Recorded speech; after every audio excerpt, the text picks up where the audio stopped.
In 2011, the rivalry between Messi and Ronaldo was in full swing, with both hoping to establish themselves as the top star of the current generation through the World Cup. However, Sun Tzu's arrival changed the landscape of world football, as the British Empire star system provided him with maximum-level shooting and prediction skills right from the start. Out of Super Sun Tzu emerged. He fulfilled the dream of British football at the Olympics. He became the King of London, and he turned the England team into a superpower.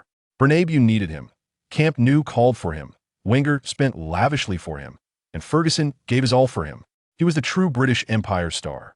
Later, people realized that Sun Tzu had drawn a conclusion to the Messi-Ronaldo era. Chapter 1. Explosive Start. Astonishing Skills. April 9, 2011. Parallel Universe. London.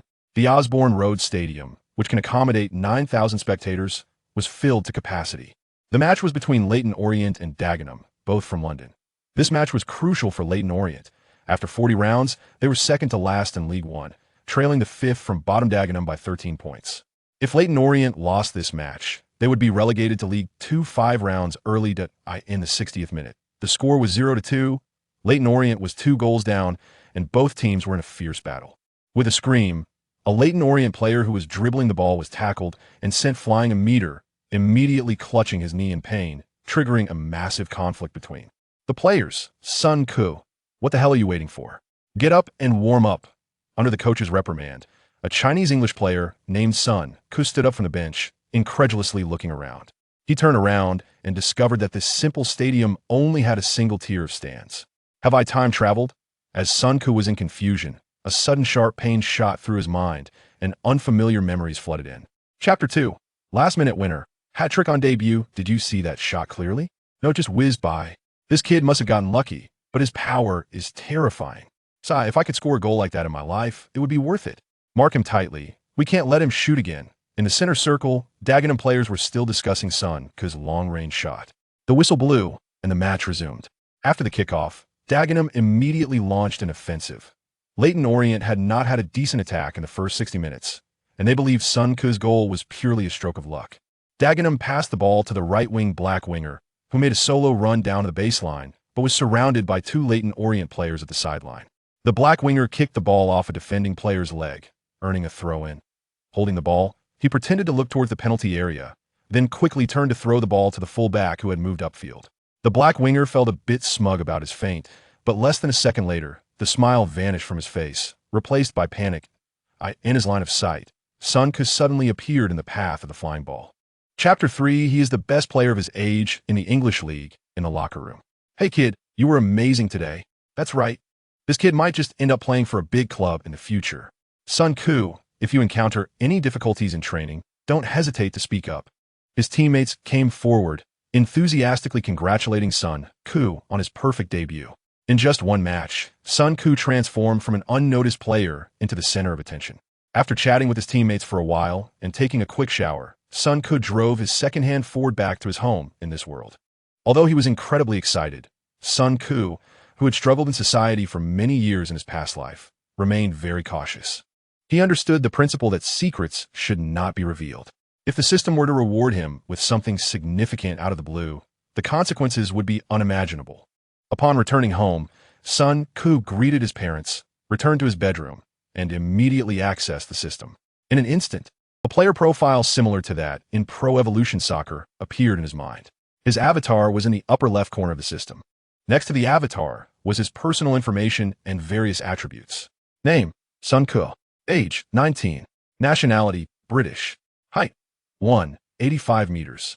Chapter 4. He actually burst the football the next morning. Sun Tzu arrived at the training ground an hour early. Manager Slade gave the starting 11 players a day off, while the other players needed to attend a training session in the morning. On the training field, Harry Kane was doing basic training alone. Judging by his soaked kit clinging to his body, he had been training for at least half an hour. Sun Tzu had seen interviews with Spurs players in his previous life, and they said no one could train as hard as Harry Kane. Now it certainly seemed that way. As a #1 striker for England 10 years later, 17-year-old Harry Kane was not a primary focus for the coach's development. At most, he was considered a promising youth player. Otherwise, he wouldn't have been sent down to the English League for experience.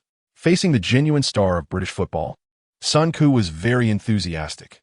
Who knows, in a few years, The two might represent the England team together, so he needed to build a connection. After chatting for a few minutes, they both resumed their training. Son focused on practicing medium-range passing and dribbling, as ball control was the lifeblood of a midfielder. Although he had the system support, he absolutely could not slack off in training. According to Wenger's theory, a player can achieve self-improvement through training before the age of 24. And he still had a lot of room for improvement. Chapter 5: Surgical passes on the field. Exeter's team shifted their formation back, preparing to seize the opportunity to counterattack against Leyton Orient's eagerness to score. Losing could lead to an irretrievable situation, making Leyton Orient's players somewhat hesitant. They preferred to choose safer crosses rather than daring to send threatening passes forward. This was partly due to their limited skill and partly related to the training they received from a young age. It is well known that the traditional tactic in English football is long balls and crosses. This tactic has even been written into youth training manuals and has subtly influenced English players over the years. Although many Premier League teams have started to adopt a ground-based style, the playing style in lower leagues remains simple and rough. Leyton Orient's players made horizontal passes around the opponent from 40 meters out, but the results were unsatisfactory. Often, they couldn't string together a few passes before they hastily resorted to a long-range shot. As the only reliable long-range shooter on the team, Son could only feel anxious. Whenever he received the ball, a defender was sure to be within 5 meters, specifically to prevent him from taking a long shot. Son kept reminding himself, "Don't panic." He had to find a way to use his skill cards effectively. In the 78th minute, Chapter 6: The aftermath of bursting the football. When the match between Leyton Orient and Exeter ended, suddenly, some media raised questions. Which manufacturing process went wrong for the football to burst during the match? The article introduced the background of the match and then described the entire process of how Son burst the football. During the description, the article used leading language to say, a 6'6", 167-pound Asian player managed to make this durable football brand explode in mid-air with just one ordinary shot, which is quite astonishing. Once this report was released, many newspapers published similar content, and these media outlets basically only mentioned what they wanted the public to know, with a clear agenda. Seeing such reports, Son, who had experienced an information explosion era in his past life, immediately realized that someone was trying to tarnish Nike's reputation. As one of the giants in the sports world, Nike has demonstrated its influence in many sports. Adidas had always been the dominant force in football, but Nike gradually entered the football arena in the 1990s due to its operational capabilities. For example, in terms of match balls, Adidas was the designated brand for World Cup balls, while Nike became the designated brand for the Premier League, La Liga, Serie A, and League One. Chapter 7: Transforming into a little flying man, causing chaos in the locker room. Head coach Slade was giving the players some motivational talk, but the feedback was lukewarm. After 42 rounds of the English League, Leyton Orient had accumulated 35 points with 8 wins, 11 draws, and 23 losses, ranking second to last. This result was abysmally low. It wasn't until Son appeared that the team achieved its only 2 consecutive victories of the season. If they lost this match, even if Dagenham didn't score, try to make up a 7-point gap in the last 3 rounds would be tantamount to a fantasy. At this moment, the atmosphere in the locker room was particularly oppressive.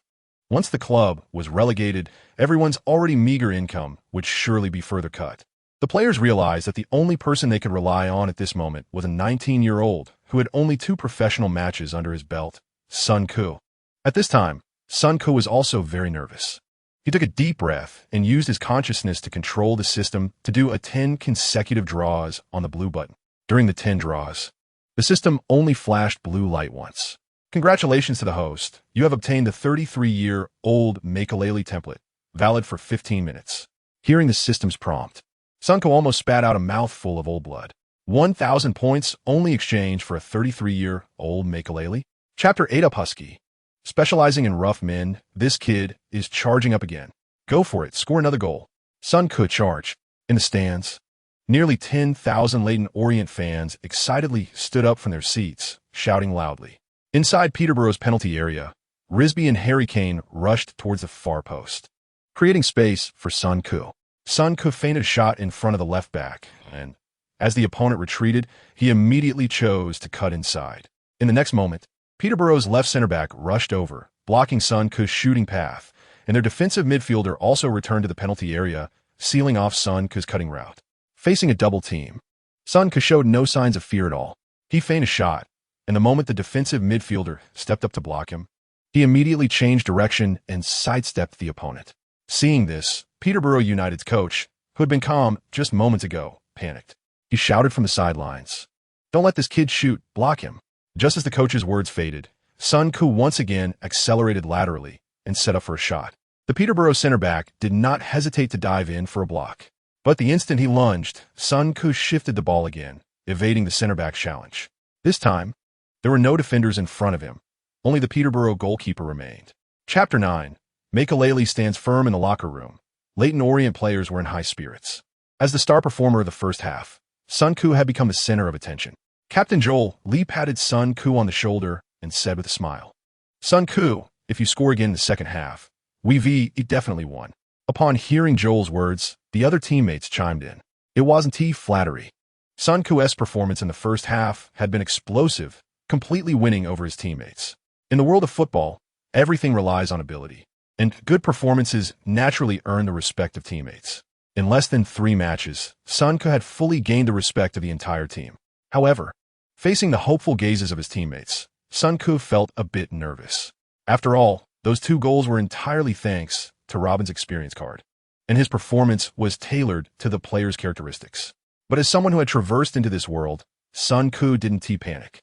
He loudly declared, "Our 2-goal lead is the result of the whole team's efforts. My goals are completely due to everyone's hard work. No one can win a match alone.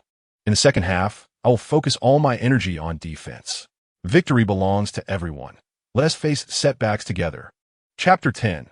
A call from legend Pierce after the match resumed. Sun Ku firmly held his position using Makelele's experience card. It must be said that even at 33, Makelele's defensive abilities were certainly not something Peterborough players could easily challenge. In the next 10 minutes, Sun Ku fully experienced what it meant to be an immovable wall.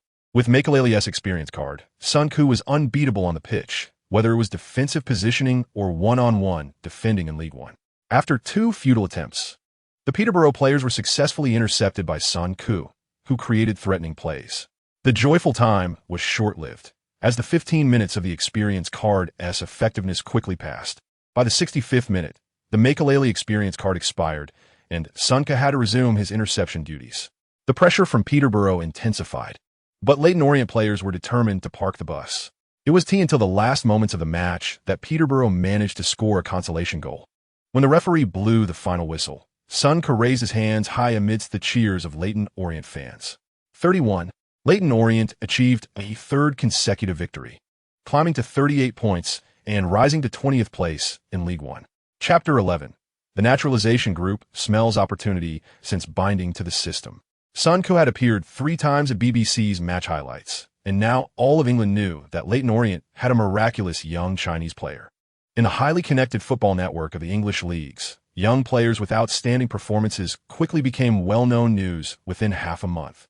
And some clubs had already expressed interest in signing Sun Ku. The first club to show interest was League One leaders Charlton Athletic, who had already secured promotion to the Championship 5 rounds early this season and began their recruitment work for the next season. In the office of Leyton Orient's chairman, Slade sat with a broad smile, expressing to club chairman Barry Hearn his determination to fight for survival. Hearn nodded and then asked, "How has our little star been performing lately? Has he been affected by outside influences?" Slade replied with a smile, "Sun Ku has been training very diligently, training for 10 hours every day without fail." Hearing this, Hearn's face unusually broke into a smile. "Charlton sent us a fax inquiring about Sun Ku's price, but we rejected their interest." Chapter 12. Another victory, survival in sight the day after Leyton Orient rejected Charlton's offer. Some media suddenly published news that Sun Ku would join Charlton for a price of £1 million and would appear in the Championship next season. Upon seeing this news, Sun Ku couldn't help but exclaim, "Charlton is really ruthless." At this crucial moment for Leyton Orient's survival, releasing such news was intended to instill panic in Leyton Orient, forcing the club to negotiate. If Leyton Orient were to drop to League Two, they would definitely not be able to keep him. After all, being a London club, Charlton would find ways to make life difficult for their city rivals. Unfortunately, Sun Ku's spirit had long transformed into that of a seasoned survivor, and such news had no effect on him. Besides, what was Charlton anyway? Just an elevator between the Championship and League One. According to Sun Ku's later understanding, with Charlton's financial resources, their budget for one season in the championship was around £1 million. Buying him for the entire season's budget would just be bragging. During this time, Sun Ku continued to focus on training, realizing that after using player experience cards and skill cards, the subtle physical inertia still left some traces. Chapter 13. Teammates Sending Opportunities. I have the Scorpion kick, April 30th. Leyton Orient hosted Tranmere Rovers, who were at the bottom of the standings. After the last match, Tranmere had already secured their survival 2 rounds early and had become a team without ambition. This was undoubtedly a great advantage for Leyton Orient. A relaxed opponent waiting for the holiday was definitely easier to deal with than a relegation rival. In the locker room, Sun Ku and Harry Kane were exchanging training insights. Over the past 20 days, the two had reached the level of training together in the morning and leaving the training base together at night. Most of the time, they trained separately, but sometimes they practiced passing or even had one-on-one duels. Just now, during warm-ups, they played a few one-on-one matches. Harry Kane, puzzled, asked Sun Ku, "How do you always seem to predict my next move?" Sun Ku smiled and replied, "I think it's like your shooting ability. It's a kind of talent. Some people need to observe and study to understand others' intentions, but some can intuitively see what others will do next." Sun Ku didn't want to mislead Harry Kane, so he attributed his predictive ability to talent. Chapter 14. 2 assists and a goal. Just ask if your thighs are thick enough. The moment Sun Ku executed the Scorpion kick, the entire stadium erupted in cheers.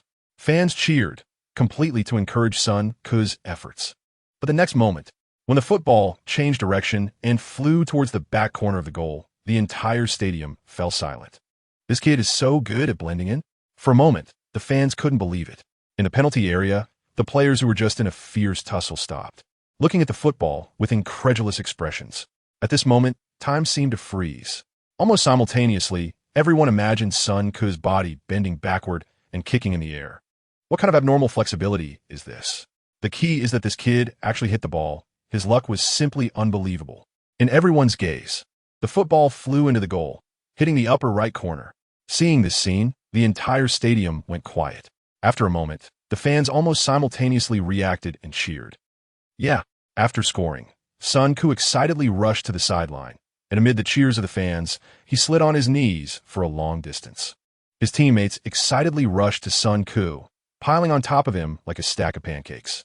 Sun Ku shouted in fright, "Be a bit gentler."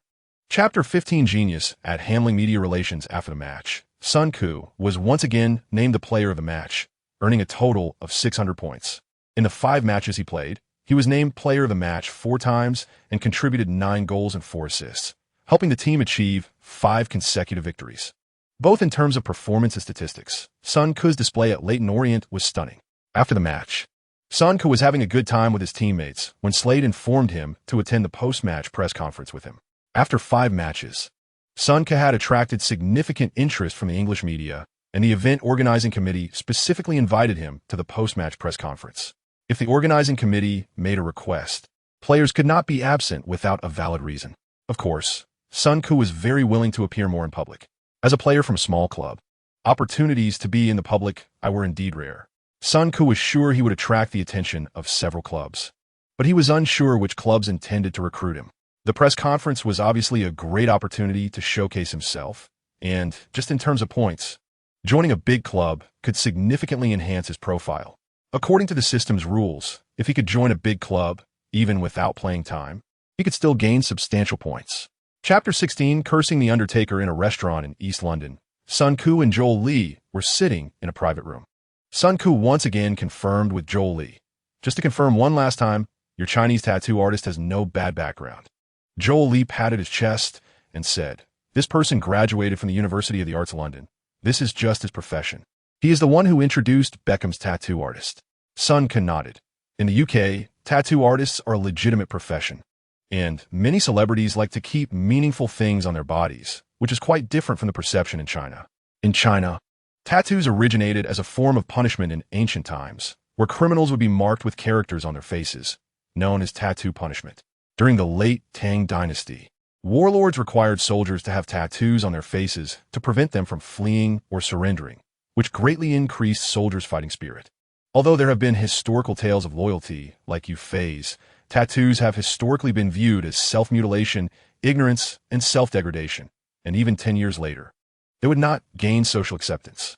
Chapter 17. In terms of manipulative operations, the national team has no rivals receiving instructions from the leadership.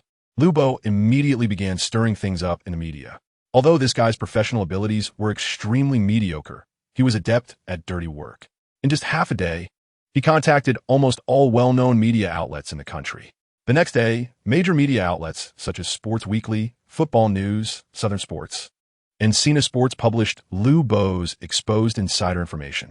Insider: Sun Ke's planning failure stems from players demanding huge signing fees. Chinese player Sun Ke demands a signing fee of 50 million. Chinese player in League One demands a signing fee of $500 million.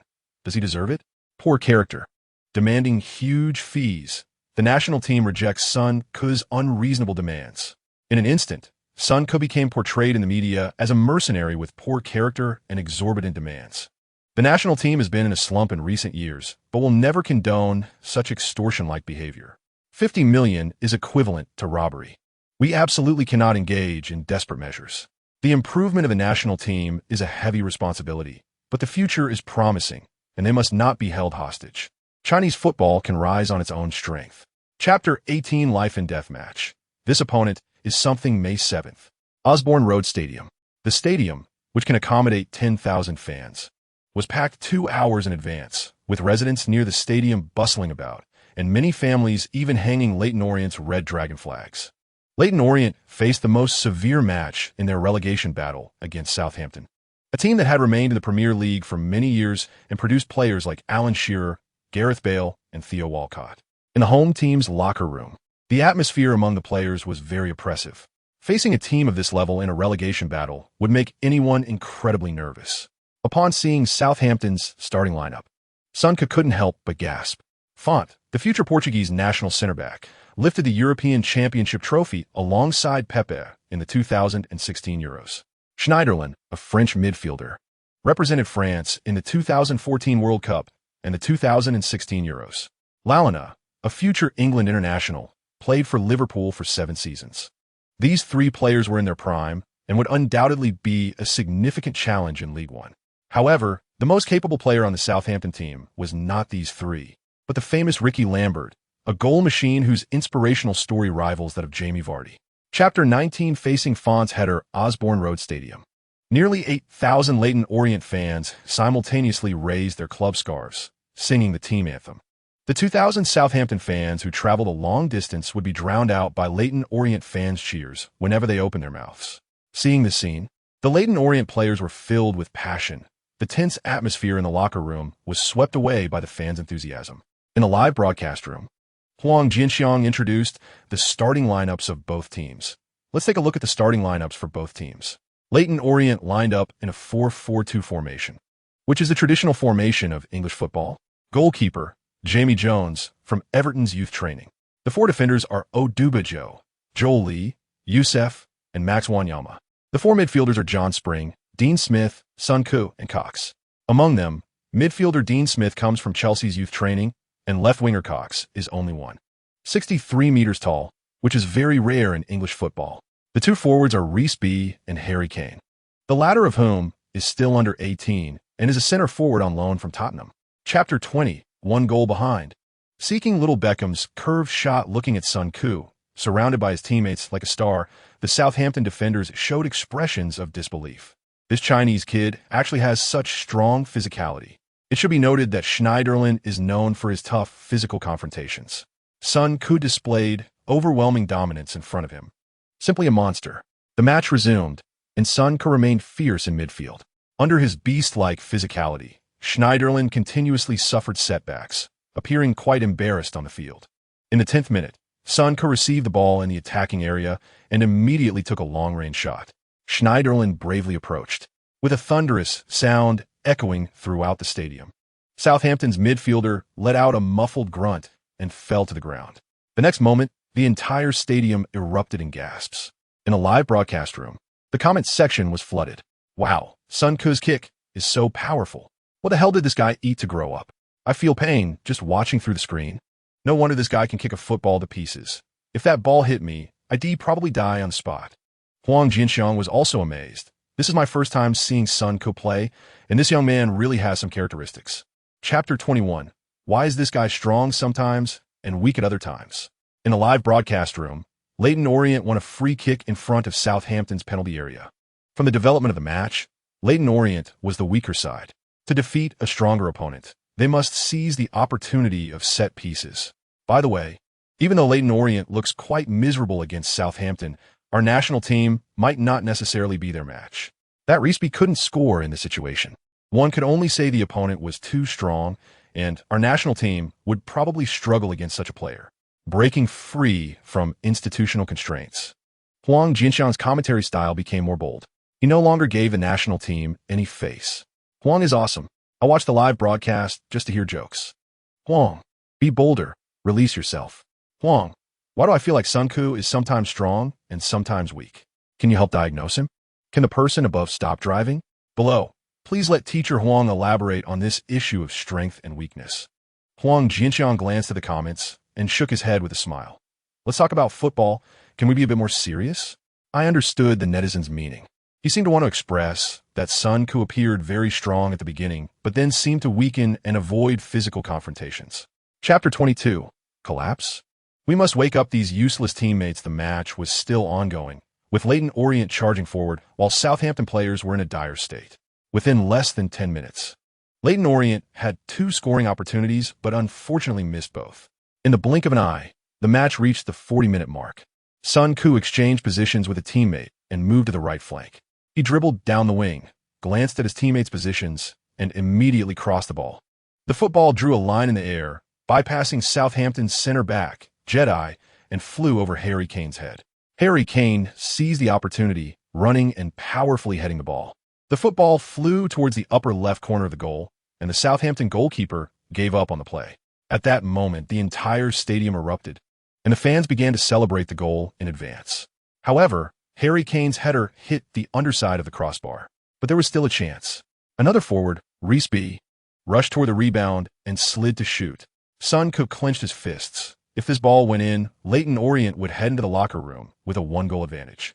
This goal held extraordinary significance for the team. But just as Reesby touched the ball, Southampton's center back blocked it on the goal line, deflecting the football out of the small penalty area. Chapter 23. Lucky draw, encountering an alien little one. Stop meddling in my business. Otherwise, don't blame me for being rude. Joel Lee looked at Sun Ko in surprise, then said with a fierce expression. In an instant, all eyes in the locker room were on the two. Seeing Joel Lee's demeanor, Sun Ko just chuckled internally. At a critical moment, being a wolf internally and a fake gentleman externally describes this coffin guy perfectly. This match was crucial for Sun Ko to obtain the system. He couldn't let the whole team give up. Sun Ko pointed at Joel Lee and shouted loudly, being rude to your own people in the locker room, but acting like a coward on the field. If that's the case, you don't deserve to be the captain of Leyton Orient. Joel Lee was left speechless by Sun Ko's retort, staring wide-eyed.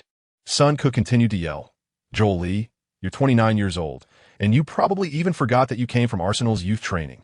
When you were 19, you probably never believed you would be struggling in a League One team 10 years later.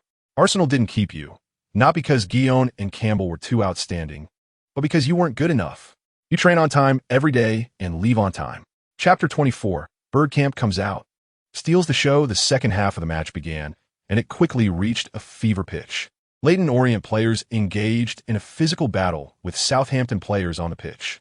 In the 47th minute, Southampton again aimed a long pass towards Lambert. This simple and crude tactic was tried and true, so they intended to exploit Lambert's strength to break Leyton Orient early. The stout Lambert continuously used his body to push against Joel Lee, who gritted his teeth and held his ground, the veins in his neck bulging. Sun Ko shouted loudly to the backfield, Joel Lee, head the ball out. If the teammates can't hold, even Messi can't save the team. To win, teammates must withstand the pressure. Sun Ko's plan was to hold on for 5 minutes and then use the Bergkamp experience card to catch up. Finally, when the opposing players were exhausted, he would finish with the Ronaldo experience card. Joel Lee's face turned fierce as he roared, instantly unleashing all his strength, pushing Lambert a few steps forward. The football landed above their heads, and Joel Lee, seizing the advantageous position, leaped high and powerfully headed the ball. The coffin guy headed the ball directly to midfield, and Sun Ko and Schneiderlin both rushed towards the football. Chapter 25. Hat Trick. Recreating a classic moment. In the midst of chaos, Sun Ku took the soccer ball from the goalkeeper, pulled up the somewhat dazed Harry Kane and Risby, and, escorted by Joel Lee and a number of teammates, ran back to the center line. At this moment, the Leyton Orient fans in the entire stadium had gone wild. All the home fans raised their scarves emblazoned with the Red Dragon logo and sang the team's anthem loudly. Southampton players surrounded the referee, wanting an explanation. After discussing with the linesman, the referee showed yellow cards to Risby, Youssef, and 2 Southampton players each. It was a fair punishment, a compromise. Sun Ku patted Joel Lee on the bald head, who was loudly motivating his teammates. Turning around, he shouted at Sun Ku, "Sun Ku, let us keep going." The two exchanged a loud high five, and Sun Ku glanced up at the electronic timer. The match had reached the 68th minute, and the experience card was about to expire. He needed to hurry and see if he could score again. In a live broadcast room, the fans watching the video must have realized by now. Sun Ku had played 6 times in League One, contributing 11 goals and 5 assists. Chapter 26. Ronaldo makes an appearance. Southampton completely collapses. The match restarted as Bergkamp's experience card expired. The time had reached the 72nd minute, and Sun Ku decisively activated the Ronaldo experience card. With Ronaldo on the field, he was definitely a missile against infantry. If this didn't lead to a win, Sun Ku would feel embarrassed to continue playing. He might as well join his cheap father's renovation company and become a bricklayer. At this moment, all Leyton Orient fans were on their feet, holding high scarves with the Red Dragon logo. Amidst the singing of the home fans, Leyton Orient players crazily pressed their opponents. The Southampton team, once invincible in the first half, was now in disarray and quickly lost possession. Lambert, who scored 36 goals in a single season, the technically gifted Lalana, the once dominant Schneiderlin, and the decisive Font, all Southampton players showed signs of unease. As a second-place team in League One, Southampton had 9 players back in their half participating in defense. Sun Ku circled in the front, always closely marked by 1 or 2 defenders.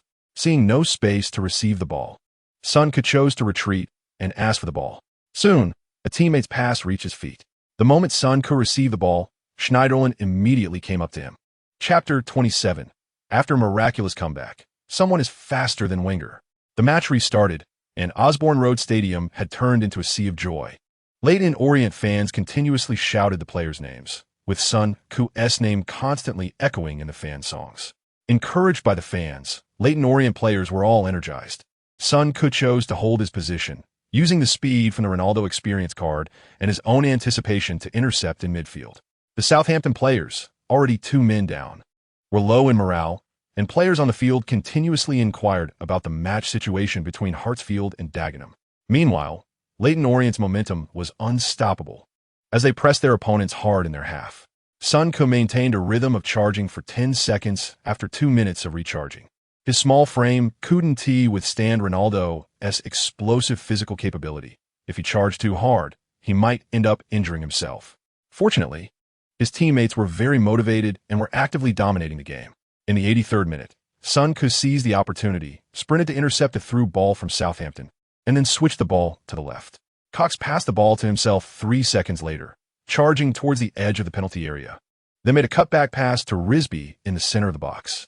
Risby feigned a shot, drawing the goalkeeper out, then passed the ball to Harry Kane, who scored with a push. Chapter 28. Attribute reward of 10 points. How should I allocate them? Allardyce. Sun Ku didn't expect that the first person to call him would be Big Sam Allardyce. This season, West Ham United had performed poorly in the Premier League and were certain to be relegated. The original coach Grant was dismissed, and Allardyce would lead the team to compete in the Championship next season.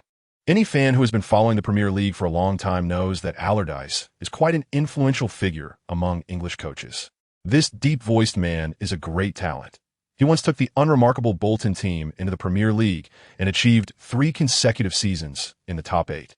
During his tenure, Bolton's transfer budget never exceeded $7 million, making him infamously frugal. Allardyce used his influence to sign players like Djorkaeff, Hierro, and Okocha, who were past their prime but still had talent. In 2016, Allardyce was appointed as the head coach of the England team. However, he only managed 1 game before being forced to resign after being caught in a media sting operation revealing his grey income. This guy has a lot of influence in England. Even Moyes, who is currently thriving with mid-table teams, doesn't he have as much clout as him? Chapter 29. Refusing to renew. A new journey begins with meeting agents the day after the match ended. England sports media summarized the season. The media believed that Charlton, with their combination of possession and direct passing, clinched the championship early, proving that technical play can also find its place in the rough English football.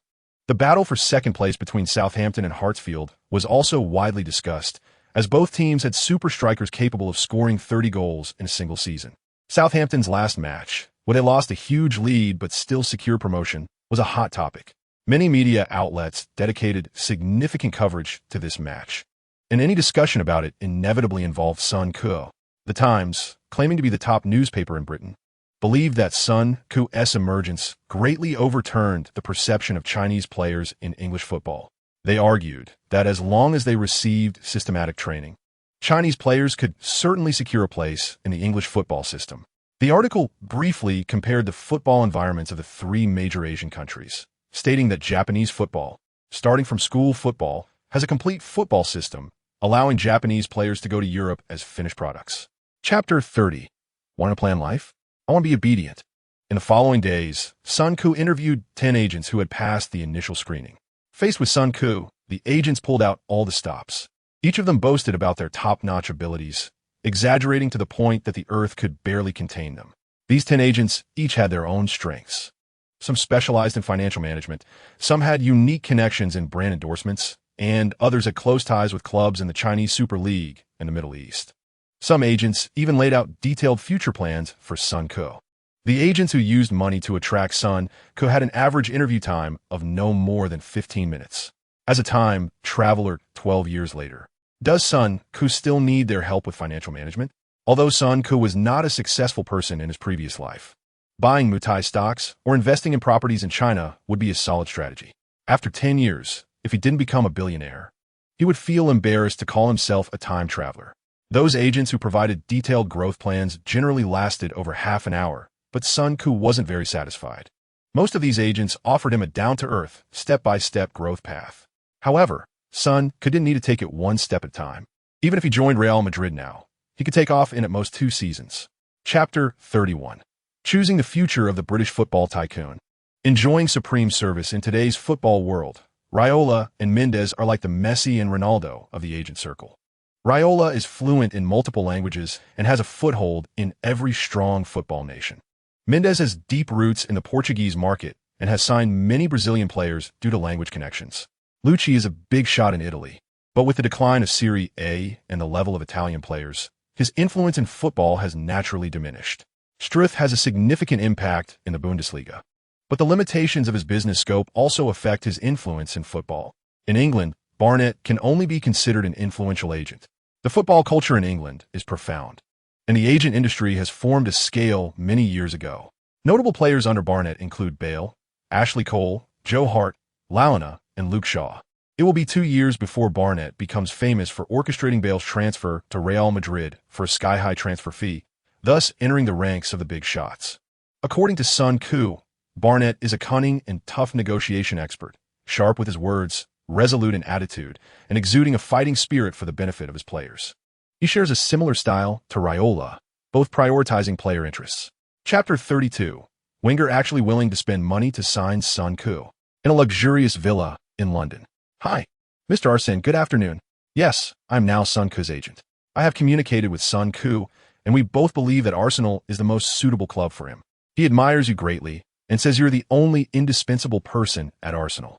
Yes, the kid likes Arsenal, but that doesn't mean he will go to Arsenal. 6 clubs have already contacted me, and Spurs said they would match any offer Arsenal makes. Yes, you have never been generous in the transfer market, which is the biggest difficulty in the transfer. Will you try your best to negotiate? Good, that is a good start. If you want to get Sun Ku, you should work on personal treatment.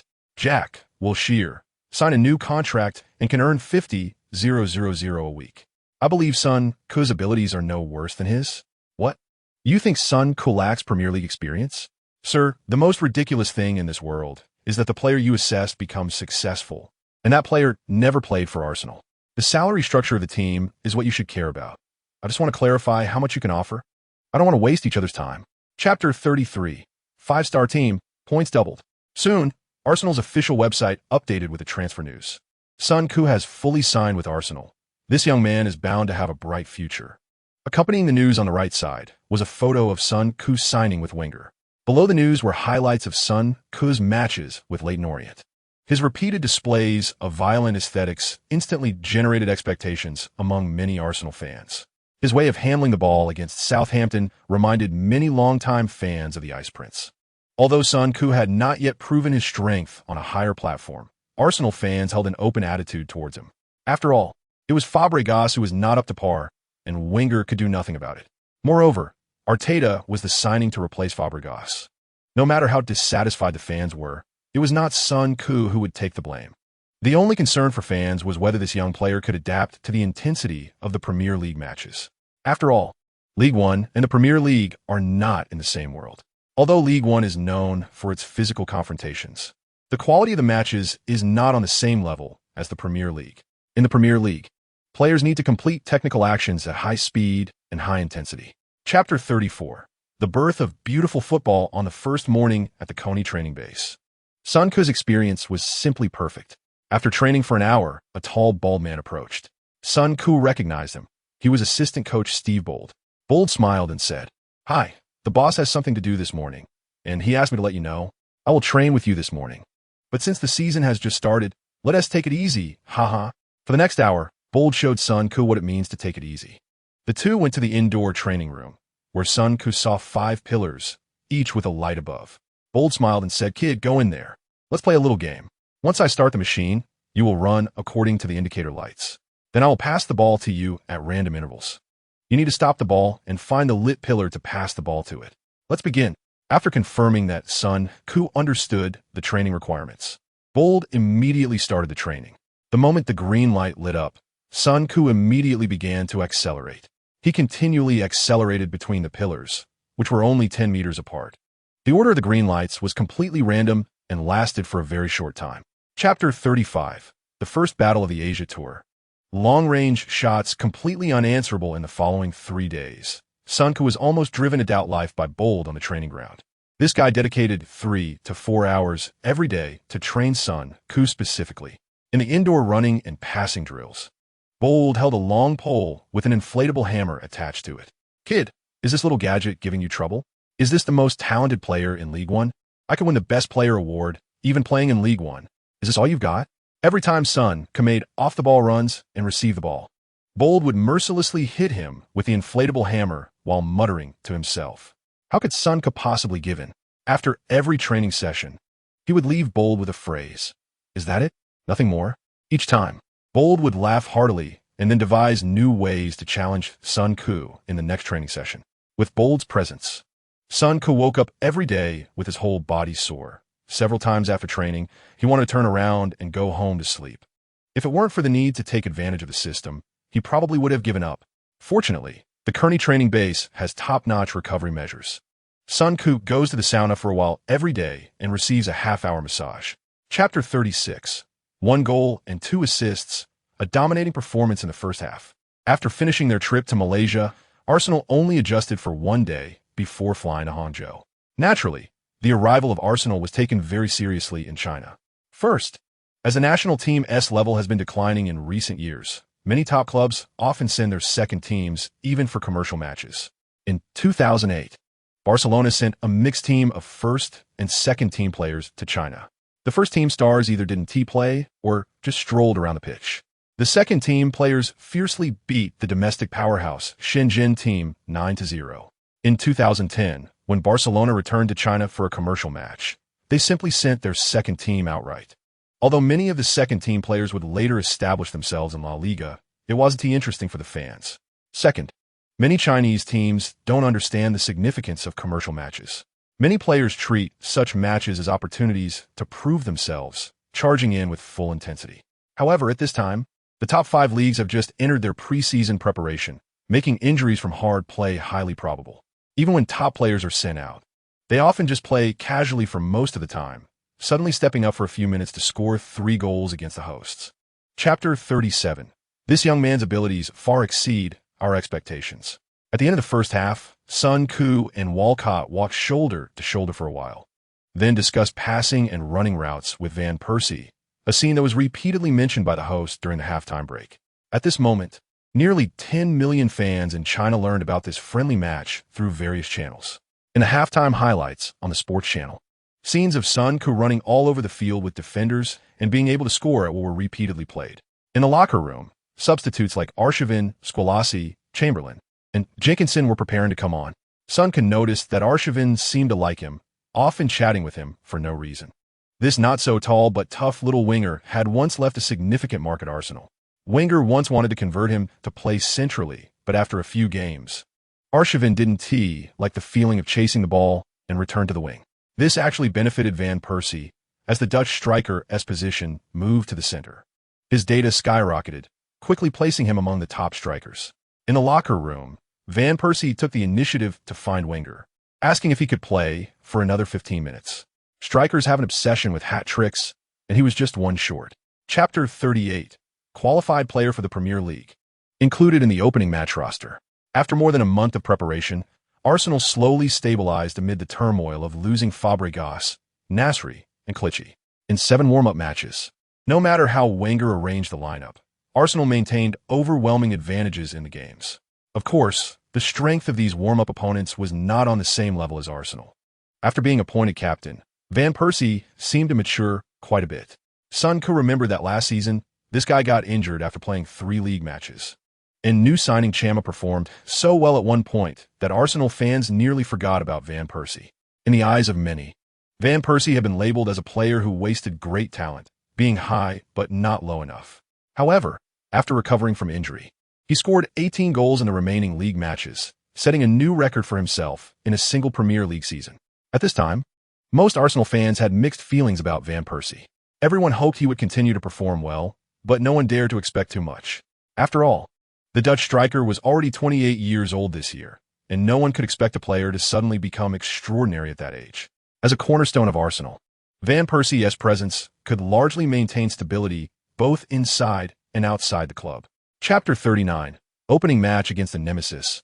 Wenger and Pardew exchange barbs before the match. On August 14th, at St. James Park, 45,000 fans arrived at the stadium an hour early, half an hour before the match. Newcastle fans had already started mocking Arsenal as a scout camp. Arsenal lost 3 key players in the summer transfer window, and the right-back Ebu was sold to Galatasaray at Wenger's discretion.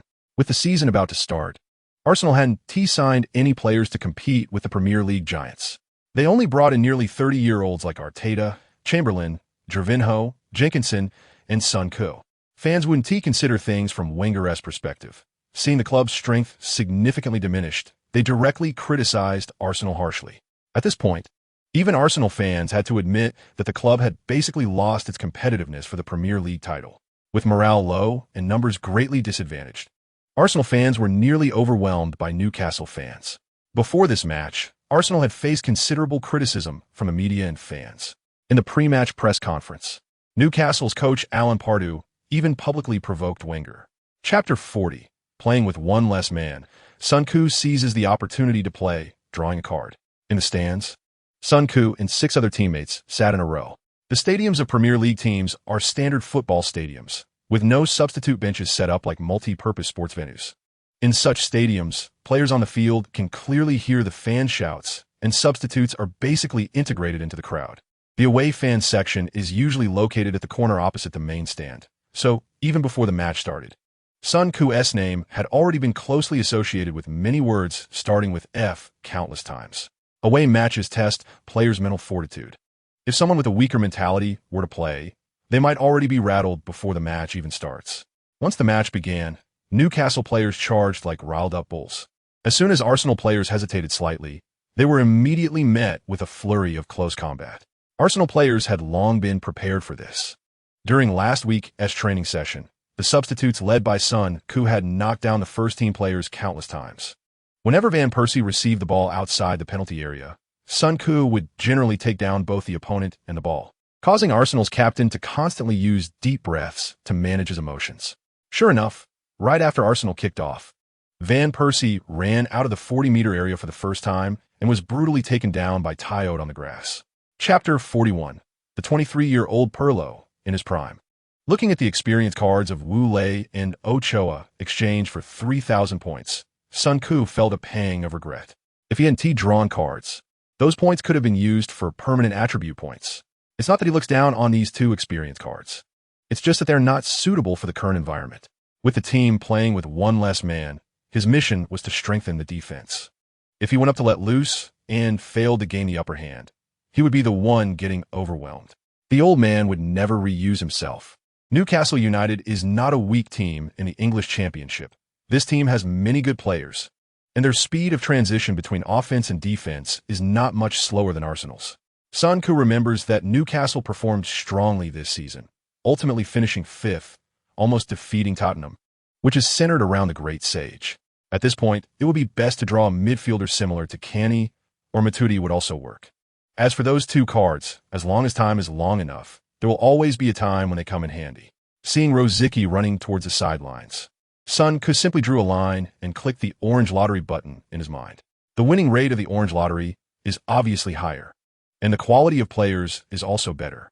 For his first appearance, he must leave a strong impression on the old man. The idea of using the blue lottery to deal with top teams was somewhat of a small farmer's mentality. Chapter 42. Surgical passes, heart-stopping last-minute goals in the studio. What a pity. Sun Ku's long pass traced a line similar to an S. His pass deceived all the defenders and almost helped his teammate score. Unfortunately, Walcott's touch was too far from his body, and his second adjustment wasn't successful, ultimately wasting Sun Ku's pass. Watching the entire process of Sun Ku's pass, the term lightly dancing popped into my mind. Do you feel the same?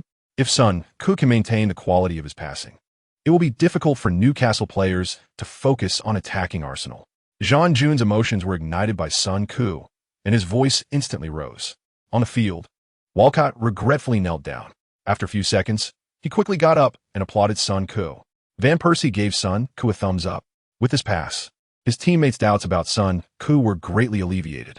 Everyone was worried that he would be at a loss after coming on and make a big mistake in the backline. Unexpectedly, Sun can not only resolve Song's difficult pass immediately, but also delivered a brilliant pass to the front line. This guy made his Premier League debut, and not only did he not panic, but he also dared to make plays. Chapter 43. Young player Sun Ku breaks through the enemy formation on the sidelines. Van Persie raised his arms in response to the insults from the home fans, even putting his right hand to his ear. The Dutch striker desperately vented his long-suppressed emotions, looking quite frustrated. Thus, Sun Ku witnessed the scene of 40,000 people simultaneously cursing one person. What a vivid image. Sun Ku ran to the away team area and waved his fist vigorously at the Arsenal fans. Hey, this kid has some skills. Yes, those few passes were absolutely brilliant. Forget that Judas. Without him, we are still a Premier League powerhouse. Seeing Sun Ku's actions, the Arsenal fans were quite supportive. On the sidelines, Wenger seriously signaled his players to regroup. The match wasn't over yet. Now is not the time to celebrate. Only when victory is secured can it be considered a victory.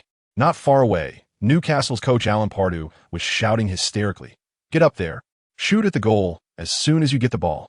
Blow it up." The game resumed, and only Walcott remained in the front for Arsenal. Even Captain Van Persie returned to the half to assist his teammates in defense. It seems that the responsibilities of captaincy made Van Persie develop a strong sense of ownership. Chapter 44. Wenger. Sun Ku is in the team's future plans in the locker room. Sun Ku was mocking Walcott for those two high shots. Song played the role of the straight man. Ramsey listened with great interest, and the other teammates were cheering. Walcott, shirtless, argued loudly. "If it weren't for my injury, I would have scored a hat trick. Their fullbacks are so trash. I could kill them easily." Szczesny entered the mocking mode, saying Walcott was bragging without a script. The two of them started playfully wrestling, almost knocking over Gibbs. Szczesny suddenly had a brilliant idea and found a tie to wear. Walcott instantly understood, and the two reenacted the conflict between their respective coaches, causing the locker room to burst into laughter. At this moment, Van Persie walked into the locker room holding a trophy. The Dutch striker was awarded the man of the match for his last-minute goal. As the team captain, Van Persie once again motivated the entire team with many uplifting words. Sun Ku felt that this guy must have been holding back for a long time. On the field, Wenger and Alan Pardew symbolically bumped their hands and turned back. In English football, The handshake between the two coaches before and after the match is considered an important etiquette. Chapter 45, starting against Liverpool, changing the approach. With the investment direction settled, Sun confidently handed the funds over to his cheap old man. For the next 5 days, Sun continued to immerse himself in training. After experiencing high-intensity training continuously, Sun returned home every day, forcing himself to watch a match before going to sleep. After the first round of the Premier League, among the Big Six teams, apart from Manchester City decisively defeating Swansea, Manchester United and Tottenham both won very difficult matches. Chelsea and Liverpool couldn't break through their opponent's iron defense and only managed to secure a draw in their first match of the new season. The Premier League is indeed hell level. With this, Sun felt that there were significant problems with the strategy. If he continued to play matches according to the rhythm of drawing lottery cards for performance, he might have to rely on skill cards for most of the season. By the end of the season, he would be lucky to raise all attributes to 70. Playing like this would lead to slow growth. More importantly, each match had different technical characteristics, and they couldn't be sustained, which would inevitably lead the head coach to misjudge his abilities. Something unusual must be afoot. Continuing like this would certainly attract trouble.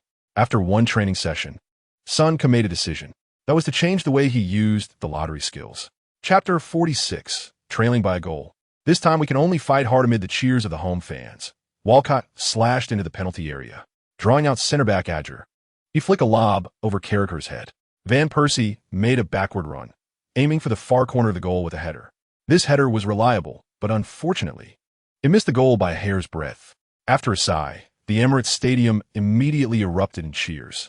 Wenger leaned back in regret and then smiled, applauding. Seeing Van Persie miss the header, Jean Jun's tone carried a hint of amusement. Oh, what a pity. Van Persie almost opened the scoring for Arsenal, and Walcott's pass was very clever. This attack was initiated by Sun. He successfully broke away from Henderson in the backline and started the move. After the confrontation between Sun and Henderson ended, the Arsenal fans immediately began singing a song mocking Henderson.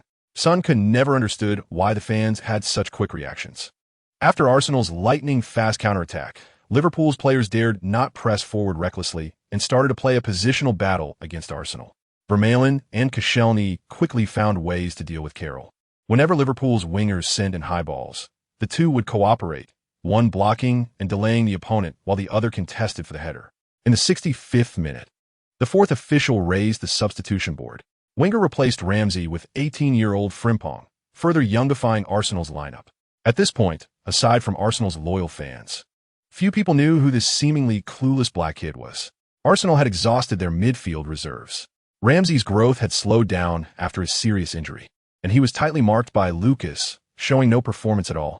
Wenger realized that continuing to play like this would only make his team more passive. Since Ramsey definitely couldn't perform anymore, it was better to let Sun give it a try. After all, losing one is the same as losing two. As the match resumed, Liverpool quickly passed the ball to Henderson. Seeing Frimpong, Henderson made a sudden sharp turn to break through.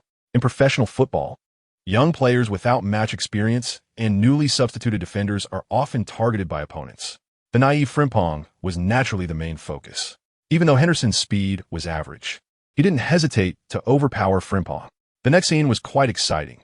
Frimpong suddenly exploded into action and instantly caught up to Henderson. In the midst of Arsenal fans' gasps, Charlie Adam suddenly swung his calf and sent a very discreet through ball from a distance. Upon seeing this pass, Arsenal players panicked. They looked in the direction of the ball, and Suarez had already cut into the penalty area. If he received the ball in that position, the outcome was really not in doubt. When people get nervous, their vision narrows, and seeing this pass, Arsenal players were basically in a state of panic. But the next moment, Sun appeared in everyone's sight. Charlie Adams' pass was urgent and quick, and Sun had no time to run into position. In a moment of desperation, he decisively lunged 2 meters away from the passing line. Although he didn't notice the quick free kick in time, Sun's toe poked the ball. Seeing Sun deflect the ball towards the sideline, Arsenal fans immediately cheered. From the stands, they had a bird's-eye view of the entire field, essentially having a God's perspective.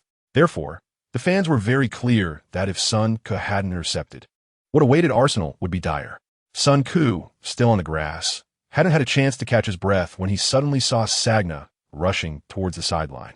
He immediately got up from the ground, pushed off the ground with his legs, and ran towards the center. After the match, Wenger led the players around the field to thank the fans. For the first time playing a full match in the Premier League, Son felt like his legs could barely lift. It's no exaggeration. The intensity of the Premier League is truly top-notch. Although he tried to avoid confrontation when receiving the ball, defense inevitably required physicality. The strongest aspect of the Premier League isn't physical confrontation, but handling the ball during high-speed transitions. Liverpool players may seem muscular and simple-minded, but in reality, their brains work very quickly. If it weren't for Son's max-level anticipation, he would likely be a huge liability on the field.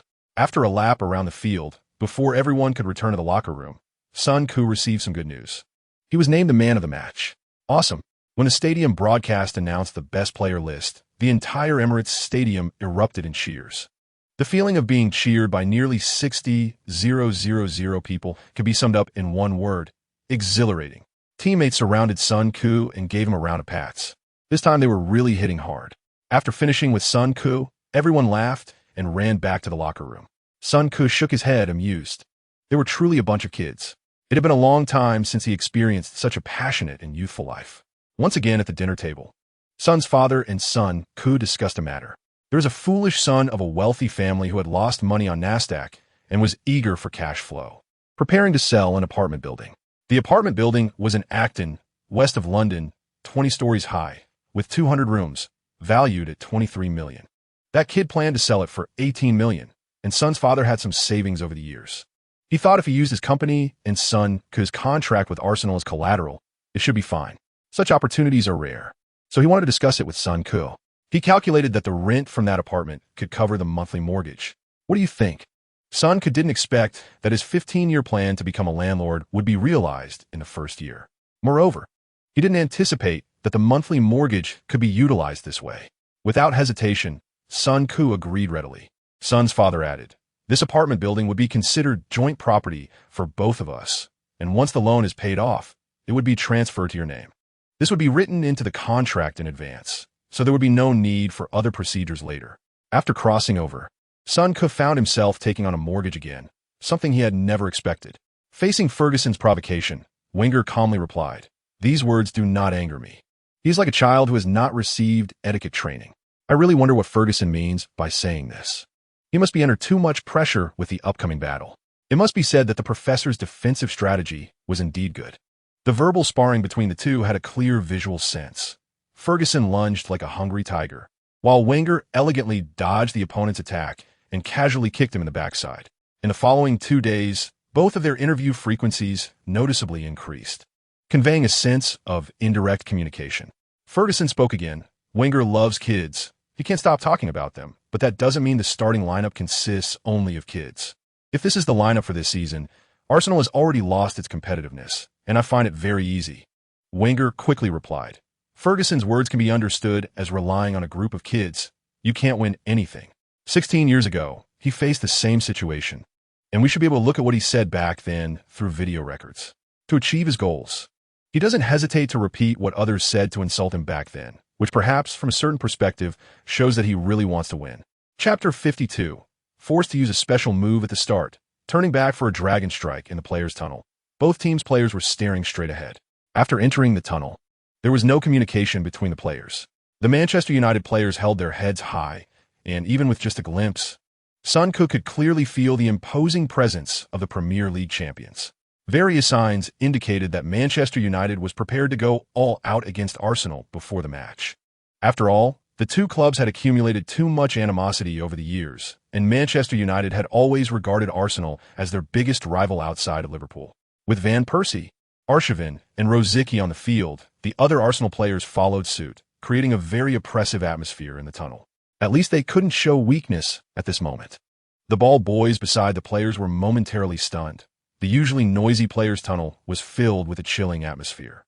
As for the noisy neighbors, their status could only be ranked after Arsenal at this point. Soon, the entrance music began to play. The referee signaled for both teams to enter. And Son felt unprepared, but what was meant to happen could never be avoided. Anyway, he was determined to go all out today, and everyone was free to do as they pleased. In the broadcast hall, "Good evening, dear viewers. Chapter 53, a left side dragon strike." Van Persie's goal relies on me. At Old Trafford, Son got up from the pitch, vigorously waving his right arm. Arsène and Walcott rushed over, excitedly patting Son on the shoulder. Van Persie patted Son on the head and then gave him a hug. Son felt that this guy's heart rate had at least shot up to 130. He didn't know if it was because of his exciting solo run or the pressure of the penalty kick. What just happened? Did we just get dribbled past by this kid? This bastard must have been on fire, damn it. Why didn't we take him down earlier? At this moment, the previously intimidating Manchester United fans were in an uproar. Meanwhile, the Arsenal fans who traveled with the team suddenly became joyful. The Manchester United players looked at Son with incredulous expressions. This kid actually dared to take on an entire flank by himself? And he succeeded. This is just bad luck. If they had no impression of Son before, this time he was firmly etched in their minds. At the edge of the penalty area, Rooney exploded in anger. He walked over to his teammates, instantly unleashing a string of extremely vulgar curses. On the Manchester United bench, Ferguson was chewing gum furiously, his face flushed. Chapter 54, a level 1 arrow through the clouds, a deadly tackle. What to say? The Arsenal players gathered together, and Arsène found Son. When you get the ball, you can continue down the left, and I'll go to the middle. Son nodded. The experience card would likely expire around the 42nd minute. He had to stir up as much chaos as possible before that happened. The match restarted, and the Arsenal players began to shift the ball in the middle. The Manchester United players were not in a hurry to press. They held their positions in the backfield, waiting for the Arsenal players to make a mistake. As soon as the two Arsenal fullbacks got the ball, Son's heart would leap into his throat. The Manchester United players slowly shifted their formation towards the middle, forcing Arsenal to split the ball to the flanks.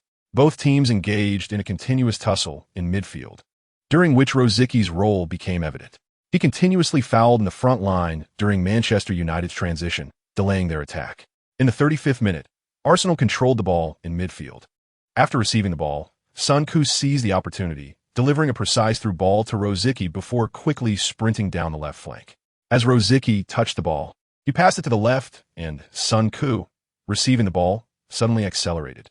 Nani chased him from the side, and Son actively sought out the challenge. Nani lost his balance in an instant, awkwardly using his hands to support himself on the pitch while turning to appeal to the referee. Chapter 55. Rooney exploded? The prince of the flank knows what's up. Son placed his hand on Van Persie's wrist, feeling as if someone was drumming. Van Persie took a deep breath. What the hell? Son patted his shoulder. I can feel the vibrant life force. Watching Van Persie step up, Son felt nervous. The Dutch striker was just 28 and had just reached his peak. If he found his rhythm in this match, he could truly dominate the Premier League. When Van Persie stood in the penalty area, the entire Old Trafford fell silent. In the broadcast hall, Jean adjusted his glasses. This penalty will be taken by Van Persie. His previous penalty was saved by De Gea, and even though it eventually went in, he must feel unsatisfied. Let us see if he can help Arsenal take the lead with this penalty. On the field, referee Webb's whistle sounded. Van Persie and De Gea exchanged glances and then began their run-up. Van Persie started his approach. He shot. The ball went in. His shot hit the top right corner of the goal. De Gea judged the direction correctly again, but it was still futile. 3-2. Arsenal took the lead away from home. Chapter 56. In a moment of crisis, finally found my true hero. Son charged into the penalty area, one-on-one. Jean shouted excitedly. Inside Manchester United's penalty area, Son faced De Gea directly. De Gea rushed out of the goal. Son remained calm and took a lateral step. De Gea hurriedly turned around. At the moment he turned, Son suddenly made a bold decision. He twisted his wrist during the lateral dribble and pushed the ball between De Gea's legs. De Gea never expected his opponent would try to shoot through a small door. He instinctively squeezed his legs together, but it was already too late. The ball rolled between his legs and into the goal. 44. Yeah, at that moment, all Arsenal fans erupted in cheers. The Manchester United fans were in an uproar. They never expected their team would be continuously breached on the flanks by a kid from League One. At this moment, even Wenger raised his arms in excitement. Son clenched his fists in excitement, and then spread his arms wide to welcome his teammates' cheers. All the Arsenal players in the midfield rushed towards Son. The Manchester United players in the penalty area stood with their hands on their hips, utterly confused. What was supposed to be a one-sided match had turned into this. Chapter 57. The most handsome guy at Old Trafford with a loud bang. The ball kicked by Sun Ku flew towards the goal. At a critical moment, Phil Jones, who had rushed in from the right to defend, threw himself in front of the ball, blocking it out of the penalty area. Cleverly and Anderson charged towards Sun Ku simultaneously. Sun Ku rushed toward the football and stretched his leg to stop it. At that moment, Walcott cut into the penalty area again. Seeing that he was about to be surrounded by 3 players, Sun Ku immediately passed the ball into the penalty area. Walcott was just outside the small box, receiving the ball perfectly, making the shot sudden. The little Tiger pushed the ball into the near corner with his instep. 55. At this moment, the entire away stand erupted. The Arsenal players rushed to the front and hugged each other tightly. Van Persie hugged Sun Ku tightly and shouted, "Beautiful. Well done." On the sidelines, Wenger raised his hands in joy and high-fived the coaching staff one by one. "This is the football I want." Wenger did not expect that a signing he made with an eye on the future would have such a significant impact in the first season. The tactics executed by his players just now were what he had been pursuing all these years. However, English young players inherently lacked the passing and control skills. Chapter 58. The first permanent skill. Old Trafford. Sun Ku was dazzled by the celebratory light. After 5 or 6 seconds, the system's prompt sounded again. "Congratulations, host. You have gained 1 point in passing attributes. Congratulations, host. You have received a reward of 9,000 points. Congratulations, host. You have permanently acquired the master playmaker skill of Pirlo." Hearing the system's prompt, Sun Ku blurted out, "Wow. Is this what it means to have explosive luck?" Sun Ku couldn't wait to explore the system and finally found the skill description in the attribute panel. Master Playmaker. After receiving the ball, you can complete a mid-range pass with a brief adjustment time.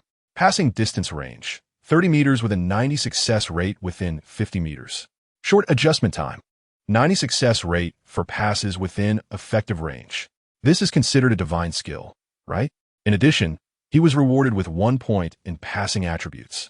At this moment, Sun Ku's passing attribute had increased from 78 to 79. According to the system's point allocation rules, it costs 1,000 points to go from 50 to 60, and 3,000 points from 60 to 70. This 1 point in passing attributes is worth at least around 10,000 points. The key is that the system requires all attributes to meet 70 before continuing to allocate points. Chapter 59. The economic effect after becoming famous after returning home that night.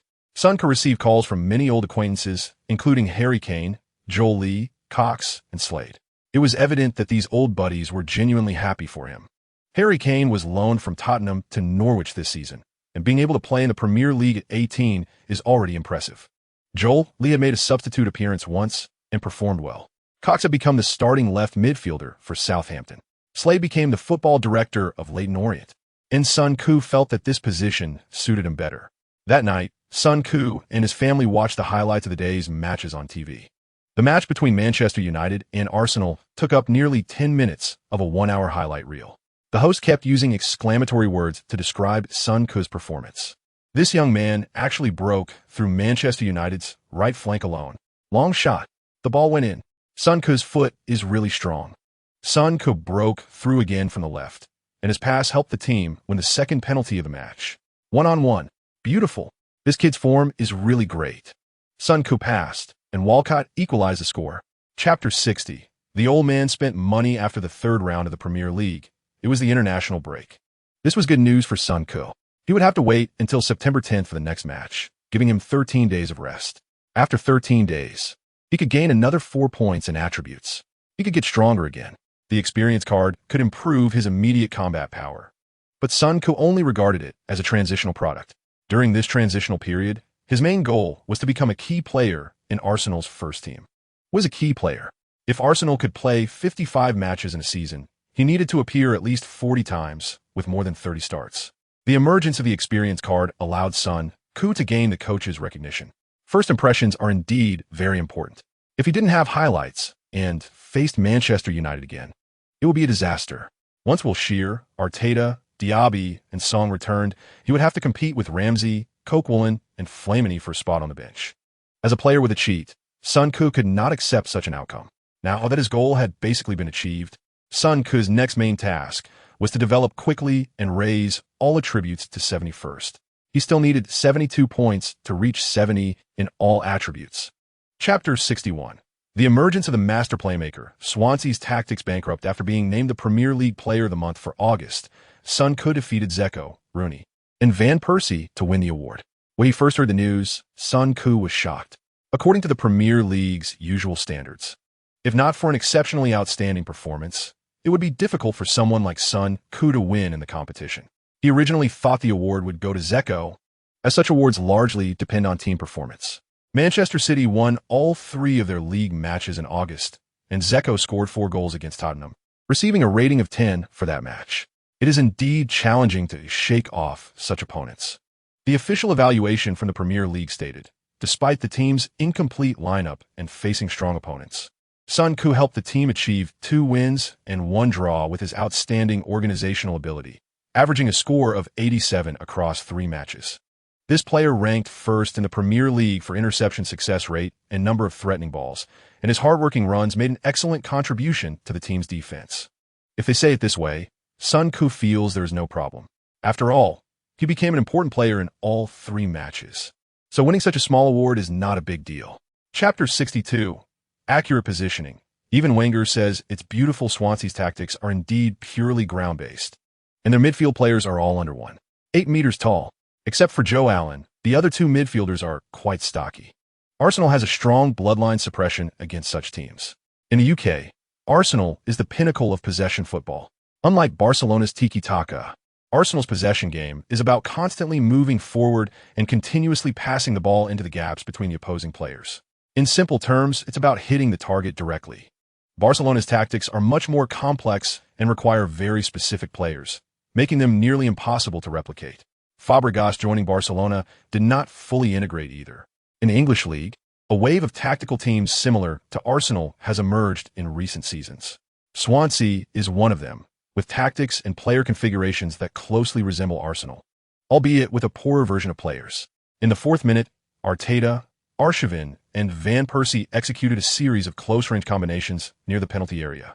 Arteta attempted a shot towards the far corner inside the box, but unfortunately, it was saved by goalkeeper Vorm. In the following minutes, both teams began to duel in the midfield. Chapter 63.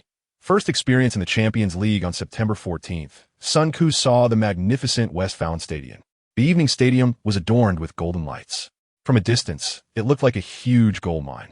But when thick smoke rose from the top of the stadium, it cloaked the venue in an aura of no entry. He also saw the tall and handsome Klopp, the less confident Lewandowski, and the effortless Kagawa. This club, on the brink of bankruptcy, finally saw a glimmer of revival after a long struggle. Although they still couldn't shake Bayern's influence in the Bundesliga, they found a breakthrough on the competitive front. Last season, Dortmund won the Bundesliga title again after 9 years and returned to the Champions League after 8 years. The 2 clubs, both struggling to repay debts, came together, which Son Koo found quite serendipitous. This stadium, 62 meters high and capable of accommodating up to 82,000 people with seating and standing areas, expressed its intimidating presence from the moment Arsenal warmed up. In the main stand, a huge poster appeared, winning cheers from the home fans. The poster featured Dortmund's emblem embedded in a crown that was visually about 20 meters long and several meters wide. Chapter 64. Leading a halftime. This kid became the center of influence? In the Sky Sports studio, football commentator Martin Tyler exclaimed, "What a beautiful chase back." Perhaps before the match, many thought the experienced Rosicky should be in the starting lineup. But this young man proved his worth through defense. His chase back delayed Kagawa's clear chance, buying time for his teammates. On the pitch, Son Koo brushed off the grass from his body. Dortmund was indeed sharp. Every pass found Arsenal players in difficult positions. Although his previous defense was awkward, at least he managed to hold it. Since deciding to use all his points to improve his attributes, he positioned himself as the first to intercept and help the team transition between attack and defense. When the opponents tore through the defense with passes, he had to entangle the ball holder immediately. In the subsequent match, both teams showcased their rapid transitions between attack and defense. Both teams had decent shooting opportunities, but none converted them into goals. In the 15th minute, Arsenal took a throw-in on the left, and Van Persie and Walcott executed a 1-2, with Van Persie's shot from inside the box being blocked. Chapter 65. To explain the rotation reason, Wenger presented the Longjong strategy. Son Koo, who was chatting and boasting, was unaware that the old man was using big data to evaluate him. He finally understood what it felt like to have matches twice a week. Playing 2 matches in 4 days was manageable physically, but it was difficult to get excited mentally. The defense held up well today, thanks in large part to Son's contributions. This guy's toughness is undeniable, and he has organizational skills. Son understood that the old man sent him on to complement Son. Son would handle the one-on-one duels while he swept through the midfield. After the second half began, Dortmund players launched a second wave of attacks. Dortmund's youthful storm was indeed sharp, and Arsenal did not engage in a direct confrontation, pulling their defense back into their half. Dortmund's left midfielder Kyle always tried to find a breakthrough against Son, although he was bulkier than Son. But every time they faced off one-on-one, Son could disrupt the ball immediately. Arsenal's direct play to the flanks made it difficult for Dortmund players, and Walcott's relentless advances troubled Dortmund's 2 fullbacks. Schmelzer couldn't cope, and Klopp had to call back Götze. Chapter 66. Starting again, precise strike, there is a cycle of mutual restraint among Premier League teams. Manchester United generally dominates, but regardless of how well they perform in the league, they find it tough against Liverpool. Son remembered that the defending champions were double-killed by Liverpool last season, and reportedly, Ferguson not only went on a tirade, but also fined several players a week's wages. Arsenal is a nemesis for many physically strong teams and has a bloodline suppression over many clubs that mimic them. For example, Swansea and Wigan Athletic, no matter how they struggle, usually bow down to Wenger's tactical pants. But there are always exceptions, such as Stoke City and Blackburn. These 2 teams play against Arsenal in a very pure way, focusing on destructive defense and continuous aerial bombardment. The style of the City of Sky is well known, and their starting lineup has an average height of over 185 meters. Whenever there is a set piece, Stoke City can send 4 or 5 players over 1.9 meters tall into the opponent's penalty area.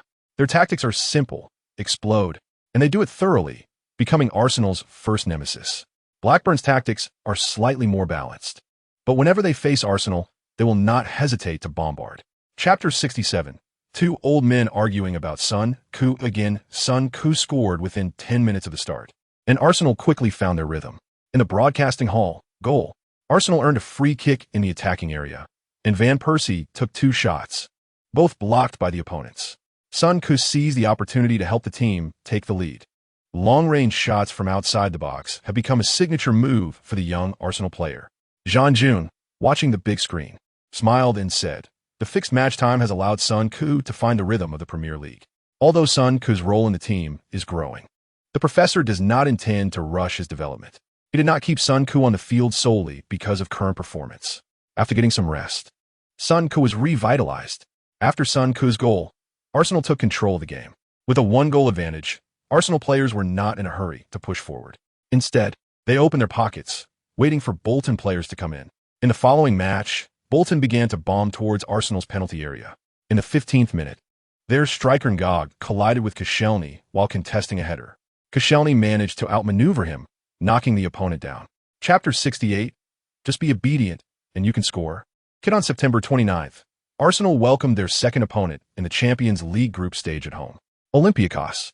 After the away match against Dortmund, Son's mentality has stabilized a lot. Although it is impossible to be completely calm, at least his heart won't be racing in the locker room. In terms of strength, Olympiacos is definitely the weakest team in this group. They lost 0-1 at home in the first round to League One runner-up Marseille. According to media predictions, Olympiacos is likely to be the easy target for the other 3 teams. However, based on the performance in the first match, Olympiacos did not appear weak. They were basically evenly matched with Marseille, with both teams having opportunities, but Marseille was better at capitalizing on them. After the Champions League group draw was announced, William Hill released the odds for winning the Champions League. Defending champions Barcelona topped the list as the favorites for this season. Real Madrid ranked second, and the media believes that the feud between Mourinho and Barcelona is likely to continue in this season's Champions League. The 4 Premier League teams occupy the 3rd to 6th positions. Manchester United, who drew a favorable group, ranks 3rd. Chapter 69. He didn't score, but he shone brighter than the scorer. In the Sky Sports studio, Martin Tyler exclaimed in an exaggerated tone, "Look, the 2 young players from Arsenal are showing us the new era of English football." After a change of possession, a midfielder lofted the ball into the penalty area, and a winger scored. Chamberlain had a dream start to his career, and Wenger's eye for talent remained sharp. Sun Koo, who joined the team this season, has already taken on the role of midfield conductor. This kid is doing great. He possesses rare passing and control skills among English midfielders. Before the match, many believed that playing as a defensive midfielder stifled his attacking talent. However, his presence has energized the team's attack, and he has now become an indispensable player in Arsenal's midfield. Upon seeing the banners from the home fans, Sun Koo realized that this goal was Arsenal's 200th goal in Champions League history. Chamberlain is quite lucky. However, scoring first does not mean victory is guaranteed. There is still a long way to go. After conceding a goal, Olympiacos changed their tactics. They tried to exploit weaknesses on Sun Koo's side using Milivojevic. In the 15th minute, Olympiacos passed the ball to Sun Koo's side. Chapter 70, Silva's Fiery Dreams. Leading by 2 goals at home, Arsenal fans began singing a catchy song created with the players' names. When it was Sun Koo's turn, it directly switched to "You Are My Sunshine." However, the situation on the field remained tense, and Olympiacos players were determined to fight harder. It seems these guys are not planning to hold back. They want to expend all their energy for this match. This is the advantage of playing for a small league powerhouse. Being able to showcase oneself on the Champions League stage without worries. Raiola had initially mapped out a growth path for Sun Koo, suggesting he first play for a top club in the Portuguese League or Eredivisie for 2 years, then jump straight to a big club in the Premier League. Deer from Tottenham followed this path, starting his career at Sporting Lisbon's youth academy. After playing 1 or 2 seasons in the Portuguese League, he was signed by Tottenham. If Sun Koo had not had a system and had crossed over into a young prodigy, he would likely have chosen this route. However, this is not the path that a British superstar should take. Future stars should shine brightly from the moment they debut. Olympiacos players are working hard, hoping both to win and to create a path for themselves. Chapter 71, 4th best player. On the way back to the field, Sun Koo put his arm around Silva's shoulder and said, "Thiago, you can actually organize attacks from the back line or boldly push forward to assist. As long as you have confidence, you should showcase your abilities." This was Sun Koo's heartfelt advice. He had watched Milan's matches and felt that Silva was playing in a very conservative manner. The pace of attack and defense in Serie A is inherently slow, and AC Milan, led by the older players, is even slower. Silva shines in that environment, but in that pace, it can be quite strange for a center back to suddenly push forward. But the Premier League is different. Sometimes 3 plays can happen in a minute. The rhythm does not require everyone to hold their positions, but rather that there must be someone in every position. Given Silva's overall strength, it wouldn't be difficult for him to help teammates break through defensive lines or to free up a defensive midfielder to move forward. Wenger did not let Silva participate too much in the attack, mainly because Arsenal's lineup includes Arteta, Song, Rosicky, Sun Koo, Wilshere, and Ramsey. Any 3 of these 5 players can organize attacks without issue. Chapter 72, Star Plan. To become a world-class player at the peak of Messi and Ronaldo. Upon hearing the announcement on the radio, Sun Koo showed a professional sunny smile, having been mentally prepared. Shamak was the first to run over and give Sun Koo a hug. The Moroccan striker enjoyed half a season at Arsenal and later struggled as a substitute for Van Persie. He genuinely appreciated Sun Koo, who is now a favorite in the eyes of the coach. The coach admires him, the fans love him, and his teammates acknowledge him. Even if Sun Koo had handled that opportunity a bit selfishly, no one would say anything. After all, in this world, those who are favored often act without fear. Chamberlain quickly followed with a hug for Sun Koo. Sun Koo helped him achieve his first goal for Arsenal, which was incredibly significant for him. Silva also embraced Sun Koo, feeling that this young player plays smartly and selflessly, always thinking of others. Such people are very pleasant to be around. Next were Maicon and Capdevila, both of whom regarded Sun Koo as a peer. Psychologically, Sun Koo is indeed their peer. Sun Koo and his teammates linked arms and walked around the field to thank the fans. The atmosphere of European football is indeed great. The Emirates Stadium is almost full for every match. Chapter 73, the old man's definition of a defensive midfielder. After the match, Wenger appeared at the press conference looking very pleased. Arsenal had won 2 consecutive matches in the Champions League group stage, and things were going smoothly, if nothing unexpected happens. Finishing first in the group seems to be a certainty. However, he was not only happy about the match results, but also the financial implications. With each victory, Arsenal not only wins the match, but also earns real money. This season, the total prize money allocated to the 32 participating teams in the Champions League reached $754.1 million.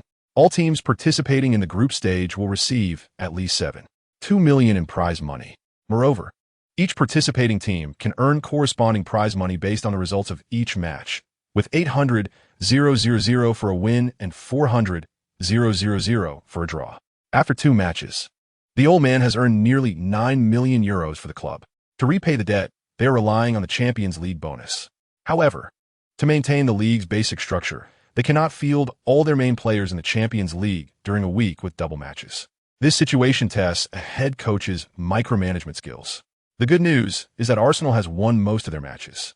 When faced with reporters' questions, the old man occasionally shows a sense of humor. The reporters quickly asked about Son Koo. This young player, who has just arrived, has already become a key player for the team.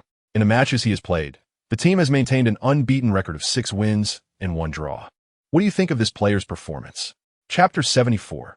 Let's see who the true king of North London is.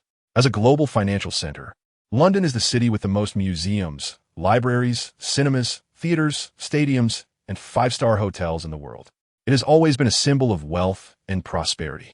This metropolis, covering 600 square kilometers and home to over 8 million people, also has the most professional clubs in the world. At its peak, London had 17 professional clubs. No matter where you drive from in London, you are sure to see a professional club within half an hour. This situation has led to many London clubs having a community-based attribute, with many residents naturally supporting the clubs near their neighborhoods.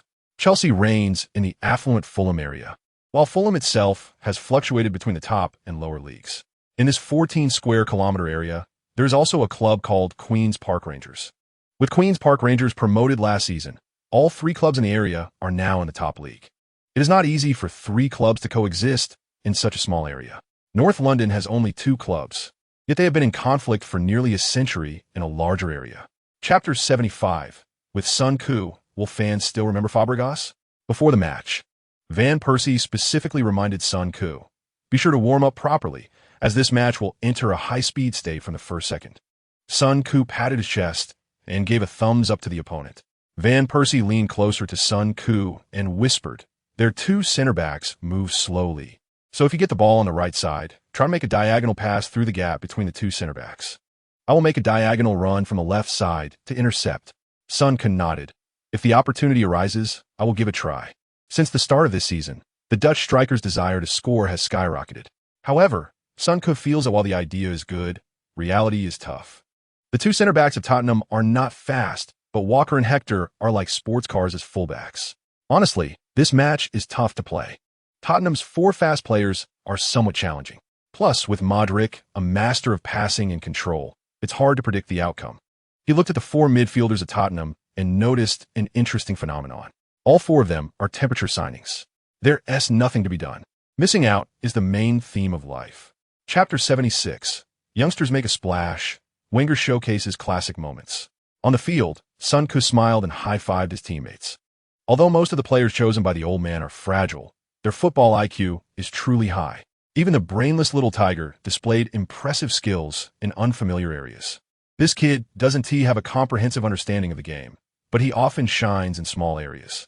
The flanks are already narrow. He can't be expected to think clearly about everything in every corner. Son Koo still hasn't figured these things out, but he knows where his advantages lie. To be honest, Tottenham's squad this season is quite good. They have both skills and physicality, along with a legendary player like Bale. They can't advance further, partly due to the strength of their opponents, and also due to their own reasons. Manchester City has spent money to create an invincible squad in the Premier League, and most teams crumble when they face them. Manchester United has a player who can shine brightly, and Arsenal has a master who elevates football tactics. Redknapp is also a famous Premier League coach, but his tactical ideas have yet to break through the limitations of the era. For example, this retro 4-4-2 formation looks like it has 4 midfielders. However, when facing Arsenal, the 2 midfielders feel like they are leaking all over. Chapter 77.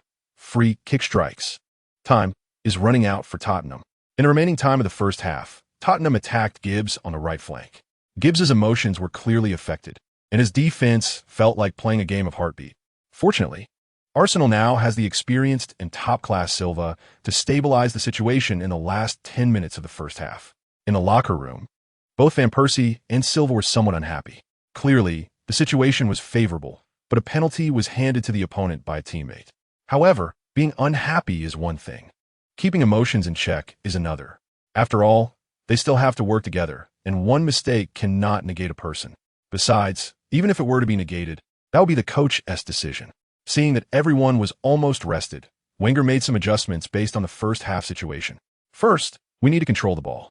They want to be able to maintain such intensity. Secondly, Theo Walcott should apply pressure on the flanks in the second half. We can increase the intensity. And after 60 minutes, I will adjust personnel as needed. The same goes for the fullbacks. When you experience fatigue, I will make corresponding substitutions. Third, if we still haven't scored by 70 minutes, we can move the defensive line forward. Chapter 78. Arranging combinations is innovation. A new killer move is born. The goal is in. Son Koo's quick free kick caught the Tottenham players off guard. Just when everyone thought Son Koo would solve the problem with a powerful long shot, the young Arsenal player brought everyone a big surprise. The Tottenham players surrounded the referee, claiming that the free kick should be retaken. From the previous free kick process, we can see that after the referee rearranged the wall, he blew the whistle. The free kick procedure was in accordance with the rules. Through slow-motion replay, we can see that because the referee blew the whistle early, Son Koo adapted and scored this crucial goal. This is why Professor Wenger likes smart players. Time is running out for Tottenham. They should seize the moment. In the studio, Jean Jun's voice was still passionate.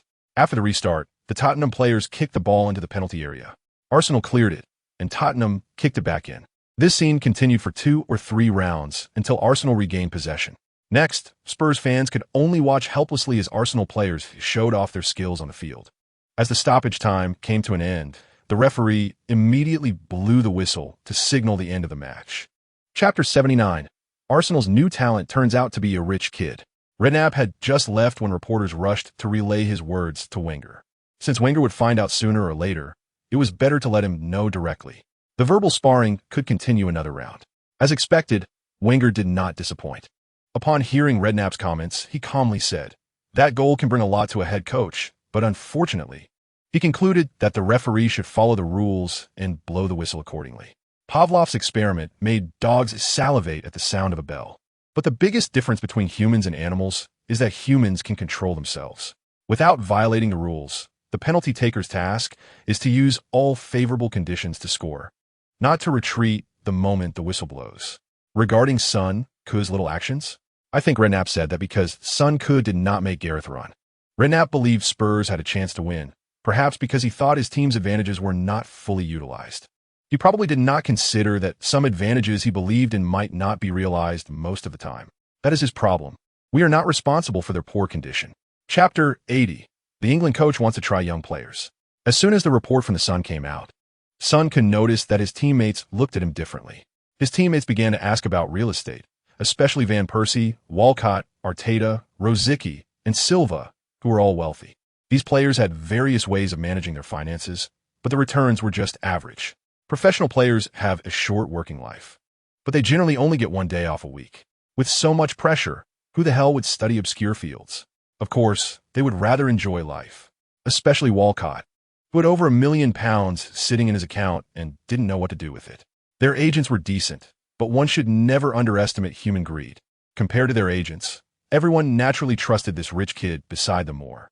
At the request of his teammates, Son Koo shared his insights on the future of the London real estate market with them. A 10-year break-even period and the visible benefits of having both chickens and eggs in the future made many players interested. After all, these guys were professional players, and they made decisions quickly. Van Persie wanted to buy 5 houses in Fulham, while Walcott was planning to buy a few near Son Koo's house. Chapter 81. No goals. No assists. Why are you all bothering me? In the fiercely competitive Premier League, aside from the Big Six, they're gradually forming the top group this season. Any team that can rank in the upper part of the table for 2 consecutive years is tough. The only teams that meet this requirement are Everton, Bolton, and Sunderland. Moyes has coached in the Premier League for nearly 11 years and is one of the few coaches who has helped the club rebuild, complete upgrades, and reshape the club style. The other 2 coaches are naturally Ferguson and Wenger. During Moyes' tenure, Everton was the strongest team outside the Big Six. No matter what difficulties they encountered, Moyes could keep the team in the top 8 of the Premier League.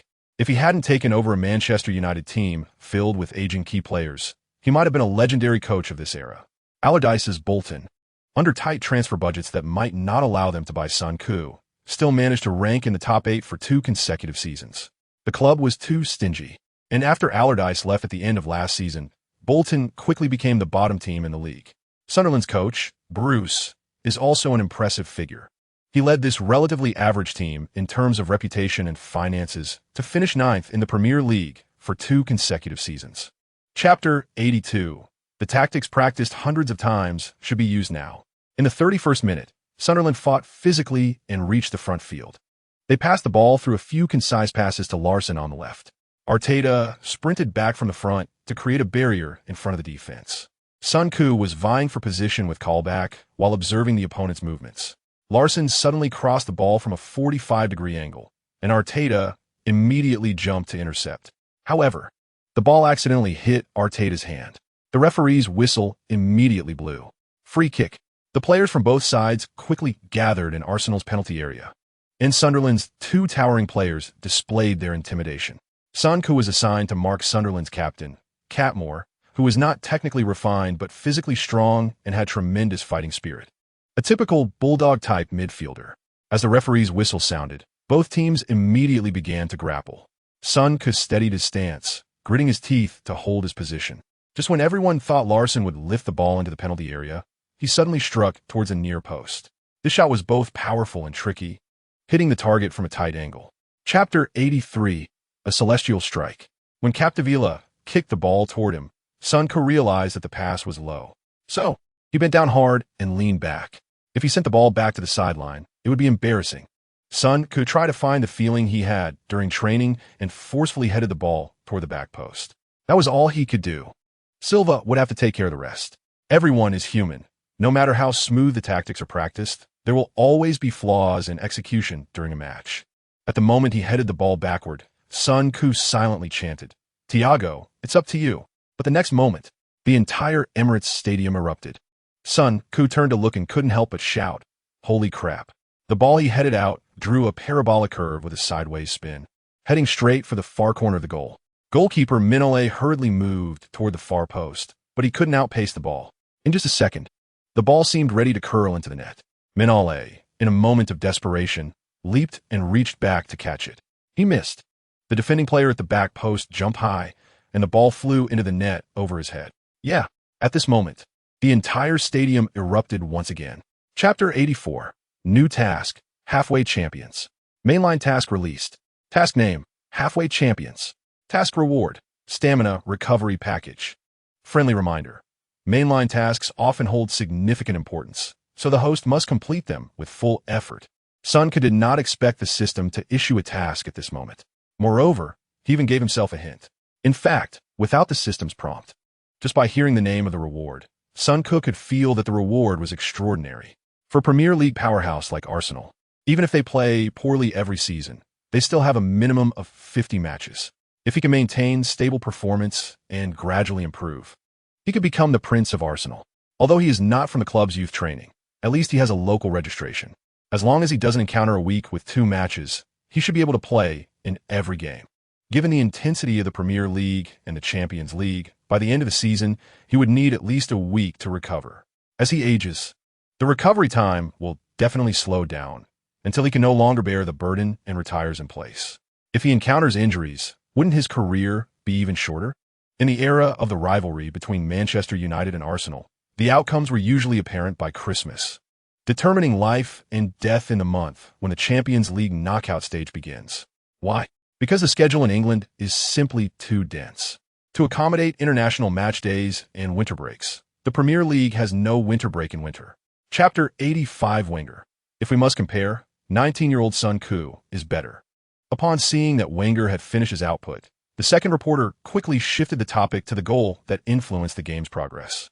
Mr. Wenger, does this tactical corner kick mean that Arsenal will use this method more often for set pieces in the future?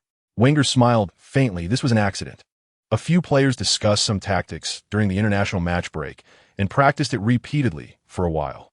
At halftime, the players wanted to give it a try, and I didn't intervene. From the process, this tactic did not achieve the effect they wanted. I don't know if they will continue to practice it. When players who like to think come together, it is easy to create a chemical reaction. Hearing Wenger's answer, the reporters instinctively exchanged glances. They had never expected to hear such an answer. Mr. Wenger, since Son could join Arsenal, he has already helped the team score 6 goals. Will you consider letting him play closer to the opponent's goal?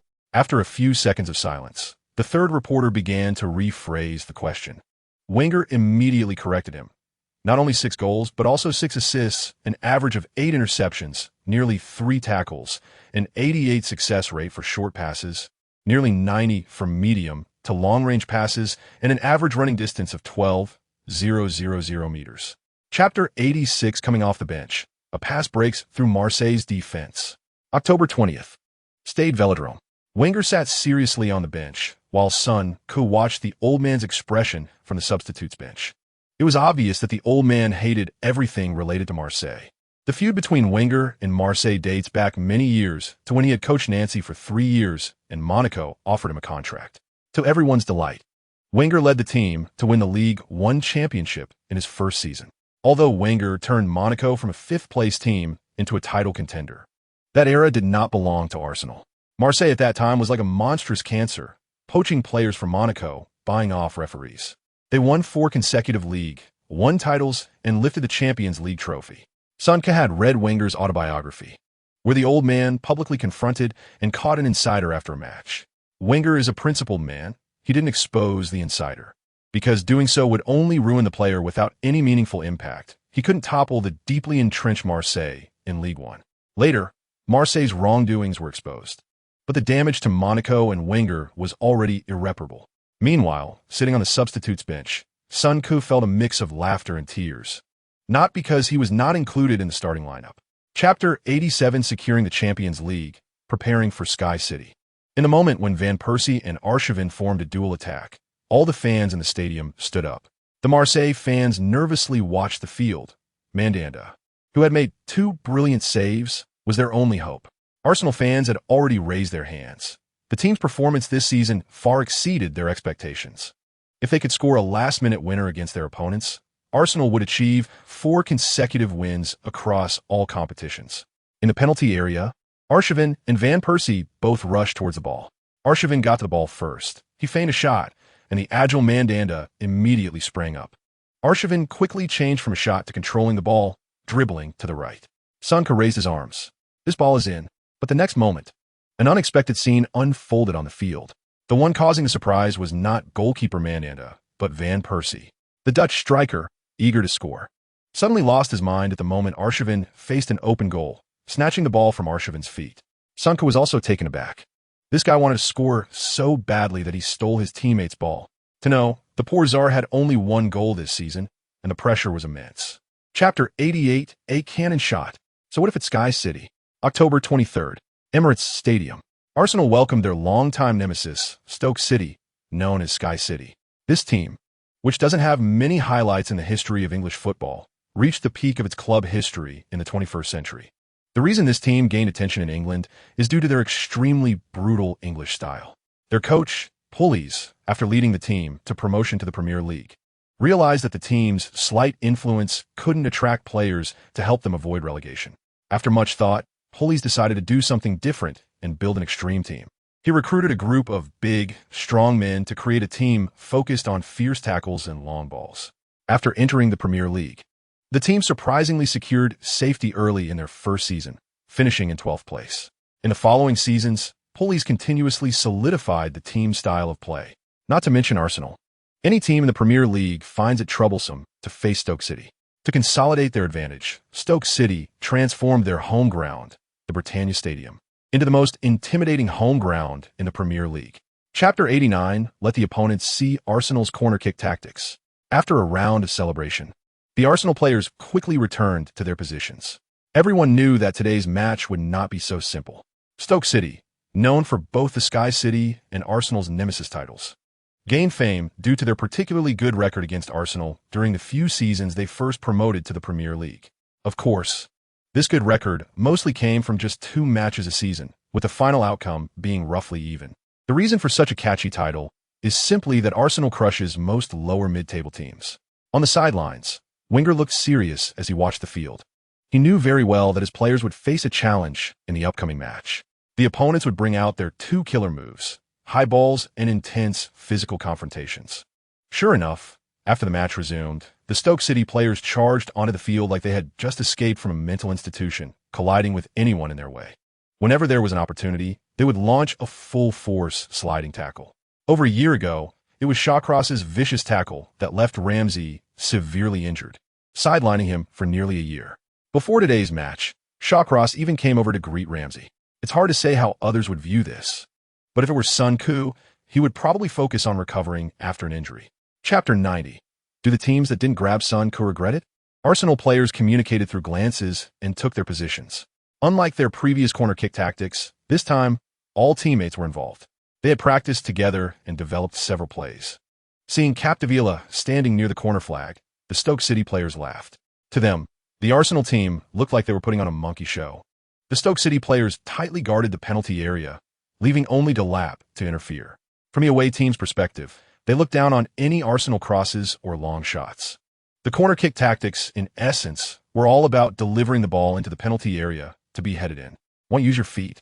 Sure, but it depends on whether you have time to set up. On the sidelines, Stoke City's coach Pulis wore a disdainful smile.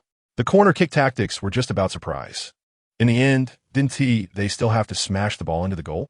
Meanwhile, Wenger stood with his arms crossed, closely observing everything happening on the field. Capdevila stopped the ball, and Delap dutifully rushed forward. Capdevila glanced at the penalty area and immediately sent the ball in. The football spun fiercely towards the far corner. Inside the penalty area, the Stoke City players looked terrified. This was a divine trajectory they had no control over. Chapter 91. Arsenal rises to second place. The chance to win the championship has arrived. After the match, Silva, who had been contesting headers against taller opponents, was named the best player of the match. Son Koo completely agreed with this result. The 183-meter Brazilian center-back made the over 2-meter tall crouch look foolish throughout the game. Moreover, during set pieces, Silva was always the first choice to contest the initial ball. Other Arsenal players supported him, and he was the brightest star of the team today. Son Koo estimated that Silva's post-match rating would reach at least 85 points. If Arsenal hadn't faced such defensive pressure today, Son Koo felt his own stats of 1 goal and 1 assist would have easily made him the best player. However, facing an opponent that relied on aerial play was not Son Koo's strength yet. But that wasn't a big deal. At most, it would take 6 months to a year. When the two teams met again, Son Koo believed that aerial balls would no longer be his weakness. At the post-match press conference, Stoke City coach Pulis did not stubbornly insist like Bruce, only to be hammered by the old man. Pulis expressionlessly stated that losing on Arsenal's home turf was nothing to be ashamed of, and after all, Stoke City had not beaten Arsenal away in the last 3 seasons. Chapter 92. The first endorsement, full of prestige. October 26th. Emirates Stadium. Dressed in a custom suit, Son Koo sat in the stands, with Van Persie on his left and the Arsenal natives represented by Song and Walcott. On his right were Silva, Capdevila, and Coach Tao. Although they had been together for 2 months, the subtle differences were clear from their seating arrangements. Today was a League Cup match, with Arsenal hosting the Premier League's Bolton. The League Cup includes all 92 professional clubs across 4 levels of English football, with opponents and home-away matches determined by a draw in each round. Teams participating in European competitions can start from the 3rd round. Except for the semi-finals, which are played home and away, all other matches are single elimination. If the match is tied after 90 minutes, it goes directly to a penalty shootout. In this kind of match, Wenger usually gives opportunities to rotate players, substitutes, and youth players. The old man had already stated that the League Cup was meant for young players to have their fun, and even if they reached the finals, this group would still be on the pitch. Arsenal's goalkeeper position was occupied by Fabianski, who was of a high standard for a second-choice keeper and could be a starter for mid- to lower-tier teams. Chapter 93. The Madman 2.0 claimed he would take Arsenal away with ground football if it weren't for Barnett being there, and if the money hadn't transferred into his account. Son Koo would have thought he was scammed by a small film company. Everything happened too quickly. On the day he signed a contract, Son Koo changed into countless outfits at Burberry's London headquarters and posed for what must have been thousands of photos. Meanwhile, at the Coney training ground, Arsenal's main players were asking where Son Koo had gone. Since everyone had not participated in the match yesterday, there was no rest day today. As a result, when they arrived at the club, everyone was looking for Sun Ku. Since Sun Ku transferred to Arsenal, he had had no more than 3 days of rest. On normal training days, he arrived the earliest. On days off, he would come after getting enough sleep. No teammate knew when he arrived at the club every day. However, whenever everyone entered the training ground, Sun Ku would always smile and chat with them. His presence or absence was incredibly obvious to everyone. On the first day Sun Ku was absent, his teammates felt bored. As training began, Van Persie used the captaincy as a shield to ask Wenger about Sun Ku's situation. Wenger smiled and said, "Sun Ku signed with a brand endorsement, but I can't reveal too much before the official announcement." He originally planned to resolve this after the Chelsea match, but I think that day is more suited for rest. Even coming to the club is better than posing. Chapter 94. The outline of the superstar path begins to take shape. October 29th. Sun Ku saw Stamford Bridge for the first time. How should I put it? This century-old stadium wasn't as grand as imagined. The entire stadium only has 2 main tiers and cannot accommodate many fans. Even when full, it can only hold 41,000 people. There's no way around it. London is a world-class metropolis where land is extremely valuable. Moreover, with over a dozen professional clubs in London, there is simply no space to build a large stadium like Old Trafford. However, what impressed Sun Ku the most about this stadium was the number of boxes. Located in the wealthy Fulham area of London, Stamford Bridge has become a social venue for celebrities from all walks of life. In a luxurious private box, everyone is sipping drinks and watching football, perhaps sealing business deals during the match. The stadium is surrounded by 2 4-star hotels, 5 restaurants, a conference center, a health center, a business center, and even a nightclub. Chelsea is one of the richest clubs in the Premier League, unlike Manchester United, where profits line the owners' pockets. Abramovich is willing to spend money. Shortly after acquiring the club, he brought the league championship trophy to Chelsea. Chapter 95. Falling behind at the start? Chelsea is no match. Broadcast Hall. Hello everyone. Welcome to the live broadcast of the Premier League. I am Jean June. Today, I bring you a highlight match of this round, featuring the Blues Chelsea at Stamford Bridge, facing Arsenal, who have reignited their youthful spirit at the start of the season. Before this match, Arsenal was just behind unbeaten Manchester City, sitting in second place on the table. Chelsea trailed Arsenal by 3 points, ranked third in the league. Although there is only a 3-point gap between the 2 clubs in the standings, the circumstances of the 2 head coaches are worlds apart. After losing key players Fabregas, Nasri, and Clichy, Arsenal faced a wave of injuries at the beginning of the season, making things even worse. However, Wenger relied on a group of young players, pulling off a last-minute win against Newcastle, a comeback against Liverpool, and a draw with Manchester United. The young players' performances provided the team with breathing room. And as injured players gradually returned, coupled with 3 signings before the transfer window closed, Arsenal regained their vitality in subsequent matches. The Gunners are only behind Manchester City in the league and are performing well in the Champions League group stage, outpacing Dortmund and Marseille, with a promising outlook for advancement.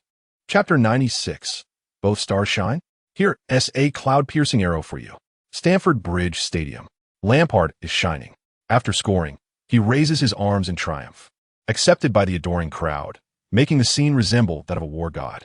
Near the center circle, Van Persie is cheering on his teammates. This goal was not unexpected. This season's most important London derby was destined to end in a high-scoring shootout before the match even started. Boas acted like a madman, challenging Wenger before the match. Dare to go all out? Naturally, Wenger quickly accepted Boas' challenge. Chelsea's high pressing is not scary. Several players in their starting lineup have passed the age of 30, and their competitive state has begun to decline. Even if they are physically fit, the natural decline of bodily functions is unavoidable. As long as they continue to play this way, they will inevitably encounter physical issues. The best tactic for Chelsea now is to play conservatively, pulling back the formation slightly, keeping the 3 lines close together, with all positions in midfield except Lampard occupied by strong, physical players. The fullbacks may not be sharp, but they must be able to shuttle back and forth between the front and back. If a healthy Drogba were to join the striker position. Chapter 97. Equalizing from midfield. The English star is ready to wrestle with the Saint Child under the gaze of over 40,000 fans. Czech seemed to be ejected into the air, his body quickly horizontal. For a top goalkeeper, any shot within the frame has a chance. Czech sprung to the right. his right arm already extended forward. He felt good today, as long as the long shot didn't hit the four corners of the goal. He could handle it with a brief preparation time. But then, the next moment, the expression on Cech's face in the air suddenly changed from calm to struggling. This kid's shot was surprisingly fast. At that moment, Cech realized that his reaction speed could not keep up with the speed of the football. He struggled to stretch his right arm, using all his strength to reach out as the ball crossed the goal line. However, even through his gloves, Cech felt the breeze created by the football passing by. With the crisp sound of the ball hitting the net, Cech turned his head in the air, looking at the goal with disbelief. This kid doesn't look strong. How could his kick be so powerful? This was Cech's first live experience of Son Ku's long shot. More intense than what he saw in videos. Chapter 98. Another brilliant performance. This kid is full of treasure. As Torres turned his body towards the front field to stop the ball, he wanted to accelerate and soar freely in open space. Just as he was about to dribble and speed up, Son Ku suddenly positioned himself between him and the ball. Torres tried to poke the ball away from Son Ku's side, but Son Ku immediately used his arm to maintain distance. Torres, feeling a bit embarrassed after being outplayed, continued to run circles around Son Ku, trying to regain possession. It was now Son Ku's turn to turn and find a breakthrough in the blockade. Torres gave Son Ku the impression of being a bit clumsy. He ran around Son Ku for half a lap without using his body or making too many small maneuvers. If it were any other player, they would probably have knocked Son Ku down immediately. After taking care of Torres, Son Ku made a sideways acceleration. Just as he sped up, the Chelsea players formed a circle around him from behind, seeing the former Chinese Super League star Ramirez chasing him like a hunting dog. Son Ku immediately made a sharp stop. He waited for Ramirez to halt before passing the ball to Song. Facing Sturge's pressing, Song pulled the ball back and passed it in another direction. Chapter 99. Van Persie's hat trick, all thanks to me. As the match resumed, Son Ku's mind replayed Walcott's goal earlier. A simple description, awesome. During the goal, Arsenal successfully completed the transition from defense to attack. However, the Chelsea players had already sprinted to complete their defensive setup. Walcott's goal wasn't a counterattack. He charged straight into Chelsea's heavily guarded right side and dribbled past 3 defenders in one go. The remaining 2 Chelsea players attempted to cover but could not keep up with his speed. He was like a loach that could run 100 meters in just over 10 seconds. So slippery. If Walcott had not suffered so many injuries, he would undoubtedly be a king on the right side just by playing instinctively. At worst, when his speed starts to decline, his level would drop only a notch. That would still make him a legendary figure. After the match resumed, the intensity of the Chelsea players' confrontations suddenly peaked. In the 65th minute, Boas made his final gamble. He substituted the little beast Lukaku for Ramirez, followed by replacing Mikel with Menelaus and Sturridge with Maluda. Interestingly, Lukaku played on the right, while Torres remained at the forefront. This arrangement illustrates Liu Yuanwei's lifelong obsession with footwork. Chapter 100. The supergiant world, data, is king. As Arsenal scored their 6th goal, Chelsea fans at Stamford Bridge began to leave in droves. The broadcast camera switched to Chelsea's owner, Abramovich, whose face showed a mix of calmness and anger. In the recent 3 seasons of their encounters, Chelsea held an absolute advantage with a record of 5 wins and 1 loss. It is not an exaggeration to say that Arsenal has seemed like a big gift to Chelsea in recent seasons, no different from the mid to lower tier teams in the Premier League. Yet Chelsea lost to their opponent by such a wide margin today. How could the owner not be furious? The position of Chelsea's head coach is already a high-risk job in the industry. The owner dares to invest real money, but can also make the decision to fire you in a minute. The key is whether you can hold your position. They are not short of money, although a head coach can leave with several £million in severance pay. However, a head coach with a history of failure at a top club may find it hard to get a chance at a top club again for the rest of their life. The most typical example is Moyes, who went from the father of Everton to being selected, and then to being the wrong choice, all in less than a season. After that, he never got to manage a club ranked in the top 6 of the 5 major leagues again. Chapter 101. After the press conference, the jerseys sold out. In the press hall, Wenger and Van Persie had just sat down. The first reporter eagerly asked, "Mr. Arsène, before this match, Arsenal was not favored by the outside world. Does this big win count as a pleasant surprise for your team?" Before the match, the bookmaker had given Chelsea a high odds of 16, while Arsenal was only 44. This odds meant that betting on Chelsea was just financial management, while betting on Arsenal could lead to wealth. Wenger replied expressionlessly, "Predicting a match includes the historical performance of both teams, player values, past records, and the recent performance of teams. For more accurate data, one should also understand the locker room situation, the physical condition of the players, and even the psychological state of the entire team. Some things are beyond the grasp of assessment agencies, and some situations are even difficult for the head coach to grasp. As a head coach, my job is solely to help the team win, so I do not pay too much attention to external expectations. The plans I formulate are all aimed at victory, and when the team achieves the set goals, I cannot be overly surprised, as this merely represents the completion of my work for the week, with many similar tasks ahead. Chapter 102. Dealing with fellow townsmen. The old man has special insights. After the 10th round of the Premier League, Arsenal had 4 days to adjust before facing Marseille at home in the 4th round of the Champions League group stage. 2 days before the match, Wenger called in key players like Van Persie, Sun Koo, Song, and Silva one by one to talk in his office. Considering that there was a league match 3 days after the Champions League, the professor made a bold decision to use a rotated lineup against the most threatening team in the group, Marseille. When Sun Koo entered the office, the old man smiled and gestured for him to sit down. Yesterday, I received good news. Your jersey sold nearly 10,000 pieces in a day. Half of them came from England and half from China, which fully proves your progress over the past 2 months. Sun Koo calculated in his mind. A jersey costs £60, so 10,000 pieces would be 600,000 pounds. The sales have skyrocketed. Sun Koo immediately expressed some grateful words about the leadership's nurturing, and the old man smiled and waved his hand, indicating that such things were not popular in Arsenal. The two discussed the issue of jersey sales, and Sun Koo mentioned that based on the experience of the little giant in the NBA, the one who would benefit the most from his popularity in China should be that old guy Van Persie. When the little giant entered the NBA, it brought a wave of NBA fever to China, but unexpectedly, the highest-selling jersey was that of McGrady. Chapter 103. For signed jerseys, Burberry's first-day sales exploded. After the first 4 rounds of the Champions League, the situation for the top teams in the 4 major leagues looked very good. Currently, there are no top teams in League One. In Group A, Manchester City lost to Bayern, drew with Napoli, and earned 6 points against Villarreal, ranking second in the group. However, their last 2 opponents are Bayern and Napoli, and they need to win against Napoli in direct confrontation to secure qualification. Despite this, the English media optimistically believes that Manchester City can at least secure second place in the group. In Group B, Inter Milan has 3 wins and 1 draw, while the other 3 opponents in the group have made a mess of things. In Group C, Manchester United has 2 wins against the weak team Galatasaray, and no one thinks they will encounter surprises against Benfica and Basel. In Group D, Real Madrid has won all 4 matches, while Lyon and Ajax will compete for the remaining qualification spot. In Group E, Chelsea has 2 wins and 2 draws, which basically ensures a spot in the next round, while the other spot will be contested between Bayer Leverkusen and Valencia. Group F is in a state of mutual elimination, with Zenit, Greek team AEK, Porto, and Shakhtar Donetsk all having chances to qualify.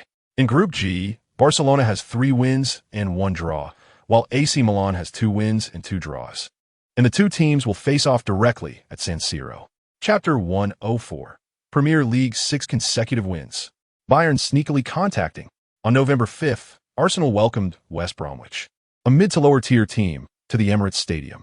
In the locker room, Sun Koo opened his attribute panel again.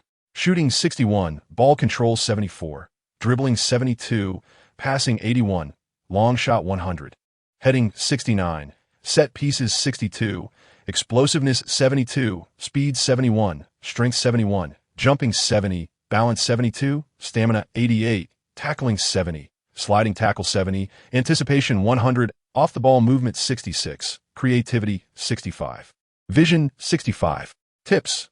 When the power of long shots reaches 90, the special ability is cancelled when personal strength exceeds 90.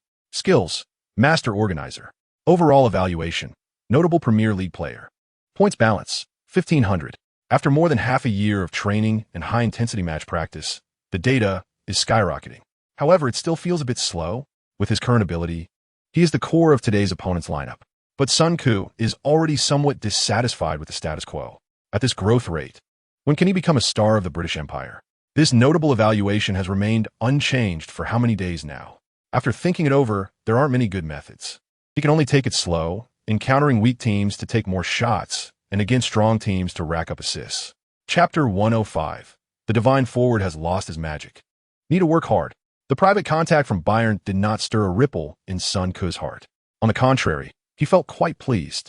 Someone secretly reaching out indicates that he is indeed moving towards the level of a top club. Although his overall strength is not that solid, the abilities that need to be strong are indeed sufficient. Even if relying on natural growth, one can still have a glorious career. Of course, attributes must be added, and they must be added crazily. To be honest, apart from a very few individuals, most players have distinct strengths and weaknesses. Even top stars may not win the favor of all head coaches. A striking example is Didier Drogba. Is he top-notch? Absolutely. However, when Scolari was in charge of Chelsea, he resolutely placed Drogba on the bench. If it weren't for Drogba's strong influence in the locker room, he might have succeeded in sidelining the old man. Whether a player can fully utilize their advantages depends entirely on whether the head coach knows how to use them. A prime example is Theo Walcott. This kid, aside from his explosive physical ability, has decent technical skills, but his awareness can only be described as mediocre. Yet, under the old man's management, he became a lethal weapon. When it comes to fully developing players' potential and giving young people opportunities, the old man is undoubtedly top-notch. Chapter 106. To secure 3 points. Become a defensive powerhouse in the eager gaze of Sun Ku. Van Persie swept the ball towards the far corner with his left foot. At the moment of contact, the Dutch striker suddenly flicked his wrist, pushing the ball towards the near corner. The goalkeeper swayed left and right, dutifully making a tentative save attempt.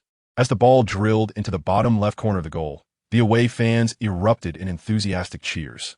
Since the start of the season, Arsenal fans have experienced a roller coaster of emotions: disappointment, anticipation, joy, and now fervor.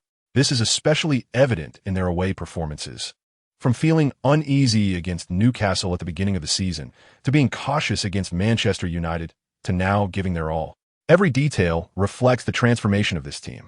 After scoring, Van Persie jogged to wait for his teammates, and with a determined look, he said, "Our performance today was average, but we must do everything we can to ensure victory. Once there is an opportunity, everyone should make bold runs, and I will support you." Since becoming captain, Van Persie has clearly become more focused on efficiency and more capable of considering issues from the team's perspective. Assisting teammates might be a concept that has just been updated in his dictionary. Some people can step out of their self-awareness at a young age, while others only learn to grow up at 29. Chapter 107. Sir Alex starts plotting again in front of the goal. Van Persie and goalkeeper Rudy were almost at a distance where they could stare at each other. Rudy blocked Van Persie's shooting angle and quickly moved towards him.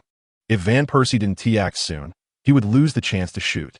At that moment, the Dutch striker suddenly flicked the ball with the back of his right foot, curving it into the net, leaving the goalkeeper helpless. Finally, they took the lead. Sun Ku excitedly waved his fist. Scoring a goal is incredibly difficult. After scoring, Van Persie excitedly rushed to the sidelines, vigorously waving his fist. At that moment, the entire away stand erupted in cheers. It must be said that in crucial moments, you still have to rely on the star striker. This season, Van Persie has truly been top-notch. Regardless of his form, he can score at critical moments. On the sidelines, Wenger excitedly waved his arms. Meanwhile, the Norwich coach shouted from the sidelines. They fouled before scoring. Why is the game still continuing? Similar to Norwich's previous goal, the referee ignored his complaints. This match was a challenging moment for Arsenal, and the player's performance also uplifted him. After the game resumed, Norwich substituted their striker Holt for Holohan, who had just been dispossessed by Sun Ku. Chapter 108. I'm also an influential person the day before the match against Dortmund. Arsenal received one good news and one ambiguous message. First, the ambitious Dutch striker rejected the club's contract renewal request. Van Persie gave a lofty reason: to focus on preparations and not to be distracted. It's worth noting that Arsenal has a policy of only offering one-year extensions to players over 30. Renewing his contract at this time would effectively help him bypass this policy. In 2011, medical technology was nowhere near as advanced as it would be 12 years later, and many players did not pay much attention to their physical upkeep. In today's professional football concept, it is generally believed that a player is practically done by the age of 33, and they might as well go play in Major League Soccer, earn some quick cash, and start the next phase of their lives. Van Persie is now a standard example of testing the waters. He wants to see if Arsenal has a chance at honors before considering big clubs. Renewing his contract at this point would effectively lock him into his career. And the Dutch striker doesn't want to settle down so soon. Second, the Major League Soccer season has ended, and Henry requested to train with Wenger's team, which Wenger agreed to. In a pre-match press conference against Dortmund, Wenger specifically addressed this issue. Thierry will come and train with us. He doesn't need to prove how excellent he is. He just wants to maintain his form and enjoy football again. It feels like home. It's always good to come back. Chapter 109. In the future, Haaland will be the poor man's son. Playing is playing, and messing around is messing around. No one can joke with the game. As the second half began, the Dortmund players immediately showcased their excellent attacking organization. In the 46th minute, Kyle crossed from the right, and Silva swept the ball out of bounds just as Lewandowski was about to shoot. Lewandowski, having made a clean play, immediately withdrew his leg and jumped up, both of them surprisingly embracing each other. Amidst the laughter of the fans, both players casually patted each other's backs. Dortmund took a throw-in, and Kagawa Shinji and his teammates executed 3 wall passes in succession, leading to a small explosive breakthrough into the left side of the penalty area, unleashing a low shot. Szczesny fumbled the ball, and Silva kicked it out of bounds again. Another throw-in. Son took a look at Kagawa Shinji, who appeared unremarkable. But to be fair, this kid has weak physical attributes, but shows impressive short-distance explosiveness and cleverness. Thanks to his outstanding performances over the past 2 seasons, some even dubbed him the Dortmund Messi. Over the years, any small player who shows a bit of flair has been called some Messi. Regardless of ability, as long as the nickname includes Messi, it can attract global attention. Chapter 110. A match, half a step to stardom. In the 5th round of the UEFA Champions League group stage, for many teams, this is a decisive battle for their fate. Group A's Bayern was not affected by their league loss to Dortmund, defeating Villarreal at home and advancing as group leaders a round early. Group B's Inter Milan had a disastrous start in the first round, but ultimately relied on their strong strength to win continuously, also securing first place in the group a round early. In the last season, the runner-up Manchester United achieved 2 wins and 3 draws in a group that was not particularly difficult, narrowly leading Benfica on goal difference. The point for the top 3 teams in this group were Manchester United with 9 points, Benfica with 9 points, and Basel with 8 points. In the final round, Manchester United had to score more goals to secure first place in the group. They needed to at least ensure not losing to Basel to advance from the group. It can be seen that under the strong pressure from Manchester City, the English Premier League champions have focused on the league, often rotating players in the Champions League group stage. Real Madrid in Group D won all 5 matches, achieving a goal difference of 15, averaging more than 3 goals per game. Even if he played 100 matches in a year, Ronaldo would dare to be present at every game. He is truly an invincible muscle man. Chelsea in Group E lost to Bayer Leverkusen after losing in the league, adding suspense to the final round for UEFA. Chapter 111. A reverse curled cross. Saving the team. Seeing the follower count on social media, Sun Ku realized he had become popular. He had been focusing all his energy on football lately, and apart from football news, he had no time to scroll through gossip. Who would have thought? He almost didn't recognize himself. However, Sun Ku was not affected by the sudden attention and arrived at the training ground at 9 a.m. the next day. It was tough to get up early the day after a match. At the training ground, Sun Ku saw a middle-aged black man chatting with an elderly man. Just by looking at the back of his head, Sun Ku knew it was Henry. The 34-year-old Henry turned around and met Sun Ku's gaze. Wenger called Sun Ku over and introduced the two to each other. Henry smiled and embraced Sun Ku. "Hey, I watch your matches on TV every week." Henry's opening line left Sun Ku momentarily speechless. But as a soul in his 30s, Sun Ku calmly expressed his admiration for the industry veteran. Watching the two engage in mutual flattery, Wenger returned to his office. Before leaving, Wenger reminded Henry, "Thierry, take it easy on the first day of training. This kid trains as crazily as Cristiano." Chapter 112. If you can stop Van Persie, can you stop Arsenal? Just as Arsenal set up a legendary formation from 40 years ago to fight Fulham to the death, the Fulham coach decisively substituted 2 burly defenders. In the final minutes of the match, Arsenal completely surrounded Fulham in the penalty area.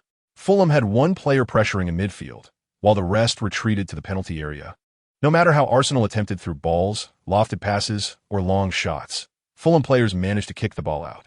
Damn it! As the final whistle blew, Sun Ku cursed it out loud. If Manchester City won, the gap between the two teams would be 5 points. with 6 matches left in the first half. 5 points was not an unattainable score, but it wouldn't stop Manchester City's stability. The two teams would meet again during this period. And even with the addition of Silva and 2 veterans to the defense, Sonku estimated that Arsenal would still be pressured by Manchester City. The task of being half-season champions suddenly became more difficult. Meanwhile, Fulham players high-fived each other, celebrating their draw against Arsenal away. Vermaelen remained relatively calm. He was the star of the match, scoring 2 goals, 1 on each side. Chapter 113.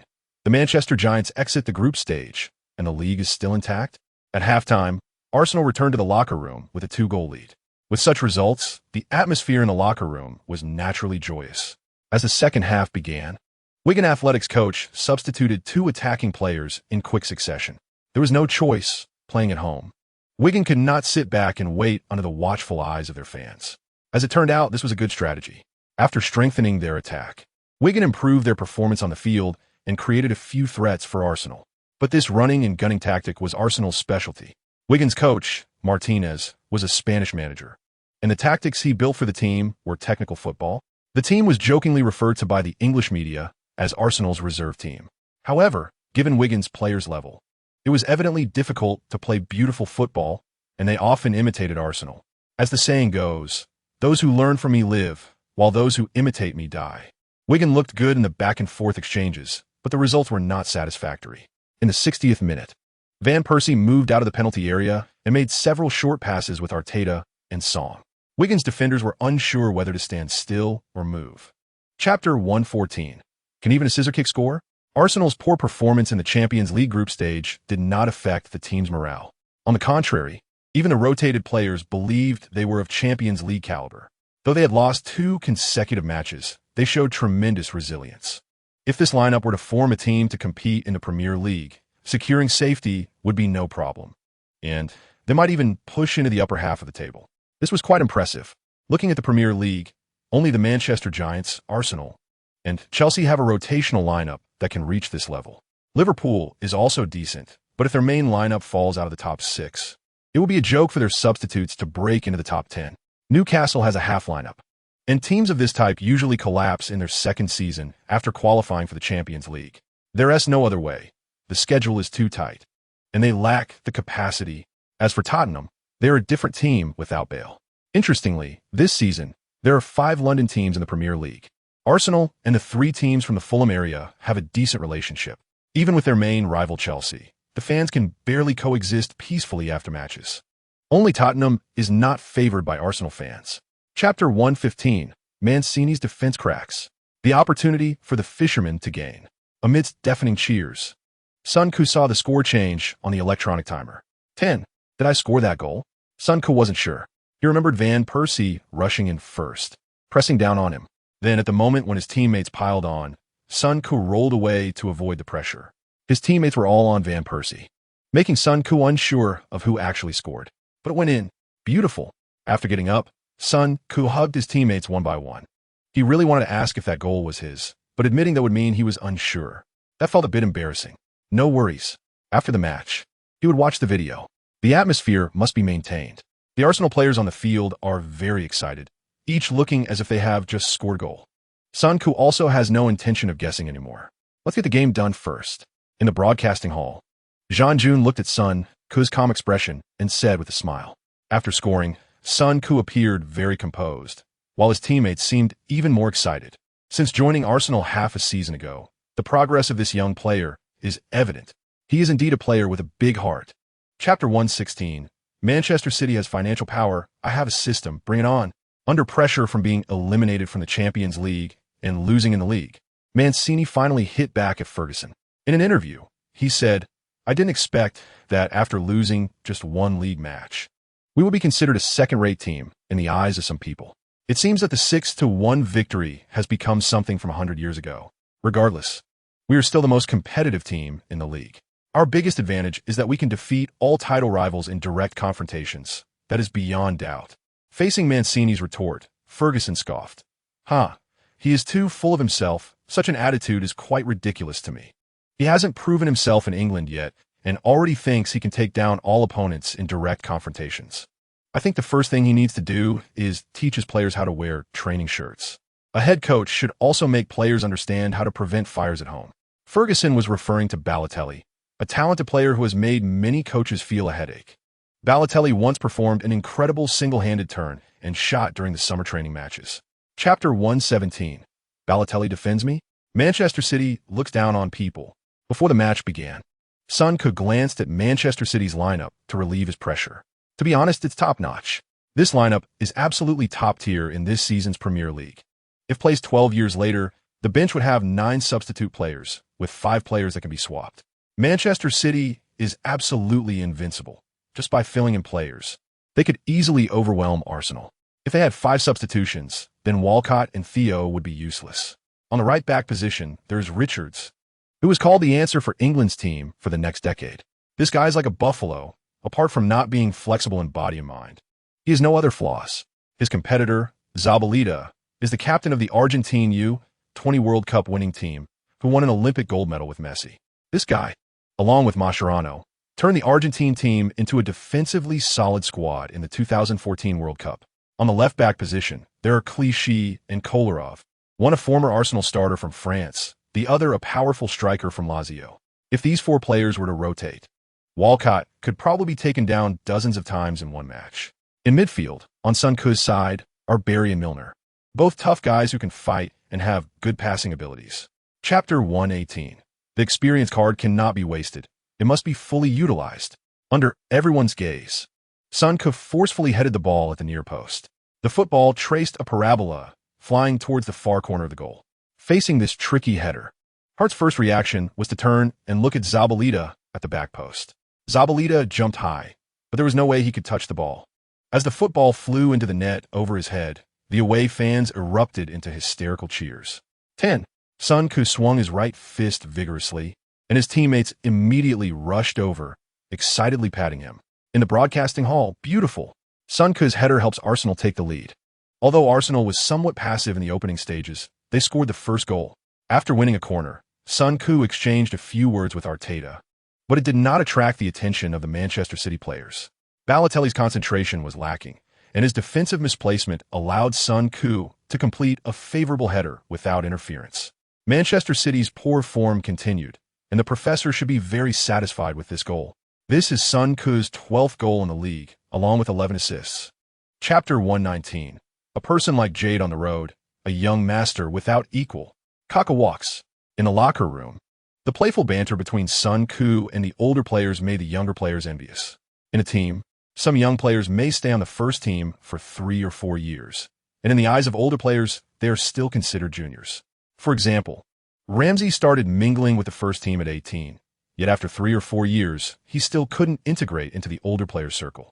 In contrast, players like Tarubt and Rosicky immediately fit into that circle upon arrival. Sometimes, to help young players grow quickly, the head coach may choose to let older players whose forms have declined leave the team, giving young players more space to grow. This growth space is often reflected in their voice on the pitch. Some older players have a strong desire for control and prefer young players to follow their lead and play according to their ideas. Manchester United is the best example. Ince, Bruce, and Mark Hughes were Manchester United's golden generation, helping the team in the first 2 seasons of the Premier League. Based on the team's form, the 3rd season should have been even better. However, Ince, relying on his status as an indispensable figure in the team, began to vie for power in the locker room, even causing trouble for the younger players. Manchester United lost the championship in the 3rd season, and Ferguson, in a fit of anger, cleared out 3 older players whose forms had declined and who were causing chaos. Chapter 120. The first hat-trick in the Premier League, awarded to Manchester City. Seeing Son effortlessly dribble past 3 Manchester City midfielders, the entire Etihad Stadium fell into chaotic noise. Did this kid eat dynamite? A left foot cut, a right foot cut, speeding up and slowing down, and our players were all gone. Someone stop this kid. Watching this scene, many Manchester City fans felt defensive. The club spent money to bring in players who earned far more than their worth, yet they played like this. Not to mention others, just Yaya Touré, David Silva, and Barry, none of whom earn less than 100,000 a week. Being outplayed like this by a young kid, how can they hold their heads up? On the field, Son, who had already charged into the large penalty area Art Company, with his left eye swollen, was completely furious. He loudly instructed Kolo Touré to defend Van Persie. and charged violently towards Sun Ku. Just as he started, Sun Ku suddenly changed direction to the right, and Company, like a bull seeing a cape, charged towards Sun Ku. Sun Ku glanced at the goal and lifted his leg to shoot. Company decisively went for a tackle from 4 meters away. Just as he tackled, Sun Ku immediately cut the ball to the left. At that moment, an astonishing scene unfolded, surprising even Sun Ku. Chapter 121. The manual for the British Imperial Stars found with just over 20 minutes left in the match. Wenger called Sun Ku over. Next, we focus on defense. All right? Sun Ku nodded with a smile. Boss, I'm listening to you. Kaka's experience card had already expired. Even if he asked Sun Ku to run forward, it wouldn't make much of a difference. Sun Ku smoothly did the old man a favor. Wenger was very pleased with Sun Ku's attitude. This kid is bold and meticulous, able to adapt. I truly did not misjudge him. After the match resumed, the Manchester City players played cautiously, only finding their rhythm around the 80th minute. With heavyweight stars in the team, Manchester City players regained their advantage. At this point, Wenger began to substitute players like squeezing toothpaste. He replaced Van Persie with Maicon, shifting Walcott to the center forward position while Maicon went to the right. Then he substituted Capdevila for the exhausted Arsène. Finally, he replaced Arteta with Ramsey. Each substitution was spaced 2 to 3 minutes apart, fragmenting the match time. A group of possession-oriented players kept passing the ball in the midfield and defense. And time flew by quickly. As the final whistle blew, Wenger excitedly clenched his fists. The old man raised his head to look at the field, as if he were back in those glorious days. Chapter 122. The two old men are at it again. The half-season championship is within reach. Sun Ku had to admit that the old man had a talent for imagination. His speech at the press conference perfectly patched up Sun Ku's experience card. The day after the match, a video of Sun Ku dribbling past 4 defenders went viral in Europe and Asia. The Times. Sun Ku scored a hat-trick in yesterday's crucial battle against Manchester City, including a goal after dribbling past 4 players. If he can maintain his current form, this young man will be the first Asian player to represent the England national team, and his success will undoubtedly elevate the importance of young Asian players in English football. It is reported that several clubs in China have planned to initiate cooperation with English clubs, sending their promising stars to train in the youth academies of English professional clubs. 442. Sun Ku's performance has proven that he is capable of competing on the international stage.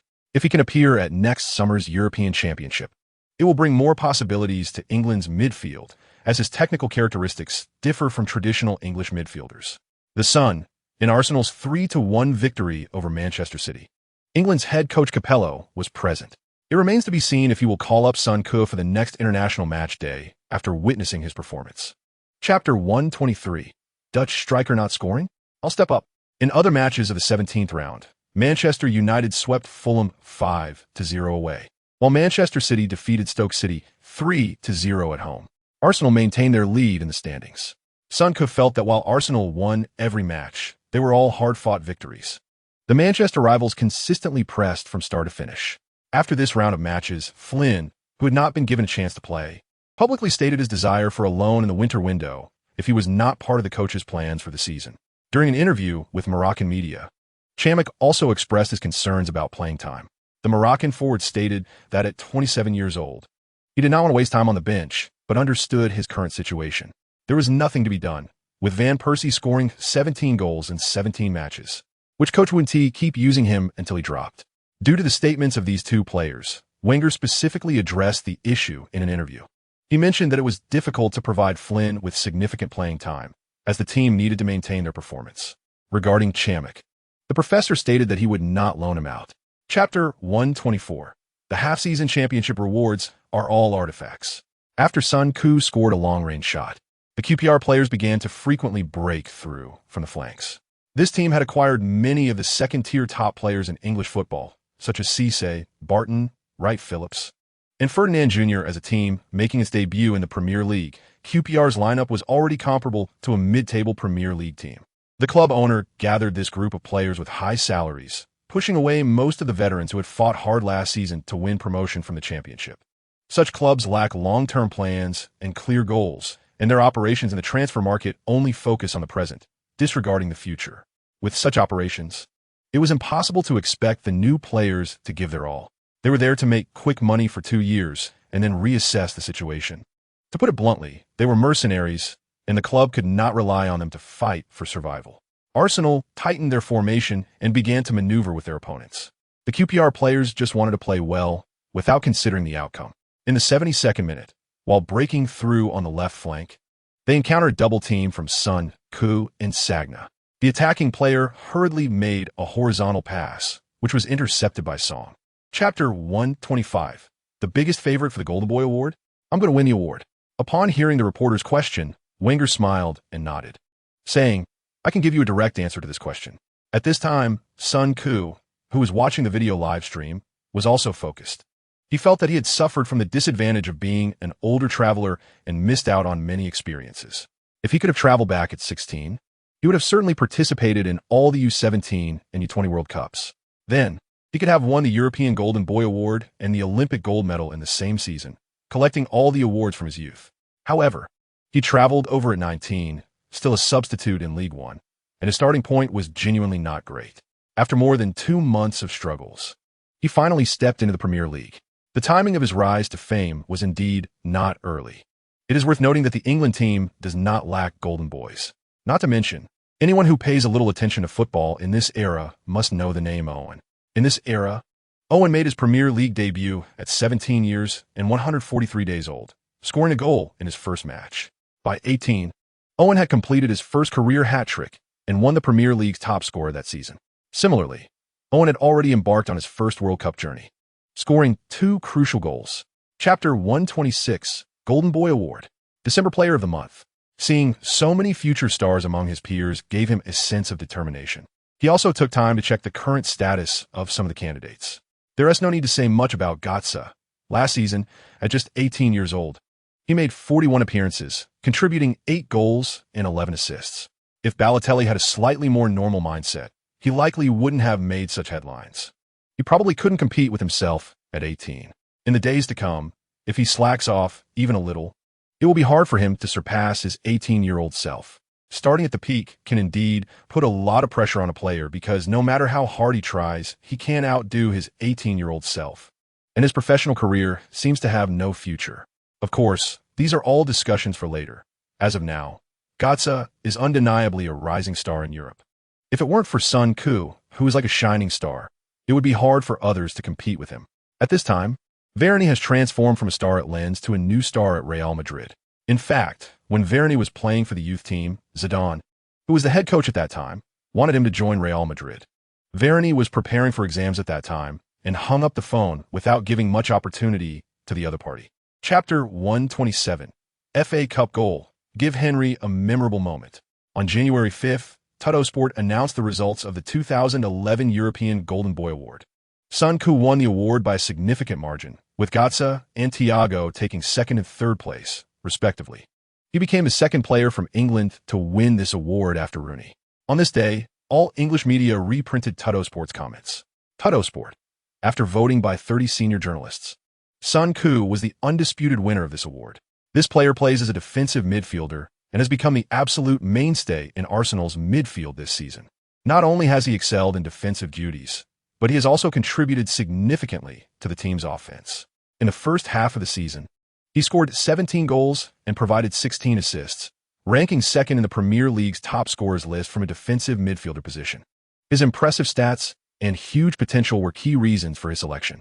Many professionals believe that Son Koo's future position will be closer to the goal, and his offensive potential will make him a world-class player. Seeing Tuttosport's reasons for the award, Son Koo felt very gratified. Chapter 128. The King of Highbury still can play. In the first half of the match, Arsenal had a total of 15 shots, but only 2 were on target. Seeing this data, Son Koo felt a bit frustrated. Shamak played diligently and was a decent supporting striker, but the problem was that he had no scoring teammates around him, and his passes ended up in the stands. In this situation, even if he could make brilliant passes, he would still only receive a mediocre rating after the match. Arsène's form has declined rapidly. He is no longer the player who scored 4 goals against Liverpool in the past, although he has shown signs of aging into a more cunning player this season. His shooting accuracy in front of the goal has been disappointing. Son Koo felt that Arsène's shooting ability was never high, and after his physical abilities declined, his form dropped significantly. As for Chamberlain, This kid can only rely on the older brother to attract fire and then sneak in from the weak side. In the locker room, Son couldn't put on a long face and still mingled with his teammates. This is the responsibility of the big guy. It's not easy for the brothers either. Everyone wants to score, but sometimes it just doesn't go in. Chamberlain is also playing his first season in the Premier League, and performing like this can already be considered a small genius. Chapter 129. The second endorsement comes knocking, still high end. In the blink of an eye, it was the 90th minute. The fourth official raised the board, indicating 3 minutes of stoppage time. On the field, Arsenal had already trapped Leeds United in a 40-meter area. In the final stages of the match, the Leeds United youngsters' fighting spirit had been worn down by reality, having lost hope of victory and with their physical condition severely declining. They could only passively take hits. The Leeds United players were well aware that Arsenal wanted Henry to score at this moment. Therefore, their center-backs were always close to Henry. They certainly didn't want to be mere background for the opponent. 1 or 2 goals could be reluctantly accepted, but if he completed a hat trick, it would be a big deal. For at least the next 30 years, every time Henry was mentioned, they would have to come out as background. Who the hell wants to see Henry's documentary, where their glorious moments are always overshadowed by him? But it must be said that Henry's off-the-ball movement is indeed top-notch. In a small space, he maneuvered so well that the center-back was panting after just a few minutes of following him. Impressive. At this moment, Henry and Son both glanced at the electronic timer. The time had reached 91 minutes. Henry smiled and pointed to his wrist, indicating that he was getting a bit anxious as well. Chapter 130. Driving a Rolls-Royce. This world is polite. Son really didn't expect that this brand, often favored by middle-aged men, would choose him. He had seen in the news that the average age of first-time Rolls-Royce owners is 37. The cars from this brand are not cheap and can be seen as a symbol of a man's social status. Barnett wasn't surprised. He even helped Son explain. First, since Son started driving the Bentley his father gave him back and forth between home and the club, the sales of that model in England have seen a noticeable increase, and Bentley is a model under Rolls-Royce, which was later acquired by BMW. When they conducted surveys among car owners, many indicated that they were fans of Arsenal. With this data in hand, Rolls-Royce had a good basis. Second, the goal Son scored against Manchester City perfectly aligned with the brand's philosophy of freedom. They have already designed a marketing plan, and Son needs to replicate his goal in the advertisement.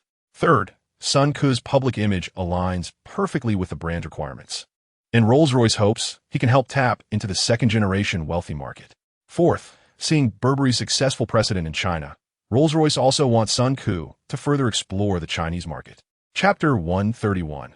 Didn't expect the master organizer to have this effect. Liberty Stadium. The Swansea players put significant pressure on Arsenal right from the start. In the first minute, Swansea's right midfielder Dyer made a powerful run against Capdevila. The Arsenal veteran stayed close to the opponent, and the two tangled along the sideline for nearly 10 meters. Dyer directly poked the ball about 7 or 8 meters in front of him, made a big circle to shake off Capdevila, and passed the ball into the penalty area. Center forward Graham outjumped Koscielny to header, and the ball flew past the right post out of bounds. Son let out a sigh of relief. This attack caught the Arsenal players somewhat off guard. The Premier League is like this. All teams are on fire when they return home. In the first 20 rounds, Swansea ranked 13th. For a newly promoted team in the Premier League, this result is not bad. As the financial gap between Premier League and lower league teams continues to widen year by year for newly promoted teams, staying away from the relegation zone in the first half of the season is already an achievement. Son realizes that Capdevila has ultimately aged. He transferred to Benfica this season, probably already preparing for retirement. The Primera Liga is certainly much easier than the Premier League, and even compared to La Liga. However, after Wenger extended an invitation to Capdevila, the latter did not hesitate and immediately expressed his willingness to join Arsenal. Chapter 132. Missing 2 penalties, but still winning. After leveling the score, Arsenal had 20 minutes left to take the lead. Just when everyone thought Arsenal was about to launch an offensive, the defense almost faltered again.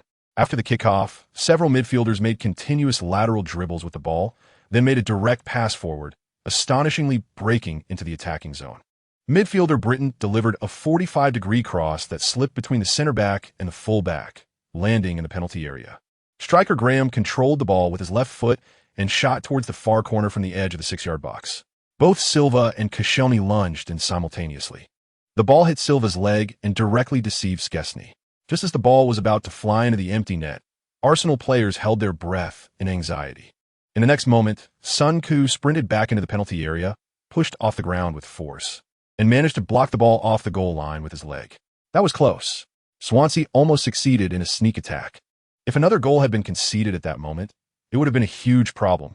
Swansea, currently ranked 13th in the Premier League, displayed a fighting spirit at home. This attack made Swansea see hope for victory, especially given Arsenal's incomplete lineup. This Welsh team was eager to win. Chapter 133. A single move to solve the double D problem in the locker room. Son Koo checked other matches of the round on his phone. Manchester United defeated Bolton 3-0. A clear mismatch. Bolton, who finished in the top 10 last season, has seen their morale plummet after a disastrous start this season and currently sits in the relegation zone, making it hard for them to stay in the Premier League. Manchester City, on the other hand, narrowly won 1-0 against Wigan Athletic away. Son Koo watched the highlights and saw that Wigan players fought hard, creating several good scoring opportunities. As a relegation favorite, Wigan is currently at the bottom of the Premier League, considered by all media and evaluation agencies as the most likely team to be relegated. Betting odds show that their relegation odds are even higher than Manchester United's odds of winning the title. In fact, Wigan has been a relegation favorite for years. But curiously, they managed to stay in the Premier League every season. From a situation during the match between Arsenal and Wigan, it was clear that the latter's morale was high. And even when they were certain to lose, the entire team's mentality remained stable. Bolton, however, exhibited a different scenario. After Arsenal stretched the lead to 2 goals, the team's fighting spirit suddenly vanished. In today's Premier League, apart from the 6 teams later referred to as the Big Six, which have relatively stable performances, other teams could easily find themselves in a relegation battle. Chapter 134. Crucial battle. Facing Little Fatty Lou at the start January 21st. The Emirates Stadium was packed. Half an hour before the match, Arsenal players made their final warm-up on the field. Seeing their players walk into the stadium, nearly 60,000 Arsenal fans erupted in enthusiastic cheers. Before the match, Wenger and Ferguson engaged in a war of words. Ferguson expressed surprise at Arsenal's current ranking this season, but then pivoted to criticize Wenger for seemingly neglecting the League Cup, asserting that since Arsenal had the capability, they should strive for trophies in all competitions. Sir Alex stated that if Arsenal failed to win a trophy in the league or the championship, it would be a failed season for the team. Wenger coolly replied, "If we fail to qualify for next season's Champions League, it would be a devastating blow for the team. Our situations are different. I don't expect him to understand. Our current status dictates that we cannot complete all matches with a single lineup, and our rotation players are equally deserving of trust. It is a matter of pride that we still have options at this stage of the season." Since Ferguson questioned Arsenal's selective neglect of domestic cup competitions, Wenger decided to turn the tables. Chapter 135. A deadly interception, striking Manchester United in injury time. As Rooney closed in on him, Son Koo tilted his head back. Rooney's head just brushed against his chin. This scene immediately drew laughter from the Emirates Stadium. The players from both sides gathered around, but no one took action, as this kind of scene is quite normal in English football. Giggs clearly wanted to make peace in front of Son Koo and stepped in to separate the two. Son Koo and Rooney had little issue, but the onlookers erupted into conflict. Van Persie and Valencia suddenly began shoving each other violently, leaving Son Koo bewildered. What was going on with the Dutch forward? Was his work not going well? And with his wife away, was he feeling pent up? Normally, 2 forwards wouldn't team meet much in a game. What kind of grudge was this? Perhaps it was just the beginning of the match. The referee merely called the 2 over and issued a warning.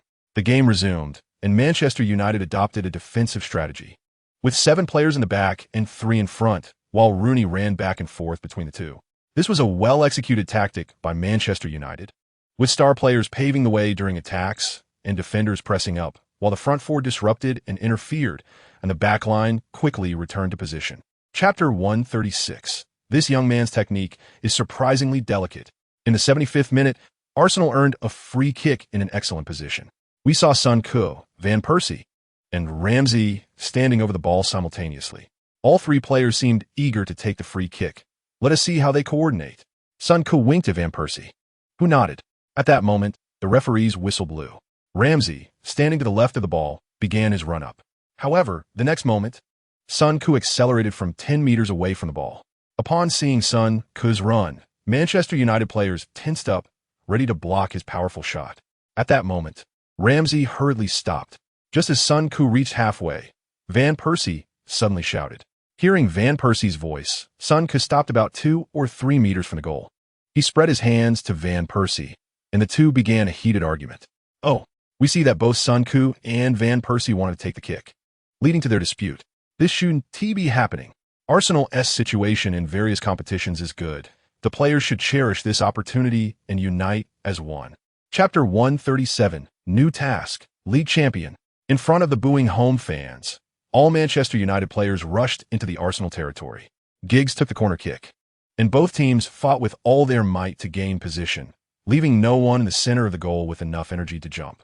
The ball landed in the penalty area, and both teams scrambled chaotically, with the ball ending up at goalkeeper Lindegaard's feet. In the final moments of the match, an unusual scene unfolded as the two goalkeepers faced off. Koscielny stretched out a leg, and Lindegaard's shot hit his leg and bounced up. Giroud jumped up to head the ball to the edge of the penalty area, and Lindegaard, who was running back to his half, hurriedly turned around and kicked the ball back into the penalty area. At a critical moment, Silva executed a bicycle kick to clear the ball from the danger zone. Van Persie rushed towards the ball and was knocked down by Rooney. The referee immediately blew the final whistle. The entire Emirates Stadium instantly turned into a sea of joy. Son Koo excitedly raised his arms high, and the Arsenal players were ecstatic. This was the first time Son Koo saw such joy on his teammates' faces. Even after defeating Manchester City, he had never seen the Arsenal players this excited. It seemed that the thrill of defeating a rival was truly unparalleled. The Manchester United players went straight back to the locker room, skipping even the thank you segment for the fans. Chapter 138. A road to making money. Son's family situation really shocked Son Koo's jaw. His father's family actually relied on him for support, and most of them were unemployed.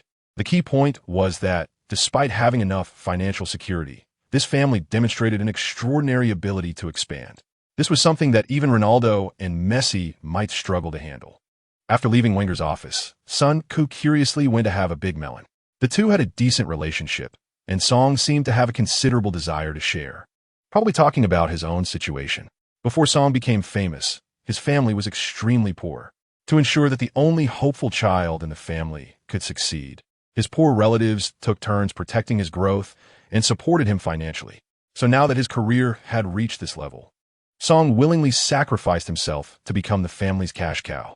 There was nothing more to say about such matters. Son Koo remembered that Song had helped find jobs for his relatives, and Son's dad also assisted in the introductions. But those relatives complained that the jobs were too tiring and the pay was too low. Son Koo suggested that Song choose a few of the smartest kids in the family to study abroad. Chapter 139. 8-goal revenge on Blackburn. Milan can't be tolerated? In the blink of an eye, it was February. In mid-February, the Champions League knockout stage would begin. Arsenal drew the first leg-away match against AC Milan in the round of 16. The team would head to Milan on February 16th for the first leg. Before that, Arsenal had 3 league matches to play, and the intensity of 4 matches in 16 days was not low at all. On February 18th, Arsenal would also play away against Sunderland in the 5th round of the FA Cup. This meant that the FA Cup could only be watched with a rotated squad. On February 1st, Arsenal faced Bolton, who aimed for the top 10 but was currently ranked 17th. The team's old patience Wilshere and Diaby returned to bench.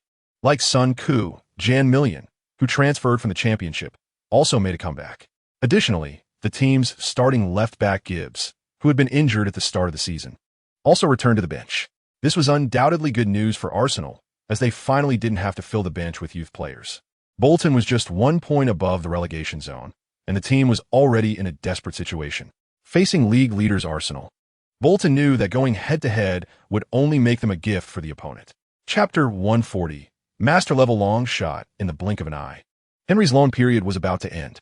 Fans naturally wanted Henry to extend his loan, as this separation would feel like a huge change.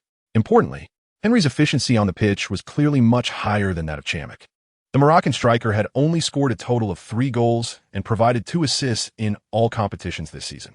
His goal-scoring ability was lacking, and his assist stats were also unimpressive. In contrast, the 34-year-old Henry had scored 4 goals in 4 matches, although 3 of those goals came in 1 game. But the fans didn't care about that. When Henry left, they would proudly praise him. He played for us for more than a month at the end of his career and still averaged a goal per game. In contrast to the fans' enthusiasm, the club and players rarely mentioned extending the loan. Every time Wenger was asked about this, he always responded positively. Of course, we hope Thierry can play for a few more months. But the reality is that the new season of Major League Soccer is about to start. The professor was actually subtly indicating that Henry would leave the club after the match against AC Milan, the day after Wenger openly answered questions. Sky Sports reported on an interview with the head coach of New York Red Bulls. Chapter 141, knew this kid could score, but just can't defend against him. The match was still ongoing, and Sunderland made a defensive substitution, trying to fight Arsenal to the death. Sun Tzu felt that in just over 3 months, this Sunderland team gave him a sense of rebirth. Their head coach, Martin O'Neill, was a legendary figure. The Northern Irish coach had an impressive player career, helping his team win a cup championship in the Irish League at the age of 22. He then transferred to Nottingham Forest, where he played a key role in winning 2 consecutive Champions League titles and helped the Northern Ireland team reach the quarterfinals of the World Cup. As a coach, his first job was managing a team in the 6th tier of English football, where he led them to 2 promotions in 2 years, advancing to the professional leagues. He then took Leicester City from the 2nd tier to the Premier League, finishing in the top 10 twice in 3 years and winning the League Cup twice. After his contract ended, O'Neill went to Celtic in the Scottish Premier League, helping the team break Rangers' 13-year monopoly in the league, winning 3 league titles in 5 years and securing 7 trophies. In 2003, O'Neill's Celtic reached the UEFA Cup final, ultimately losing to Porto, coached by Mourinho. Chapter 142, will San Siro become Arsenal's grave? Damn it, after finishing the league match against Sunderland, Arsenal arrived in Milan 2 days early. The matchup in the Champions League round of 16 attracted worldwide attention. Arsenal was currently at the top of the Premier League, while AC Milan was also leading Serie A. Therefore, the clash between the 2 teams was widely viewed by the media as a battle between the Premier League and Serie A. Moreover, Arsenal's last-minute signing of Silva on transfer deadline day sparked discontent among Milan's players and fans alike. 2 days before the match, Gazzetta dello Sport reported that the Milan fan group expressed their intention to turn the San Siro stadium into Arsenal's grave. Over the past few days, Sun Tzu had sensed the immense pressure from the expressions of the club staff. To prepare for this match, a large number of Arsenal staff traveled with the team, including the chef who followed the squad to Milan. Even with 2 days of preparation, there were still many matters to address. As the Champions League entered the knockout stage, each team needed to allocate 2 hours specifically for media interviews.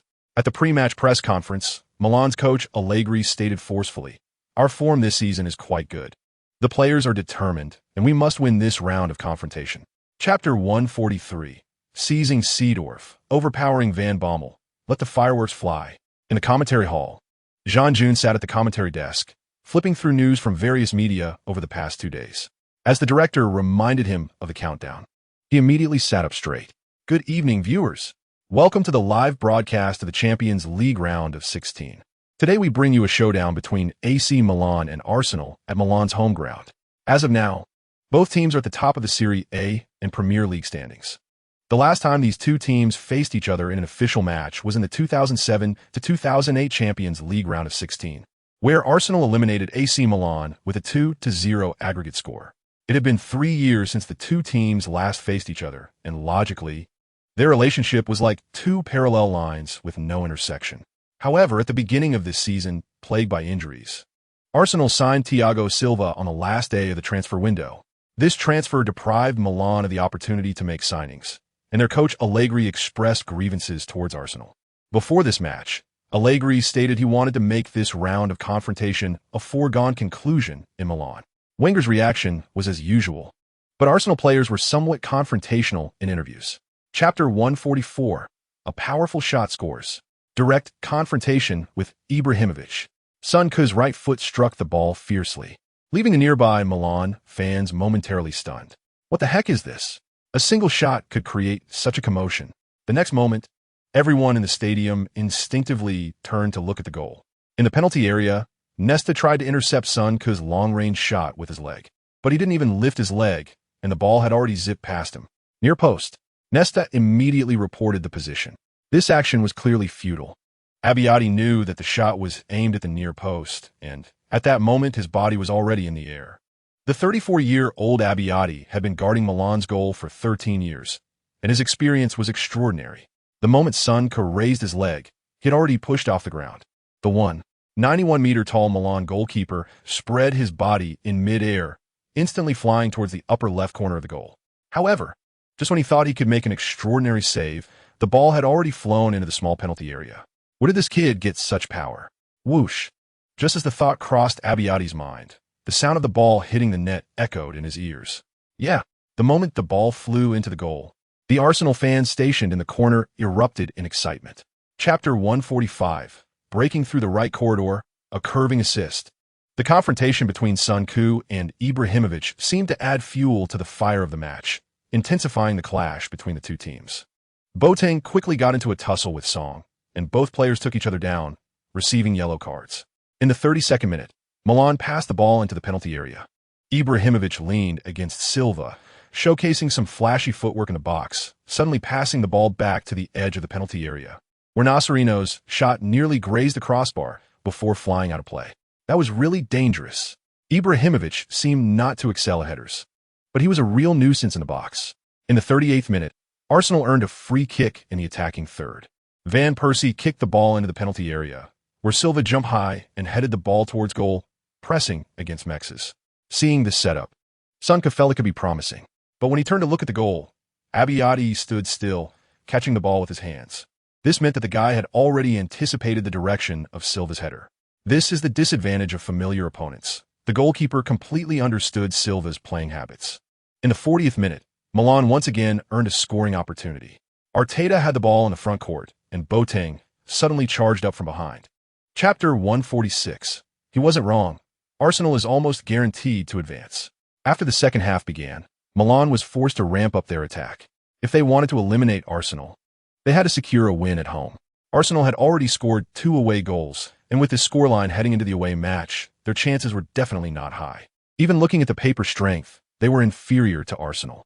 If they couldn't win at home, wouldn't they just be slaughtered away? Milan's formation slowly pushed forward, but the pressure they applied to Arsenal was not significant. Son could clearly feel that his teammates' awe of the Serie A giants was gradually fading. Seeing himself and Ibrahimovic exchanging barbs, Sagna also loosened up against Ibrahimovic. In the 55th minute, Ibrahimovic's shot from the left side of the box was saved by Szczesny. Silva slid the ball to the left, where Son got to it ahead of Nasserino and passed it to Rosicky. Facing a bait, Rosicky suddenly chose to strike with a curving ball towards the far corner. This shot came without any warning, and the Milan players in the box looked panic-stricken towards the back post. Indeed, they were starting to feel a bit anxious. Just as the ball was about to fly into the goal, Abbiati made a crucial save. His fingertips touched the ball, altering its trajectory. Chapter 147. The wealthy air image is deeply etched in people's minds. At the post-match press conference, Allegri was still being stubborn. He claimed that since Arsenal could win by 2 goals at home, they could definitely win by 3 at the away match. Wenger, however, did not engage in a war of words with him. The professor's statement was simple. The team needed to eliminate low-probability events. Implicitly, it meant that Milan was basically done for. After this match, even Gazzetta dello Sport mocked their own coach, stating that they aimed to resolve the battle at home, only to be resolved by Arsenal. Meanwhile, the English media praised Arsenal highly, especially commending Son's confidence. Son stated before the match that the team's chance of advancing was 100, and after one match, Arsenal's probability of advancing was at least close to 95. Rounding off, there's absolutely no problem. The important thing is that Son took the lead in the match, contributing 1 goal and 1 assist, and opened up his side. Actions speak louder than words. The English media are now pinning their hopes for the Champions League on Arsenal, as Chelsea lost 1-3 away to Napoli, putting their qualification in jeopardy. Everyone believes that although key players Drogba, Kalou, and Mikel are absent, which indeed affects the team's strength, being beaten like that by Napoli away from home is somewhat disappointing. Chapter 148. Arsenal is on fire. The match continues, and the Tottenham players are full of enthusiasm. Led by Bale, they constantly launch attacks against Arsenal. In the 6th minute, Bale receives the ball on the left, and seeing Son getting closer, he chooses not to dribble, but immediately takes a stance to cross. Adebayor heads the ball wide inside the box. After conceding a goal, Son feels a surge of unnameable anger. He absolutely cannot let this guy have an easy time. Sun Ku has studied Bale's match footage, and he realizes that Bale's physicality no longer holds much advantage over him. In terms of explosiveness, Bale isn't as strong as Walcott, who can leave defenders behind with a single burst of speed. Sun Ku feels Bale's explosiveness is between 85 and 90, and his real strength lies in his high-speed running after the initial acceleration. Therefore, many of Bale's goals come from around 40 meters away from the goal. If we just look at the speed in the first 30 meters, Walcott and Bale are about 80 to 20. If we look at the speed over 60 meters, Walcott and Bale are probably around 70 to 30. If it comes down to 100 meters, Bale's chances of winning would likely increase further. Thus, Bale's active area overlaps significantly with Sun Ku's, and Sun Ku plans to challenge the great saint today. Chapter 149. It's a derby, so let's not get too elaborate. During halftime, Arsenal's locker room is filled with joy. Although Tottenham pulled one back before the end of the first half, the chances Arsenal created far outnumber those of Tottenham. Szczesny loudly complains that he didn't even touch Bale, blaming it on the opponent's aggressive charge. Sun Ku jokingly says that he and the referee teamed up to increase the difficulty for the team just to see Szczesny's ability to handle pressure. Sun Ku's boast gets Capoeira and Maicon fired up. These two old guys seem to particularly enjoy Sun Ku's banter and want to take him down a notch. Under the leadership of the two old guys, a group begins to boast alongside Sun Ku. Van Persie tries to change the topic and talk about the second half, but no one pays him any mind. As the conversation continues, Sun Ku notices that everyone is very interested in his relationship with that Victoria's Secret model. A group of men chimes in, with someone asking if he could get with her, another saying that if he did, he would probably have to wipe her behind for years, and some commenting that the girl would eventually lose her figure in a few years. Van Persie can't take it anymore and exclaims, "Who the hell thinks about that in the future?" The biggest issue is that the woman's fame doesn't team match Sun Ku's, and it's very likely that she would use this relationship to boost her own profile. Chapter 150. A magical header assist creates a stunning moment for Silva. After spending most of the season at Arsenal, Sun Ku's most direct feeling is that his young teammates are growing rapidly. For instance, players like Ramsey, Walcott, Gibbs, and Oxlade-Chamberlain, who have stable playing time, are visibly improving. In Sun Ku's view, the players who have improved the fastest this season are Van Persie, Song, and Walcott. The Dutch striker suddenly hit a breakthrough at 29, as the accumulation of his career experiences suddenly clicked, making his scoring ability in the front line frightening. After leaving the team, Song's performance space has clearly expanded a lot, and he has been incredibly steady this season. As long as Walcott stays injury-free, his speed of 10.6 seconds and top-notch explosiveness make him a nightmare for fullbacks. This season, Walcott has already scored 6 goals and provided 10 assists in the league. If he stays healthy, he is a top winger. Among this group of rapidly growing youngsters, Sun Ku is merely improving a bit faster. However, it doesn't seem out of place at all. Among English players, there are several who have better statistics and more fame at his age. The 19-year-old Owen has already won the Premier League Golden Boot and has scored hat-tricks 3 times in the Premier League. Chapter 151. Successful breakthrough, securing a crucial victory. In the locker room, teammates are discussing Silva's goal. Silva is a very composed person. Even when his teammates praise him, he still wears a farmer-like smile. Don't be fooled by Silva's flashy moves. He is genuinely very stable. A Brazilian with an exuberant personality wouldn't be able to play as a center back. The saying holds true. Players who are flashy play on the wing. On the pitch, the areas with the most freedom to express oneself are the wings. As long as you have the ability, you can play however you want. Just look at today's wingers in football. How many play without flair? Even a kid like Walcott wants to be flashy, but unfortunately, his brain can't keep up with his speed. Players like Quit can only be considered exceptions. Wenger specifically made tactical adjustments during halftime, instructing the players to push the formation slightly higher in the second half, pressuring Liverpool's midfield into their own half to increase the wing players' chances of receiving the ball. If they force Liverpool to play long balls, things will be much simpler. Although Suarez has strong attacking capabilities, having Silva on the field can greatly limit his space to operate. In high-level professional football, there is no such thing as a completely safe tactic. Everyone is taking risks. It just depends on who can withstand the pressure.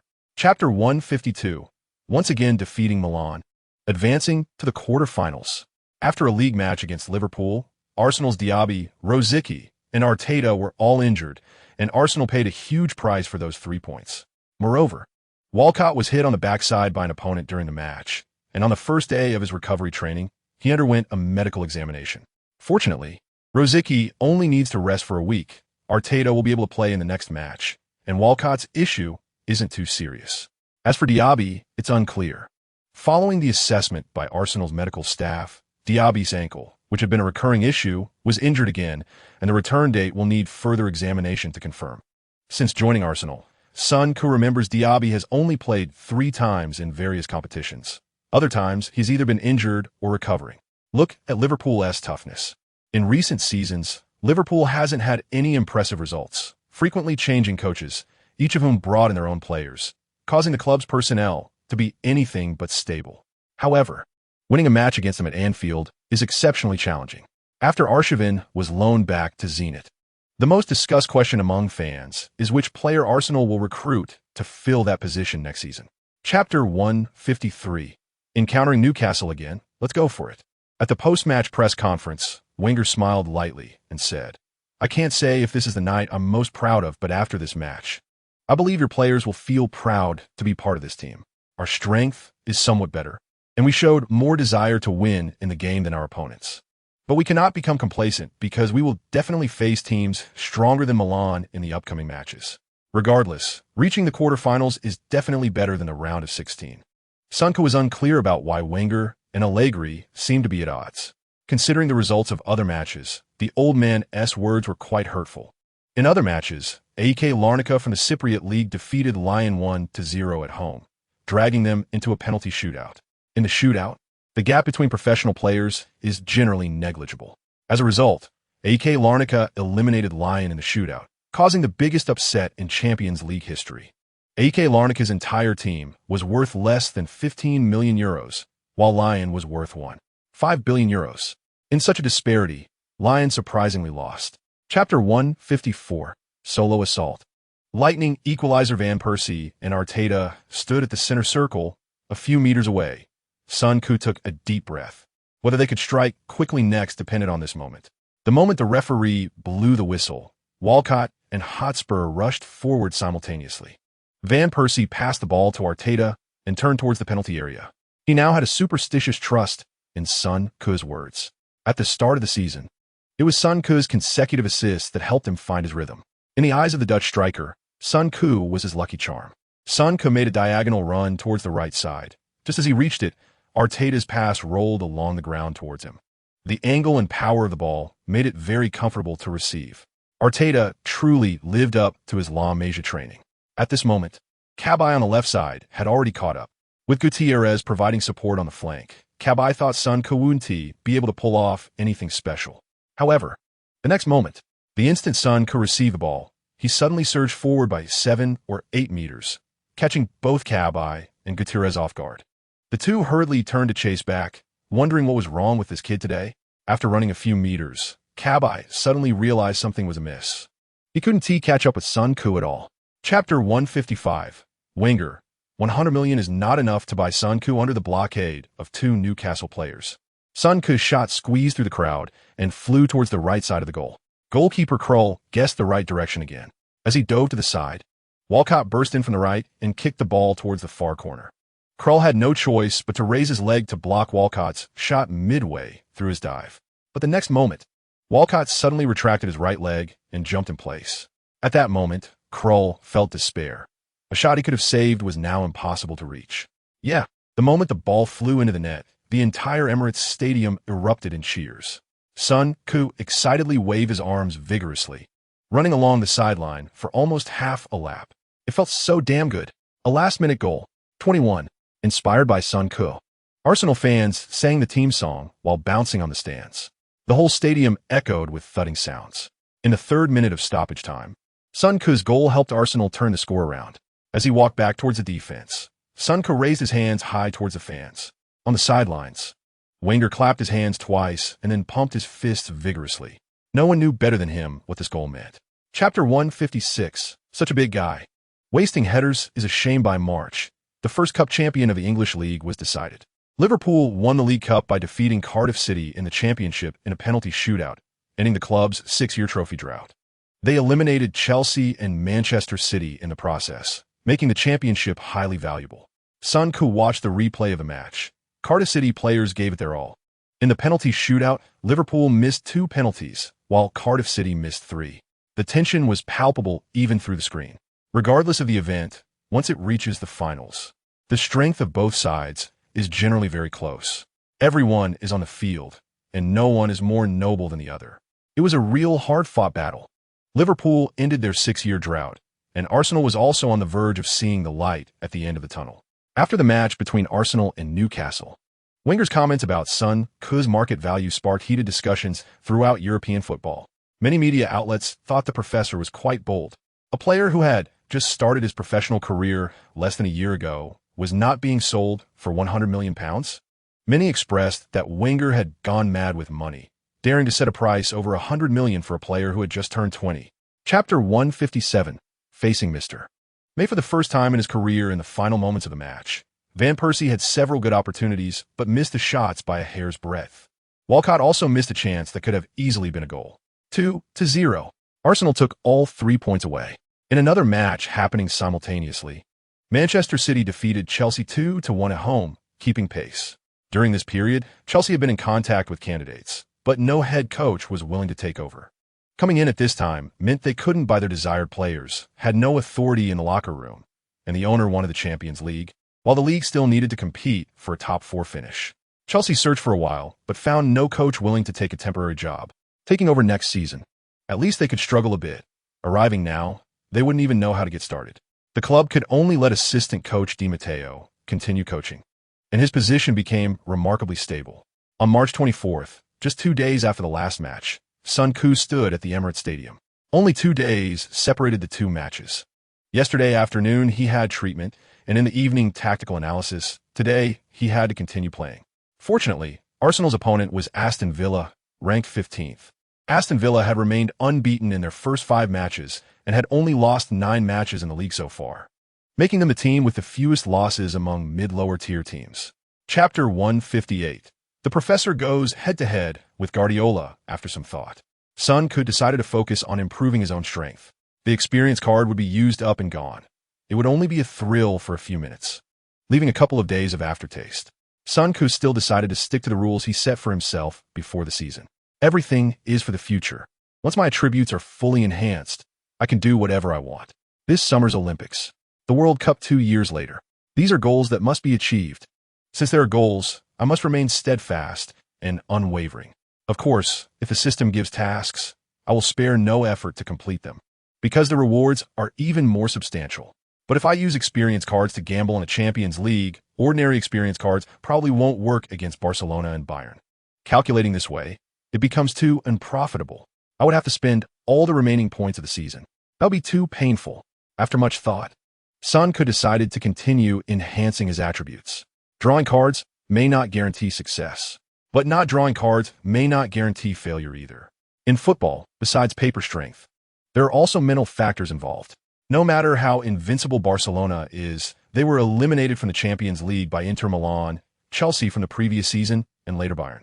The last time the Galactic Empire, Real Madrid, won the championship was a decade ago. Chapter 159. The Universe team is not unable to play. Let's just do it. In the broadcasting hall, Jean Jun said energetically, "Good evening, dear viewers. Welcome to the Champions League quarterfinals. Today, we bring you the match between Arsenal at home against Barcelona. This match is the highlight of the quarterfinals, with plenty of points of interest. Arsenal has been eliminated by Barcelona in the Champions League knockout stage for 2 consecutive years, and many Arsenal fans hope for a successful revenge this time. This is also Fabregas's first return to the Emirates Stadium since leaving Arsenal, but he is not in Barcelona's starting lineup. As representatives of possession football, the duel between Guardiola and Wenger has also attracted wide attention from fans, who must be eager to see the clash between the 2 coaches. Both Arsenal and Barcelona are at the top of their respective leagues, and this match is seen as a showdown between La Liga and the Premier League. Before the match, the professor clearly stated that they would not use defensive tactics against Barcelona, believing that this attacking battle would be a feast for the eyes. Let's take a look at the starting lineups of both teams. Barcelona lined up in a 4-3-3 formation. Goalkeeper, Valdez. Chapter 160. Boss Messi carries to get the first blood. Sun Ku transforms into an aerial king in midfield. The match continued, and both teams were giving their all. The powerful performance of the Arsenal players fully ignited the fighting spirit of the Barcelona players, who changed their passive style from the league and began to accelerate fully. In the 28th minute, Walcott rushed back to midfield from the right, snatched the ball from Keita's feet, and charged forward with the ball. Barcelona's midfield immediately set up a pocket formation, but Walcott was like an electric mouse navigating a maze, twisting left and right, finding an opportunity to accelerate. Then he continued to maneuver, breaking through another encirclement. This guy's short-distance explosiveness is truly extraordinary. However, Barcelona's formation remained intact, with 4 players forming an inverted concave shape, ready to suffocate the little tiger in the pocket. During Walcott's breakthrough, all Arsenal players spread out, creating space for him. But Barcelona players completely ignored the other players, focusing solely on locking down Walcott's passing options. Walcott maneuvered all the way to the front, suddenly flicking the ball to the right with the back of his foot. Seeing the ball, Sun Ku's first reaction was, "Wow, that's quite a lead." Sun Ku sprinted toward the ball with all his might, and Maxwell also rushed up. Chapter 161, A Divine Goal. The professor wants to decide life and death with Guardiola. Van Persie's shot had a great angle, and Sun Ku felt this ball was going to score. But at a crucial moment, Peak decisively slid in, extending his leg between the ball and Van Persie, absorbing Van Persie's shot with his leg. The referee's whistle sounded, awarding a free kick in the backfield. Peak grimaced as he sat on the grass, and the team doctor took a few minutes before the match resumed. Seeing this play, Jean-June smiled and said, after the start of the second half, Barcelona wanted to create scoring opportunities with high pressing in the front. If it were another team, they might encounter considerable difficulties. Arsenal players managed to pass the ball out and even found a better way to respond. With Sun Ku's height, Arsenal has an extra option against Barcelona. In that last attack, Arsenal created chances with consecutive headers, giving off a bit of an English football vibe. With Sun Ku's aerial advantage, Barcelona's high pressing would be difficult to execute effectively. Sure enough, after Sun Ku found a teammate with a header for the second time, Guardiola on the sidelines immediately instructed his players to stop high pressing. Next, Arsenal began to launch their attack. Chamberlain and Walcott were not tasked with storming the city.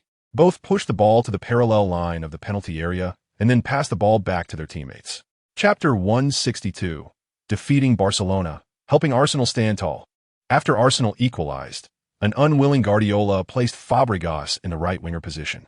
Previously, he had intended to control Arsenal by bringing on Fabregas, but unexpectedly, Van Persie forced in a divine goal. Now, putting Fabregas in any position seems inappropriate. Playing in midfield, he is not as good as Haleb, and Keita's position even has to come before him. Playing on the wing, he lacks one-on-one breakthrough ability. Moreover, after staying in England for so many years, Fabregas is certainly not as refined as players developed through La Masia's youth academy. Putting him on the wing is just for passing the ball and providing support. After the restart, Barcelona suddenly became more active in their forward play. In the 78th minute, they executed a series of 1-2s on the left. Iniesta again delivered a surgical pass, and Koscielny managed to clear the ball out of danger before Messi could get to it. A minute later, Messi, rarely seen making a solo attack, collaborated with his teammates for a series of wall passes. After breaking into the penalty area, he suddenly passed the ball to the right front with his left foot. Fabregas, following up, faced Szczesny and forcefully shot towards the near corner. But the Arsenal goalkeeper directly caught the ball with both hands. Chapter 163. A word from the big boss. Value surges by 10 million at the post-match press conference. Guardiola still appeared confident. It was a highly enjoyable game, and both teams played at a high level. Barcelona and Arsenal created many opportunities. And congratulations to Arsenal for winning at home. We scored an away goal, and we still have a great chance to advance when we return home. Facing reporters, Barcelona's head coach graciously congratulated Arsenal. One reporter immediately started stirring things up. Compared to previous matches, your team did not have a clear advantage away. Arsenal had 13 shooting opportunities, while Barcelona only had 9. In terms of possession, your team did not show the dominating performance of the past. From the scene and data of the match, it seems that your team encountered a formidable opponent. Guardiola smiled and said, "Indeed, Arsenal is a good opponent. This match should be written into the football textbook. I know people have been discussing the differences between Barcelona and Arsenal, and both legs of this matchup are classic examples. Although we had fewer shots than our opponent, we created more scoring opportunities. Chapter 164.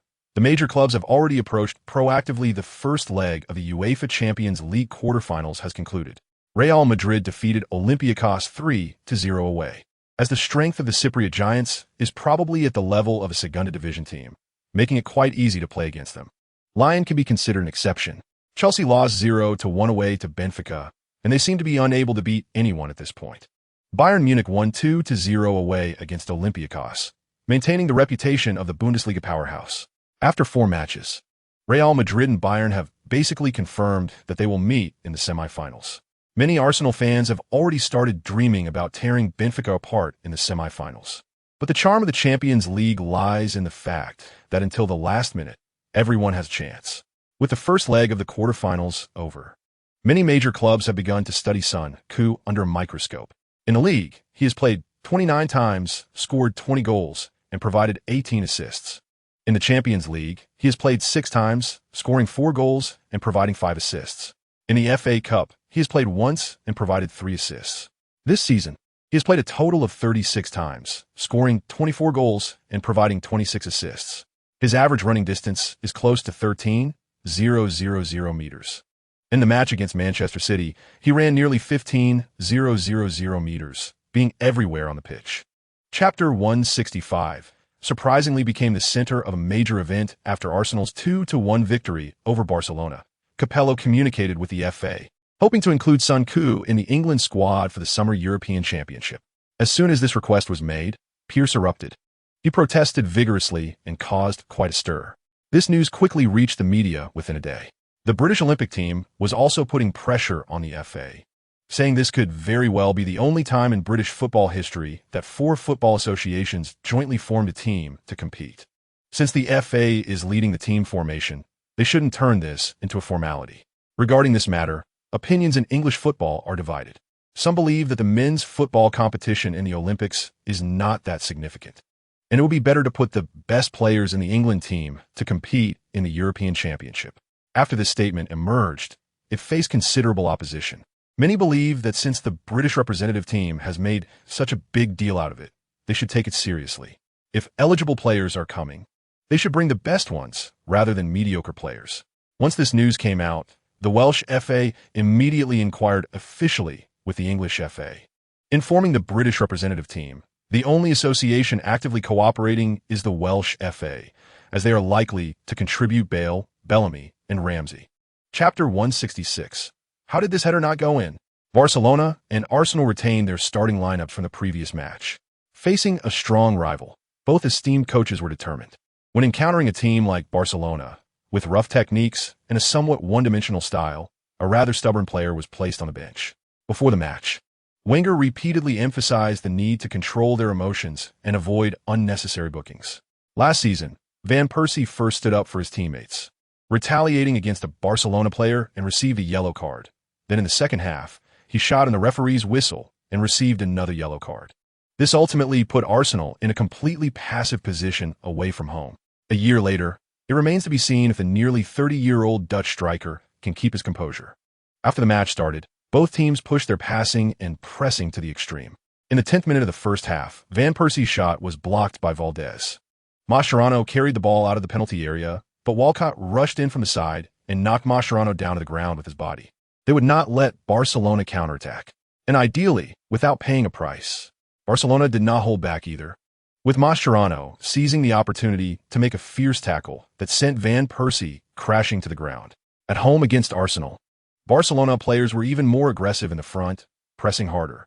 Chapter 167. Life and death on the line. Let Barcelona taste aerial bombardment. On the sidelines, Wenger shook his head helplessly. Not far from him, Guardiola was vigorously pumping his fists.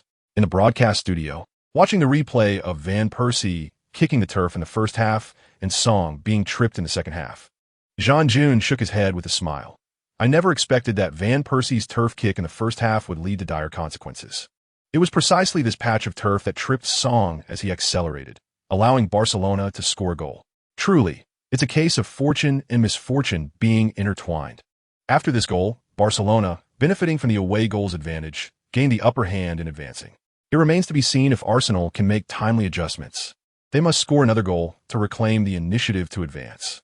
On the pitch, Barcelona players were celebrating wildly. Song lay on the ground with a long face, indicating that he was tripped by the turf. Meanwhile, Van Persie held his head in disappointment, clearly understanding the situation. Sun Koo comforted Song to lift his spirits. "There is still time. Get up and keep fighting." Arsenal players rallied their spirits and continued the match. After the match resumed, the Camp Nou erupted like a volcano. Nearly 100,000 Barcelona fans cheered for their team. Chapter 168. Extra time appearance. Can't even run faster than Sun Koo? The goal is in. In the 90th minute, Sun Koo's header helped Arsenal equalize the score. In this critical moment, his goal pulled Arsenal back from the brink of elimination. The aggregate score is now 3-3. The fourth official raised the substitution indicator. 2 minutes of stoppage time. If neither side can score, the match will go into extra time. On the pitch, Arsenal players huddled together. In the Grand Camp Nou, even while trailing by 1 goal, Arsenal players bravely launched an attack against Barcelona and equalized in the final moments. On the sidelines, although the professor said nothing, one could feel the turmoil in his heart through his expression. The 2 minutes of stoppage time quickly passed. The match entered the extra time phase. Before extra time began, both teams had only 5 minutes of rest. Players from both teams simply lay on the turf, while the coaching staff and substitutes hurriedly provided water and massages to the players. The home fans of Camp Nou regained their momentum, while the Arsenal supporters, positioned in a corner of the stadium, sang their team anthem with all their might. Chapter 169. Who dares to take a Panenka at this moment? In the broadcast hall, Jean Jun spoke with a powerful voice. After 120 minutes of fierce battle, both teams' players were basically exhausted. At this moment, the players who bravely took on the responsibility of taking penalties under immense psychological pressure deserve appreciation. There are no cowards at the penalty spot, regardless of the outcome. We should not be too harsh on the players. At this point, the game has transcended tactical categories. What both sides are competing in is the ability to perform at their normal level under tremendous pressure. At this time, the mental quality of the players becomes more important, and luck also plays a significant role. Which direction will the penalty taker choose? Will the goalkeeper guess, right? Sometimes, it really comes down to luck. At this moment, the players from both teams have arrived at the center line. We see Messi walking towards the penalty spot, with Barcelona kicking first and Arsenal following. Messi takes a run-up. He shoots. It's in. Messi successfully sidestepped Szczesny and sent the ball into the bottom right corner of the goal. 10. At this moment, Sun Koo felt his heart racing. Chapter 170. A battle worth being proud of. The two players coming up in the 7th round are Maxwell and Silva. The former goes first. With the referee's whistle, the pale-faced Maxwell begins his run-up. He feints to the right and then pushes the ball towards the bottom left corner of the goal. Szczesny guessed the right direction. Did he? In Sun Koo's hopeful gaze, the ball hit Szczesny's fingertips but still rolled into the goal. Damn! These seemingly fleeting moments carry meanings that even the players themselves can hardly imagine. Szczesny, furious, took off his gloves and slammed them on the grass. If only he were a few centimeters taller. Sun Koo cursed and shouted, "Thiago, get it together." Silva slowly approached the goal, hands on his hips, waiting for the referee's whistle. The instant the whistle blew, Sun Koo felt his heart skip a few beats. In his line of sight, Silva quickly swung his leg and shot the ball into the bottom right corner of the goal. 6-6. This prolonged penalty shootout is simply the culprit of heart disease. In the 8th round of penalties, the two players are Peak and Vermaelen. By this stage of the shootout, it has reached the world of tough guys. Chapter 171. This guy has an inexplicable confidence in Sun Koo. In the second leg of the UEFA Champions League quarterfinals, there were no unexpected results in the other 3 matches. Real Madrid defeated Olympiacos 5-2 at home, advancing to the semifinals with an aggregate score of 8-2. To be honest, when playing against opponents of this level, unless the result is particularly impressive, it will always be a bit awkward. After being eliminated in the round of 16 for 6 consecutive years, Real Madrid has reached the semifinals for 2 years in a row, bringing their performance and reputation closer together. Bayern Munich won 2-0 at home against Olympiacos, winning 4-0 on aggregate without any suspense. Chelsea, relying on the efforts of their veterans, won 2-1 at home against Benfica, advancing on away goals. With the Champions League concluded, Sun Koo's remaining objectives for the season became much clearer. That is the league championship. To be honest, even Sun Ku himself did not expect that Arsenal had risen to challenge Barcelona and was not at a disadvantage at all. This should be considered unique in today's world football. After all, in the current Spanish El Clasico, Real Madrid is also being contained in their half. For days after the Champions League, Arsenal faced the formidable Manchester City at home. The financially powerful Manchester City remained unbeaten in their first 15 rounds but lost 5 matches in the next 16 rounds. And they still needed a long time to wash away their nouveau riche image. Chapter 172. Facing Manchester City, fight for goal. Walking into the stadium, the contents of that clause lingered in Sun Ku's mind. He suddenly recalled the story of Marbury. When he was very young, several of his brothers believed he could succeed. So his entire family worked hard to keep him away from drugs and violence from a young age. In the end, he truly became a top star. For someone like Sun Ku, having people willing to bind their interest to him holds extraordinary significance. In his previous life, Sagna did not renew his contract with Arsenal, but waited until his contract expired to transfer freely to Manchester City. Although this trust was built on interests, Sun Ku still felt the heavy burden on his shoulders. He had to grow quickly. Otherwise, he would let down the trust of his brothers. Sun Ku patted Sagna on the shoulder. "Don't worry, I won't let you down even if it costs me my life." After the match began, Manchester City almost immediately launched an offensive against Arsenal. Manchester City started with Nasri constantly challenging Sagna one-on-one, and Clichy frequently joined the attack.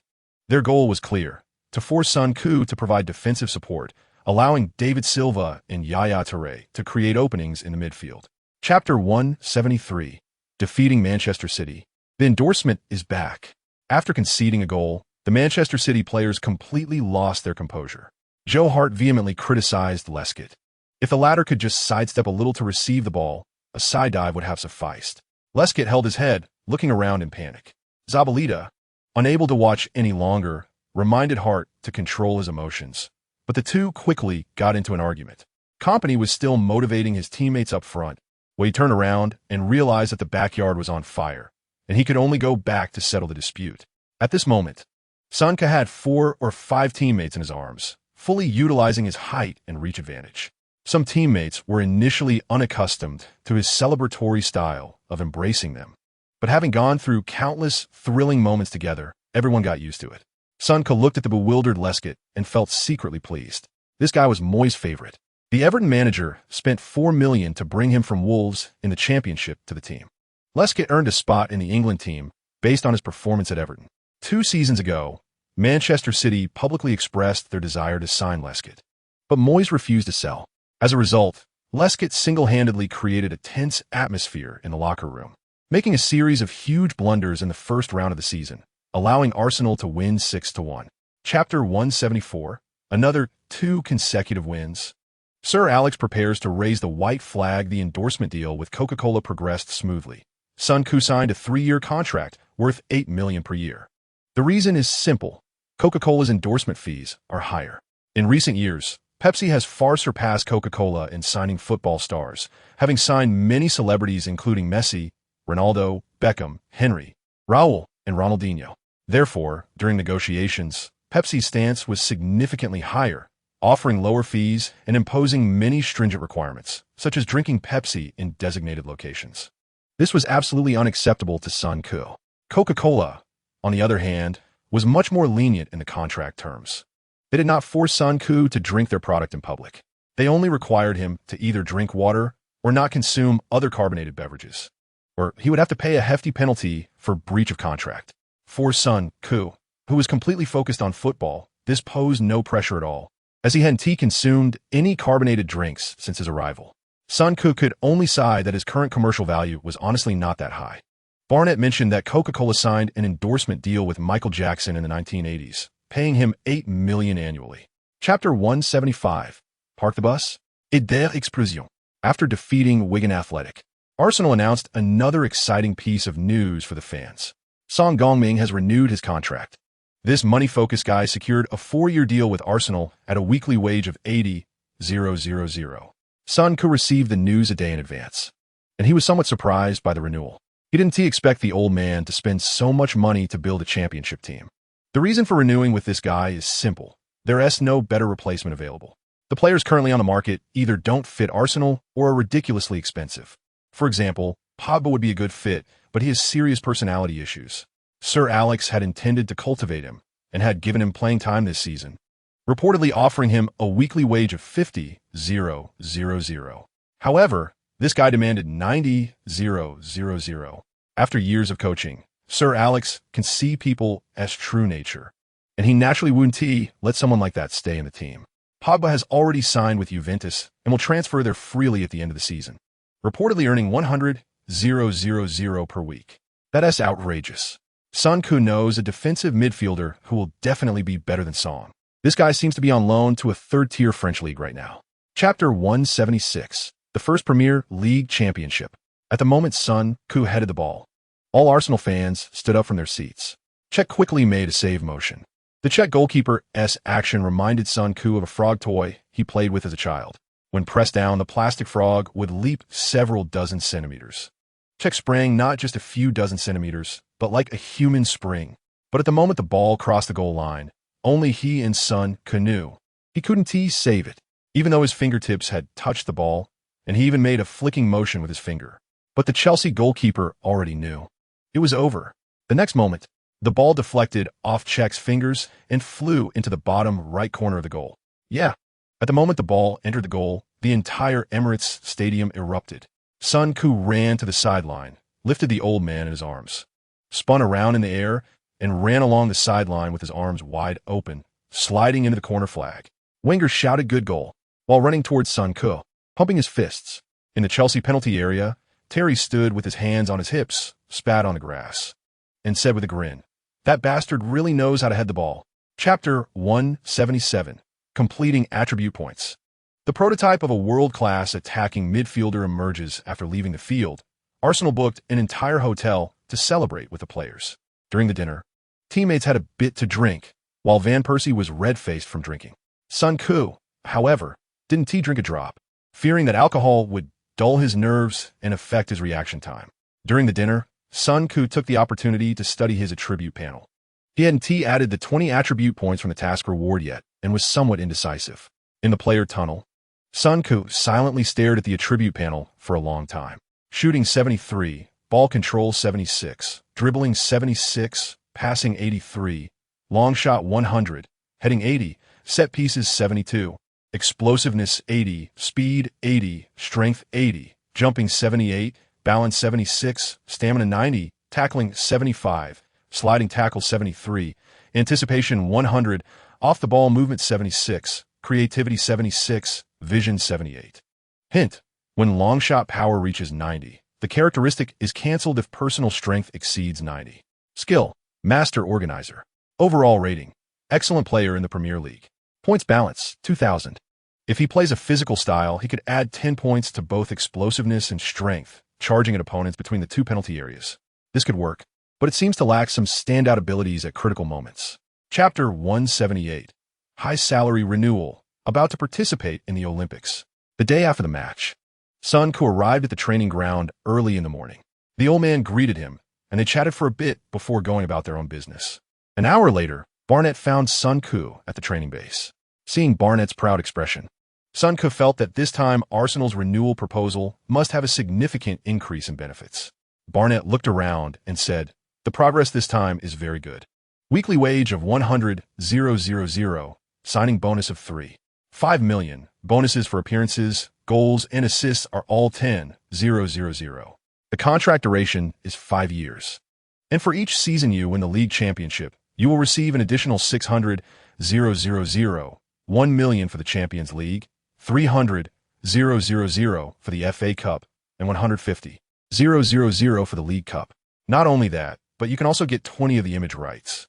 Your jersey sales this season totaled 150,000, earning the club 9 million. Hearing Barnett's words, Son quickly calculated his annual income after signing. Weekly wage of 100,000, 52 weeks a year, 2 million.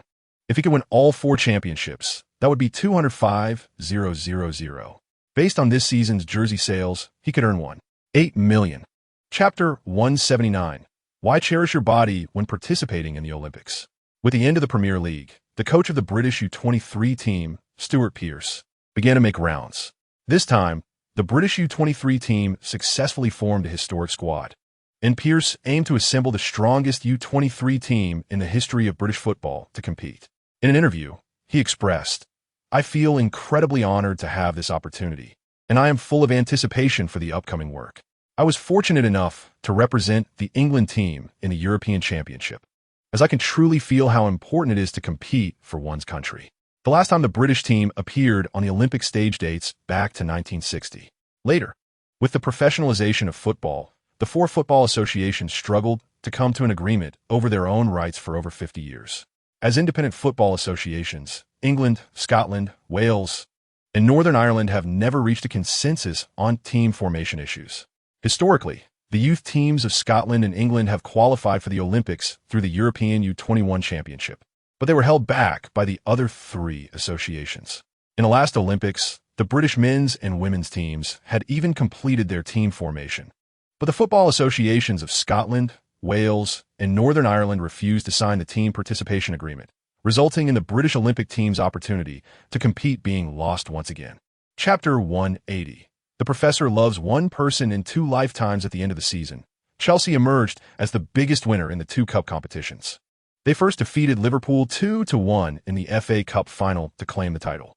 Then, in the subsequent Champions League final, they pushed Bayern into a penalty shootout and ultimately lifted the Champions League trophy.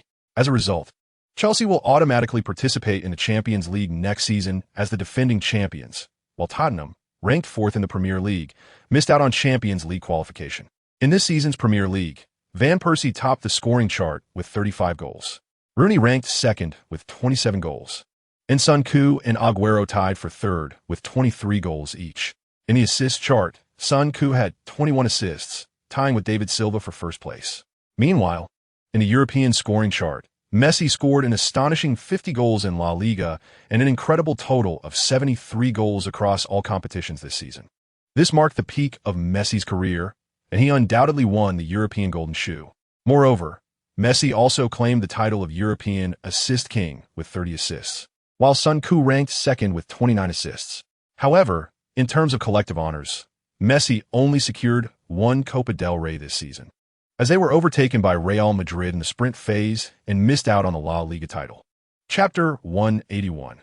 The Olympic task reward is here. The Olympic men's football squad has been announced, and Beckham's omission has caused a stir worldwide.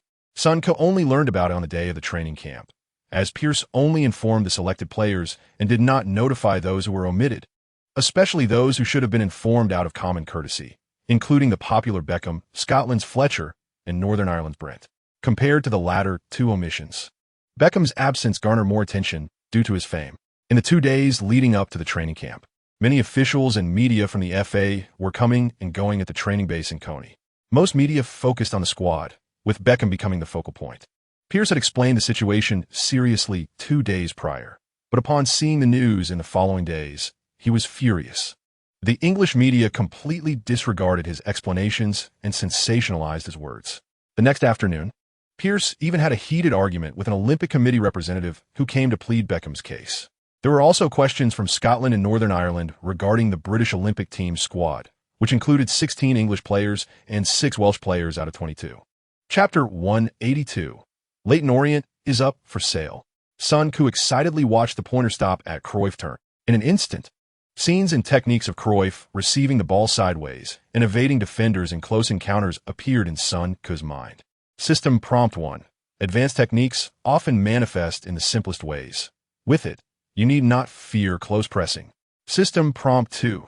This skill requires a combination of high-level anticipation, dribbling, balance, and explosiveness to be effective. Wow, it looks impressive, and there's even a skill manual. Compared to the automatically activated Master Organizer for medium-range passing, this skill indeed tests one's operational level. When Son Koo was born, Cruyff seemed to be experiencing the moment of Barca's 4 consecutive championships. He had never watched Cruyff's matches, only seen a couple of videos occasionally. Without the system providing information, he would have no idea how Cruyff played. From the video footage, Cruyff's explosiveness could be described as average, but his body flexibility, dribbling ability, and ball sense are top-notch. He remembered that when Arsenal defeated Barcelona, Cruyff had even commented on himself. Chapter 183. This time, I must take action since the match was about to start. Sun Ke had no time to chat too much with Slade. After the match began, the older Leyton Orient players suddenly realized that after not seeing Sun Ke for a year, they were no longer on the same level. Sun Ke hardly exerted himself, effortlessly achieving 1 goal and 2 assists in the first half, with the British team leading 4-0. Leyton Orient's speedster, Grisby, completely lost his ability to showcase his speed against his defense. Although Sun Ke couldn't outrun him, he managed to defend against him using his body and awareness. As for the other Leyton Orient players, they left no impression on Sun Ke at all. At halftime, Pearce substituted Sun Ke, Giggs, Bellamy, and a few other players, bringing on a batch of substitutes. In the second half, the substitutes played with much more effort, ultimately defeating Leyton Orient 11-0. By the second half, Sun Ke had little interest in watching. This Leyton Orient team had lost its spirit. After all, it was a League One team, and there was no way they could perform this poorly. The season's preparation period had just begun, and they were already in this state. The British team also didn't exert much effort, struggling to even set up a proper defense. After the match, Sun Ke had a good chat with Slade about Leyton Orient's situation. Chapter 184. Is this the level of the Olympics semi-finals? Sun Ke did not expect that his cheap old man was actually thinking along the same lines regarding the acquisition of Leyton Orient. This significantly reduced the pressure on him. As an active player, Sun Ke had no energy to manage a club, and doing so would not have a good influence. If his old man was willing to take the initiative, the situation would be very different. Since his father was taking the lead on this matter, as the son, he could not take the dominant position. Back at home, Sun's dad passionately described his grand vision in front of Sun Ke. Sun Ke did not respond, but listened carefully to his father's plans. One must admit that a man in his 40s has indeed reached the peak of his mental capabilities. Sun's father received the news earlier than Sun Ke, and it's been a week clearly understanding the operation of the club. After more than 10 years of management, Hearn had brought Leyton Orient into a positive operational state, basically achieving financial balance and even profitability. Sun's father conducted an investigation on Leyton Orient and found that the club had a fairly stable fan base. The fans in Leyton were mostly supporters of Leyton Orient, with the club selling 6,000 season tickets each season, but the number of applicants for season tickets reached 15,000. Chapter 185. Salah and Elneny are both younger brothers. Ding. Special Olympic mission released. Mission name, Olympic gold medal. Mission reward, 10 attribute points, point cap 95. Upon hearing the system release the mission, Sun Ke was excited. What a good deal. Initially, he just thought about brushing up his qualifications and would be satisfied with getting a Cruyff turn. Unexpectedly, there was a surprise. Judging from the mission rewards, it was already quite generous. 10 attribute points. Perhaps the Olympics were not as simple as he thought. Sun Ke felt he still couldn't be careless to avoid losing 10 attribute points. From the rewards, the value of 10 attribute points was equivalent to 120,000 points. And this reward absolutely couldn't be missed. At halftime, Pearce smiled and said, "Not bad, not bad. Sun Ke and Ryan can take a break. Today's performance is quite good." After Sun Ke and Giggs came off the field, the Japanese team finally caught a breath, and the situation gradually reached a balance. In the 60th minute, Bellamy scored the 4th goal for the England team, and Pearce quickly substituted all the bench players.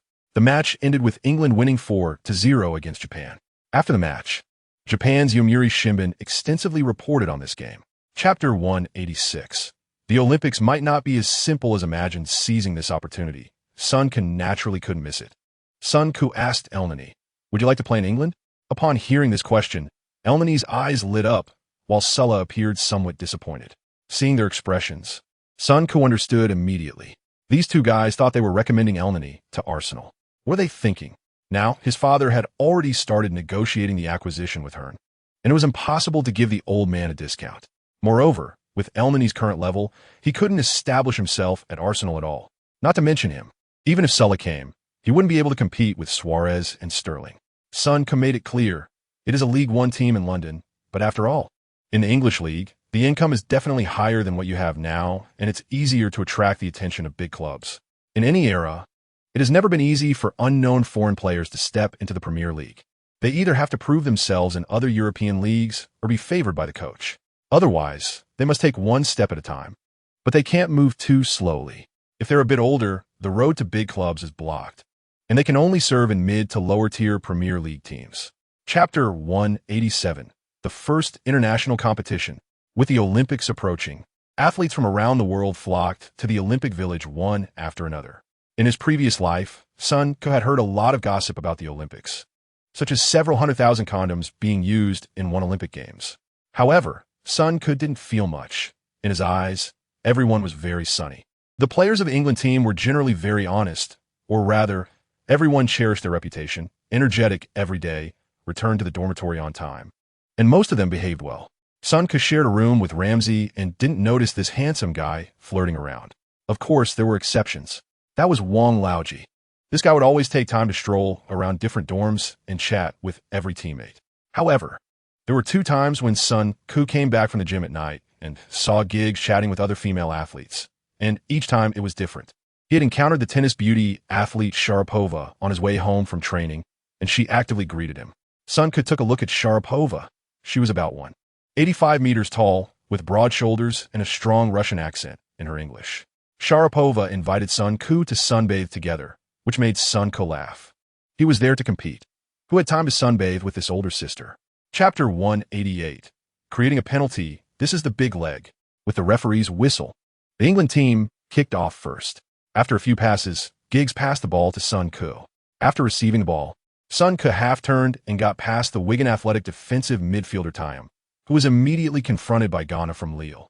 Sun Ko forcefully collided with the Senegalese midfielder, who was nearly a head shorter than him. Ghana was pushed back nearly a meter, but it was as if he had been moved a meter away from the frame, with no impact on his balance. Ghana's brief delay allowed Thiam to catch up from behind. Sun Ko was determined this time and used all his strength to smash into Thiam. Thiam stumbled and fell, rolling on the grass. At that moment, the entire Old Trafford stadium gasped. Sun Ko continued to advance with the ball, and the 191-meter tall center-back guy came charging out of the penalty area. Seeing the opponent's center-back rushing out, Sun Ko immediately changed direction to the right and then slipped the ball into the penalty area. Sturridge rushed into the small box and shot, but the Senegalese goalkeeper blocked the ball with his body. Just as the fans let out a sigh, Sun Ko charged into the penalty area and decisively shot at the ball. Chapter 189. Feeling like making the headlines in another match of Group A, Uruguay struggled and narrowly defeated the UAE 2-1. Although the UAE team had shown some skill in defending, they were ultimately a specially selected gift from the British Olympic Committee. Uruguay played back and forth with the gift, and the group stage was somewhat precarious. In Group C, the first favorite to win the Olympic Games appeared. The Brazilian team scored 3 goals within half an hour, but after relaxing, they allowed the Egyptian team to score 2 goals, making the final moments very chaotic. Brazilian players still took it for granted. They thought they could easily overwhelm the Egyptian team, but that needed to be based on equal intensity. Discussing strength without considering the intensity of the match is just nonsense. Beckham strongly supported the England team after the match, stating that this team was very motivated, with a strong sense of honor from the coach to the players. He praised Giggs for his leadership role in the team and his role as a metronome in the game. Meanwhile, Beckham believed that Sun Ko had already developed the ability to influence the outcome of the match, firmly believing that this England team had the strength to defeat Brazil. However, the British media did not buy into the performance of this match. Chapter 190, Big Package. A hat-trick in half an hour. The next morning, photos of Sun Ko and Ivanovic appeared. News of Manchester United's $40 million bid for Van Persie coincided with headlines across various media outlets. In the locker room, Sun Ko shook his head helplessly while looking at the media reports and the message that Ivanovic needed to step up today. His tone was as if he had slept with her. Sun Ko made an expression, brushing off the matter. However, the bid for Van Persie was somewhat interesting. If the bidding club wasn't Manchester United, they would have to knock him out to send him away. After all, this era is not like the future. Selling a 29-year-old player in the final year of his contract for $40 million is already considered a pretty good deal.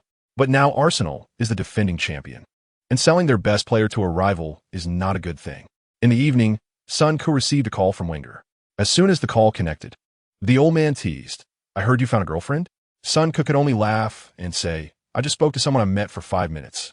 And now everyone feels a strange obligation. Wenger laughed a few times and then asked, "I heard your dad bought Leyton Orient. Do you need help? I happen to have a few players I want to loan out for some experience."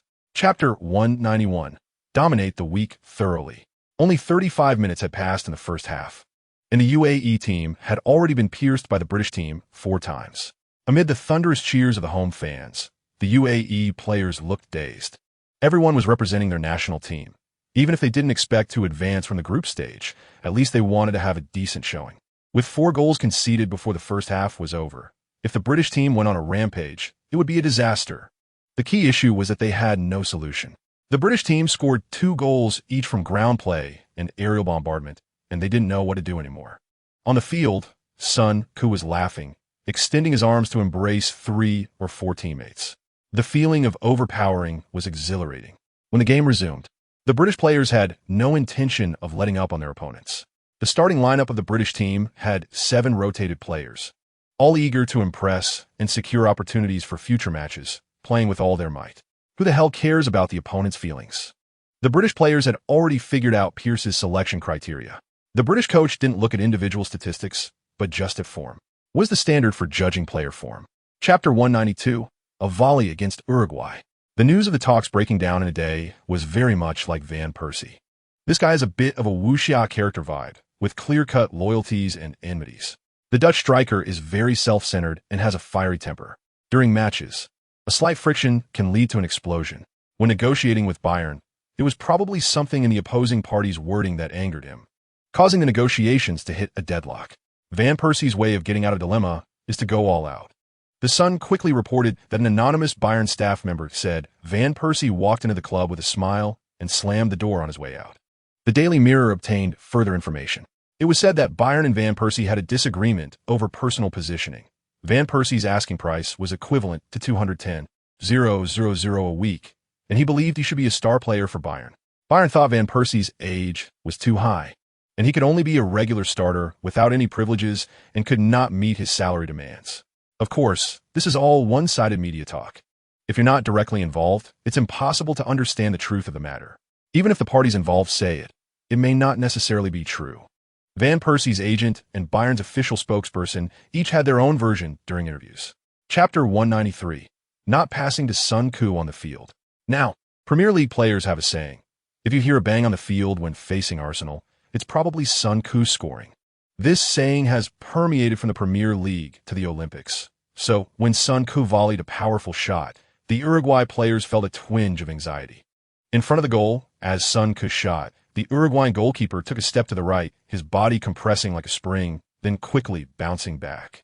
However, just as he was about to make a save, the football, originally aimed at the left side of the goal, suddenly spun outward, rotating towards the right side.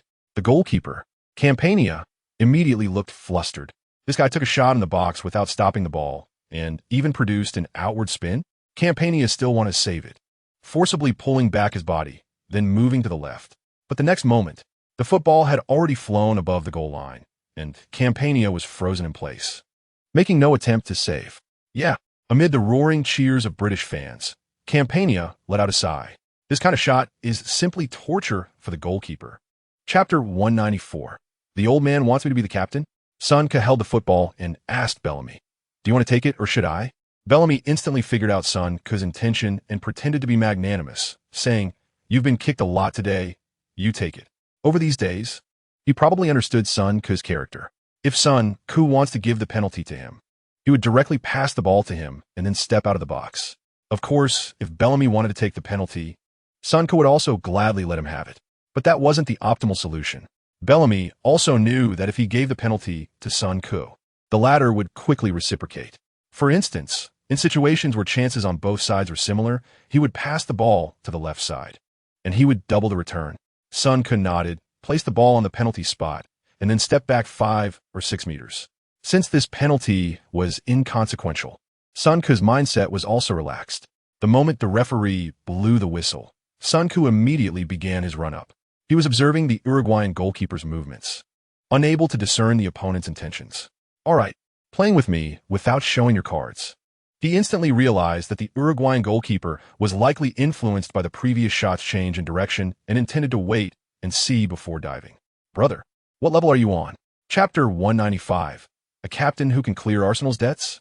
Ridiculous. Son Koo had considered whether to become Arsenal's captain last season. At that time, Son Koo had just joined Arsenal for a few months and couldn't see the situation clearly, so he couldn't evaluate his future.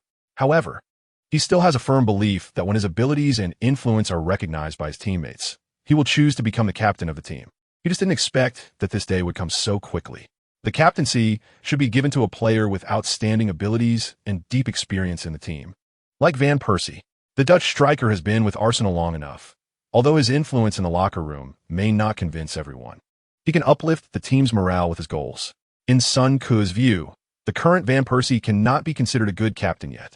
However, the responsibilities of the captaincy have constrained his behavior, gradually helping him grow into a competent leader. From the current situation at Arsenal, Sun Ku believes he has entered the team's core circle. Last season, there were 4 players in the core circle of Arsenal: Captain Van Persie, Vice-Captain Vermaelen, Sun Ku, and Arteta. Silva, Capdevila, and Maicon also hold significant influence in the team, but their English only reaches the level of tactical communication. They have not yet overcome the language barrier. Chapter 196. The Stick is Making Trouble? Opening strike. The quarterfinals are about to begin. At the pre-match press conference, South Korea's head coach Hong Myung-bo stated that South Korea is one of the 4 strongest teams in this Olympics. The 4 strongest teams he mentioned are Brazil, Mexico, South Korea, and then England. Hong Myung-bo believes that this South Korean team represents the highest strength of Korean football, surpassing England in cohesion and overall coordination. He thinks the England team only has 2 high-level players, Sun Ku and Giggs, while the other players do not possess superior abilities. Moreover, he believes that the 2 core players of the England team are either too old or too young, making it likely that they cannot bear the responsibility of victory at crucial moments. Hearing his comments, the reporters laughed. One reporter immediately asked Hong Myung-bo if he couldn't afford the copyright fees and hadn't watched last season's Premier League. That guy fully unleashed his sarcasm, even asking Hong Myung-bo if he knew Sun Ku. Amid the laughter, the South Korean coach displayed his commanding presence, seriously spouting nonsense. The Premier League is one of the world's best leagues, but the performance of English players in world competitions has been lackluster. Chapter 197. Want to destroy me? You're finished. Giggs stands at the penalty spot, his eyes fixed on South Korean goalkeeper Young Sung-ryong. Young is completely unfazed, performing various bizarre actions on the goal line. In order to avoid military service, he dares to face off even against the King of Heaven. Just as the referee is about to blow the whistle, Young suddenly raises his hand to signal the referee not to blow the whistle yet and walks towards the penalty spot. He picks up the ball and, under the puzzled gazes of everyone, uses his cleats to dig a hole at the penalty spot. Seeing this scene, the entire Millennium Stadium erupts with loud boos. The referee approaches and shows Young a yellow card. Sun Ku shakes his head disdainfully, disgusting. This fits the overall impression he has of the South Koreans. After sending the goalkeeper back to the goal line, the referee blows the whistle, and Giggs starts his run-up. Wang Laoji opts for a powerful shot, driving the ball into the bottom right corner of the goal. The South Korean goalkeeper falls to the ground, still raising his hands and shouting something at Giggs. Giggs doesn't even glance at him and vigorously pumps his fist towards the cheering stands. 10. Having an elder at home is like having a treasure. This saying is absolutely correct. Giggs is incredibly steady on the field. Sun Ku runs up and gives Giggs a hug. Chapter 198. Today, we must turn the stick into a sieve. Sun Ku stands in front of the ball, glancing coldly at Kim Chong-soo, then focusing on the goal. After a moment of calm, his emotions have slightly eased. At this moment, every move he makes is being recorded by cameras and broadcast to countless households. As a public figure, he cannot make things too obvious. Although it seems he is shifting his focus to the game, in reality, his attention remains on Kim Chong-soo. Judging from the opponent's body language, it is very likely that they will rush in to intercept his free kick just as he takes the shot. Since that is the case, let's give them a chance. Sun Ku calls Ramsey over and says, "I'm going to shoot directly in a moment. This position is a bit to the right. You just need to nudge the ball for me." A nudge and a shot. That's the standard configuration for a powerful strike. Ramsey nods. No problem. The referee sees that the England team is ready and orders the South Korean players, who have stealthily moved forward, to return to their original positions. Then, he finds the best angle and blows his whistle. As the whistle blows, Ramsey gently nudges the ball towards the center, and Sun Ku, standing nearly 10 meters away, immediately starts to accelerate. Chapter 199. Hat trick. The brothers are thrilled. As Richard's cross flies into the penalty area, Sun Ku also rushes in. Feeling it's about time, Sun Ko pushes off the ground and leaps high using inertia. Richard's cross is still powerful. If it were last season's Sun Ko, he would have barely managed to make contact. Even a header might have resulted in a clearance. However, after a season, Sun Ko is no longer the same.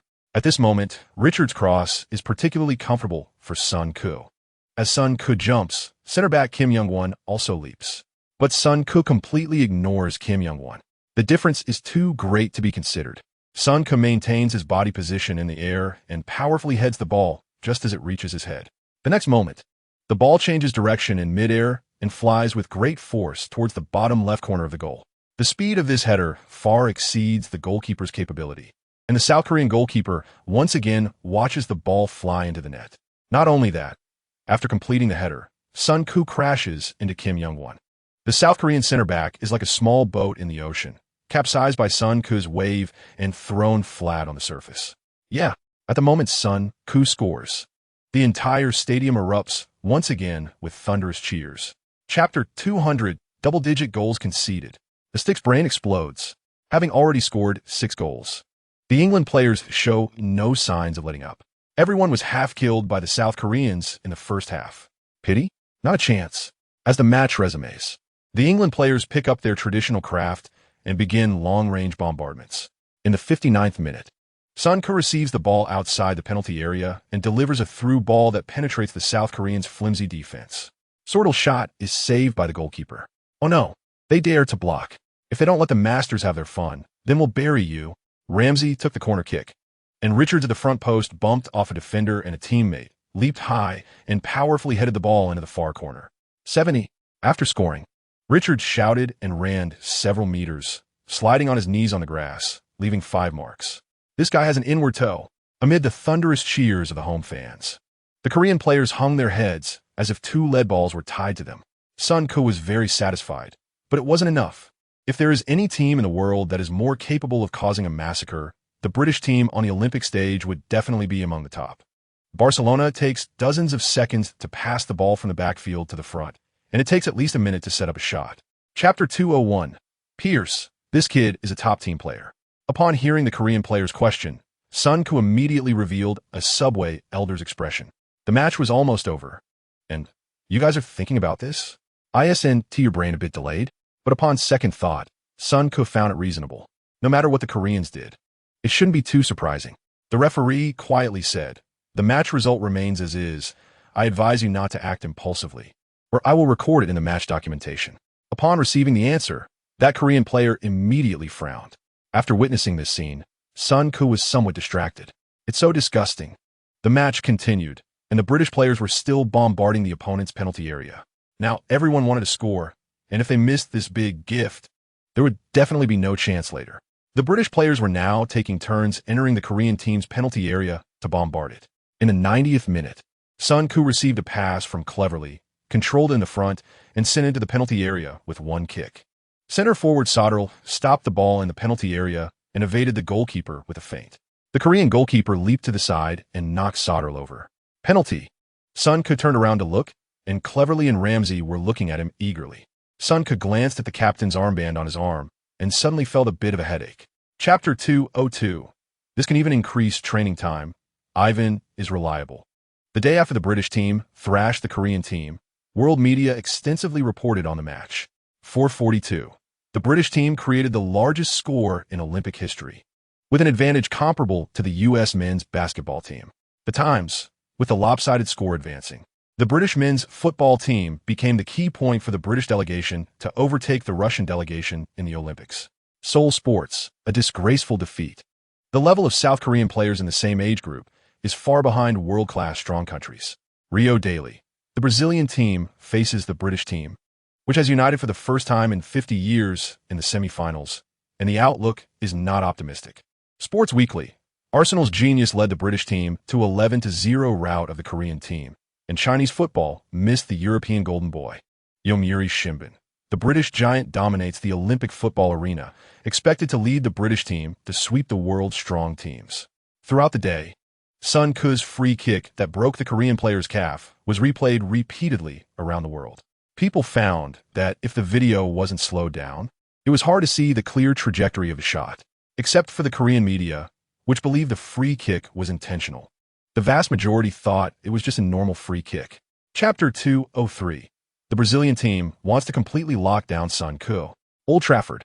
Sancho smiled and hugged Silva. The two didn't talk about football, but joked about the professor's psychological shadow area.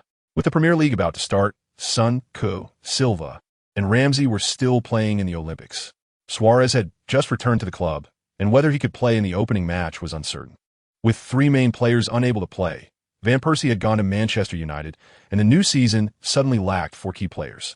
As the defending champion, the professor must be anxious. No wonder the old man was so resistant to the Olympics. Interestingly, Van Persie called Sancho at noon. He simply asked about Sancho's recent condition and then shifted the topic to Song. It turned out that in the past 2 years, Van Persie had been using his connections to help Song's family find jobs. Van Persie complained, "His family has always been draining him. I've found them some jobs, but they basically give up after a week. I'll give you a list of his family members. Since you're the team captain, this job is up to you." After looking at the list Van Persie sent, Sancho felt a bit amused. Chapter 204. Head-to-head, breaking the Brazilian team. The British team's formation is still 4,231. Goalkeeper, Butland. Defenders, Richards, Cocker, Tompkins, Bertrand. Defensive midfielders, Ramsey, Giggs. Attacking midfielder, Sancho. Left winger, Ross. Right winger, Sturridge. Center forward, Bellamy. Stewart made significant changes to the formation, with Tompkins and Ross entering the starting lineup, and Bellamy positioned as the center forward. Before this match, Sancho had scored a total of 11 goals and provided 3 assists, and he would definitely be a key player for the opponent to defend against. The Brazilian team's intention was clear. They wanted to break through on the flanks, while the British team had the vigorous Ross and Richards on both flanks. Once the Brazilian fullbacks advanced to assist, there would definitely be large gaps left behind, and the organizational ability of the 3 British midfielders will become a weapon to tear through the opponent's defense. During the national anthem segment, the British team's anthem was God Save the Queen, and the English players sang earnestly, while Sancho and the Welsh players stood like statues in salute. Chapter 205. The European Golden Boy versus the future world superstar. The Brazilian goalkeeper dove for the save, but it was too late. The ball flew into the net, brushing against the left post. 10. In the 19th minute of the first half, the British team capitalized on the opponent's mistake. They successfully regained possession in the front and opened the scoring.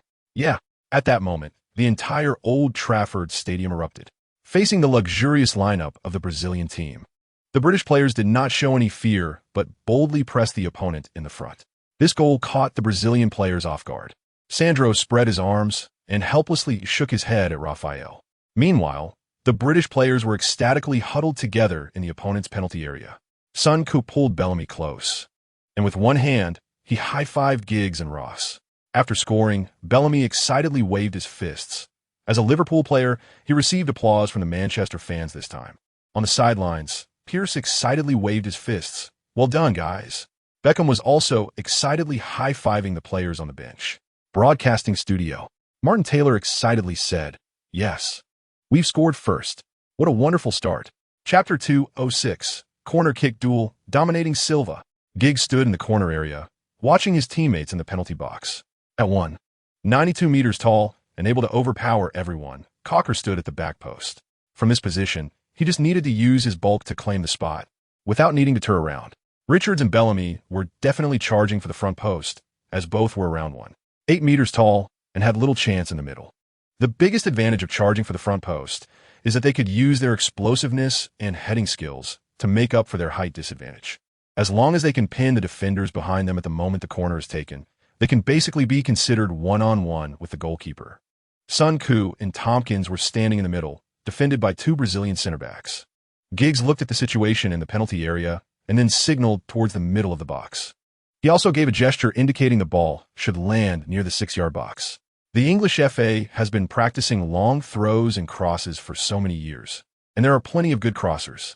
A veteran like Giggs has astonishing technical skill. With the referee's whistle, Sancho immediately started to exert force, pushing Silva towards the 6-yard box. Silva quickly raised his arms, trying to block Sancho's momentum. Chapter 207. Silva fell for Sancho's trick. With this news, there was no need for Pierce to say anything. The England players were energized, looking extremely excited. Sun Ku, however, was indifferent. Even if he received a level 2 medal, it would mean much. He didn't need to prepare for his child's schooling yet, nor did he plan to work in the House of Commons. So he wasn't overly thrilled, but he was still happy, because high-level medals come with implicit privileges and rights that ordinary people do not enjoy. Moreover, the UK is a place that highly values honorific titles. Sun Ku could already imagine that when he received the level 2 medal, it would serve as another stepping stone for his father's career. Pierce didn't use too many inflammatory words. He simply helped Giggs envision the future in front of everyone. With Giggs as a typical figure, the other players identified with him. After the halftime adjustments, the Brazilian players came out with a determined counterattack. As the second half began, the competition between the two teams instantly intensified. It was unclear what the Brazilian players were thinking, but the England players were all focused on the medals. In the 49th minute, England passed the ball into the penalty area. Chapter 2:08. Pierce. He is in a league of his own in this tournament. Amid the thunderous cheers at Old Trafford, Sun Ku and goalkeeper Gabriel rushed towards the ball simultaneously. However, Sun Ku's speed was clearly faster. He pushed off the ground with all his might and threw his entire body at the moment the ball bounced. This somewhat flying kick-like shot forced goalkeeper Gabriel, who was running, to only choose to fall flat. At that moment, the distance between them was less than 2 meters. The instant Sun Ku made contact with the ball, he used his ankle to poke the ball towards the goalkeeper's armpit. At this moment, it was a race of speed. Gabriel immediately dove, reaching out with his left hand toward the ball. But just as his right arm was unfolding, the ball had already passed by him and rolled into the net. 30. Ha ha ha. After scoring, Sun Ku laughed and opened his arms, striding along the sideline for nearly 50 meters. By the 75th minute, Sun Ku had scored the third goal for England. This goal completely killed the game. At this moment, the entire Old Trafford Stadium was singing loudly. Seeing this goal, the Brazilian coach shook his head in frustration and directly turned to sit back on the bench. Chapter 2:09. Pierce. We must go head-to-head with Mexico for survival. After the Olympics semifinals, Sun Ku received good news. Maine and Almunia's work permit applications were successful, and Almunia also agreed to a free transfer to Leyton Orient. Additionally, Sun's father signed coach Chris Coleman, who has experience in the Premier League, with a contract of $20,000 per week. Sun Ku knew this coach. Coleman had led the Welsh team to the semi-finals of the Euro 2016 in his previous life. This guy has a knack for coaching British teams, and later coached Huasha Happiness, becoming a somewhat well-known coach. With this, Leyton Orient's coaching team and roster for the new season were set. The only downside was that both the head coach and more than half of the main players missed more than half of the preparation period. So the early season results might not be great. However, it wasn't a big deal. There were 46 matches in the League One season. With the strength of this squad, a winning streak in the latter half would complete the promotion task. Sun Ku looked at the League One team list for this season, and Leyton Orient's main competitors would be Bournemouth, Sheffield United, and Brentford, who would eventually be promoted to the Premier League, as well as Doncaster, who was relegated from the Championship last season. Chapter 2:10. Nemesis? No problem. After receiving the tactics from Pierce, the Mexican coach was not intimidated at all. He firmly stated, regardless of the outcome, we will go all out for the championship. As the Olympics approached its conclusion, the pre-match declarations of the two coaches pushed the games to a climax. The event had already passed the halfway point. Swimming was the first peak of this Olympic Games, with Phelps announcing to the world that he was the god of drugs with his 4 gold medals. On the athletics track, Bolt claimed victory in the 100 meters and 200 meters under the gaze of 80,000 spectators. In basketball, the American men's team continued to dominate, with their real competition in this Olympics being the match against Spain. As stars among stars, their match was scheduled for the last day of the Olympics. So far, most of the suspense of the Olympics had been revealed. The few remaining highlights were, first, the final showdown in athletics on the last day, including the most thrilling sprint relay. Second, the men's basketball final. Aside from Spain, the whole world hoped the Dream Team would crush Spain. Third, the men's football final. Chapter 2:11. Is the opponent that formidable? Keep scoring. Yeah. With a thunderous cheer from the London Bowl, Sun Ku shouted and rushed towards the sideline to perform a front handspring. However, before he could run 10 meters, he was surrounded by teammates coming from all directions. Wow. Knowing they were about to receive accolades, their spirits were ecstatic. Sun Ku raised his arms high and embraced his teammates. Cocker also ran over, slightly breaking the intense vibe created by Sun Ku. But from everyone's posture leaning on Sun Ku, one can tell who the real boss is. On the sidelines, the coaching staff and substitutes of the England team jumped up excitedly. Beckham pumped his fist vigorously, and the heartthrob completely disregarded his image. In the broadcast hall, Martin Tyler shouted loudly, "Wow." Sun Ku helped the England team open the scoring. This goal boosted the confidence of all members of the England team. After moving forward, this young player fully showcased his talent in offense. This is his 13th goal in this Olympic Games, and he has made it impossible for opponents to stop him on the Olympic stage. Let's take a look at the slow-motion replay. The opponents had no way to limit him. Chapter 2:12. Can this even go in? No fear. Keep scoring. The England team took the lead again, and the entire stadium erupted once more. On the field, English players gathered together, and Giggs seized the moment to motivate his teammates. The Mexican team's coach took the opportunity to gather his players around him and shouted loudly, "Don't be affected. Handle the ball decisively. Run. Don't give them a chance to handle the ball. Opportunities are rare. Don't leave any regrets." The match restarted, and the Mexican teams conceding a goal did not affect them. The players fought fiercely against the England team. As a result, the Mexican team disrupted the rhythm of the England team and also threw off their own rhythm. The match turned into a chaotic brawl.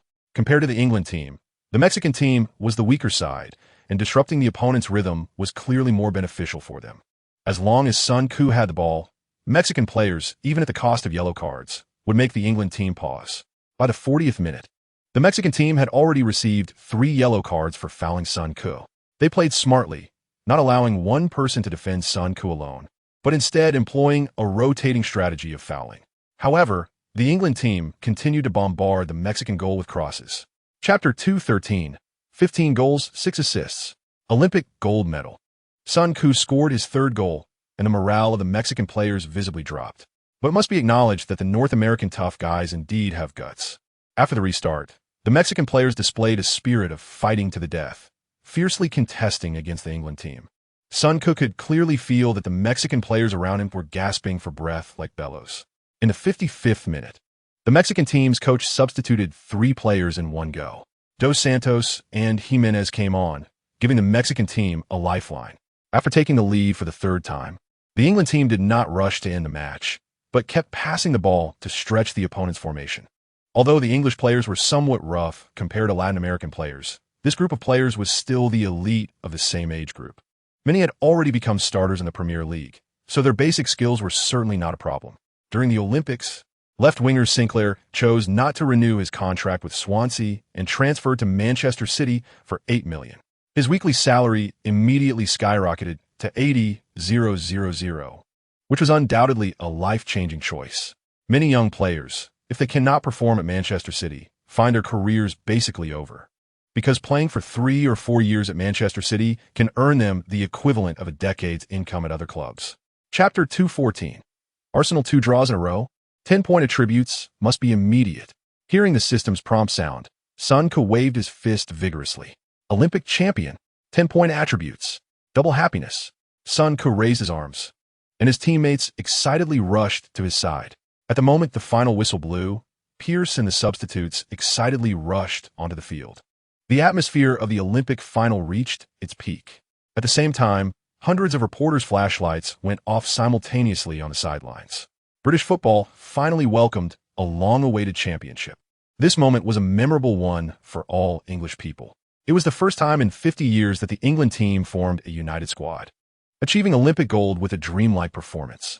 In this Olympic Games, the England team won all 6 matches, scored 34 goals, and conceded only 4. Aside from facing a tough resistance from the Mexican team in the first half of the final, the England team was basically invincible throughout the Olympics. Sun Ku also became a star on the Olympic stage with 15 goals and 6 assists. The awards ceremony soon began. In the 3rd and 4th place match that had taken place earlier, Brazil defeated Japan 3-1 to win the Olympic bronze medal.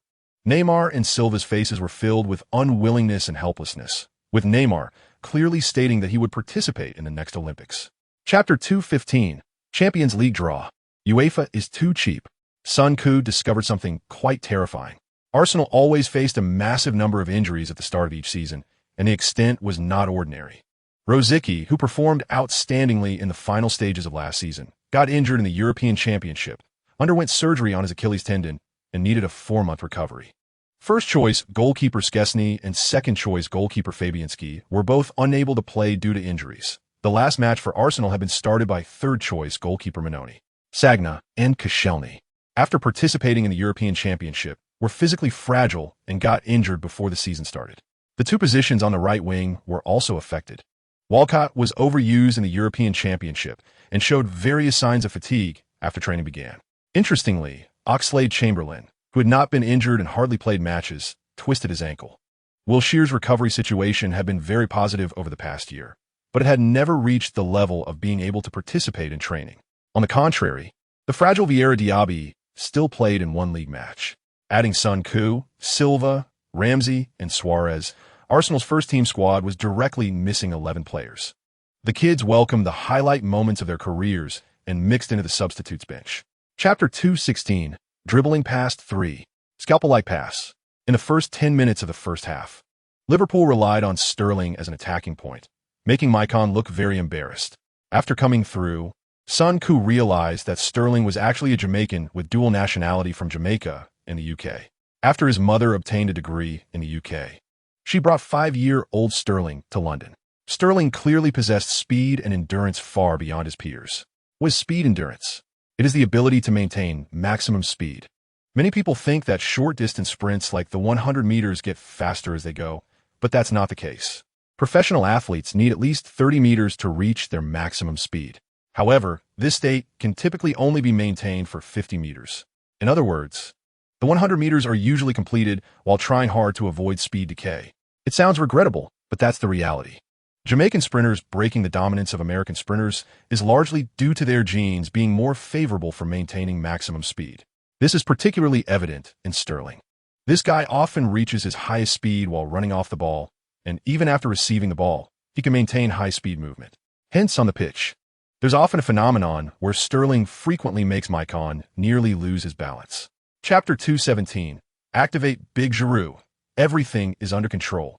After losing the ball, Liverpool players were dazed for a few minutes, almost conceding another goal to Arsenal. In the 18th minute, Suarez dribbled past two defenders on the left and passed the ball to Giroud. Gerrard and Joe Allen simultaneously blocked the passing routes of Son, and Walcott. Giroud immediately passed the ball outside the penalty area, and the rapidly advancing Vermaelen took a decisive long shot, sending the ball into the stands. Vermaelen turned and ran back to the defense, amusing Son. Running all the way up, he was there to help Liverpool clear the ball. Liverpool players quickly recovered and began to launch an attack on Arsenal. Liverpool was originally a team inclined towards British style, but after Rodgers arrived, he wanted to transform the team into one that controlled the midfield and quickly transitioned between offense and defense. At the start of this season, Rodgers almost replaced all the midfield and forward players. However, this made Liverpool somewhat unrecognizable. Son felt that the front line was eager for speed, while the back line was stable. But it must be said that Liverpool has never finished outside the top 7. Moreover, this season, Liverpool's total salary expenditure still ranked 4th in the Premier League, ahead of Arsenal. In recent seasons, Liverpool has spent a lot of money on players who have performed below the club's expectations, but players acquired with real money at least won't be lacking in quality. Chapter 2:18, A Perfect Season Debut. After this week, Son has basically found the user manuals for Suarez and Giroud. Giroud is the type of stationary center forward that the England team loves, standing at 192 meters tall and weighing 90 kilograms. He is like a tall tower in the forward line. He has outstanding physicality, top-notch heading ability, and is very tenacious during matches, with a decent playmaking ability and good movement, as well as good stamina. Overall, he is an excellent stronghold. With Giroud's physical qualities, even in the tough League One, he could become the top scorer, so his ability is definitely not a problem. However, Big Giroud also has obvious flaws. His dribbling ability is average, and due to his height and weight, he tends to be somewhat clumsy overall, with average explosiveness and slightly better speed, but not by much. This state makes it so that he can only be a battering ram for direct attacks. Once he receives the ball with his back to the goal, it is very difficult for him to shake off defenders through personal ability to create scoring opportunities. Even when facing the goal, if he encounters a double team, Giroud also finds it hard to score on his own. Therefore, To get Giroud to score, he must be facing the goal directly. Suarez, on the other hand, does not have any user manual to refer to. He is already versatile enough. Chapter 219, the fourth endorsement. Leyton Orient had good luck in the first 2 rounds of the League Cup, facing an English League Two team and an English League One team. The players did well, winning all matches and advancing to the 3rd round of the League Cup, and it was an away match. It must be said that the FA has never disappointed in terms of operational ability. For Leyton Orient, this is definitely a great thing. Since the London wrist bidding, both the club's upper management and the fans have harbored deep animosity towards West Ham United. In this contest, Leyton Orient will definitely fight hard against West Ham United. Given the two clubs are 2 levels apart, most people see West Ham United as a giant that Leyton Orient cannot resist. In reality, this is indeed the case. However, this season Leyton Orient has significantly improved its squad, with players like Maine, Elneny, and Canny, who are of future top club caliber, and in goal. They have former Arsenal starter Almunia. Some players may not care about the enmity between Leyton Orient and West Ham United, but they will surely give their all. Because for them, this match is like a grand stage, and they need to showcase their value under the gaze of clubs from all over England and even Europe. Chapter 220. Selected for the England team, World Cup qualifiers begin. After the European Championship, the European qualifiers for the 2014 World Cup immediately kicked off. 53 teams were divided into 9 groups, with the group winners qualifying directly. The top 8 second-place teams in terms of points will then compete in home and away matches to determine 4 qualifying spots. There are many strong teams in the European zone, leading to a situation where there are many wolves and few sheep, with basically 2 to 4 teams competing for qualification in each group. In Group A, Belgium, Croatia, and Serbia are in the same group, along with Scotland and Wales. Belgium did not qualify for the European Championship, but they suddenly emerged with a dozen top players in just a year, making their position as group leaders a certainty, while the other teams can only compete for the second spot. Group B features Italy, Denmark, and the Czech Republic, with the recently crowned European Championship runners-up, Italy, holding a dominant advantage. Group C includes Germany, Sweden, Austria, and Ireland, all of whom are strong teams. In Group D, the Netherlands is clearly dominant, with their advancement basically assured. Group E is quite suspenseful, with Switzerland, Iceland, Slovenia, and Norway having similar strength, making performance key. Chapter 221. England Team Debut. 30 minutes to conclude the battle. On October 5th, the England team arrived in Moldova by plane. As the team bus drove down the road, Son couldn't help but reflect. If it weren't for the time travel, even if he lived another lifetime, he would never have had the chance to come to Moldova, because this smallest member of the former Soviet Union really has no highlights. The only highlight is that the pedestrians on the road all have smiles on their faces. The men in this country have ordinary looks, but by Western standards, many of the women on the street are tall and decent looking. Before coming, Son checked the information on Moldova. This country, sharing cultural roots with Romania, is an agricultural landlocked nation, and another well-known industry is wine. Therefore, many people from this country go to other European countries for work every year. Among the workers, the female proportion reaches nearly 60%, spread across developed European countries like Italy, France, and Germany. It has a bit of an internal flavor, but it has nothing to do with Son. In the 2 days after arriving in Moldova, the England team stayed holed up in the hotel. In this unfamiliar land, if anything happened, it wouldn't just be a matter of losing face. Staying in the hotel was quite boring for everyone. Thus, Son gathered the younger brothers who had participated in the Olympics and taught them how to play werewolf. Chapter 222. 2 goals and 4 assists. Key battle opens the scoring. In the first half, after just half an hour, the England team was already leading by 3 goals, which was certainly an ideal result. However, the players did not relax. To prevent the extreme situation of tying with Ukraine, everyone needed to score more goals. This England team is currently in a transition period, and it would be reasonable for Gerrard and Lampard to gradually fade out of the national team. After all, in 2 years, one will be 34 and the other 36. If England wants to achieve results, they should decisively marginalize these 2 veterans and slowly complete the transition. If both players start in the World Cup in Brazil, England is likely to achieve their worst performance ever. In fact, due to the pressure of the qualifiers, Hodgson dared not abandon the 2 veterans. After all, dying in the World Cup is much better than dying in the qualifiers. Son remembers very clearly that in the previous qualifiers, England and Ukraine drew in both matches. The atmosphere was particularly tense during the second match in Kyiv against Ukraine. In the end, England secured first place in the group by a single point. This result always felt somewhat embarrassing, but when the World Cup started, England fans calmly accepted the fact that their team was not performing well. Chapter 223. From an English League One substitute to the core of the England team in just a year and a half. As the match progressed, Son found that international matches were slightly more difficult. The difficulty was not because of himself, but was created by his teammates and opponents. After repeatedly hitting a wall in the midfield, Ukraine began to test the waters on the wings.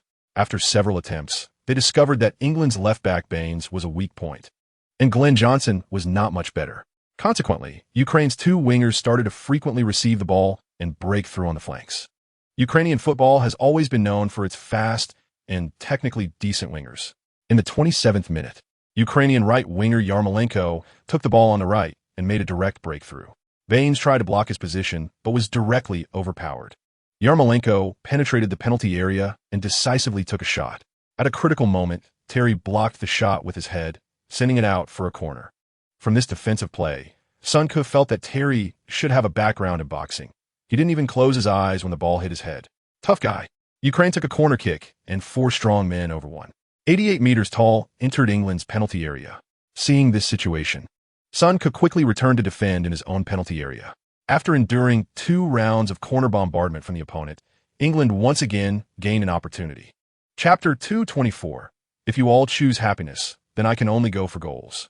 At halftime, England returned to the locker room with a 1-goal lead. Son's goal just before the half stabilized the team's emotions, and their morale was quite good. Hodgson replaced the targeted Baines with Bertrand, the relatively unknown Chelsea left-back, who had earned the coach's trust with his stable performances in the Champions League and the Olympics last season. In the locker room, Gerrard suggested that everyone should give Son more support in the second half, and this proposal received support from all teammates, including Lampard. From the first half's performance, Son was England's most threatening player. Since Son was in good form, everyone should give him more attacking responsibilities rather than just letting whoever has the opportunity take the chance. It's hard to say how strong England's overall strength is, but the players have rich experience in major competitions. In the face of the important match for World Cup qualification, the England players did not have any mental exhaustion. After all, it was naturally better to earn points against England away. The Ukrainian players did not carry too much pressure. Chapter 225. Meeting Southampton again.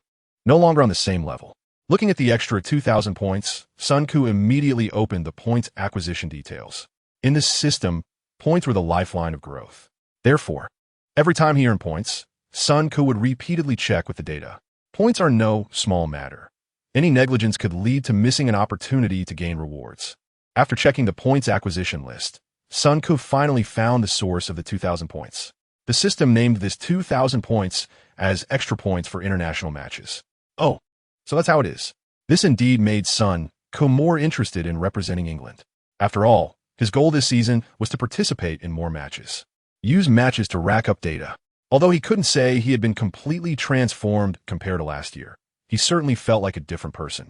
Aside from training points, a large part of his points came from data points in matches. In terms of all abilities, Son could definitely be regarded as a versatile player. However, after playing against Ukraine, Son felt that he still had weaknesses in the attacking midfielder position. For example, his explosiveness and balance were somewhat lacking.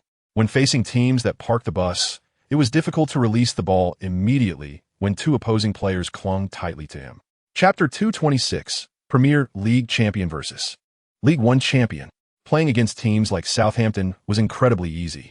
In the second half, Arsenal scored 3 more goals, with Giroud, Walcott, and another player all contributing. Son was substituted by Rosicky after playing less than 70 minutes, but still managed to deliver 1 goal and 2 assists.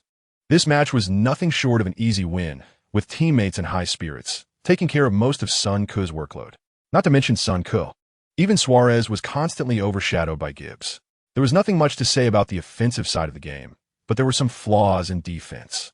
Szczesny started the second half by fumbling a catch and ended up lying on the ground, allowing a Southampton player to score into an empty net. 7-1. Arsenal had secured enough goal difference against this weak team. In this type of match, Son felt it was even less tiring than regular training. easily earning 2,500 points. Back in the locker room, Sun Ku checked the match results for Leyton Orient. In this round, Leyton Orient faced promotion favorites Brentford. Once again, it was a 1-0 victory, with Maine scoring the goal, marking Leyton Orient's 5th consecutive win in League One. After this round of league matches, Arsenal would kick off their Champions League journey this season, with their first match against Montpellier, the former team of Giroud, last season's League One champion. Chapter 227, completing the task against Giroud's old team in half a season. Suarez did not disappoint Arsenal fans, scoring with a low shot into the bottom right corner of the goal. 11. After conceding, Arsenal equalized within just 3 minutes. After scoring, Suarez sprinted for dozens of meters and slid on his knees along the sideline. Since joining the Premier League, Suarez hadn't played in the Champions League for nearly 2 seasons, and he showed no restraint in expressing his excitement after scoring. On the way back to the midfield, Sun Ku smiled and gave Suarez a loud high five. Sun Ku remembered that in his previous life, this guy's statistics skyrocketed at the start of this season, comparable to Van Persie. It seems that their growth paths should be able to coincide. After completing a key assist, Giroud finally showed a smile on his face. As the match restarted, Montpellier continued to make plays down the left flank. Arsenal's starting right back was Jenkinson, as Sagna was injured and Maicon was getting older. Wenger boldly chose to use Jenkinson. During the professor's tenure, Arsenal would always have 1 or 2 newcomers each season, consistently surprising fans. The team's performance during this period couldn't be called stunning, but fans could remember the names and technical characteristics of youth players. Chapter 228. The Premier League will eventually belong to Arsenal in Group B. Schalke 04 won 2-1 away against Olympiacos, who reached the Champions League quarter-finals last season. After this match, it seemed that Schalke 04 would be Arsenal's biggest competitor for the top spot in the group. Olympiacos reaching the Champions League quarter-finals last season might have had some luck involved, but they definitely have strength and are particularly strong at home. This shows that Schalke 04 is certainly capable, although the overall strength of the Bundesliga is not as high as the Premier League. Being able to compete in the Champions League indicates they have no issues with their strength. The reason Dortmund finished at the bottom of their group last season was entirely due to their young players not having experienced such big matches. Their mindset wasn't adjusted properly, leading to underwhelming performances. In this season of his previous life, Dortmund, in their second Champions League appearance, exploded onto the scene, directly overwhelming Real Madrid in the first leg of the semi-finals and advancing to the final. Schalke 04's player age structure is more reasonable. They may not have much room for growth, but their immediate combat ability is definitely reliable. In matches from other groups, the oil-rich Paris Saint-Germain won 4-1 at home against Dynamo Kiev, proving the power of oil to the whole world. They look unstoppable in Group A. Chapter 229. He is the perfect replacement for Van Persie on September 22nd. The Etihad Stadium, which can hold 55,000 fans, was completely full. Half an hour before the match, both teams walked onto the field. Sun can notice that there were noticeably more reporters on the sidelines than usual. As favorites for this season's Premier League title, the match between Arsenal and Manchester City was considered an important battle for the championship, with Sky Sports providing live broadcasts to over 70 countries worldwide. Sunka looked around and saw that Richards didn't even make the 18-man roster. Recently, Sunka heard a big scoop about Richards. The guy thought he wouldn't be in the 18-man squad the day before the match against Real Madrid, so he drank quite a bit at the hotel. The next morning, Mancini wanted to start Richards because Zabaleta was unwell. Richards lied, saying he was unwell, and the team doctor covered for him. However, a front desk staff member from that hotel leaked to The Sun that Richards had a record of 3 bottles of alcohol consumed in his room. The revelation of this news put both Richards and Mancini in a trust crisis. Richards was excluded from the 18-man squad due to his lack of discipline. Chapter 230. Perfect attack-defense transition. Manchester City in chaos. We see both teams have entered the field. While we have this moment, let us look at the starting lineups for both teams. Hosting today, Manchester City lined up in a 4-2-3-1 formation. Goalkeeper, Joe Hart. Defenders, Zabaleta, Kompany, Lescott, Clichy. Defensive midfielders, Javi Garcia, Yaya Touré. Attacking midfielder, David Silva. Left winger, Sinclair. Right winger, Aguero. Striker, Zico. New signings Garcia and Sinclair have been heavily relied upon by Mancini since joining the club. Dzeko has also earned a starting position through competition. Arsenal's formation is also 4-2-3-1. Goalkeeper, Szczesny. Defenders, Maicon, Thiago Silva, Vertonghen Gibbs. Defensive midfielders, Song Arteta. Attacking midfielder, Sun Ku. Left winger, Suarez. Right winger, Walcott. Striker, Giroud. This summer, Arsenal emerged victorious in the competition with Manchester City, signing veteran Maicon for $3 million after he was loaned to the club last season. Chapter 231, dominating Manchester City in the first half amidst the cheers of Arsenal fans. The football flew into the net. 10. Giroud excitedly rushed towards the away stand, leaving 3 marks on the pitch in front of everyone. Sun Ku excitedly pumped his fist and high-fived his teammates in succession. This goal involved 6 players from the back line to the finish. Every player handled the ball decisively, and the Manchester City players were certainly trying hard on defense. However, under the precise passing and control of the Arsenal players, they could only end up in vain. On the sidelines, Wenger had his hands in his coat pockets. Unable to hide his smile, Mancini paced back and forth along the sideline, shaking his head constantly. Manchester City players walked towards their positions with their heads down, not communicating with each other. Even the usually passionate Captain Company was silent at this moment. In the broadcast studio, Jean-June exclaimed, "Beautiful." Giroud scored his 3rd league goal, assisted by captain Sun Ku. Arsenal had not scored in their first 2 matches of the season. Giroud, who joined Arsenal as the top scorer in League One, had not performed well and was under immense pressure. Chapter 232. Happy football played in the back line. As soon as the second half began, Mancini substituted Rodwell for Sinclair. It proved that a winger of Sinclair's level would find it hard to break through Arsenal's defense without effective tactics.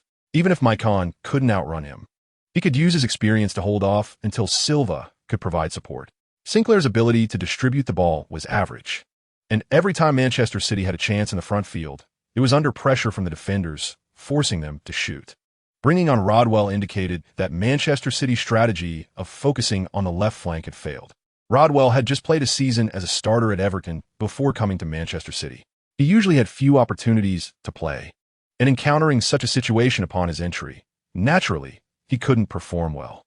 However, as the match progressed, Sun Ku realized that as an ordinary citizen in his past life, he had underestimated the situation. After Rodwell came on, Aguero moved to the attacking midfielder position, while David Silva dropped back.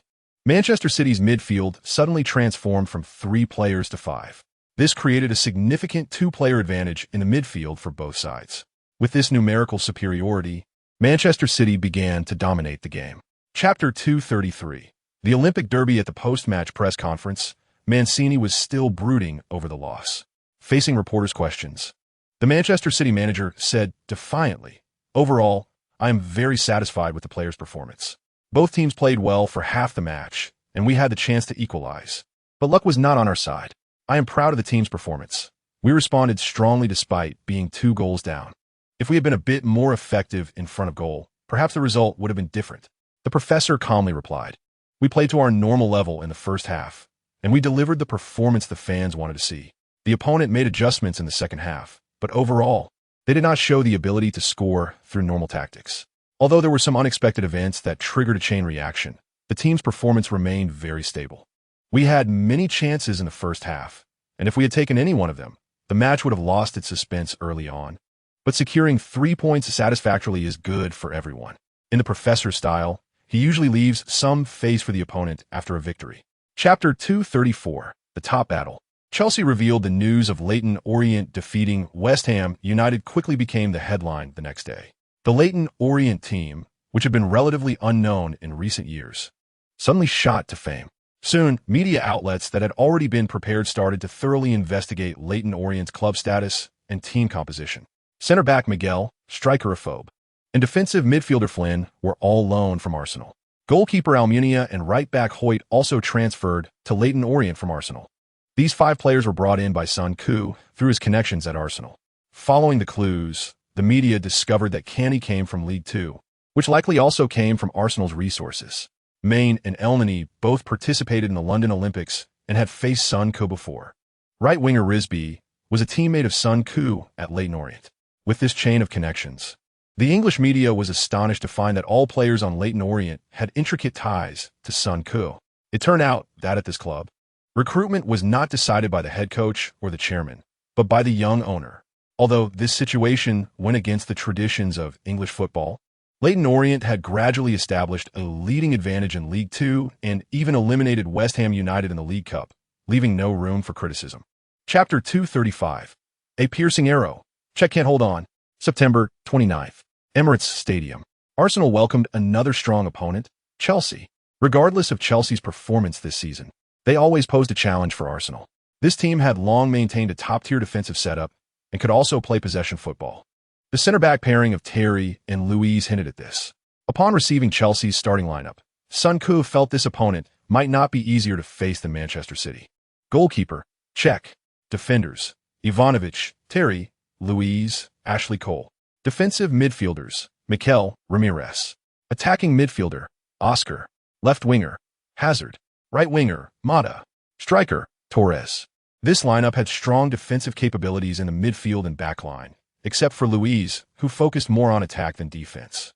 Arsenal had two positional changes.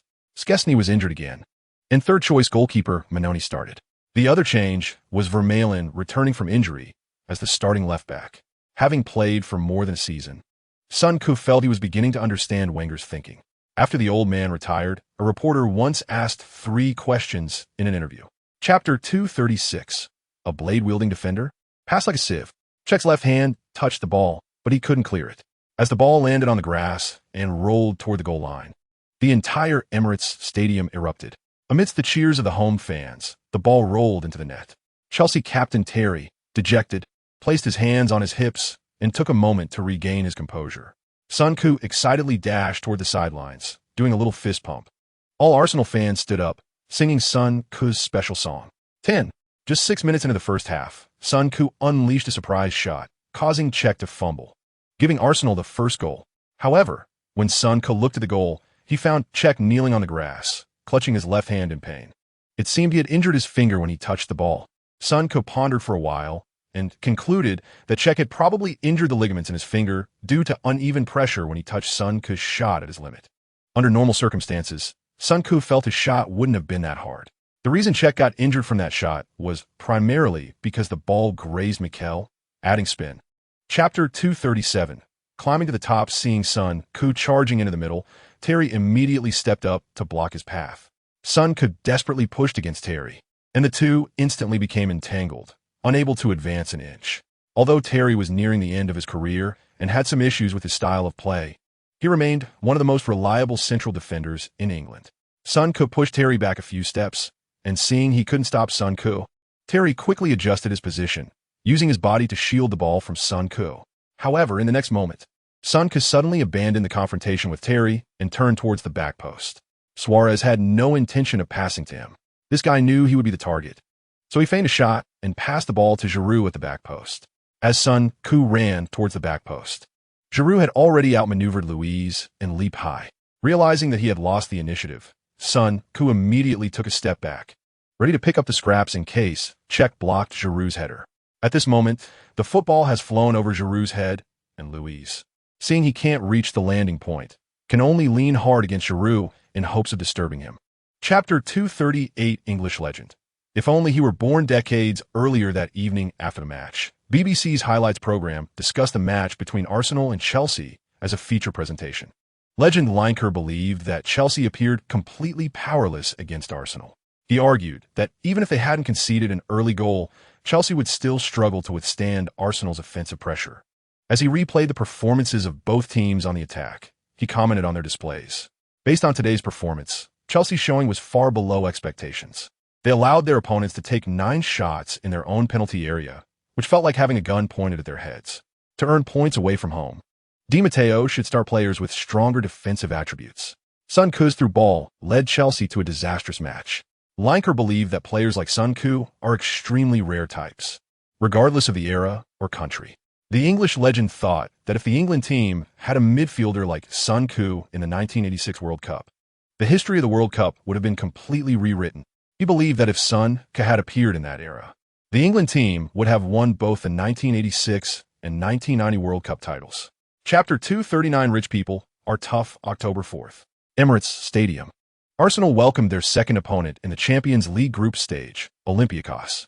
In the locker room, Son Koo was pondering his attribute panel. Shooting 82, ball control 84, dribbling 95, passing 95, long shot 100, heading 83, set pieces 74, explosiveness 86, speed 81, strength 90, jumping 83, balance 82, stamina 91, tackling 78, sliding tackle 74, anticipation 100. Off the ball movement 83, creativity 82, vision 84. Skills: master organizer, Cruyff turn. Overall rating: Premier League star player. Points balance: 3,000. This season, the explosive attribute has risen to 86. Besides Walcott, there is no one else in the team who can rely on explosiveness to overpower opponents. Walcott indeed has talent, with just his explosiveness and speed. He has achieved what others can only dream of in a lifetime. It turns out that only by working hard can one truly understand how important talent is. Son had mentioned to the team's fitness coach that Walcott runs 100 meters on the grass in about 10.5 seconds while wearing his football boots. Chapter 2: 42 goals in 3 minutes. Playing offense requires investment. As last season's Champions League quarterfinalist, Olympiacos is no slouch. They eliminated the traditional Serie A powerhouse Inter Milan in the round of 16. Their tactical style is anything but conservative, and they clearly studied Arsenal thoroughly. In the first 15 minutes of the first half, Olympiacos went back and forth with Arsenal in the rain. Son Koo continuously encouraged his teammates to be bold in controlling the ball in the midfield. At such times, the battlefield should be placed on the opponent's territory, lowering Olympiacos' margin for error. Everyone is experienced, and as long as they don't play around, the grip of the boots won't be an issue. Arsenal began to gradually push the battlefield forward, and the Olympiacos coach clearly realized this, constantly reminding his players to press the formation forward.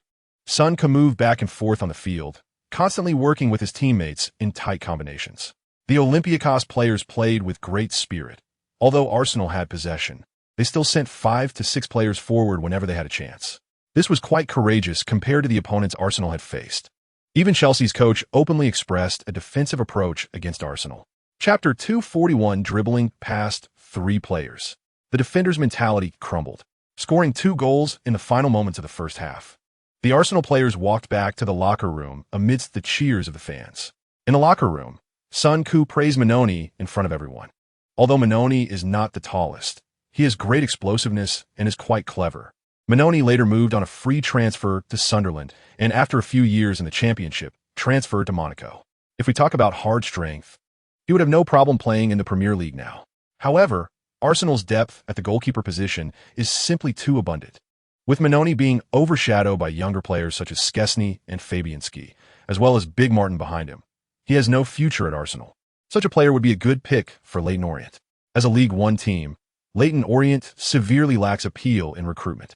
During the summer transfer window, Leyton Orient contacted many players, but most players wouldn't even glance at Leyton Orient. In this situation, Son Koo could only pick up overlooked gems like Candy. However, relying on finding bargains is still difficult to fill the team's framework, so Son Koo could only depend on Arsenal, picking players that others did not want. The Professor's eye for talent is indeed commendable. Many young players, even if they do not stay at Arsenal, can eventually remain in the top leagues, with most players at least at the Championship level. Chapter 242: Arsenal paid themselves. After Son Koo left the field, the pace of the match did not slow down. Even trailing by 3 goals, the Olympiacos players still played with great spirit. Especially after Son Koo left the field, they continued to launch attacks. In this group, Arsenal stands out alone, while the other 3 teams are on the same level. Perhaps in the end, the differences between them will be minimal. If their mutual results are the same, the criterion for advancing from the group may simply be who loses to Arsenal by the least margin. In the final moments, Arsenal slowed down their attacking pace. With the victory assured, there was no need to force the issue. However, both sides still created many attacking opportunities, and Olympiacos scored a consolation goal during stoppage time. Their goal was clear. At least they couldn't lose by more than Montpellier. The match ended with Arsenal defeating their opponents 3-1, securing 2 wins out of 2 in the group stage with a total of 6 points. Son Koo was once again named the best player of the match with 1 goal and 2 assists. After playing for 68 minutes, he earned 4,000 points, making this match a tremendous profit. After the match, Wenger chatted with the opposing coach for a long time. In a world dominated by pragmatic football, it is not easy to encounter a coach who values attacking play. Chapter 243 is a pre-tax weekly salary of $460,000 considered low? Over £3 million? Could it be a share of jersey sales for the third quarter? After the staff started work, Sun Ku immediately found the marketing department staff and obtained the product list related to him for the third quarter. Upon receiving the list, Sun Ku finally understood why Barnett had a mix of pride and reluctance during the contract renewal, while the old man remained emotionally stable. In just 3 months, his jersey sales had reached 300,000 pieces. Sun Ku did not expect that after only 3 months of this season, his jersey sales would surpass those of the previous season. Last season, Arsenal's total jersey sales for the whole season were only 700,000 pieces. But after just 1 season, the jersey sales had undergone a dramatic change. Sun Ku also requested the overall jersey sales for Arsenal in the third quarter, 700,000 pieces. His jersey sales had contributed to nearly half of the club's revenue. Based on a price of $60 per jersey, Sun Ku's jersey sales brought Arsenal $18 million in revenue, with a post-tax share exceeding $8 million. Other merchandise featuring Sun Ku's image also provided him with hundreds of thousands of pounds in income, totaling over $3 million. Chapter 244, Mixing Business with Personal Affairs. A heavy defeat for West Ham. The article written claims that Van Persie is the core, but Sun Ku is the core of the team building. Both played crucial roles in Arsenal's championship journey. In the first half of the season, Arsenal was a single core team led by Van Persie, with all tactics centered around the Dutch striker. In times of difficulty, Van Persie often opened up the game for the team. Sun Ku also had stunning performances against Manchester United and Manchester City, securing key points for Arsenal to win the championship. However, overall, Sun Ku still took on more defensive and playmaking responsibilities. During this period, Wenger clearly favored Sun Ku's defensive role. But after Van Persie avoided discussions about contract renewal, Wenger began to loosen restrictions on Sun Ku, gradually allowing him to participate more in the attack. The article suggests that Wenger left a backup plan for Van Persie's departure last season. The reason Wenger intended to build the team around Sun Ku was because he recognized Sun Ku's big heart in critical moments and his extreme professionalism.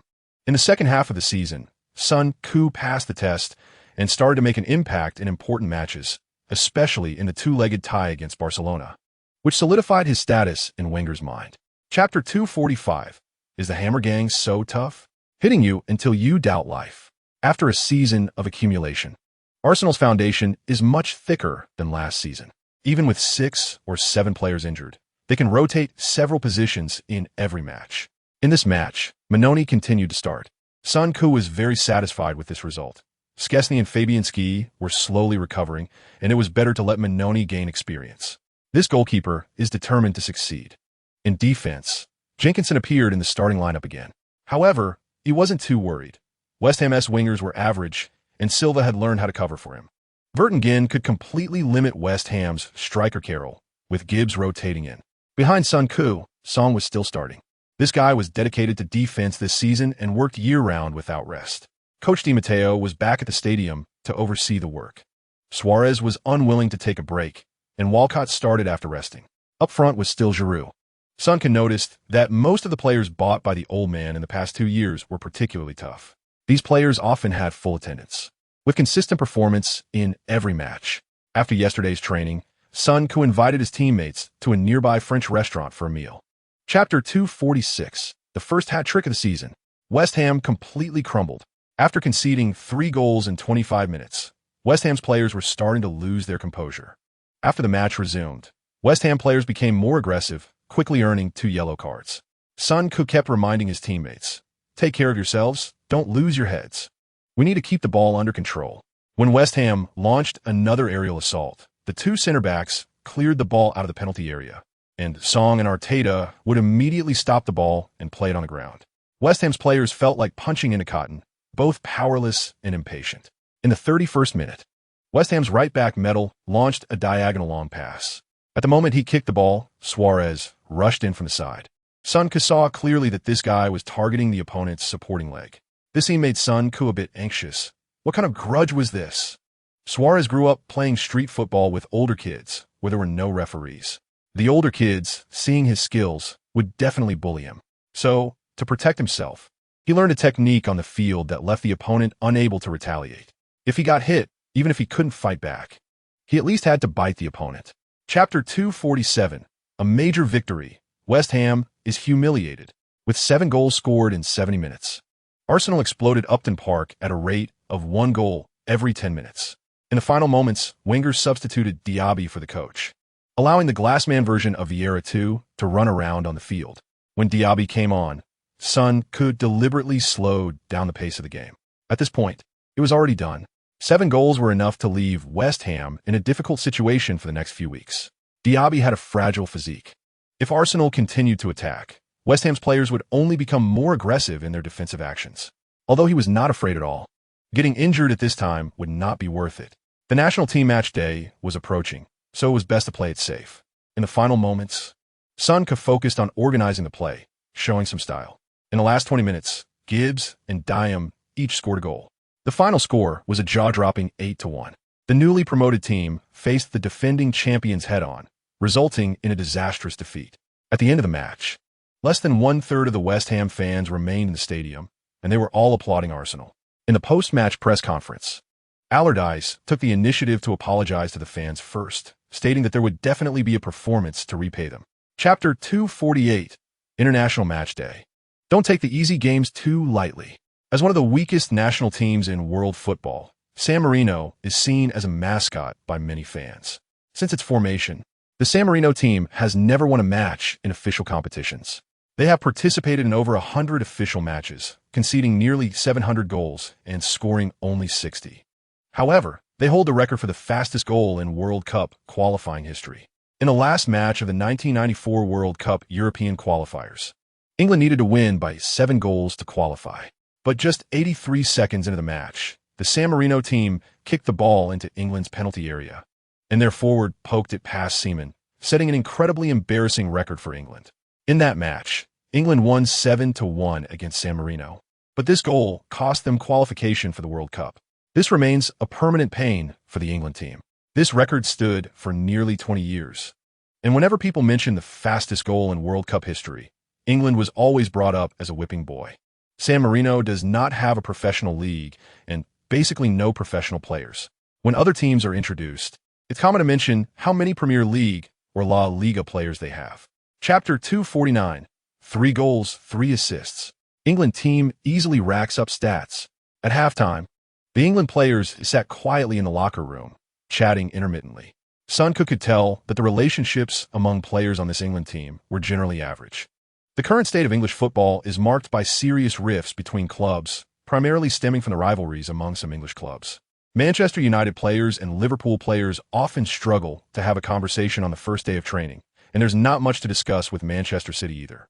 Additionally, the relationship between Liverpool and Everton players is also tense.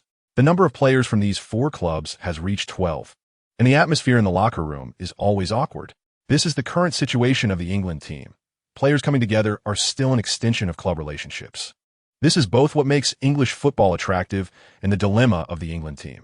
A group of people with tense relationships trying to maintain a workable relationship for appearances. It's normal for such a team to lack chemistry, which is why England's best results in recent World Cups have only been reaching the quarterfinals. The only solution to this issue is time. What one generation cannot solve, the next may be able to. Chapter 250, Son versus Lewandowski, Round 1. It turned out that Son was overthinking it. Walcott opened the curtains, and Son saw fireworks outside, with someone playing loud music that sounded very realistic. Son pretended to be calm and chatted with Walcott for a bit before forcing himself to sleep. Walcott calmly took out his phone, lying sideways, not sure if he was reading news or a novel, and as he was looking at his phone, it fell onto the bed as if he had suddenly passed out. Son kept counting sheep and eventually fell asleep amidst the loud noises. Later, security personnel seemed to go and disperse the group, but they ended up playing cat and mouse, with sounds coming and going, making Son sleep intermittent. Fortunately, being young, Son managed to get about half a night's sleep. The next morning, Son saw many teammates with dark circles under their eyes in the dining hall. Among so many, only Rooney and Lescott had slept well.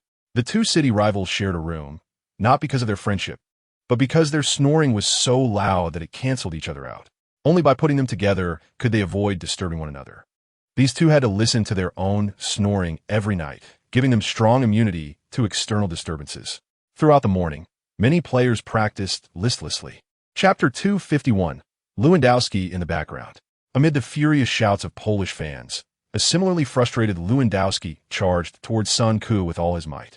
Sun Ku glanced forward as he dribbled, noticing two Polish players closing in with clear footsteps behind him. Lewandowski was chasing him. At this moment, Sun Ku's thoughts were very clear. He couldn't just charge forward blindly. If he did, more Polish players would surround him. Although replicating that goal by Kaká or Messi would be thrilling, the gaps in the opponent's defense were small and needed to be exploited strategically. Sun Ku looked up and saw that Ashley Cole was in a good position. This guy, being from Arsenal, was smart about his positioning, staying close to the encirclement of Polish players. If no one marked him, he could charge forward with the ball. If someone did mark him, they couldn't encircle Sun Ku. Sure enough, a Polish player stood nearby, neither too close nor too far from Ashley Cole. The next moment, Sun Ku suddenly changed direction, and as three Polish players followed his move, he passed the ball to Ashley Cole near the sideline. Ashley Cole didn't tee-pass the ball immediately. Instead, he took a step forward, causing the Polish player who was ready to intercept to miss completely. Chapter 252. The Premier League returns to a two-horse race. With a victory against Poland, the England team won all 4 matches in the group stage, earning a total of 12 points. Montenegro played 3 matches, winning 2 and drawing 1, accumulating 7 points and ranking second in the group. Poland also played 3 matches with 1 win, 1 draw, and 1 loss, totaling 4 points and ranking third. Moldova had 1 win, 1 draw, and 2 losses, also with 4 points, placing them 4th in the group. Ukraine played 3 matches, with 1 draw and 2 losses, earning just 1 point, barely ahead of the hapless San Marino. What a disaster. Sun Ku felt that such teams, even when beating weaker opponents, couldn't even understand the game and were simply unworthy of being England's rivals. This chaotic situation in the group illustrates the overall strength of European football, not to mention Ukraine, Poland, and Montenegro. Even Moldova has a significant number of players who play in the Russian Premier League and Ukrainian Premier League. If Moldova were in Asia or North America, they could very well qualify for the World Cup every few years. In other groups, the competition is basically similar to that in England's group. All of Europe is in a frenzy. In Group A, Belgium had 3 wins and 1 draw in their first 4 matches, while Croatia, Serbia, and Scotland exchanged victories. In Group B, Italy also had 3 wins and 1 draw, while Denmark, the Czech Republic, and Bulgaria wore each other down. Chapter 253. Devilish schedule? Still winning. After October, Sun Ku finally understood how brutal professional football could be. This month, the England team and Arsenal had a total of 8 matches. Apart from a League Cup that didn't need to be played, Sun Ku would have to participate in 7 matches. If all of them were double matches in a week, that could be barely acceptable, but it was clearly impossible. From the match against Poland, Sun Ku had to play 3 matches within 7 days. No wonder players suddenly become inexplicably overworked once they gain fame. The schedule in the Premier League is just too grueling. If Messi and Ronaldo had continued playing in the Premier League, Sun Ku did not believe they could maintain high levels after turning 35. The day after the match against Norwich, Sun Ku was awakened by muscle pain. It felt like he had been beaten up by a group. According to sports science, professional players require at least 3 days between 2 matches for their bodies to recover to a normal state. Although advancements in technology can accelerate recovery and a proper diet can help regulate one's physical condition, it is still quite painful.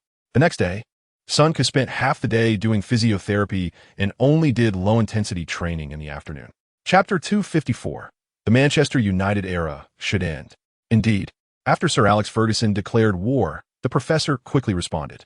Wenger calmly stated in an interview the next day, many years ago, he mentioned wanting to win the Premier League, stating that the number of losses couldn't exceed 3. Although Manchester United has won many championships, they themselves have not achieved that. These were just rules he invented on a whim. We can see that after Manchester United lost 2 of their first 9 matches, this rule changed. He chose to equate draws with losses and then assumed his team would definitely win the next match. So, I can also make an assumption. If the current win rates continue, Manchester United will lose at least 8 matches this season, while Arsenal is very likely to remain unbeaten. Hypotheticals are very interesting, but they usually lack real significance concerning the current situation.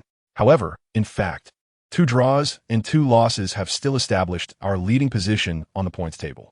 The biggest significance of draws and losses is not the difference between 0 points and 1 point, but the difference between allowing the opponent to gain 3 points or 1 point, which is crucial. Chapter 255, Startle the Opponent from the Get-Go. Hello, audience friends. I'm Jean June. Today, I'm bringing you the Premier League top-of-the-table clash, with Manchester United hosting Arsenal. Before the match, this game has already gained considerable hype in England, although only 9 rounds have been played in the league. The English media views this match as a key battle concerning the championship race. Last season, Manchester City achieved 13 wins and 2 draws in their first 15 rounds, and even defeated Manchester United 6-1 in the Manchester Derby, dominating the Premier League.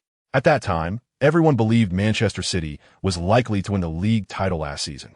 However, just before the halfway point, Manchester City lost 2 matches that should not have been lost, including a direct loss to Arsenal. After gaining the lead at the halfway point, Arsenal maintained that advantage until the end and secured the league title early. In the second half of the season, Manchester United gradually found their form and put considerable pressure on Arsenal. But in the direct encounters between the 2 teams, Arsenal emerged victorious, solidifying their lead in the points table. In the summer transfer window, Manchester United brought in Arsenal's top striker Van Persie for $45 million, a transfer that raised widespread skepticism.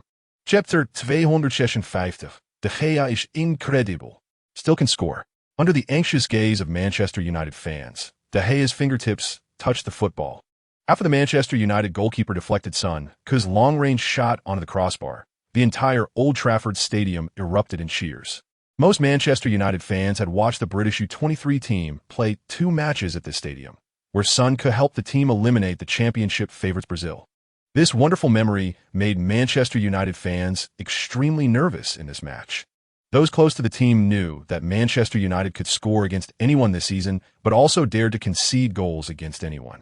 Son Ke's long-range shot made the home fans' hearts race.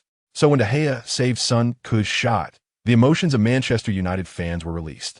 Son Ke and the approaching Suarez high-fived and laughed as they entered Manchester United's penalty area. De Gea's goal line ability is beyond doubt. He is indeed the backbone of Manchester United's defense. Son Ke wasn't too surprised that his long-range shot was saved by De Gea. If it weren't for his skills, De Gea wouldn't be earning 380,000 a week a decade later. Soon, Silva, Vertonghen, and Vermaelen rushed into Manchester United's penalty area, with Son Ke and Giroud. Even if Arsenal played long passes, they could give Manchester United a tough time. Chapter 257, Orchestrating Beautiful Football, Breaking Down the Defense. The players from both sides pushed and shoved, exchanging trash talk. After 2 or 3 minutes, the game returned to normal. Son Ke and Rooney each received a yellow card, while the referee did not issue cards to others unless there were obvious fouls. He only has 2 eyes and cannot monitor all players' actions from every angle, so he simply chose not to show cards. After the game resumed, the intensity of the match immediately rose a level. Players from both teams often found themselves on the ground in midfield. Any hesitation while holding the ball would surely result in defensive players challenging them physically. The 2 teams were in a stalemate for nearly 10 minutes, with Arsenal holding a possession advantage. As Arsenal gradually took control, Manchester United players became increasingly aggressive. In the 19th minute, Walcott received the ball, evaded Ashley Young, and was brutally tackled from the side by Evra.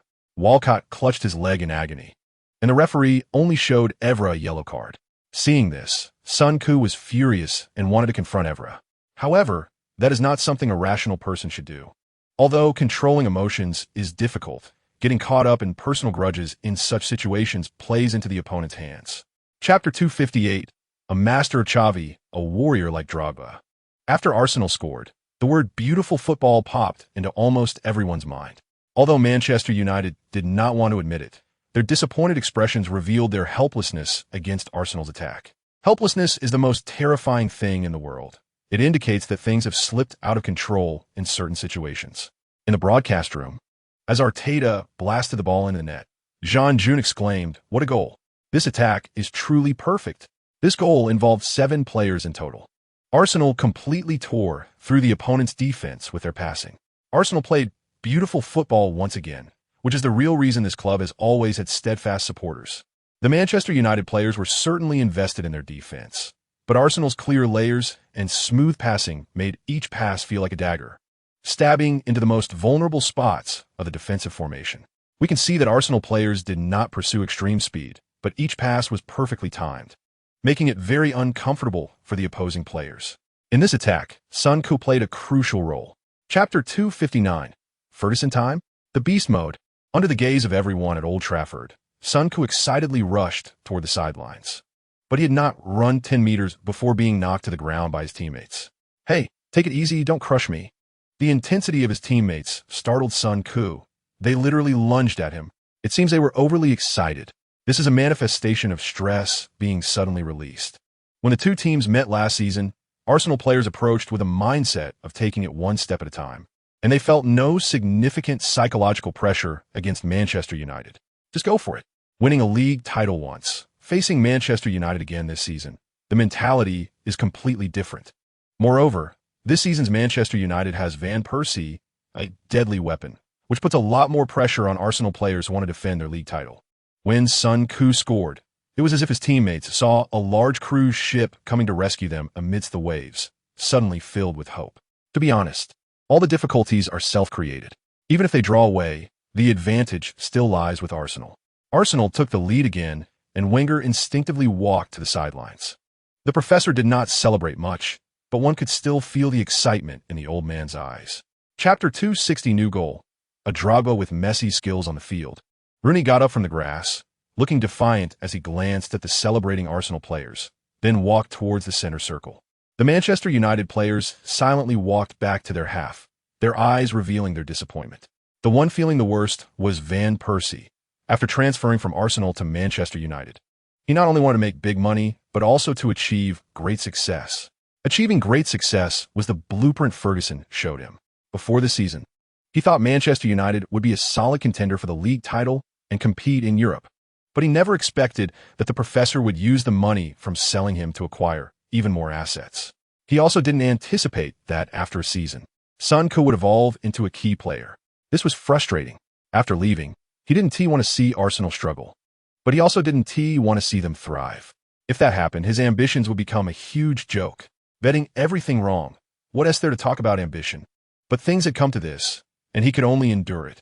On the sidelines, the professor waved his arms vigorously, turning back to laugh and say something to the coaching staff. According to the professor's habit, he would restrain himself after a team victory, not wanting to make the opponent feel too humiliated. Chapter 261, Retire with 5 billion. The next day, the sports pages of English media were almost dominated by the showdown between Arsenal and Manchester United. Arsenal crushes Manchester United away. Son scores a hat-trick. Leaving Arsenal was a major mistake in Van Persie's career. Hat-trick in a crucial match. Son may become England's first. Arriving at the training base, Son found all the staff reading newspapers. Indeed, even in today's age of advanced internet, the British still maintain the habit of reading newspapers. However, the staff wouldn't buy newspapers themselves, but would read the club's subscribed copies. From the moment he drove into the Coney training base, everyone congratulated Son. Even the lady in charge of payroll joked that she would gift Son socks for Christmas. But Son still trained as usual. This was non-negotiable. Barnett even called him during this time, as various endorsements were lining up. However, getting endorsements was a very time-consuming affair. It wasn't as simple as signing a contract. At the very least, it required fussing over several poster covers and even shooting advertisements. A whole day could be spent on that. Chapter 262, Son actually gave himself a gift. After conceding a goal, Schalke 04 showed a desperate determination, throwing everything they had to fight Arsenal to the end. Only by personally experiencing such matches can one understand the survival state of a club like Schalke 04. Many players in this team are not satisfied with the status quo and want to climb higher, to be noticed by bigger clubs. They need to perform satisfactorily in the Champions League. The match against Arsenal is their biggest stage to showcase themselves, so these guys fought hard. This made Son's teammates suffer. Son understood clearly that he couldn't brute force in every match. Playing that way is very physically demanding and isn't a long-term solution. Moreover, always playing like that can lead to physical dependence. Most importantly, a power-based playing style is pragmatic. but it puts one at a disadvantage in terms of individual awards and endorsements. In the next 10 minutes, after gaining possession, Sun Ku immediately made a long-distance pass. This style of play emphasizes passing accuracy. Even if the defenders know he is going to pass that way, they still can't intercept it. Just asking if that is frustrating? In the following 10 minutes, Chamberlain had several opportunities and enjoyed himself twice. Chapter 263, the system, gave a big surprise again. Sun Ku saw it was Matai and immediately pushed it to Song. "What do you give me this for?" Song chuckled and said, "I'm not giving it to you. I'm giving it to your dad. Your dad is 100 times better than mine. Mine, unfortunately, has to support hundreds of people." Sun Ku just stood there, watching Song curse his own dad. Holding the Matai, Song spoke as if he had drunk it, getting more and more carried away, even saying his dad would die a bad death. He is already dead. What is there to say about a good or bad death? Is it a pleasant death? Sure enough, it's better to die under the black peony flower than to be a ghost and still be flamboyant. Sun Ku listened while imagining, and after 10 minutes of Song talking, he still hadn't gotten to the point. Until Sun Ku could no longer stand it and urged him to get to the point, Song finally cut to the chase. In short, he brought great astonishment to Sun Ku. Before the Dutch star left, he handed over a big project to Sun Ku, which was a list of Song's lazy, greedy, and poor relatives. The list clearly recorded their education, personality, language, and work experience. Van Persie may have let down Arsenal fans, but he was completely good as Song. The Dutch star used all his means but couldn't help Song at all. Chapter 264, if he doesn't get a red card, he is going to die. Upon hearing the system's task, Sun Ku was momentarily taken aback. The system hadn't assigned him tasks for several months, leaving him unprepared. Sun Ku summarized a rule. If the system assigns him a task, either his career has reached a certain juncture or a specific event has been triggered.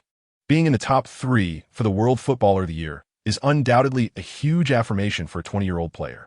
However, for a system holder, it seems not a particularly boast-worthy achievement. Nevertheless, Sun Ku still looked at his data for the year across all competitions. So far, he had made 42 appearances and scored 46 goals, providing 39 assists in 2012. Seeing these numbers, Sun Ku was a bit surprised. He actually reached an average of 1 goal per game. This year, he played as a defensive midfielder for the first half, and only in the last few matches of the season did the old man arrange him in the forward position. From the data, Sun Ku felt he was the world's third best player. Although the Spanish team won the European Championship this year, Xavi once again demonstrated his value as a world-class core. However, he definitely won't win the FIFA World Player of the Year award. Chapter 265. Dare not to withdraw? I'll crush you. Tottenham was reduced to 10 men, but Villas-Boas still had no intention of retreating. The Special One continued to keep the team in their original formation, showing extraordinary confidence. Both sides continued to engage in an offensive battle, and Arsenal quickly gained a scoring opportunity. In the 22nd minute, Arsenal earned a corner. Vertonghen headed the ball to the back post, but Vermeulen's shot hit a defender and bounced out. Arsenal still maintained possession, and Sun Ku made 2 consecutive lateral passes, causing Tottenham's defense to run back and forth. Sun Ku wasn't in a hurry, holding the ball in the 30-meter area, passing to his teammates for nearly 2 minutes. Tottenham's defensive midfielder Sandro could no longer hold back and approached from behind as Sun Ku received the ball again. Sun Ku immediately turned to collect the ball. Using the Cruyff turn, Sandro thought he had seized the opportunity and decisively lunged to tackle. In a split second, Sun Ku lightly flicked the ball with his right foot, and it slid past the edge of Sandro's shoe. After beating him, Sun Ku immediately turned and charged into the penalty area. Gallas quickly came up to cover, and Sun Ku decisively passed the ball into the box. Walcott, who had made a run down the right, seized the opportunity this time and pushed the ball into the far corner with a shot. Chapter 266, Double Hat-Trick. Faced with Arsenal's relentless assault, Tottenham players no longer cared about the score. Even if they lost to Arsenal, they would fight to the end. This is the North London Derby. In the 72nd minute, Tottenham attacked again. Dempsey passed the ball to the center, with Bale, Lennon, and Sandro rushing into the penalty area simultaneously. Vertonghen headed the ball away, but Sandro headed it back. Defoe immediately took a sliding shot in the box, and the ball hit Silva's leg and bounced into the goal. 52. Seeing how determined Tottenham players were, Sun Ku laughed. Still dare to fight back? In the following match, Arsenal players surrounded Tottenham and launched a fierce attack. Tottenham players were forced to defend deeply. They wanted to counterattack, but were completely pinned back in their half, leaving Bale alone in the front to prepare for a counterattack. In the 85th minute, Suarez burst into the penalty area and took a shot. The ball was blocked by Lloris, and Gallas hurriedly cleared it. Walcott rushed up to block, and the ball hit his leg, bouncing to the edge of the penalty area. Son Koo jumped high and headed the ball back to Walcott. Walcott controlled the ball and immediately turned and accelerated. Dempsey's defense was like paper. He easily broke through, and from 10 meters away from the goal, he pushed the ball into the far corner with ease. Chapter 267, Watering the Pitch and Parking the Bus, still winning. After the 5th round of the Champions League, the qualification situation in each group became clear. In Group A, Paris Saint-Germain and Porto qualified a round early, and the two teams would compete for first place in the final round. In Group B, Arsenal secured first place. Schalke had 2 wins, 1 draw, and 2 losses, while Olympiacos had 2 wins and 3 losses. Whether these two teams could qualify in the final round depended on Arsenal and Montpellier's performance. In Group C, Malaga secured first place, and Milan confirmed their position as second. In Group D, Borussia Dortmund and Real Madrid qualified early, with Dortmund securing first place due to their head-to-head result against Real. Real Madrid secured second place, which was not good news for other group leaders. In Group E, Shakhtar Donetsk ensured qualification a round early, while Juventus needed to defeat Shakhtar in the final round to qualify. In Group F, Bayern and Valencia qualified early. In Group G, Barcelona secured first place. In Group H, Manchester United and Galatasaray occupied the top 2 spots in the group. Interestingly, Ferguson publicly stated in an interview the day after the match that mid- to lower-tier teams in the Premier League lack fighting spirit when facing Arsenal. Chapter 268, Is Paris Saint-Germain looking to poach players? The next day, Son Koo went to the press hall for a routine interview. On the way, he heard Coach Tada earnestly tell reporters, "I will keep working hard. I have never lost my desire to join the national team. I hope one day I can be part of the Spanish team, even if it's just for one day." This statement sounded inexplicably bitter. Coach Tada has humbled himself for the chance to join the Spanish team. It must be said that Spain's midfield is incredibly strong right now. Not only does it have Xavi, but also Xabi Alonso and Javi Martinez, Iniesta, Busquets, David Silva, Mata, Cazorla. Coach Tada plays quite well, but facing these players, representing Spain in major tournaments, is merely a beautiful wish. Coach Tada came from Barcelona's youth training, a standard prestigious family. His ability should not be a problem. It's just a pity he hasn't been given much chance by the head coach. However, from his loan to Paris Saint-Germain and competing alongside Ronaldinho, it's clear that Coach Tada was exceptionally talented in his youth. At that time, the Scottish Giants Rangers even spent $5.8 million to sign Coach Tada. Chapter 269. Now he's also a superstar worth over $100 million. As the media most capable of uncovering major news in England, The Sun reported that Paris Saint-Germain is preparing to make a heavy transfer offer for Son Koo. The Sun was very confident in its report, stating that the source of this news was very reliable. The report claimed that Paris Saint-Germain is ready to offer over $100 million for Son Koo. If Son Koo joins Paris Saint-Germain, this money-driven club would offer him an annual salary equivalent to $20 million after tax. The report also claimed that to acquire Son Koo, Paris Saint-Germain would likely pay him 80 of his image rights. This news created a huge stir, and Son Koo suddenly became a hot topic in the sports world.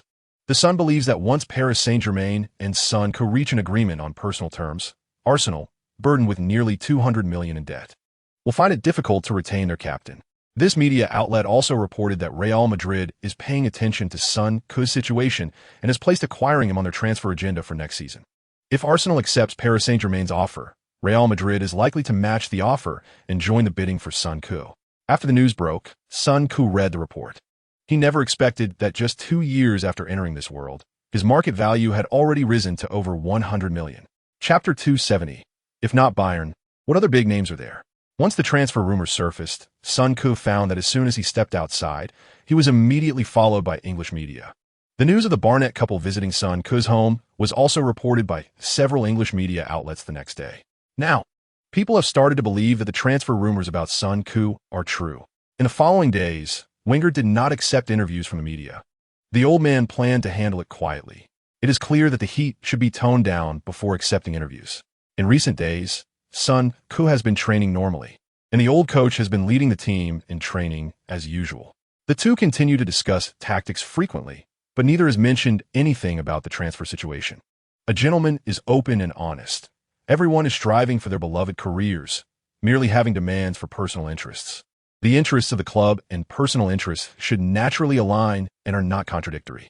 Arsenal has made over 100 million in profits this season and is now basically out of the financial crisis. It's pointless to pretend to be poor. 2 days before the match, the old coach told Sun Ku that he would bring a rotated squad to participate in the last group match of the Champions League. However, interviews are unavoidable, and as soon as Arsenal arrived in Greece, various media outlets noticed that Sun Ku did not accompany the team. Chapter 271, 14 wins and 3 draws. The hat trick continues. Although Arsenal is smoothly competing on 3 fronts this season, not everything is going well. For instance, the transfer rumors surrounding Sun Ku are not as favorable as Walcott's contract negotiations. Walcott has a year and a half left on his contract with Arsenal, and discussions between the club and the player began after the season started, but they have yet to reach an agreement. The two sides have already failed to agree twice. And if they fail again, Walcott is very likely to leave the team during the winter transfer window. The professor is also helpless about this. During an interview, he said, "If you want to know the latest news about Walcott's contract renewal, I can only tell you that there is nothing. I personally have not been directly involved in the contract negotiations with the player, but I hope the player can agree soon, even though we have not made any progress. Both the player and I are very clear about what we want, and now it's time for him to make a decision. I hope Walcott can understand that the club has been trying to show enough sincerity, and we certainly hope to reach an agreement on the renewal as soon as possible." Now everything depends on the player. Upon seeing this news, Sun Ku realized that the old coach does not participate in all contract negotiations. Chapter 272, Arsenal versus Real Madrid. UEFA really doesn't treat people fairly. The draw ceremony began, and the camera first showed a panoramic view. Sun Ku saw Wenger with a serious expression, sitting far away from Ferguson, who also looked uneasy.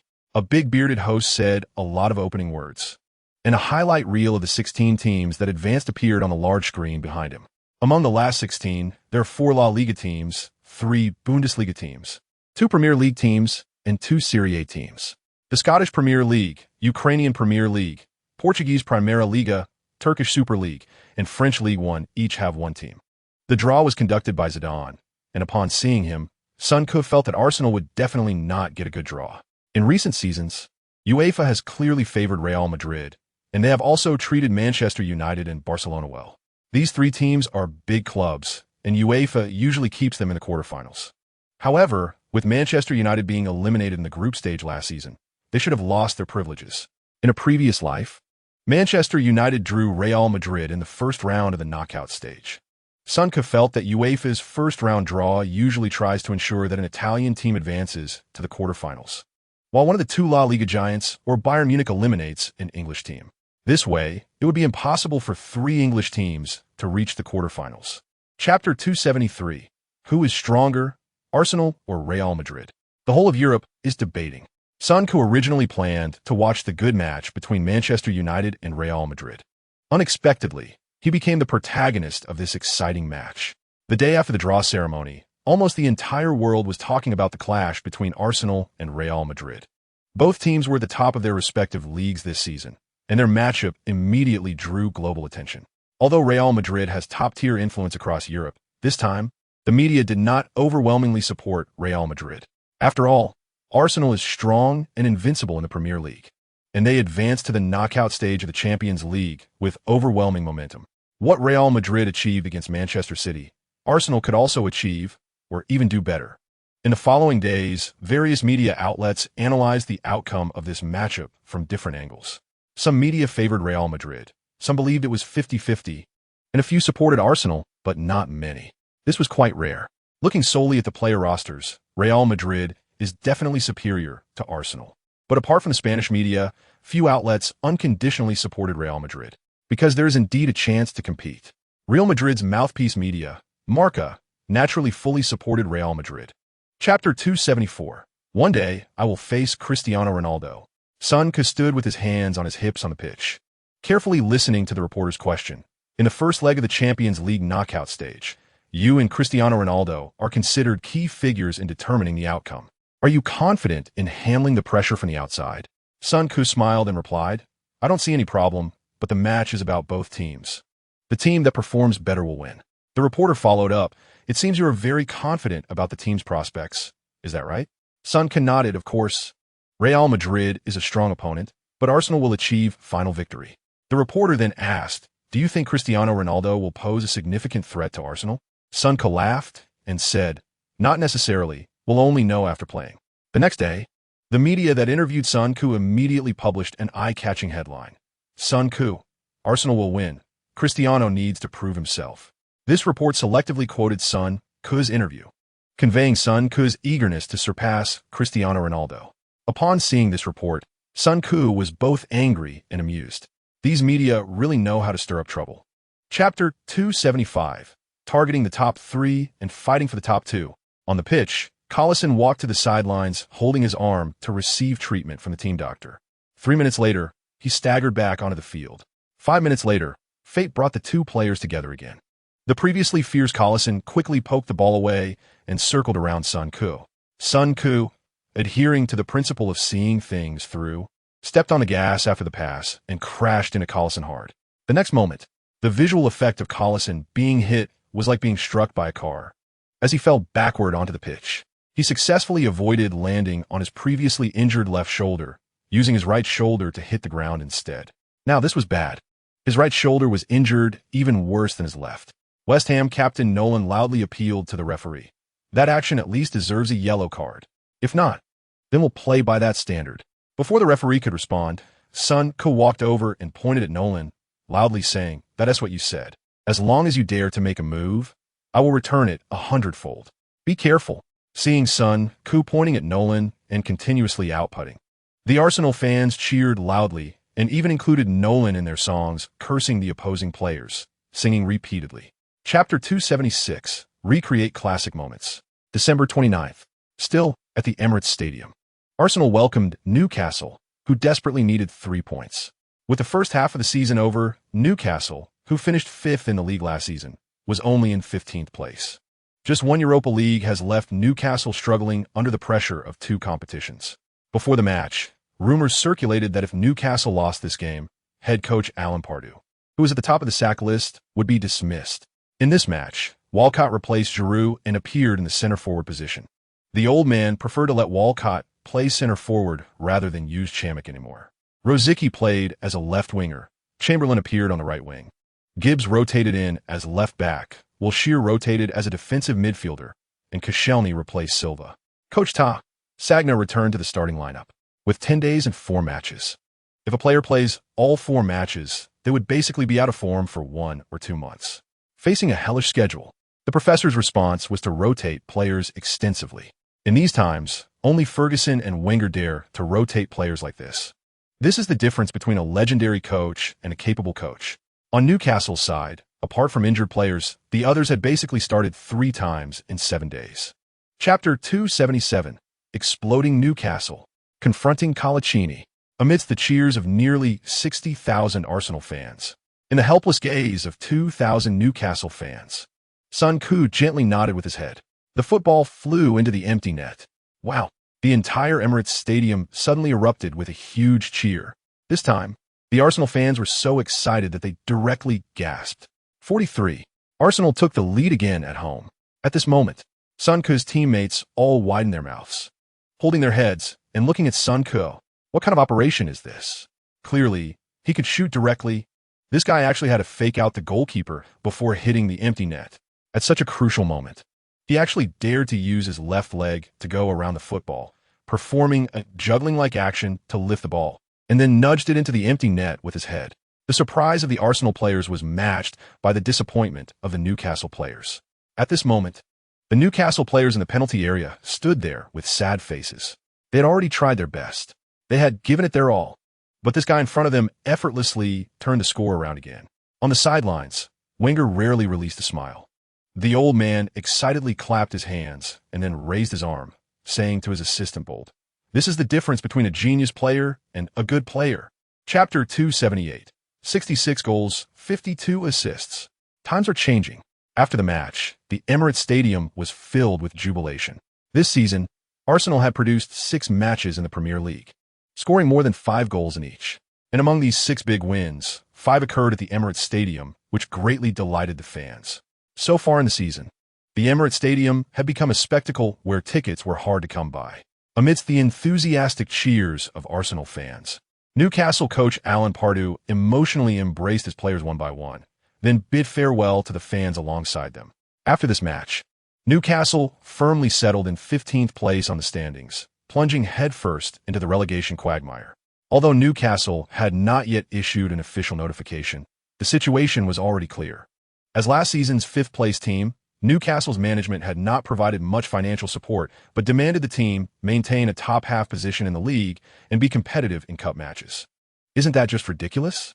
At the post-match press conference, Pardew graciously thanked the club for its trust, the fans for their support, and the players for their efforts. When asked about his future, Pardew stated that as long as he was in charge, he would work hard every day. This scene left Son Koo quite emotional. The competition in the 5 major leagues was indeed too intense. Chapter 279, Award Ceremony. January 1st. Son Koo rarely lay on the sofa in his villa, leisurely watching Arsenal's match. St. Mary's Stadium. Southampton, who had been brutally beaten in the first leg, came out swinging against Arsenal. Wilshere, who replaced Son Koo, was forced to pass back every time he got the ball due to Schneiderlin's pressure. After 2 consecutive promotions from League One and the Championship, several core players of Southampton showed great competitiveness in the Premier League. Schneiderlin, Font, and Lambert had become the mainstays of Southampton, and the team also featured Maya Yoshida, Luke Shaw, the White Ramirez, and Ward-Prowse on the bench. To be honest, this lineup was already quite good.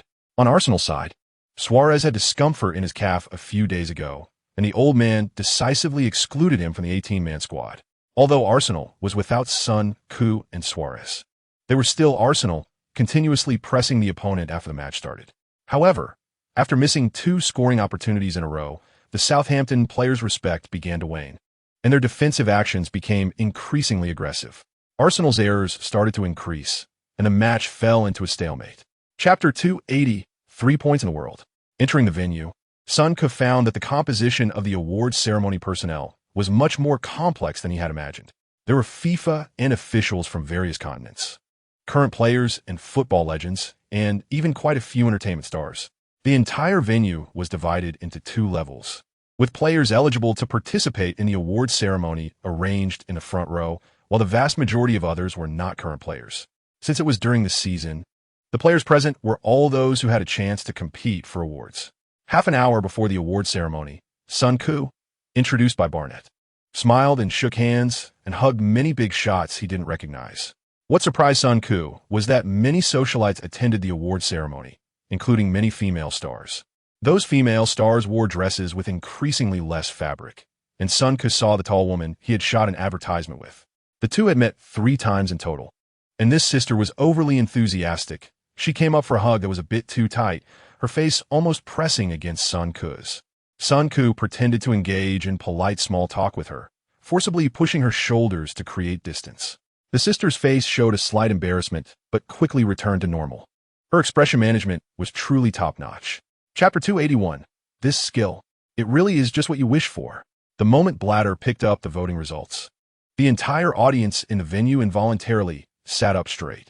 The large screen on site showed close-ups of 3 people: Messi's desire, Ronaldo's stubbornness, and Son Koo's smile. Blatter paused for a moment and then loudly announced, "The winner of the 2012 FIFA World Player of the Year is Lionel Messi." As soon as he finished speaking, the entire venue erupted in cheers and applause. At the host's invitation, Messi walked onto the stage, his smile mixed with excitement. Meanwhile, the live broadcast continued to switch between the faces of the 3 individuals. Ronaldo's sadness and Son Koo's brightness formed a stark contrast at that moment. Ronaldo tried to muster a smile, but the disappointment on his face fluctuated between light and dark. Son Koo smiled and used his hands to draw a semicircle on his face, signaling Messi to smile more brightly. When Messi received the trophy, the venue erupted in applause once again.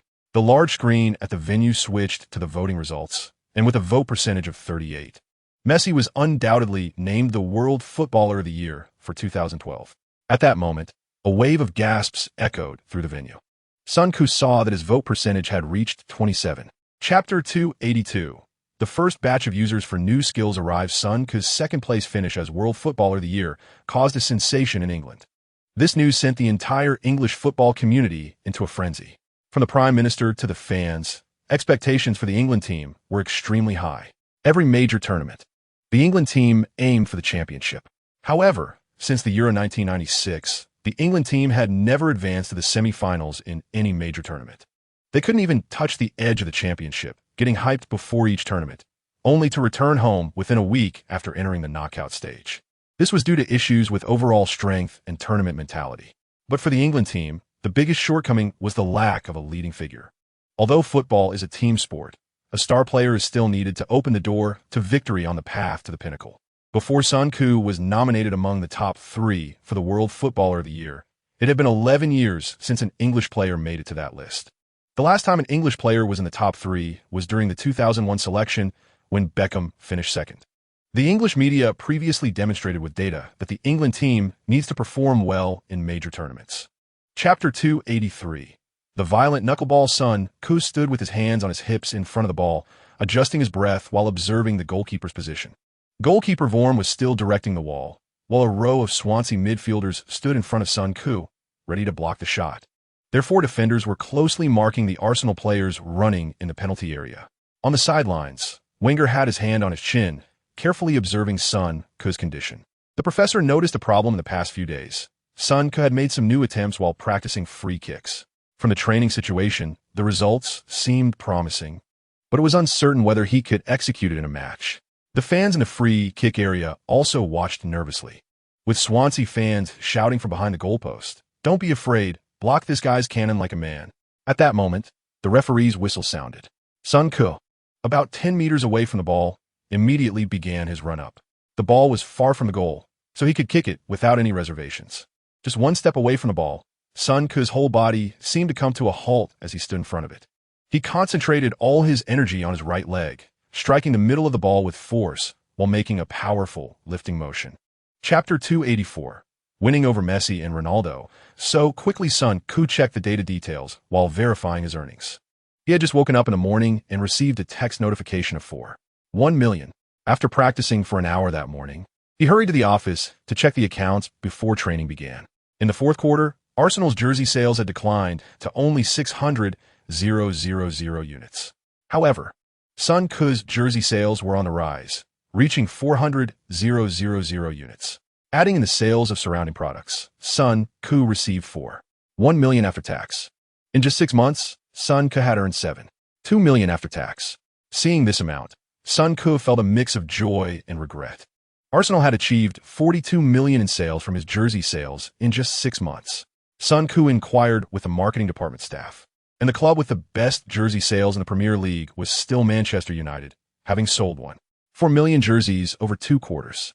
Arsenal's sales this season had also reached 1.3 million units, nearly double that of the previous season. Son Ku's individual jersey sales accounted for 53.8% of Arsenal's total jersey sales, which is the status of top star. Chapter 285. Paris Saint-Germain made an offer January 9th. The first leg of the League Cup semi-finals. Arsenal hosted Villa. Wenger fielded a lineup of first-team reserves and youth players, and Son Ku didn't even make the 18-man squad. The only starter was Walcott, who insisted on playing as a center forward, so the old man could only let him enjoy himself in the League Cup. Villa was currently ranked 16th in the league, and with a league match in 3 days, they had to make do with substitutes and young players. After all, the league was the lifeline. The League Cup had little influence and low prize money. If they couldn't win the championship, everything else was in vain. 2 rotated lineups came together, and Arsenal remained strong. Coquelin, Wilshere, and Ramsey were all capable of being starters on other Premier League teams. With Koscielny anchoring the defense, they could easily dominate. In the first half, Walcott scored 2 goals. In the second half, both sides scored a goal, with Jules making a catastrophic mistake. He was currently less reliable than Jenkinson. In the end, Arsenal won the first leg 3-1 against Villa, with the rotated goalkeeper Manoni performing steadily, and the substitute Bellerin looking very talented. Chapter 286. A red dot package at the start. This is Vertonghen. January 12th. Emirates Stadium. Son Ku was still warming up with his teammates, as usual. In the past 2 days, Song, Sagna, and Walcott had been gathering around him for no apparent reason. looking as if they wanted to say something but hesitated. Both Song and Sagna had clauses in their contract allowing them to leave the club at a lower transfer fee if Son Ke left Arsenal. They were likely eager to know Son Ke's plans, but the possibility of him leaving the club in the winter transfer window was minimal.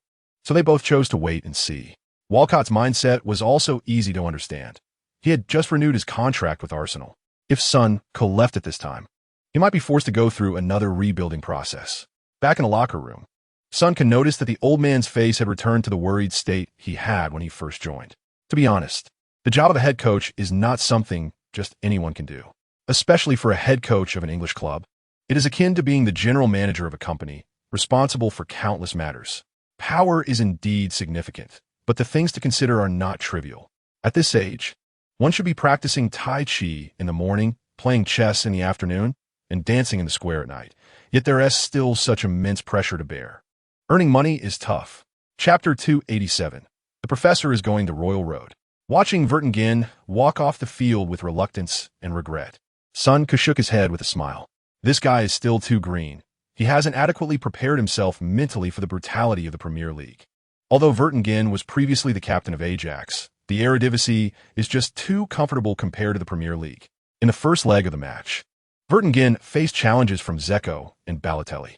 From a competitive standpoint at 189 meters tall and weighing 88 kilograms, Vertonghen possesses speed, dribbling, front interception, passing, and heading abilities, making him a tremendous addition to Arsenal's defense.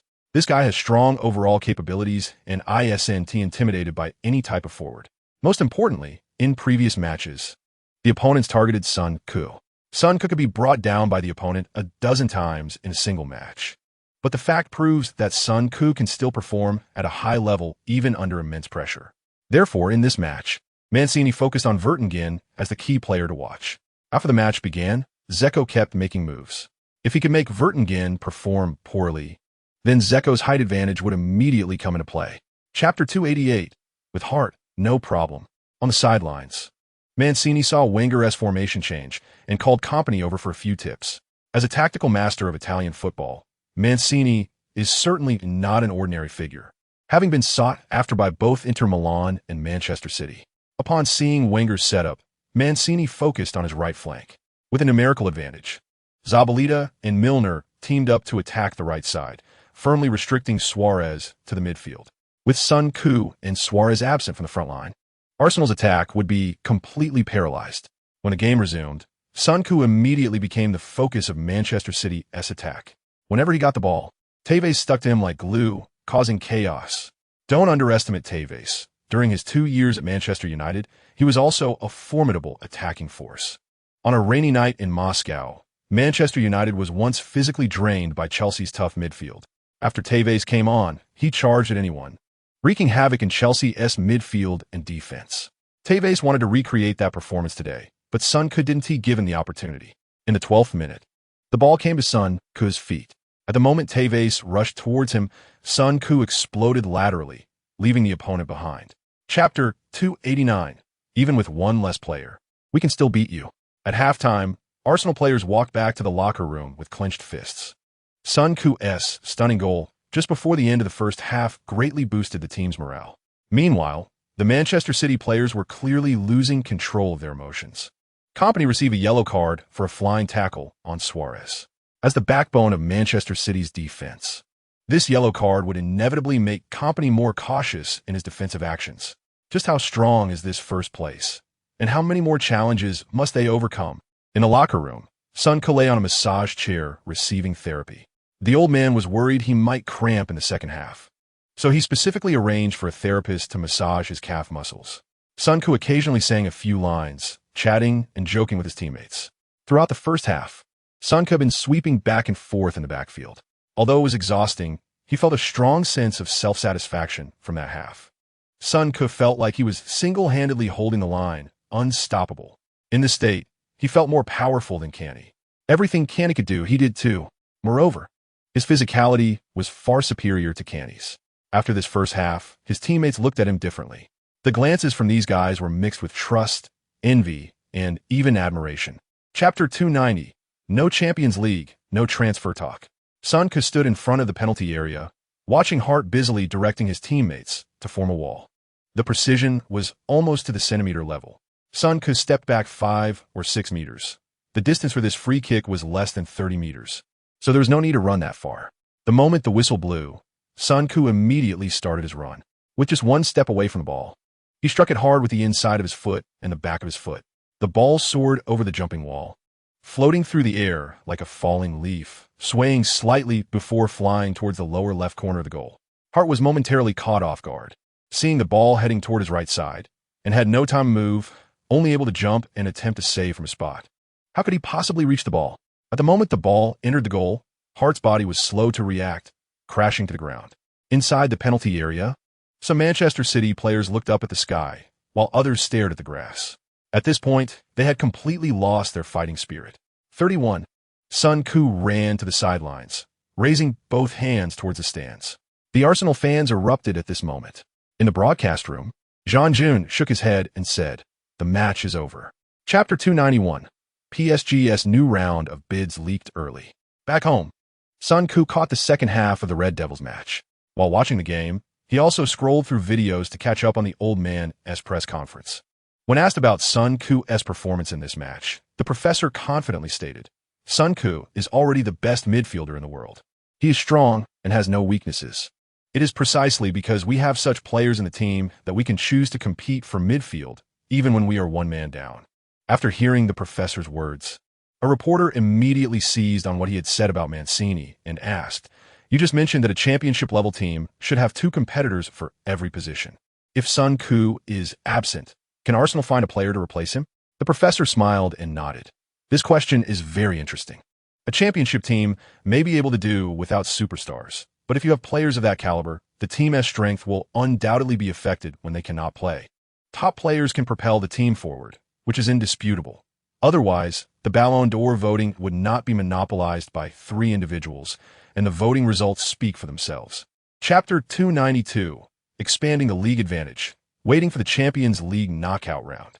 As the league competition turned into a duel between 2 giants, Sir Alex and the professor began their verbal sparring again. Sir Alex believes that Arsenal has developed a dependency on Son, and if he leaves, Arsenal's strength will drop directly to a lower level. He said that Arsenal's situation is very similar to Barcelona's. Once they lose their most important player, the team's strength will be significantly compromised. Sir Alex believes that, given Arsenal's financial power, retaining Son will be a huge challenge for the club. The professor quickly responded, "This is the role of top players. Losing players of this caliber is a huge loss for any team. Whether Arsenal can retain Son has no direct correlation to whether Manchester United can surpass Arsenal this season. Perhaps by the time Son leaves Arsenal, he will have already retired. But before that, he still needs to face a title rival with top players. Manchester United is now only 6 points behind us, largely because Robin has guaranteed their goal tally. When you sell such a striker to Manchester United, you know that this situation is very likely to occur." Chapter 293. The Madman. He is still the expert of failure after the match against Liverpool. Arsenal received some bad news. After a comprehensive post-match examination, Gibbs needs to be sidelined for 2 months. This news means that Gibbs will definitely miss the Champions League knockout stage. This is a huge blow because Arsenal only has 2 players, Vermaelen and Gibbs, for the left-back position. Although Vertonghen can also play left-back, he is the only player in Arsenal's defense taller than 185 meters. The professor brought in Vertonghen for his aerial ability. Moreover, Vermaelen has a history of long-term injuries. If he gets injured too, moving Vertonghen to the left would leave only Silva and Koscielny for the center-back position. If another unexpected injury occurs at this point, it would require Jenkinson to play left-back and find a center-back from the youth academy. This is absolutely unacceptable for Arsenal, which has aspirations in the Champions League. Therefore, with only 2 days left in the transfer window, the professor activated an emergency plan and brought in left-back Monreal from Malaga for $3 million. To be honest, Son had forgotten the name Monreal. Chapter 294. The old man actually gave himself New Year's money, faced with Mourinho's blatant provocation. The professor had no intention of giving face. In an interview, Wenger calmly stated, "Running a club is not solely about winning championships. He has won the Champions League twice and achieved success at 3 clubs. But with all due respect, we are not on the same level. His way of achieving success is to require the club to invest heavily, at the cost of disrupting the club's ecological environment to challenge for the championship. To meet the requirements for a title challenge, one must bring in a group of players who are in their prime at a high price. The advantage of this approach is that it can quickly meet the immediate goals, but these players will soon decline from their peak. If they are kept in the team's performance is bound to decline. If replacements are sought, it will greatly reduce the efficiency of the investment. His time at each club does not exceed 2 years. So it is hard for him to understand what I'm saying. In my view, winning championships is part of the club's development process. Before that, we must strive to give young players match experience. People always see the brilliance during his coaching period, but rarely pay attention to how long it takes for the club to return to a normal ecological balance after he leaves. Chapter 295, Famous Coaches Argue. Almost on a talk show after the 26th round of the league. Arsenal has one more match in the FA Cup 5th round before the Champions League knockout stage. The opponent in this round is Blackburn from the Championship. If Arsenal wins this round, they will advance to the FA Cup quarterfinals. The old man's attitude towards this match is very clear: to use a rotated squad and win. In this match, Koscielny, who had discomfort in his calf before the last league match, partners with Vertonghen in central defense, with Jenkinson and Maicon as his left and right backs, respectively. The midfield consists of Wilshere, Coquelin, and Ramsey. The two wingers in front are Rosicky and Chamberlain, with Giroud at the forefront. It can be seen that the old man is also sending out a full rotation of players for this match. Facing the famously physical Blackburn in England, the old man dares not be too reckless. Blackburn's style is physical play, and their approach is a pure rookie killer. Young players facing such opponents can hardly stand their ground on the pitch. Although Arsenal's roster is not bad, they still find it very difficult against Blackburn. Blackburn has just been relegated from the Premier League, and their strength can be considered half of a Premier League team. The match continued until the 85th minute when Rosicky received the ball on the left and suddenly sent a curling shot. And Giroud scored with a late tap-in at the back post. Chapter 296. Professor, is this how the greatest teams are? In a locker room, Sun Ku silently reviewed the tactics from the past 2 days of training in his mind. According to Arsenal's usual tactics, they would basically push the defensive line up to midfield or even into the opponent's half. This tactic is referred to by Sun Ku as riding position smash. With this tactic, the opponent has to use half of their energy to defend, and all actions are confined to the activity radius set by Arsenal. This tactic has some similarities to Barcelona's possession play, except that Barcelona is more dominant, with the defensive line almost standing on the edge of the opponent's penalty area. However, Arsenal emphasizes deep vertical passes, while Barcelona continuously shifts sideways until a player breaks through, repeatedly tearing apart the opponent's defense. The advantage of this style of play is that it continuously strikes the opponent, but the hidden danger is also very obvious. Once the opponent completes a deadly pass before a counterattack, there's a high chance of a lethal counterattack. Last season's Champions League semi-final second leg, Chelsea seized the opportunity at the last moment, allowing Torres to complete a counterattack with a solo run from the halfway line. Of course, Arsenal's defensive line is positioned further back, so for the opponent to complete a counterattack, it usually requires a ball carrier to rely on individual combat skills to break through to potentially deliver a lethal blow. Chapter 297. Opening show at the Bernabéu Live Hall. Shen Yun. Hello, Fainflints. Welcome to the live broadcast of the first leg of the Champions League round of 16. I am Jean Jun. Today, I will be joined by teacher Jean Lu to discuss this match. Jean Lu, good evening, fan friends. Jean Jun. In the 4 matches that have already taken place, Celtic lost 0-3 at home to Juventus. Paris Saint-Germain 1-2 away against Schalke 04. Shakhtar Donetsk drew 2-2 at home against Borussia Dortmund. And Porto 1-0 at home against Malaga. Before this match, Wenger and Mourinho, 2 famous coaches, exchanged sharp words. Some believe that this Real Madrid style is just right to counter Arsenal, while others think that this Real Madrid is not as impressive as people imagine. What does teacher Jean Lu think? Jean Lu, what do I think? I'm just about to find out. Jean Lu's words fell, and the two of them simultaneously let out a maniacal laugh. Shen Yun, teacher Jean Lu, could you analyze the performance of both sides this season from a technical perspective for this match? Jean Lu, no problem. I heard that before the match. The fans of both teams firmly believe their team would win.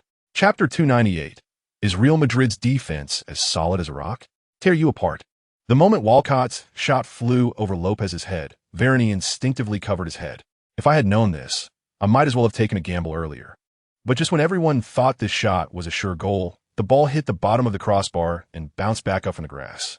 The next moment, Ramos and Giroud both flew towards the goal, with the Real Madrid center back getting there first, using the outside of his right foot to clear the ball out of the penalty area. A gasp echoed through the entire Bernabéu stadium. Son made his debut at the Bernabéu, bringing endless fright to Real Madrid fans. At this moment, Son smiled and shook his head. Walcott is still not top-notch. If it were Van Persie, that ball would definitely have gone in. Moreover, Walcott learned this move from Van Persie. During Van Persie's year as captain at Arsenal, he suddenly had a sense of ownership. As long as he scored, he would be the big brother for the next week. If he didn't score and they didn't win, everyone else, except for a few, would be trash in his eyes. Shooting from a near angle to the top corner is a technique Van Persie taught Walcott. Walcott mastered the routine before the shot, but the last kick relied on luck. Chapter 299, Missed Call. Is Real Madrid playing dirty? Live broadcast hall. Jean-June, good shot. In the 35th minute of the first half, Arsenal suddenly accelerated. Son broke through the middle and tore apart Real Madrid's defense. Subsequently, Arsenal players passed the ball continuously in Real Madrid's penalty area, ultimately culminating in a final strike by Walcott. During Arsenal's goal, Real Madrid players' defense could not be said to lack effort, yet they still allowed Arsenal to break through their goal. Jean-Lu, do you think if Real Madrid continues to play like this, can they hold on? Jean-Lu, Real Madrid players were indeed careless on this goal. They probably didn't expect Son to break through so effectively. In fact, during this period, Real Madrid wasn't just defending. Once they had the opportunity, the front four rushed forward, and their teammates at the back didn't just stand by. If Khedira had fouled at the first moment, this series of events wouldn't have happened. In high-level competition, hesitation is the worst. Once Khedira hesitated, Son was already within his free-kick range, and Varane dared not commit a foul. It's too early to say that Real Madrid can't hold on. When Real Madrid attacked, Arsenal withdrew two attacking players, Suarez and Walcott, to prevent Ronaldo and Di Maria from facing the fullbacks directly. Chapter 300, Quick Free Kick. Leading again. Locker room. Suarez shouted angrily. He deliberately kicked my foot. If the referee saw it, we would have been leading by 2 goals. They are simply thieves. Arsenal players immediately began to curse, and the dream of the son of the emperor seemed to be fading. Once the teammates had finished cursing, Son casually said loudly, "Yeah, we were originally prepared to wipe out Real Madrid at the Bernabéu, but now it seems we can only achieve a normal victory." As soon as Son's words fell, the locker room fell silent for a moment. The teammates were confused. We all thought that conceding this goal could very likely lead to a loss in the away game. But this guy seemed completely unconcerned. He even expressed regret that they couldn't wipe out Real Madrid.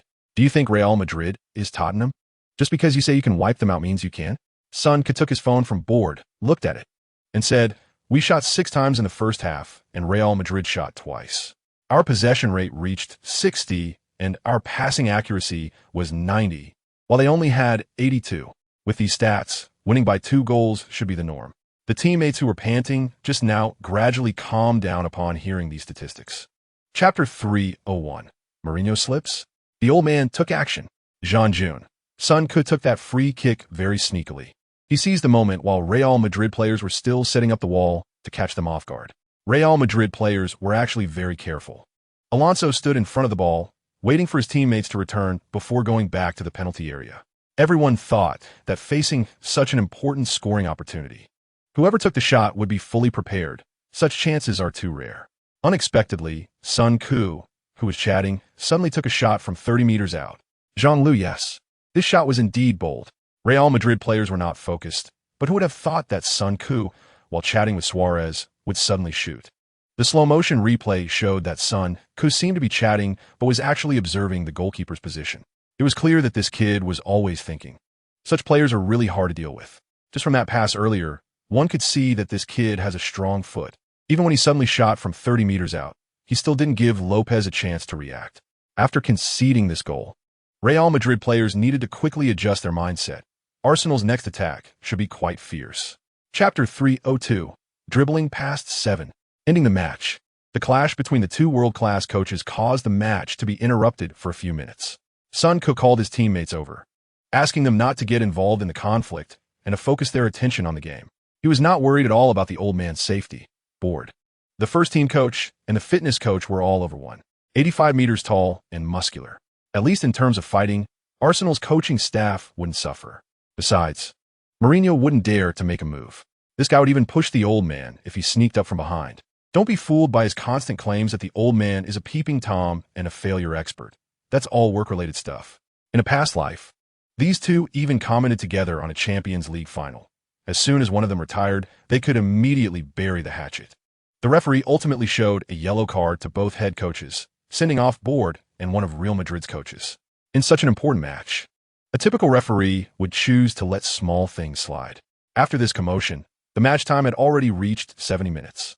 Arsenal still maintained control, and although Real Madrid had an additional player who could pass, Modric, Pepe in the defensive midfield position could only help defensively and provided no assistance to the team. Chapter 303. Wenger. He may not be perfect, but he has no flaws. After the match, neither team was particularly happy. Real Madrid lost at home, which dealt a significant blow to the club. With Real Madrid's current tactical strategy, they undoubtedly hope to gain a scoring advantage at home. Only in this way can they have the initiative when playing away. Even a draw would put them at a disadvantage, yet they ended up losing. They certainly won't consider the two missed penalties by the referee. Since the referee didn't call them, from the perspective of the beneficiaries, it's just a matter of course. Their dissatisfaction stems entirely from the belief that the last 2 goals conceded were quite avoidable. If they could have focused a bit more during the wall formation, perhaps Son Ku's free kick goal wouldn't have happened.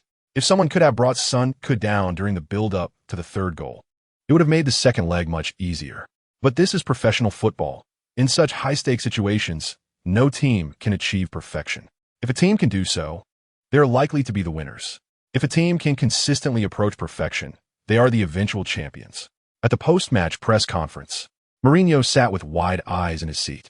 The first question came from a Spanish journalist who read the technical statistics from both sides. Chapter 304 Media. Son Ku has talents that neither Messi nor Ronaldo possess. After the first leg between Arsenal and Real Madrid, evaluations of Son Ku and Ronaldo polarized sharply. English media believe that Ronaldo's mental state is reminiscent of his departure from Manchester United. He still isn't the convincing spiritual leader. The Mirror. He still openly expresses his disappointment when things don't go well, and his actions only add pressure to his teammates without any effect. When Arsenal conceded their 3rd goal, if he had been able to cut off the opponent's momentum immediately, it might have created more opportunities for the next leg. He still doesn't understand that an attacking player can help the team in other ways. 442 compiled a video summarizing both teams' reactions when conceding goals and losing possession. Each time Real Madrid lost possession, the president would express disappointment by spreading his arms. After conceding a goal, his reaction was to shake his head. In contrast, whenever Son Ku's team lost possession, he immediately participated in defense. Whether chasing back or closely marking the opponent's players, the Arsenal captain always had a strong presence. When Arsenal conceded 2 goals, Son Ku first comforted his teammates, and the second time he gathered them together to boost their morale. Chapter 305 League Cup Final. First time playing center forward. By late February, Arsenal finally reached the final of their first tournament of the season.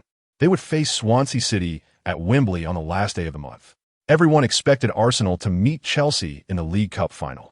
To their surprise, Swansea performed impressively, eliminating Chelsea in the semi-finals and reaching the most important final in the club's history. Coincidentally, Swansea was celebrating its centenary, and the entire club was determined to win. Arsenal, a club that looked down on such competitions, was treated as a treasure by Swansea. However, this match posed a dilemma for the professor. According to the original plan, he intended to let youth and substitute players take the field. His reasoning was that whoever made it to the final would play in the final. However, after all that had happened, his thoughts had changed. Just look at the attitude UEFA has towards Arsenal in continental competitions.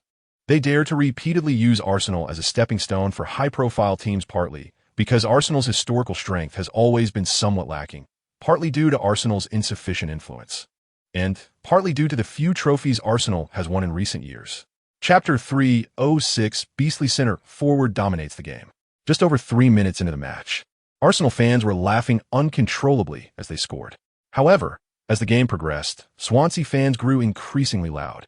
Swansea's offensive surgit. Swansea players were really putting pressure on Arsenal, with Pablo Hernandez bullying Bellerin like an adult picking on a child.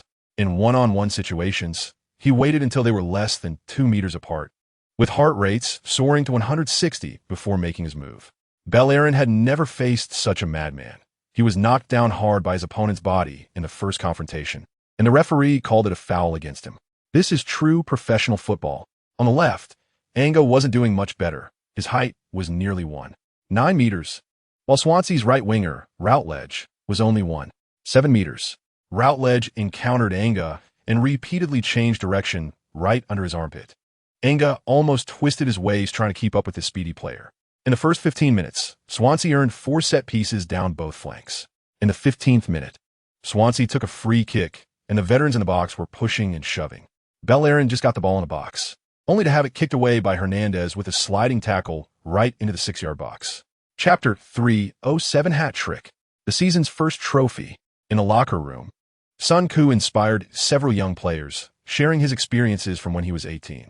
Hearing Sun Koo talk about this, other teammates joined in, reminiscing about their experiences at around that age. As they talked, everyone suddenly realized that aside from the homegrown Arsenal players, others had rarely had playing opportunities at that age. Rosicky mentioned that his brother was a hopeful star in Czechoslovak football. When he was 8, the Czech powerhouse Sparta Prague invited his brother to join the team, but Rosicky's father insisted that the club must take Rosicky along too. During Rosicky's 18th year, he trained with the first team and only made 3 appearances without playing a full match. Silva said he was playing in Brazil's 3rd division at 17, and by 18, he had moved to the Brazilian Serie A, where the coach converted him from a full-back to a center-back. Due to his performance that year, he caught the eye of Porto. However, Porto placed him in their 2nd team, where he played in a 3rd-tier league, with the quality of matches not even matching those where Dong Fangzhuo played at Antwerp. A year later, when he joined a Russian Premier League team, he contracted tuberculosis and nearly lost his life. Chapter 308 Attribute Allocation, the birth of the world's #1 midfielder. Arsenal lifted the League Cup with a lineup of substitutes and youngsters, and Wenger once again became the focus of the world within a week. A week ago, the professor was under immense pressure, denouncing the unfair treatment Arsenal faced in the Champions League. A week later, the professor lifted the League Cup with the kids. After enduring several seasons of criticism, Wenger's success once again made him a renowned coach in the eyes of the world. In light of Arsenal's success, the world began to discuss a question: what defines a successful club? On this issue, there is a unified understanding across the globe, a club that can win championships. But based on achieving goals, how can one continuously maintain competitiveness? After all, in this world, clubs like Real Madrid, Barcelona, Paris Saint-Germain, Manchester City, and Bayern Munich are exceptions. Even Barcelona, which has reached the pinnacle of Europe in recent years, relied on La Masia's youth training as its foundation. They have also gone through periods of constantly bringing in star players, but looking at the timeline, the results cannot be considered outstanding. During Real Madrid's policy of signing a superstar every year, the club did not achieve the desired results. Chapter 309. Respect is earned from the corpse of your opponent, March 3rd. White Hart Lane. Arsenal suffered 2 unexpected blows in the first half, allowing Bale and Lennon to score 2 goals through counterattacks. At halftime, the old man was furious and scolded the Arsenal players harshly. This was the first time Sun Koo saw the old man so angry since he joined Arsenal. The level of rage was no less than that of Sir Alex Ferguson's hairdryer treatment. The old man shouted, "We have had a week off, but your performance has left me extremely disappointed. If Sun Koo is not here, you can't play football. Then what is the meaning of your existence?" If that's the case, besides Sun Koo, there are no indispensable players in the team. Many of you earn similar weekly wages to him, but contribute nothing. If so, I can completely sell you all at the end of the season and find a group of more cost-effective players who are more willing to win. I will not let Sun Koo play today. You figure it out. If the second half is still like this, you will not be the first choice for the starting position. Even if we win all the championships, you will just be supporting roles besides Sun Koo. You're just a bunch of fringe players clinging to the big stars. Chapter 310. The madman and the professor will decide life and death with offense. 1 goal completely took away Everton's chance to cling desperately. Attack or maintain the status quo. This is a universal dilemma for weaker teams when they fall behind. Attacking may lead to being overwhelmed. Maintaining the status quo might not lose too much, but there is a high probability of not scoring points. As a result, Moyes remained unmoved, keeping the team in a defensive stance. If there was an opportunity, they would seize it. If not, they would focus on defense. Initially, it was thought that Everton, now ranked 6th in the league, would have a fierce battle with Arsenal. Unexpectedly, they still reinforced their defense, and the players' fighting spirit remained high. The two sides dragged on until the end of the match, but until the very end, Wenger was hesitant to make any substitutions. The vast majority of true fans who have watched Everton's matches could probably count them on two hands. In his previous life, Sonko had watched several matches of Moyes' Everton, which generally were not very exciting. The individual confrontations often fell short, but overall it felt decent. Many players on this team came from their own youth training, and transfers usually involved taking players that big clubs did not want. To turn a club with this economic level into a team that ranks in the top 7 of the Premier League is truly remarkable. Chapter 311, Superstar Showdown. Sun Ku takes the initiative in the broadcast hall. Before the match began, Zhang Jun and Zhang Lu were already chatting enthusiastically. Zhang Jun Zhang, a netizen with the username 5 Armies Battle is just rural fighting, asks you, can Real Madrid turn it around today? Zhang Lu, through these 2 live broadcasts, fans should have noticed a phenomenon. Teacher Zhang Jun really likes names that are particularly memorable. If you want to be mentioned by Teacher Zhang Jun, your name must be eye-catching. Speaking of the 5 Armies Battle being a fight, it probably means they think the number of fighters is small, but fighting power is not on the same level. Back to the point, after watching the previous match, it is actually quite lucky for Real Madrid to keep their hopes alive for the second leg. If all the fouls that should be called were indeed called, the result of the first leg could very well have been 5-1, and then there would be no chance left. Of course, referee errors are also part of football. We can't just dwell on one match. Real Madrid's task of turning the game around is indeed not small. Losing at home to Arsenal makes it even harder away. To turn it around, they must reveal all their tricks and bring the cavalry out of the city to engage Arsenal in a wild battle. Chapter 312. Ramos wants to stir up trouble on the Emperor's head? Go to hell. Swish. In Lopez's desperate gaze, the ball flew over his head and into the bottom left corner of the goal. Yeah, at the moment the ball entered the net, the entire Emirates Stadium erupted. Amid the frenzied cheers of Arsenal fans, Sun Ku stood with his hands on his hips, spinning around to survey the stadium. Seeing this scene, the entire stadium exploded. The king reigns over the Emirates Stadium. Sun Ku declared with this gesture, I am the king of the Emirates Stadium. Even Cristiano Ronaldo and Kaká have to watch me here. If you don't agree, come and challenge me. Can you? No. Then just watch. At this moment, his teammates all made gestures of worship around Sun Ku. 10. Sun Ku's volley extended the aggregate score to 4-2. With this goal as a foundation, Real Madrid at least needs to score 3 more goals to take the match into extra time. On the sidelines, Wenger smiled and said to his coaching staff, this is a goal worthy of a superstar. Not far away, Mourinho shook his head helplessly with his hands on his hips. This goal is too damn crucial. In the broadcast hall, Zhang Jun shouted loudly, my God, that goal actually went in. Chapter 313. Sinking the Galaxy Battleship. Advancing to the quarterfinals, Ramos' injury nearly consumed all the time in the first half. At halftime, Sun Ku walked back to the locker room. Álvaro Arbeloa followed him, chattering incessantly. Sun Ku did not speak, waiting until they reached the depths of the player tunnel, then suddenly pushed Arbeloa hard against the wall. Are you out of your mind? Did you not see what just happened? Go back and watch the video. See what happened? You idiot. Of course, Sun Ku unleashed a series of expletives, starting with F. Arbeloa crouched on the ground, holding his head, while Sun Ku directly got in his face and raged. Teammates rushed over to separate the two. Cristiano Ronaldo put his arm around Sun Ku's shoulder. Don't waste your energy outside the match. The game is always the priority. Sun Ku suddenly showed a sunny smile and said, then I'll head back first. See you later. As Sun Ku left, Cointreau leaned close to Ronaldo and whispered, guess what I saw? This guy is simply a devil. Ronaldo shook his head. We're just here to win the game. Don't worry about other things. And don't talk too much. In the locker room, the Arsenal players were a bit quiet. That scene was still somewhat frightening. Chapter 314. Professor, this time we must overcome Barcelona. With the conclusion of the second leg of the UEFA Champions League round of 16, the 8 teams in the quarterfinals have been determined. In the other 3 matches, Dortmund secured a 3-0 victory at home against Shakhtar Donetsk, with Lewandowski showing his prowess, wreaking havoc on the opponent's defense. Manchester United returned home and played a game of cat and mouse with Valencia. In the end, Valencia fought hard but was caught off guard by Manchester United, conceding 2 goals in the second half. Van Persie's cold shot extended the lead, and Rooney's free kick sealed the match. The match between Barcelona and AC Milan was also quite dramatic, as Barcelona lost 0-2 away in the first leg, but returned home to win 4-0 against their opponents. With the conclusion of the round of 16, the Champions League has turned into a competition among the top 5 leagues. The teams from the Premier League that advanced are Arsenal and Manchester United. La Liga still has Barcelona and Malaga.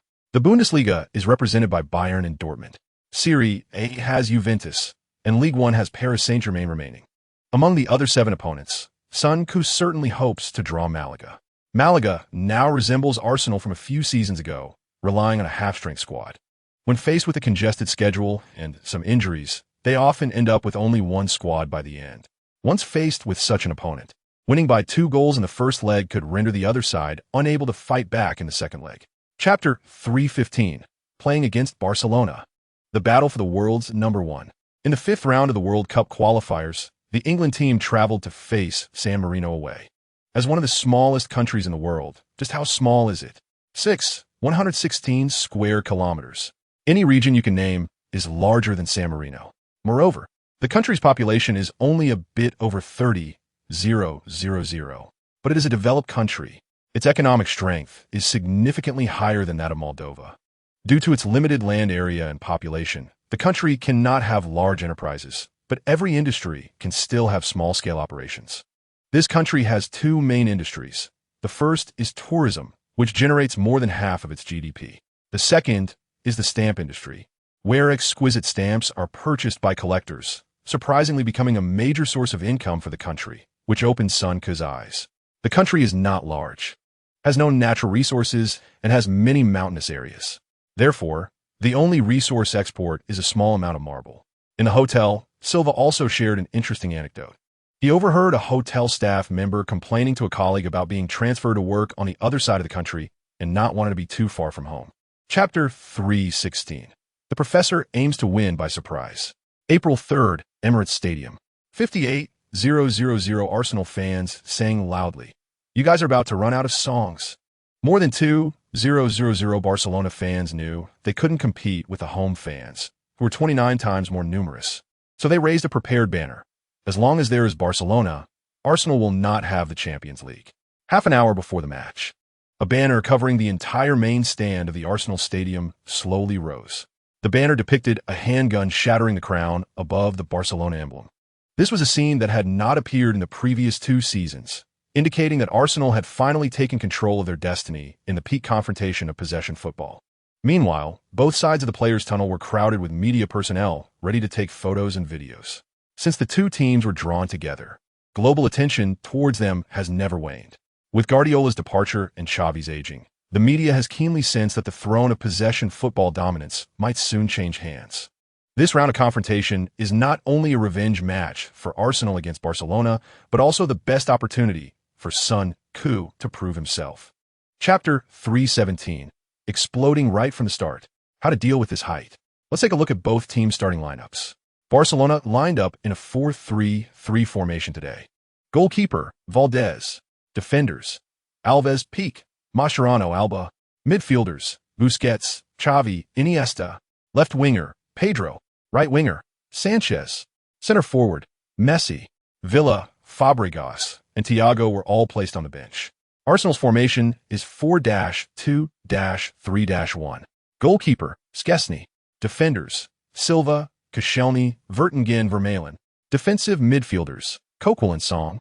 Attacking midfielder, Sun Ku. Left winger, Suarez. Right winger, Walcott. Center forward, Giroud. In defense, Silva was placed in the right back position, and Coquelin also started. I believe this player configuration was unexpected for everyone. Arsenal has lined up 4 center backs in defense, and they chose the more mobile and physically stronger Coquelin for the defensive midfield position. Zhang Ji, what do you think about Arsenal's strategy today? Chapter 3:18. They actually have grenades. Barcelona is in a panic. In the broadcast hall, Jean June smiled and said, I didn't expect the professor would use such tactics against Barcelona. From the looks of it, the Barcelona players seemed caught off guard. We can see that the Barcelona players had no way to deal with Arsenal's aerial bombardment. After all, Stoke City is the professor's most troublesome opponent. Anything that doesn't break you will make you stronger. Zhang Ji, a fan with the username, "Football isn't played this way," asks you, what should a technically outstanding team like Barcelona, which has a clear height disadvantage, do in such a situation? Zhang Lu, if you encounter such an opponent on a pickup field, you should avoid playing if possible. If you really want to play, you must protect yourself. But in professional football, no matter how targeted the opponent is, you have to grit your teeth and go for it. For Barcelona to turn the game around, the most important thing is to firmly control the pace of the match and try to push all of Arsenal's players back into their half. The second thing is to pay attention to the protection of the second point. The principle of long passes and crosses is not to score in one go, but to continuously create chaos in the opponent's penalty area. Chapter 319, Blowing Up the Universe Team. At the moment the football soared towards the goal, Giroud suddenly ran towards the edge of the penalty area. At that moment, almost all Barcelona players were gathered in the penalty area. Only Messi stood alone 40 meters away from the goal. It wasn't until Giroud rushed out of the penalty area that the Barcelona players realized that Silva's grenade couldn't reach the penalty area. It scared the hell out of them. However, knowing this doesn't help change the game's outcome, Giroud set the ball up for the back post, where Vertonghen faced Professor Buffon, who had nothing but height. At this moment, Pique was restrained by Sun Ku in the middle, and the Barcelona players really struggled to handle high balls. Vertonghen made a powerful header at the back post, but his header was too straightforward and was saved by Valdez. However, the next moment, Sun Ku suddenly appeared at the landing spot of the ball and struck it into the top corner of the net. Yeah, Barcelona is out of the game. Arsenal fans first cheered, then started to mock Barcelona with songs. Sun Ku sprinted all the way to the sideline and made a machine gun shooting gesture. His teammates all rushed over and made the same gesture towards the stands. Chapter 320, 5-0, Complete Destruction of Barcelona. After Sun Ku scored the fourth goal, the entire Emirates Stadium exploded. This was the first time since Sun Ku joined Arsenal that he saw the fans go so crazy. All Arsenal fans stood up, and under unified command, they crazily cheered for the team. After the restart, Barcelona completely lost the mood to control the ball and immediately accelerated their advance after the kickoff. The situation was clear. Dragging it out would only lead to a slow death. Having been beaten like this, it was better to attack. If they could score 1 or 2 goals, there might still be a chance for a comeback. But returning home with a 4-goal deficit would be a waste of time. After the restart, both teams launched an offensive. This was Arsenal's most comfortable rhythm. In the 65th minute, Villa's shot from Barcelona was too straightforward and was easily caught by Szczesny. Szczesny quickly threw the ball to initiate a counterattack, and Arsenal made 3 consecutive passes in midfield, with Sun Ku passing the ball to the left flank. Suarez made 2 sharp turns, leaving Alves behind, directly creating a big hole in Barcelona's defense. Suarez charged into the penalty area and passed the ball to Giroud before Pique could intervene. Giroud turned and shot, but Valdez saved it, and Walcott's angle shot hit the side netting. Chapter 321, Caught Camavinga and Gallagher. What a big gain. After the match, the post-match press conference became the focus of the media. This match would undoubtedly become a global news story. Goodness. The universe's Barcelona was thoroughly beaten by Arsenal with 5 goals. As part of the media industry, everyone had to follow up and dig deeper into the news of this match. Barcelona and Arsenal had a long-standing feud over the past decade. Barcelona had poached stars like Overmars, Petit, Hleb, and Henry from Arsenal. Although Arsenal had also signed some youngsters from Barcelona, including Fabregas, who once became a core player. Last season, Barcelona secretly colluded with Fabregas to jump ship. The player publicly stated before the transfer negotiations began that he wanted to return to Barcelona, putting Arsenal in a very passive position during the negotiations. In the end, Fabregas even paid out of his own pocket and took a pay cut to help Barcelona cover the price difference. This transfer caused significant damage to Arsenal's reputation, making them look like a low-cost star training factory in the eyes of many. Moreover, during Song's contract renewal with Arsenal, Barcelona also got involved, driving up the price and making Arsenal put in a lot of effort during the renewal process. Chapter 322, In Previous Years of Collapse. Arsenal has completely risen up after the first leg of the Champions League quarterfinals concluded. English media exaggeratedly described the match with titles like 5-0. Arsenal ends the Barcelona era. Hot trick. Sun Ku is far stronger than the World Footballer of the Year. Traditional English football ends the Barcelona era. In short, Arsenal's victory over Barcelona brought great joy to the English football scene. Over the years, Barcelona had been a nemesis for the Premier League. They defeated Manchester United twice in the Champions League finals and eliminated Arsenal twice in the knockout stages. Since Son could joined Arsenal, the landscape of the Premier League had undergone a dramatic change compared to previous years. Arsenal's mode of being a fourth-place madman ended before it even began. Manchester City's rise was directly interrupted by Arsenal, and this season they could only be considered a Champions League team in the Premier League. Chelsea, on the other hand, remained steady, winning all the honors they were supposed to win in the past 2 seasons and changing coaches without missing a beat. Speaking of which, Chelsea was the true nemesis of Barcelona. If it weren't for the referee acting as Barcelona's 12th player, displaying the performance of a referee from the Korea-Japan World Cup, that year's Champions League final would have once again been an internal battle of the Premier League. Chapter 323. Taking the head of the general amidst chaos in a concurrent match, Manchester United won 2-1 against Manchester City in the Manchester Derby. And Sir Alex Ferguson was still impressive.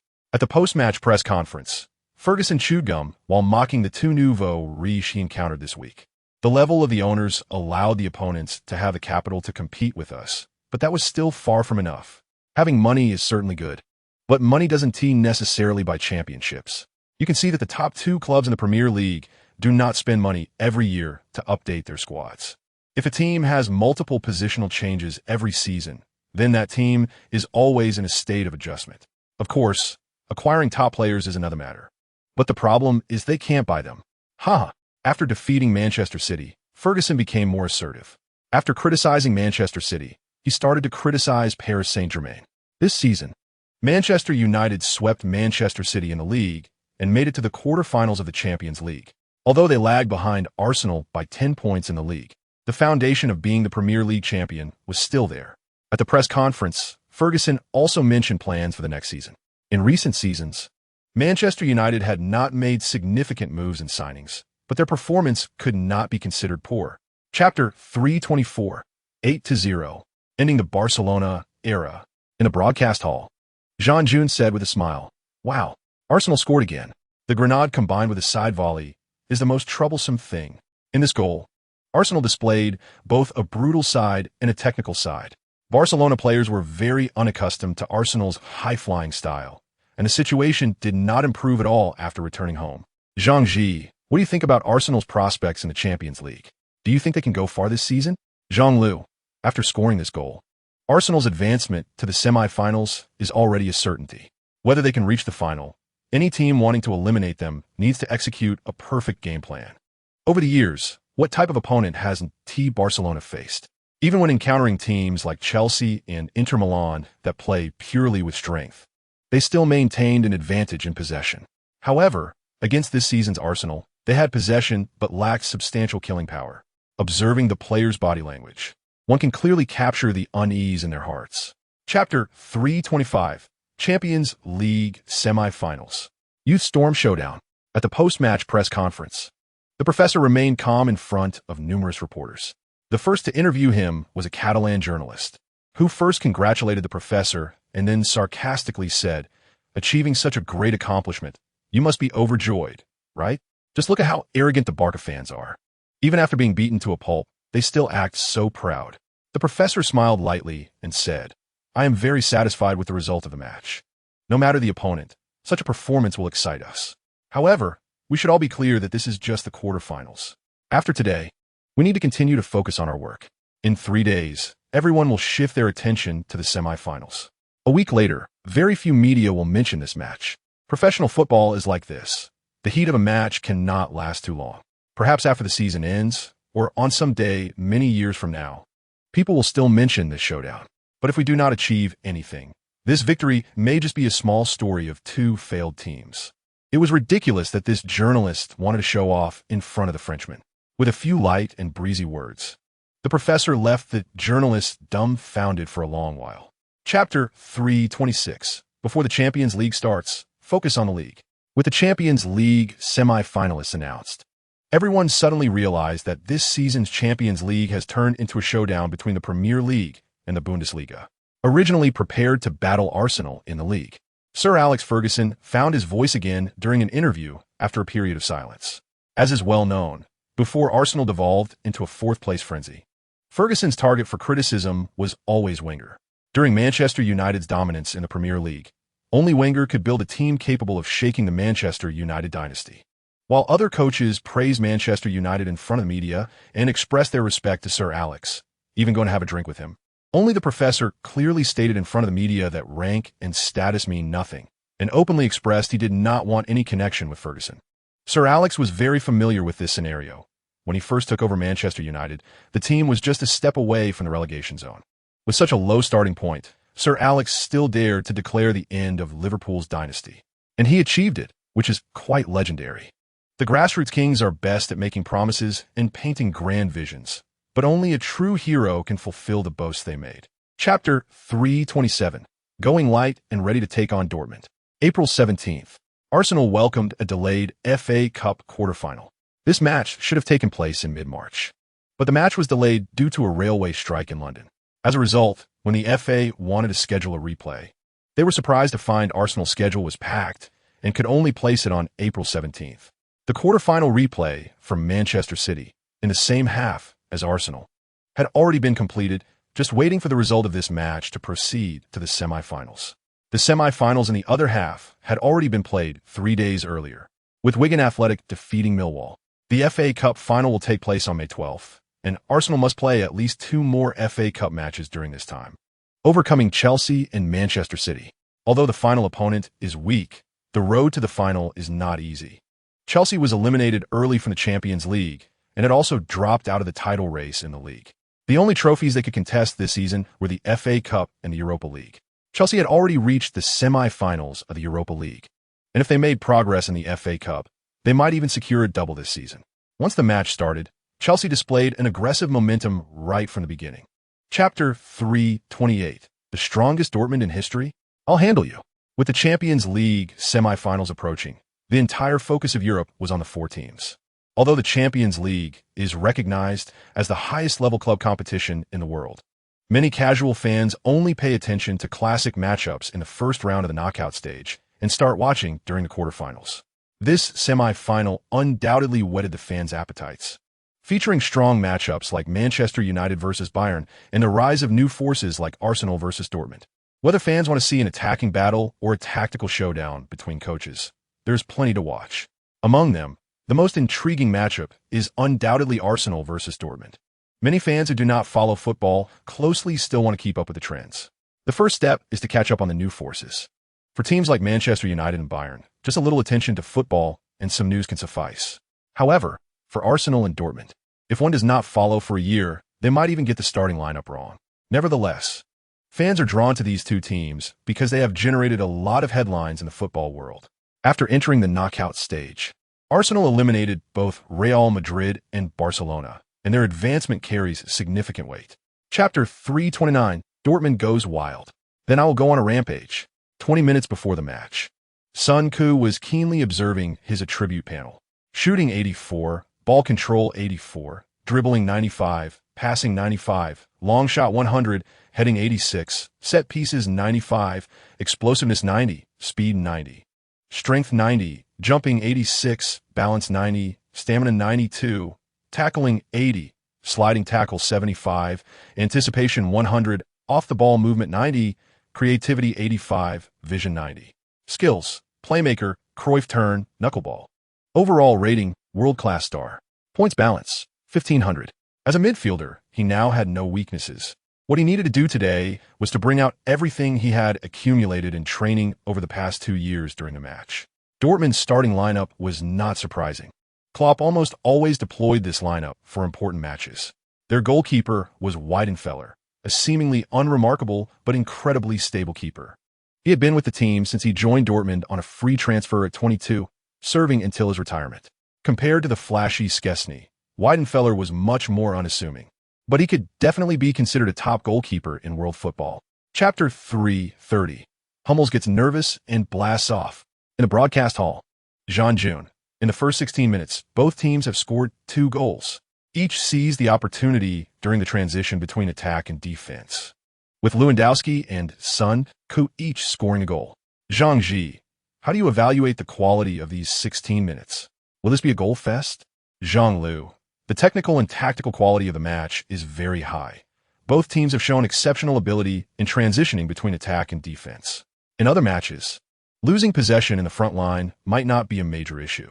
However, from today's match, it can be seen that losing possession of the ball under any circumstances can give the opponent a chance. Both sides played very openly and were not conservative at all. If the game continues at this pace, it will definitely be a goal fest. Jean Jun, Coach Jean, which side do you favor more? Jean Lu, it's hard to say. In a match that is nearing a state of chaos, it is very likely to result in a high score. Dortmund's Lewandowski is formidable, but I personally feel that Sun Ku is more stable. After the match resumed, the Dortmund players played like they were possessed, charging and attacking fiercely, and they were very decisive when opportunities arose. Dortmund's strength lies in the fact that many players have exceptional long and medium-range passing skills. Chapter 331, 2 Hat Tricks. A clash of titans. At the end of the first half, the score was tied at 2-2. Back in the locker room, Sun Ku drank several gulps of water, took off his sweat-soaked shirt, and tossed it into the laundry basket. He felt that this half was the most exhausting of the season. The Dortmund players are not to be underestimated. They can really handle the intensity. No exaggeration. If the Dortmund players can maintain this pace, averaging 14,000 meters each is not a problem. They dare to commit forces instantly when attacking and are equally aggressive in winning the ball when off the ball. This team looks particularly fierce, but it's not a gamble-style defense. All three lines are very compact. Of course, charging and pressing with wide-ranging movement.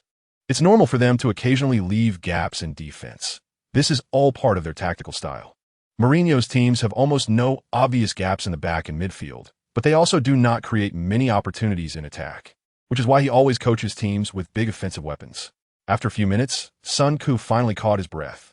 He turned to look, and Coach Ta was leaning against the locker, looking like he had just experienced a flood disaster. Excessive sweating in professional players just indicates that the intensity is too high. After resting for a few minutes, Sun Ku took the initiative to bring up a topic. Chapter 332, 4 goals. Can Dortmund hold on? The match continued, and the Dortmund players continued to charge and press after conceding a goal. However, Sun Ku keenly noticed that the opponent's momentum seemed to be waning. Although they were still running, they were not as sharp anymore. Ha ha ha. Guys, they won't be able to keep this up for long. It's normal. Who can handle running like that? But Coach Ta is not in a good condition either. He was already worn out by Gundogan in the first half, and now his energy bar is nearly empty. Coach Ta must be puzzled. Both are Chilean heroes, so why did you gain so much strength? In the 70th minute, Wenger substituted Wilshere for Coach Ta. With Wilshere, the old man truly believes in the saying trust but verify. This guy had been injured for over 500 days, yet the old man could still use him. If this were FM, Sun Ku would probably use a cheat to directly sell him to Tottenham, making them the fools. Wilshere can now run all over the place, and not only run around, but also chase and tackle Dortmund players like a madman. After coming on, he was looking for physical confrontations like crazy. In the 72nd minute, Wilshere made a clean tackle, stopping the ball at his feet, allowing Götze to dance in the air. After getting up, Wilshere delivered a through ball between Bender and Gundogan, sending the ball to Sun Ku's feet. Chapter 333, The Professor. He is already the best player without realizing it. 80 minutes of match time had passed. The Dortmund players were getting anxious at home. They were determined to reclaim points on their home turf. In the first 2 rounds of the knockout stage, Dortmund had drawn with their opponents away, and returning home secured them the victory. If they couldn't gain an advantage over Arsenal at home, the upcoming matches would undoubtedly be extremely dangerous. After falling behind, Klopp made 2 substitutions, aiming to inject fresh blood to challenge Arsenal. The professor also made a personnel adjustment, substituting Monreal for Vermaelen. This substitution slightly weakened Arsenal's defensive capability on the left flank, but undoubtedly enhanced their possession capabilities. Sun Ku moved his position back to near the center circle, preparing to assist his teammates at any moment and break through the opponent's defense during transitions. In the 86th minute, Dortmund again switched the ball to the left side. Reyes faced Sagna and wanted to cut inside to increase the attacking radius. At this moment, Wilshere appeared in his path. Seeing he was about to be double-teamed, Reyes quickly passed the ball to the trailing Gundogan. In Reyes' view, if Wilshere was defending him, then Gundogan's side would definitely be left open. Chapter 334. Sir Alex won't retire to overcome Arsenal. When he returned home that evening, Sun Ku asked his cheap old man about the situation. Sun Dad scoffed and nodded. He thinks he's being sneaky. I sensed something was off last month. Last month, Sun Dad had heard through his channels that the head coach had secretly met with the technical director of Queens Park Rangers twice. This guy's ambitions were not with Leyton Orient. He just wanted to transition through the club to enhance his resume. Unexpectedly, this season really allowed him to gild his reputation, becoming a somewhat well-known coach in English football circles. Therefore, when a wealthy owner from Queens Park Rangers invited him to meet, this guy turned around and secretly tried to recruit Maine and Elneny. Both players are closely associated with Sun Ku and quickly reported the situation to Slade. The funniest part is that this Coleman guy actually hadn't even talked to Little Kante. He didn't like him. This is quite awkward. In English football, the head coach is essentially the general manager of a club. Besides having a look at the club owner's face regarding finances, all other powers lie with the head coach. However, Leyton Orient is not like this. The head coach here is merely the business line leader, with personnel decisions and player acquisitions in the hands of the owner. Chapter 335. Breaking Manchester United back-to-back Premier League titles. April 28th. Emirates Stadium. Arsenal faced Manchester United in the 35th round of the Premier League. Before the match, Arsenal had already begun preparing for a celebration. However, the professor clearly stated that the celebration should be limited to the fans. Organizing some activities for them would suffice. Arsenal still had tough matches ahead, and the celebration could wait until the end of the season. If Arsenal made it to the Champions League final, with 7 days of preparation time after the season, they could spare a morning to hold the event. In a locker room, the professor did not pump the players up, but simply told them not to feel pressured and to play as they normally would. Before the match started, Sir Alex proactively approached Wenger, and the two old men chatted quite amiably. In this match, both teams had significantly rotated many players. Arsenal has made a total of 7 changes, apart from Sun Ku, Silva, Suarez, and Szczesny. Since the Premier League title is already in hand, there is no need to clash with Manchester United. It's not very meaningful. Manchester United has also rotated most of their main players, as they're focused on preparing for the second leg of the Champions League semi-final. Chapter 336. On the linguistic art of legendary coaches at the end of the match. Sun Ku chatted with Van Persie. The Dutch striker appeared indifferent, showing no regret about who missed out on the championship. He even asked about Sun's relatives, and when he heard that they were scalping tickets in London, he smiled with satisfaction. Although Van Persie did not receive enough support in the early matches of the season, after receiving Ferguson's backing, he scored 35 goals across all competitions, becoming a key player for the team. With a weekly salary of $250,000 and a hefty signing bonus, the Dutch striker is living quite well now. At 30 years old, it is reasonable for him to secure a big contract towards the end of his career. His earnings from 1 year at Manchester United exceed what he made in 3 years at Arsenal, making it understandable to save up for retirement. Van Persie also hugged the younger Arsenal players, showing a big brotherly demeanor. In the post-match press conference, the professor smiled and summarized the team's performance this season. This season is very important for the club. Although we lost Robin, we strengthened key positions, and I believe the team's performance will definitely be better than last season. Chapter 337. Aircraft Carrier Tactics, May 1st. Emirates Stadium. With half an hour left until the match, the fans from both sides began to compete. Over 50,000 Arsenal fans were dominating the 2,000 Borussia Dortmund fans. Whenever the Dortmund players started singing, the Arsenal fans would immediately drown out their voices with their own songs. During the warm-up phase, Sun could notice that while their team was not fully energized, the fans had already entered battle mode. However, this battle was clearly uneven. The Dortmund fans stubbornly tried a few times before giving up on singing altogether. Seeing their opponents back down, the Arsenal fans began to sing familiar songs, and the entire stadium erupted into a chorus. Broadcast Hall. Jean-June. Good evening, dear viewers. We are about to bring you the second leg of the Champions League semi-final. Arsenal faces Borussia Dortmund at home. In the first leg, Arsenal won a high-scoring match 5-3, with their opponents having conceded 5 goals away from home. Dortmund has no choice but to go all out today, as they have lost the chance to take the match into extra time. Given Arsenal's control displayed this season, it is almost impossible for Dortmund to score 5 goals away. Chapter 338. The truth is within range. After conceding a goal, the Dortmund players continued to fight. In Sun Ku's view, the current Dortmund players were doing their part. Trailing 3-6 on aggregate, they had already lost hope. The current Dortmund players were playing with confusion. With 3 rounds remaining in the Bundesliga, they were 7 points ahead of third-place Bayer Leverkusen and 20 points behind Bayern. This season was essentially over. In the DFB Pokal, they were eliminated by Bayern in February, leaving them with nothing in domestic cup competitions. Now, trailing significantly in the Champions League semi-final against Arsenal, they had achieved nothing this season. It is worth noting that this season was the peak of Borussia Dortmund's strength, and it was already at its limit. However, as their strength rapidly increased, they had no results in various competitions, which would leave anyone feeling lost. Through this period of observation, Sonko had figured out Dortmund's playing style. Simply put, they apply full-field pressing and contest every inch against their opponents.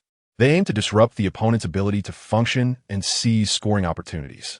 This style of play can draw European giants like Bayern and Real Madrid into their preset battleground. In the past, Dortmund had given Bayern a hard time in the Bundesliga for 2 years and had eliminated Real Madrid in the Champions League semifinals. However, the downside of this tactic also allowed weaker teams to compete on the same level as Dortmund, making Klopp's Dortmund particularly interesting, as they could go toe-to-toe with any opponent. Chapter 339. I always feel the old man wants to poach players from Dortmund after 60 minutes. The Dortmund players felt as though they were being cornered by Arsenal.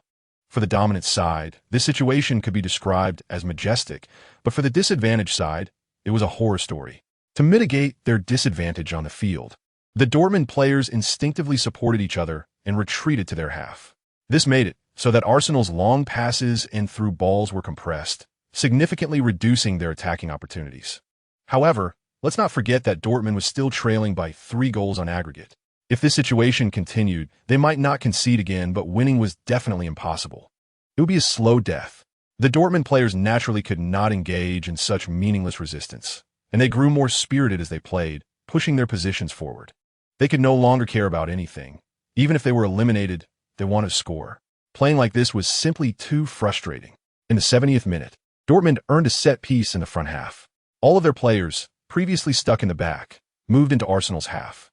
Their goal was simple: to make a big play. Götze took the free kick, and both Lewandowski and Vertonghen jumped high. However, Giroud jumped higher than them and headed the ball out of the penalty area. Chapter 340. Champions League rewards can create 2 maxed-out attributes. Ding. New task released. Task name: Pinnacle of Europe. Task content: win the Champions League. Task reward: 10 attribute points. No restrictions on allocation. What? Only 10 points? Upon hearing the system's reward, Sonko initially thought it was just average, even a bit stingy. After all, last season, winning the Premier League earned him 20 attribute points. This season, they didn't even give points for the Premier League title, and the Champions League only offered 10 points. However, after reviewing the reward details, Sonko felt it was actually quite good. Despite only having 10 attribute points, there were no restrictions on allocation. Given Sonko's current attributes, by the end of the season, he might be able to directly max out 2 attributes: shooting 85, ball control 85, dribbling 95, passing 95, long shots 100, heading 87, set pieces 95, explosiveness 90, speed 90, strength 90, jumping 87, balance 90, stamina 93, tackling 81, sliding tackle 76, anticipation 100, off the ball movement 91, creativity 86, vision 91. Skills: playmaker, Cruyff turn, knuckleball. Overall rating: world-class star. Chapter 341. The big club came with money on May 5th. Arsenal faced Queen's Park Rangers away. In this match, Wenger sent out a rotated lineup. The Premier League has a rule that players must appear in 10 matches to receive a championship medal.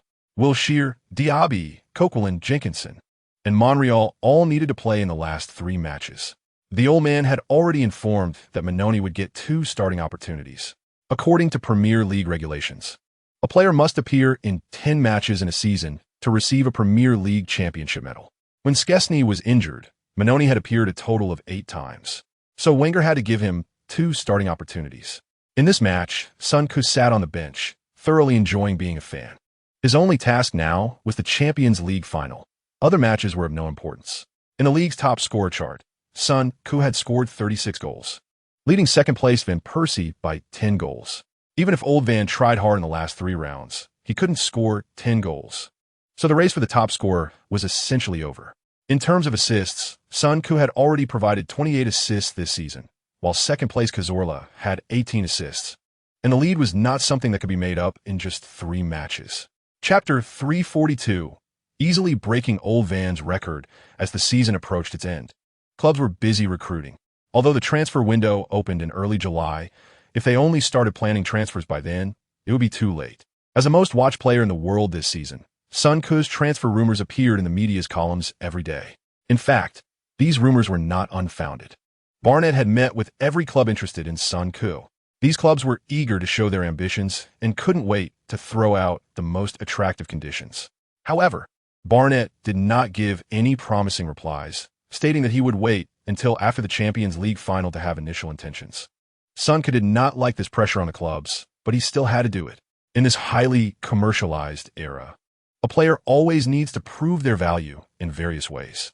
Although he didn't like it, he still expressed gratitude to Barnet. This genuine, rich second generation always did his best to fight for the maximum benefits for his players. Son had seen Barnet arguing for over 10 minutes on the phone with a coach about a few £100 in weekly salary when negotiating a contract renewal for a young player. Chapter 343, questioning the world's #1 valuation? Bring it on. The latest valuation ranking was released, with Son ranking first among all players. His market value reached €1.5 billion. Messi ranked second with a valuation of €1.2 billion. Ronaldo ranked third with a valuation of €100 million. The fourth was Bale, with a valuation of €80 million, which was considered the ceiling for a physically exceptional player. The fifth was Iniesta, with a valuation of €70 million. This valuation basically matched the player's ecological niches. Compared to 10 years later, the player valuations in 2013 seemed quite modest. 10 years later, Chelsea would have to spend over €100 million to buy a near-top player. Even players like Havertz, who had repeatedly proven their inadequacy, could still be sold at high prices. Nevertheless, Son's valuation still shocked the world. Various media outlets expressed surprise that the market was about to enter the era of billion-euro player valuations. This statement is easy to understand, as player valuations are determined by top players. If the transfer price of the best players reaches $10 million, then the prices of other players would follow suit. Even if some players' transfer prices also reached $10 million, everyone would consider that transfer an overpayment. Chapter 344, coaches clash head-on. The champion will be born in attack. As the Champions League final, symbolizing the pinnacle of European football, was about to kick off, the cup finals of the 5 major European leagues were held one after another. In the FA Cup final, Manchester City, ranked third in the league, unexpectedly lost to relegated Wigan Athletic, shocking the English media. It should be noted that this was a match between a Champions League team and a relegated team. Although Manchester City had been left behind by Arsenal and Manchester United halfway through the season and dropped out of the title race, their squad did not lack stars. Any player from their starting lineup would be an unattainable presence for Wigan Athletic. In terms of player caliber, Manchester City had world-class players like Aguero, David Silva, Yaya Touré, and company, as well as England's #1 goalkeeper, Hart. On the other hand, Wigan Athletic's players were all relatively unknown second- or third-rate players. In terms of player valuations, Manchester City could match 5 to 10 Wigan Athletic players, and in terms of player salaries, Manchester City's annual wage expenditure could support Wigan Athletic for nearly 5 years. From any angle, Manchester City should have won the FA Cup final. However, the relegated Wigan Athletic players went all out, fighting fiercely against Manchester City, scoring the winning goal in the final moments of the match, and secured victory over Manchester City. Chapter 345, rare mistake by Lam. Son faces an empty goal. The two chuckled, and Jean-Luc continued. Before the internet era, most of our country's fans got to know European football through sports channels. Fans who started watching football after the age of 30 witnessed AC Milan in its dominant period, Juventus as the strongest team in Serie A, and Inter Milan also had glorious achievements not long ago. In the Bundesliga, Bayern had always been at the peak, winning the league title in most seasons. And even if they did not win, they would at least not fall outside the top 3. This period left an indelible impression on this group of fans. It's hard to easily abandon something that accompanies a person's youth, which is why Bayern has always had a strong fan base in our country. After the arrival of the internet era, there were many channels for people to access football information. Fans also had more ways to watch matches from other teams. making it difficult for any single club to monopolize the fan base. In the Premier League, Manchester United has always been the most popular club among fans.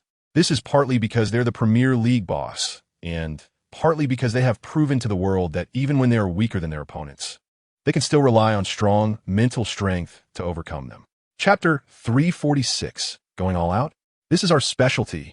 As both sides started cautiously, Sun Ku's goal ignited the entire stadium. On the sidelines, Wenger excitedly pumped his fist, a gesture captured by the big screen, which sparked another wave of cheers. Not far away, Bayern's coach Hanks spread his hands in frustration, shaking his head. Faced with Arsenal's unreasonable attacking style, Bayern's coach truly felt helpless. A few days ago, our chairman mentioned that Sun Ku's transfer value is not high, and the old coach showed a mocking smile. Is this what you call low value for money? Hee.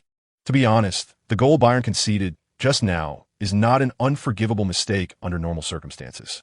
After conceding, Bayern still had enough defenders on the back line. In this situation, even Real Madrid or Barcelona would reorganize their opportunities. That's just how it is. Arsenal's tactical approach wasn't impressive either. It was just about the center forward dropping back to receive the ball, pulling a center back out, and then letting midfielders make runs forward.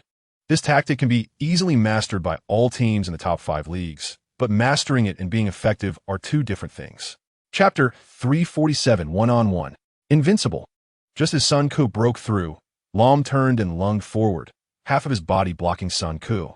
This is the advantage of a low center of gravity. No need to turn around, just accelerate and pivot on the spot. Bayern players were desperately trying to block Sun Ku.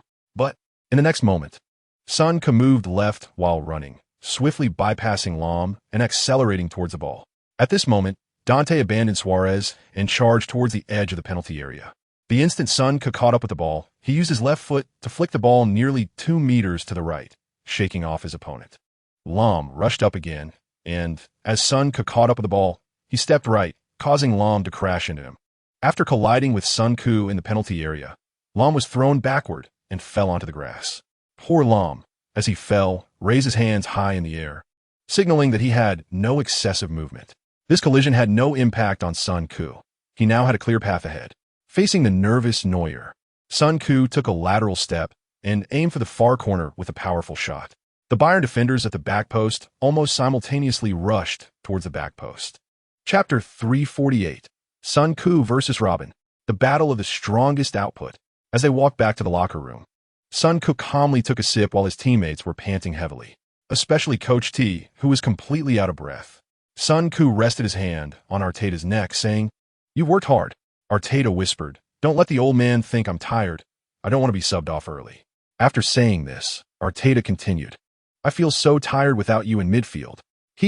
Today, Coach T was indeed worn out. First, he tussled with Muller for nearly 40 minutes, and then came Pizarro, needing to help Sagna from time to time. With Coach T's small frame, he certainly endured more than he should have. After leaving Barcelona, Arteta's career has taken him through several teams, where he was basically a key player. Although he spent most of his career at mid-table clubs like Everton and has never been selected for the Spanish national team, his strength is still considerable. However, Spain has had too many talented midfielders in recent years, like Xavi, Alonso, Martinez, David Silva, Cazorla, and Fabregas, countless names. Chapter 349, Champions League Final Hat Trick. The number 1 in active play, Wembley Stadium. Both Arsenal and Bayern fans were hysterically cheering, with two languages rising and falling but never ceasing. For both sets of fans, this was an extremely important moment. Bayern has lifted the Champions League trophy 4 times in history, but the last time they won it was back in 2001. This means that the dominant force in the Bundesliga has not tasted the pinnacle of European football for 12 years. Bayern's performance in Champions League history is like a microcosm of the German team's experience in the World Cup, frequently reaching the finals but rarely lifting the trophy. They have often served as the classic backdrop.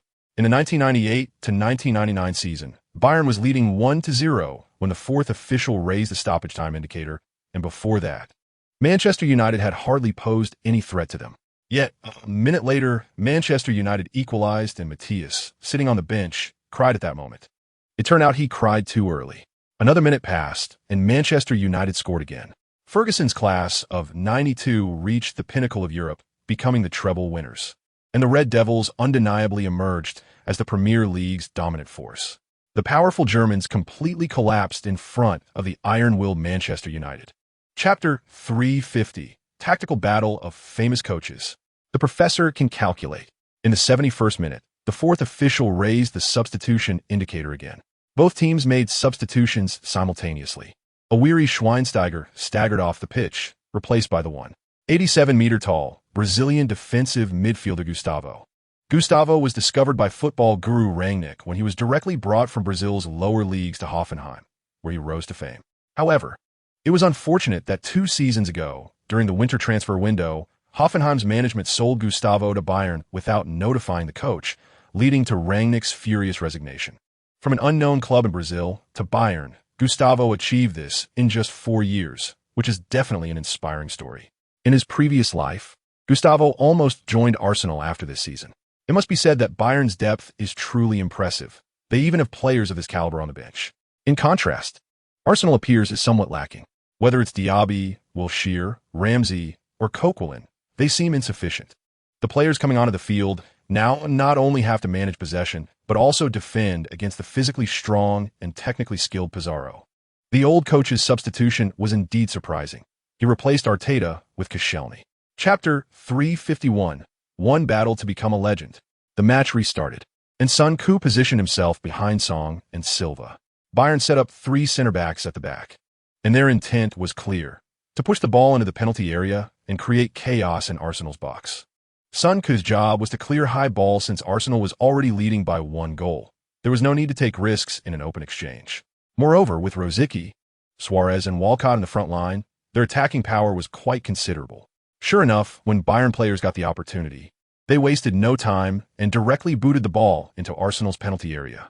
Sun Ku blocked Mandzukic, directing the ball to the right side. Sagna, under Ribery's pressure, simply didn't pursue the ball and passed it forward. When Javi Martinez received the ball, Rosicky immediately stood in front of him, and Arsenal's double pivots advanced their positions, along with Walcott and Suarez, effectively blocking Martinez's passing lanes. With no other option, Martinez could only pass to Alaba.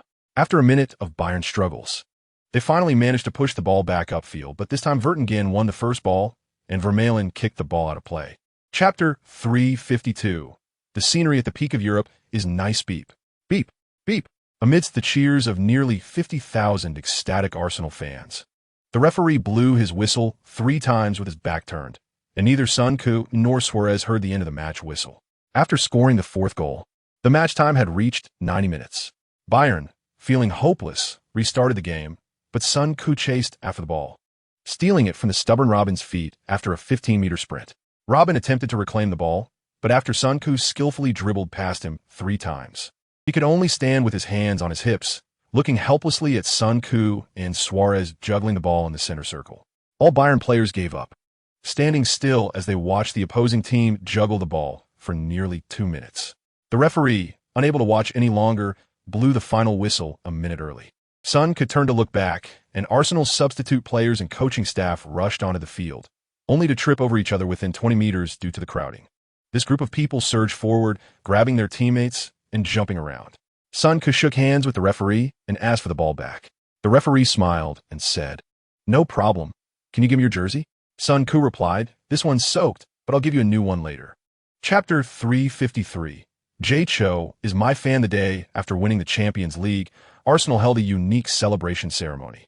Early in the morning, Arsenal's bus set off from the Coney training base, parading through the main streets of London. Sun Ku wore a suit provided by Burberry, standing out among the Arsenal players. The bus parade lasted until noon, and all club members celebrated joyously at a booked hotel. The Arsenal players rested for less than 2 hours in the hotel before heading to the Emirates Stadium.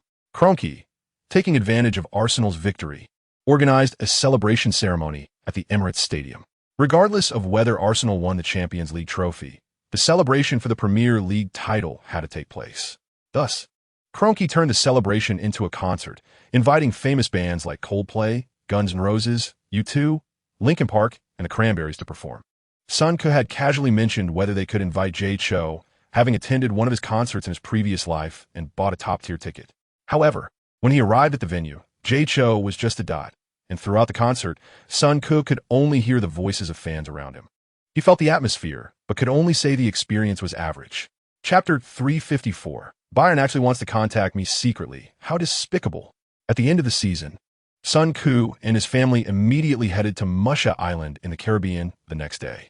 On the first day of their arrival on the island, Sun Ku met the famous American magician David Copperfield, who had come specifically to see Sun Ku's dad. Over the past 2 years, Sun Ku's dad had leveraged the rapid development of London's East End and the reputation of the Leyton Orient owner to become a prominent figure in London, with connections everywhere. Sun Ku's dad wanted to buy Musha Island for vacation purposes, but Copperfield hesitated and did not agree. The main reason was that he truly didn't lack money. In previous years, he had invested nearly $20 million in creating luxury resorts without any pressure. Now, this place had become a vacation destination for social elites and top athletes, with nearby islands generating tens of millions of dollars in income each year.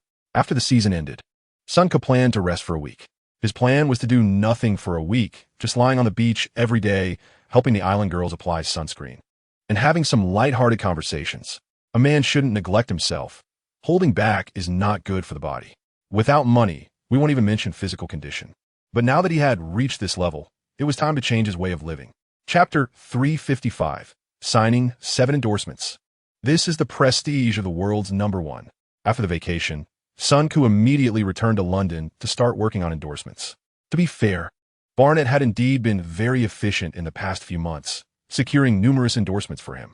The first was an endorsement deal with British Airways. Walsh was in a hurry that day, but they covered most of the necessary discussions.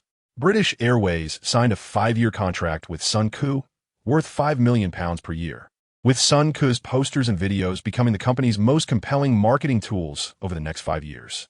The second endorsement was for Gillette razors, with Sun Ku's image appearing in store posters and advertisements. This endorsement contract was for 4 years, also at £5 million per year. The third endorsement was for the overseas version of WeChat, originally endorsed by Mahjong, but Sun Ku's rise changed Tencent's target. The overseas WeChat contract was signed for 4 years at £3 million per year, and the endorsement also included Tencent's subsequent strategic endorsements. Of course, the follow-up endorsements would be calculated separately. Sun Ku finally understood why Mahjong's image appeared in the skins of the game Honor of Kings. The fourth endorsement was for the game FIFA Street Football, with a contract duration of 3 years at £5 million per year.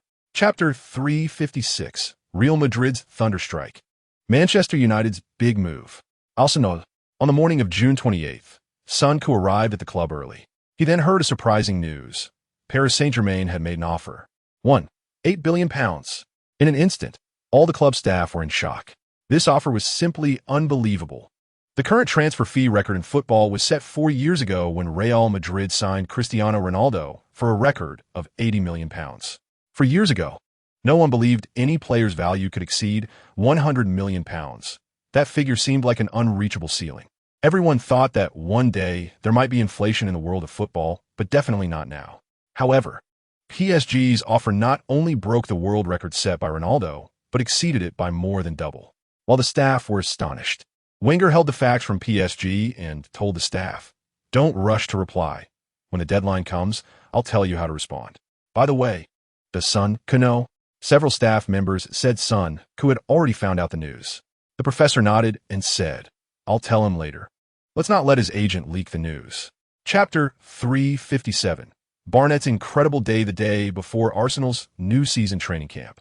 Sun Ku and Barnett sat in the office at the Coney training base. They were joined by many Arsenal executives, including head coach Wenger. On the television in the meeting room, Kroenke and Usmanov appeared on the screen to finalize the contract renewals for the head coach and core players. Virtually all of Arsenal's upper management was present in the meeting room. The big boss, Kroenke, had made a decision. No matter what, this soap opera had to come to an end today. If Sun Ku's contract renewal cannot be completed, Arsenal is likely to lose their legendary manager Wenger. Although this outcome is unlikely, the possibility exists. With less than 40 days left before the new season begins, if Arsenal loses both their head coach and captain, the club will have to implement an emergency plan to ensure the team's smooth operation to the greatest extent. In the conference room, Barnett and Wenger are discussing their views on the French League one-player market, while Sun Ku is communicating with his father via his phone to see if he can snag some scraps from Arsenal's roster. On the big screen, Usmanov is giving work instructions to the staff, and Kroenke has signed 3 documents in just 10 minutes, occasionally making a phone call. Chapter 358. The position of the world's number 1 is secure, Kroenke said expressionlessly. Considering the interests of the club, we hope to extend the contract duration to 8 years, with the signing fee remaining unchanged each year. Upon hearing this, everyone in the conference room appeared contemplative. To be honest, no one could figure out what this clause really meant. At first glance, this clause could keep the club's best player for the long term. However, there's also considerable risk. If Sun Koo suffers a major injury in the next few years, this contract would essentially be a retirement plan for him. If that's the case, it would not be worth it. Such a long contract is a risky investment for the club.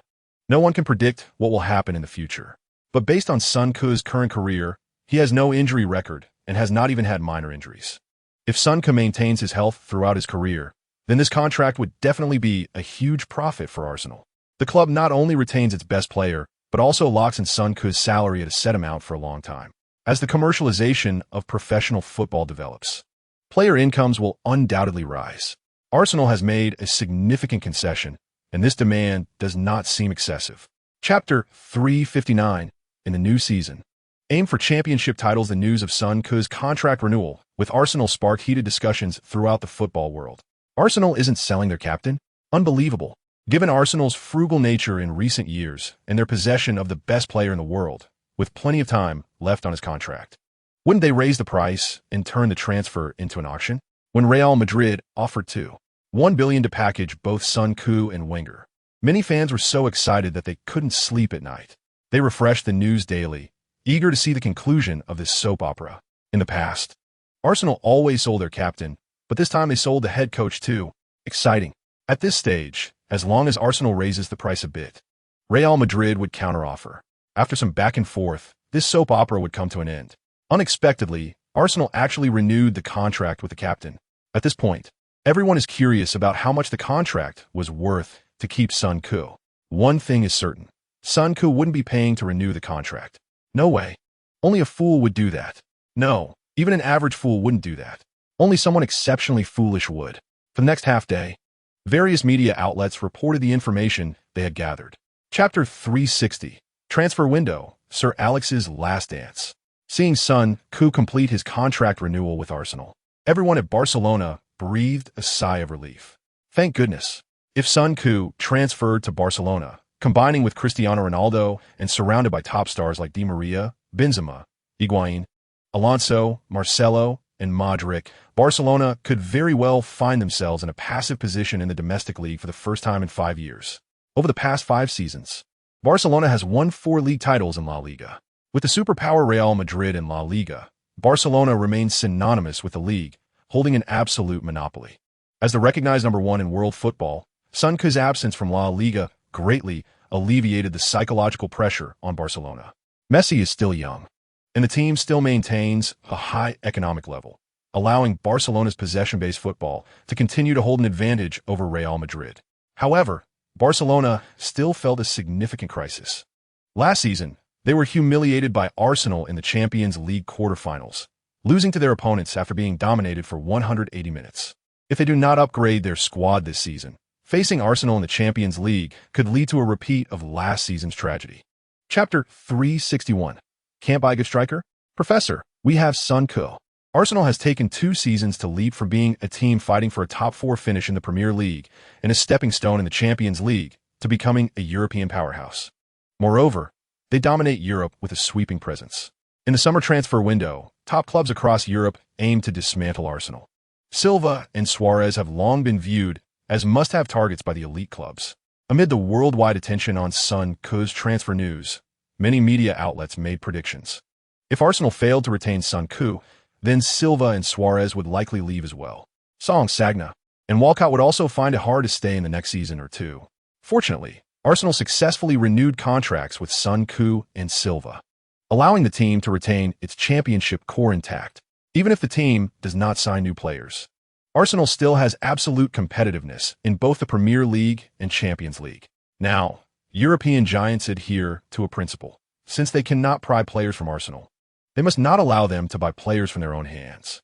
Even players they don't want must not be allowed to become patchwork for Arsenal.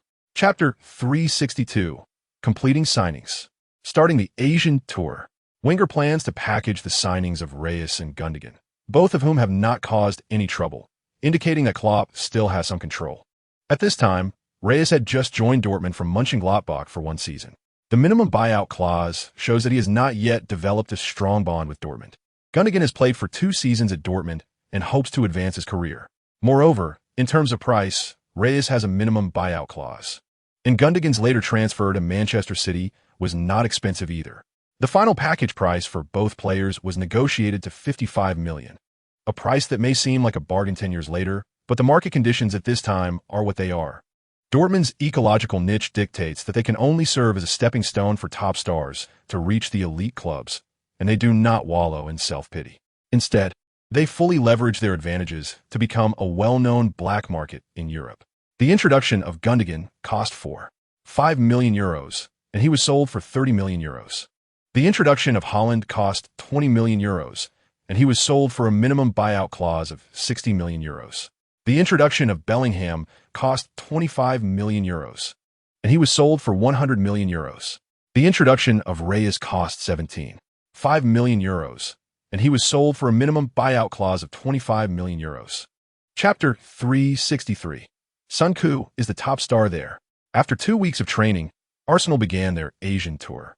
Since Son Koo joined Arsenal, this is the team's 3rd Asian tour. There's no way around it. They've invested too much. As long as Son Koo is there, Arsenal earns more in appearance fees than they would from playing a televised Premier League match. Last season during the off-season, Son Koo represented the British U23 team at the Olympics, leaving Chinese fans wanting more. This time, the schedule for the Asian tour is particularly packed, with 5 matches in 12 days. However, the intensity of these matches is not comparable to those in the season. A light jog will suffice for each match. Arsenal brought a total of 30 players, including youth training players. Each match allows for 11 substitutions, so there are no fitness issues. The main warm-up matches will still be in China, starting with a friendly against Hongda Club, followed by a match against a national team at Worker Stadium, and finally a warm-up match against Inter Milan at Bird's Nest Stadium. As the plane landed at Bayonne Airport, Son Koo spotted a banner welcoming Arsenal. The moment he walked out of the terminal, the fans who had come to welcome the team erupted in cheers, surprising everyone. Chapter 364. Playing like a god. This is the presence of the world's number one. When Arsenal faced Hongda, this match was described by many in Chinese football as a confrontation between the best club in Asia and the best club in Europe. It was quite shameless, as they hadn't even achieved it yet, but were already boasting. With Hongda's rise, many uninformed football figures and media began to entertain unrealistic fantasies. Under the instigation of certain individuals, many media personnel started making baseless comparisons between Hongda and Premier League clubs. After much deliberation, they deemed Queen's Park Rangers as lacking fighting spirit and Reading as merely a championship team. Thus, these football figures began to use terminology they themselves barely understood to claim Hongda's strength could match Wigan Athletic. Meanwhile, the media started comparing Guangdong City to Wigan, confusing the audience by highlighting population, economy, and club financial strength, making it seem as if Hongda was on par with Wigan Athletic, as if they were giving Wigan a compliment. To be fair, this line of reasoning, with a bit of packaging, was particularly effective. It fooled those who appeared to be normal in life, but were indistinguishable from the mentally impaired online. These individuals began to exaggerate Hongda's capabilities, then started bringing up the FA Cup final. Chapter 365. The gap between superstars and money football is so vast. At the post-match press conference, Wenger brought along Son Koo, Suarez, Silva, and Reyes.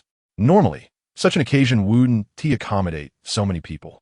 However, the organizers and Arsenal had arranged beforehand to turn the post-match press conference into a kind of interview program, allowing the coach and key players to be interviewed.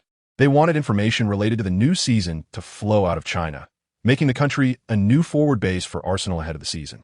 Having already received £10 million, this request was certainly met. During the press conference, Son Koo took on the role of translator, ready to bridge the gap if any domestic reporters struggled with English. During the interview, everyone was surprised to find that Son Koo's Mandarin was exceptionally good. Thus, the first question directed at Son Koo was about his Mandarin. It is well known that without a language environment, it is difficult to practice authentic spoken language. Answering this question posed no major difficulty. Sun Ke mentioned that he communicates with his parents in Mandarin at home. That was sufficient. There was no need to be overly deliberate, and the rest was left for the reporters to ponder. Chapter 366. These kids are not holding back. At Worker Stadium, the moment Sun Ke waved to the audience, the entire stadium erupted in cheers. This seemingly peaceful atmosphere quickly vanished once the match began. The reason was that the national team players were very determined, and the match was filled with intense physical confrontations. Seeing them treat the game with such seriousness, the Arsenal lads showed their respect. They too were giving their all. Sun Ke, playing in a defensive midfield role, remained low-key. His main job in this match was to act as a metronome, passing the ball to teammates as soon as it reached his feet. He focused on supporting the play without actively influencing the outcome of the match. If Sun Ke exerted himself, the kids would undoubtedly revolve around him. That would defeat the purpose of training. The professor brought everyone out not only to make money, but also to train the players. As a result, the Arsenal kids were quite physical. Oxlade-Chamberlain, utilizing his speed, charged through the opponent's penalty area, scoring 3 goals, providing an assist, and earning a penalty in the first half. In such a match, a strong and fast player like Oxlade-Chamberlain was simply unbeatable. Without key passing ability, East Asian teams find it difficult against physically dominant teams. Chapter 367. An Asian tour that gained 80 million followers. At Bird's Nest Stadium, Sun Ke saw Inter Milan, the club he admired as a child. After winning the treble, this club took only 3 years to revert its ecological niche back to the level of the early century. Last season, Inter Milan faced Tottenham in the Europa League, but still lost to them in a lower-tier competition.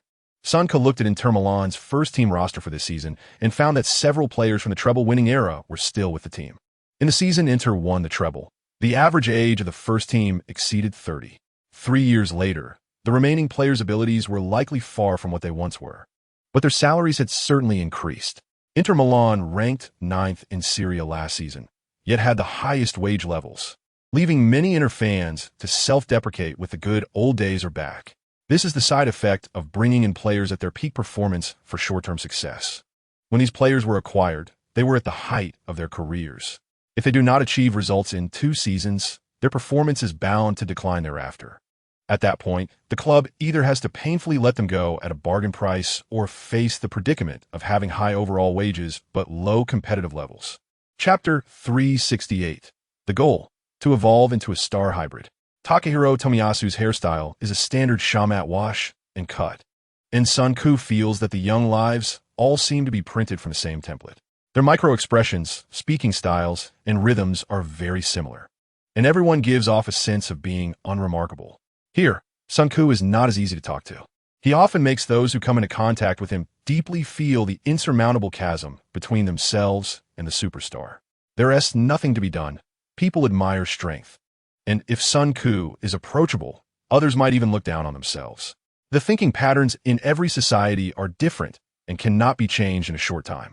Since it cannot be changed, it's easier to adopt the other party's code of conduct. This is what makes a strong person. Many young players, including Takehiro Tomiyasu, appear very nervous as they have limited time for the event and only one opportunity to ask questions. In front of Sun Ke, Tomiyasu seems very cautious. He hesitated for a moment and then asked, "I trained at Barcelona for 3 years when I was 11, but I couldn't sign due to their regulations. Now I'm training a local club. I want to know, is it faster to grow by staying local or by going abroad to play now?" Chapter 369. Friendly match. Even the old man says Leyton Orient has chance. After finishing their tour in Asia, Arsenal returned to London the same day. During these days, Sun Ke has been continuously attending various events. The trip to China left a deep impression on Sun Ke. The grassroots staff have a strong desire for self-improvement. But the higher up you go, the more peculiar the thinking becomes. Financial football is a fleeting carnival. Although many people fantasize about the eye-catching phenomena in the Chinese Super League over the past 2 years, anyone who understands the backgrounds of various clubs in the league should have a vague idea that this phenomenon won't last long. Even though the real estate industry was still on the rise at that time, there's an accurate and simple viewpoint.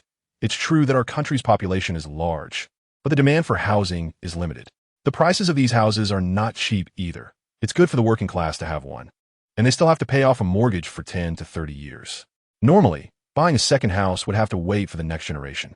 In this era, real estate is like stocks. endowed with financial attributes by the common people. Some have been promoting that with urbanization, housing prices will rise and rise sharply.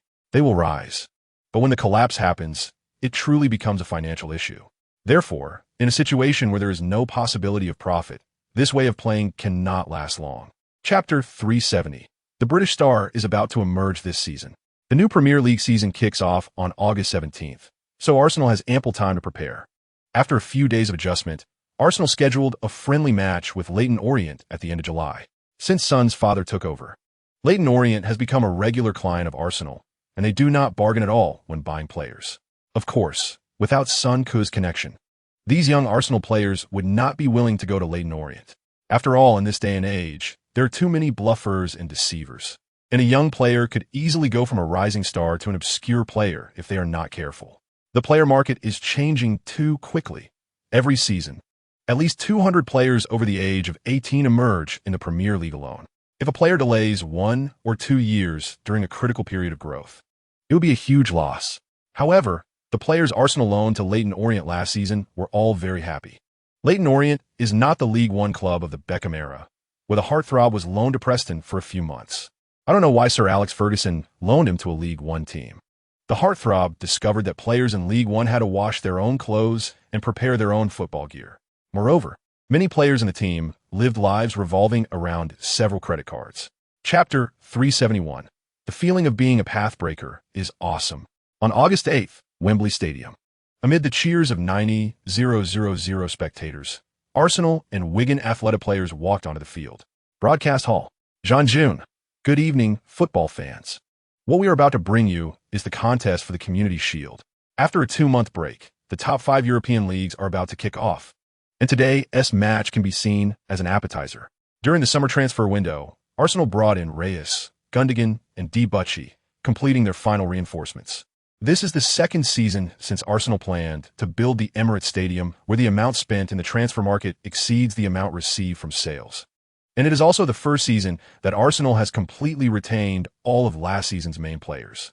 Arsenal has shown the club's ambition by renewing Son Ku's contract with the highest salary in the top 5 leagues. Arsenal invested $55 million in the summer transfer window, and in order to prevent them from forming a monopoly in the Premier League, the Manchester clubs both invested heavily in transfer fees this summer. Manchester United invested $1.3 billion to bring in Lewandowski, Kroos, Di Maria, Hummels, and Darmian, while also completing the youth rejuvenation of the squad. Chapter 372. Do you dare to smoke? Broadcast Hall. Jean-June smiled and said, "The goal is in." In the 21st minute of the first half, Arsenal scored their first goal of the season through a series of combinations in front of the opponent's penalty area, with Son Ku scoring. Wigan Athletic's goal today is very clear. They aim to defend tightly and drag the game into the later stages. They held out for 20 minutes, but still couldn't prevent Arsenal from scoring. Zhang Ji, what do you think of Arsenal's performance during this period? Zhang Lu, from the 20 minutes of the game. Even if Wigan Athletic is wholeheartedly defending, they still seem powerless in front of Arsenal. The Arsenal players appear very confident against such opponents and do not show complacency or impatience due to the huge gap in strength between the two sides. Every match is played step by step, and Arsenal players are taking it very seriously, without showing any arrogance just because their opponent is a championship team. In such a situation, conceding a goal is just a matter of time. After opening the scoring account, the subsequent matches will be easier. Wigan Athletic is already a goal down, and defending tightly no longer makes sense. Chapter 373. To save wayward youth, you have to go big. After the Community Shield, Arsenal unsurprisingly emerged victorious. However, there is still some English media questioning the team's lineup and signings. The doubts mainly focus on the usage of Son Ku and Reyes. Many English media believe that Reyes should be placed as a left winger, although the German genius midfielder can play both winger and attacking midfielder positions. He debuted as a winger. Moreover, even when playing as an attacking midfielder, Reyes loves to dribble in the front. If he loses the ball in the front, it will put Arsenal in a position of losing defensive organization, facing the goal scorer directly. The most controversial point is Son Ku playing as a center forward. The English media generally believe that moving Son Ku forward will cause Arsenal to lose control. The media also cited numerous examples from last season's Champions League and Premier League. When a match was at a stalemate, Arsenal relied entirely on Son Ku's performance on both offensive and defensive ends, repeatedly allowing the team to execute high-quality transitions, thus securing victory. Especially in the match against Manchester City, when Arsenal had a player sent off, the game relied entirely on Son Ku's exceptional performance, ultimately leading to a win. Moreover, Arsenal legends, including Bergkamp and Overmars, support this view. In Chapter 374, this is the female lead you want under Szczesny's incredulous gaze. Son Ku poured out the tobacco from a half-pack of cigarettes into a paper cup. Then he adjusted the shower to hot water. And when the temperature reached about 60 degrees, he poured a full cup and handed it to Szczesny. Drink this, and I'll act like nothing happened today. Otherwise, I'll have to let the old man handle it. That day, smelling the smoke on Szczesny, Son Ku suddenly recalled the incident when Szczesny was sold by Arsenal. That event should occur a few years later when Szczesny was reported for smoking after a match. As a result, Wenger said nothing and directly brought in Czech, loaning Szczesny to Roma and then selling him to Juventus. Being noticed by Juventus and subsequently becoming a regular starter already indicated Szczesny's strength. It's worth noting that before Szczesny, the goalkeeper for Juventus was none other than Buffon, one of the greatest goalkeepers in football history, standing at 191 meters tall, with long arms, excellent jumping ability, and quick reflexes. At the age of 19, he was called upon in a critical moment to help the Italian national team secure a draw against Russia in freezing conditions, aiding Italy's progression to the World Cup through the playoffs. In Chapter 375, this is the era of rivalry. Upon seeing that news, Son Ku immediately went home that night to check the schedule. Arsenal's opponents in the first 5 rounds of the league are Aston Villa, Fulham, Tottenham, Sunderland, and Stoke City. Except for Tottenham, which might be a bit tricky, the other opponents have limited competitiveness. Viewed this way, Arsenal is very close to breaking the record of 49 unbeaten matches. This record is significant for Son Ku, as it is a milestone to be written into football history, and it must be achieved. With the season about to start, the English media has published a lot of historical commentary. One of them is the top 10 Asian stars in Premier League history, a selection from the Daily Star.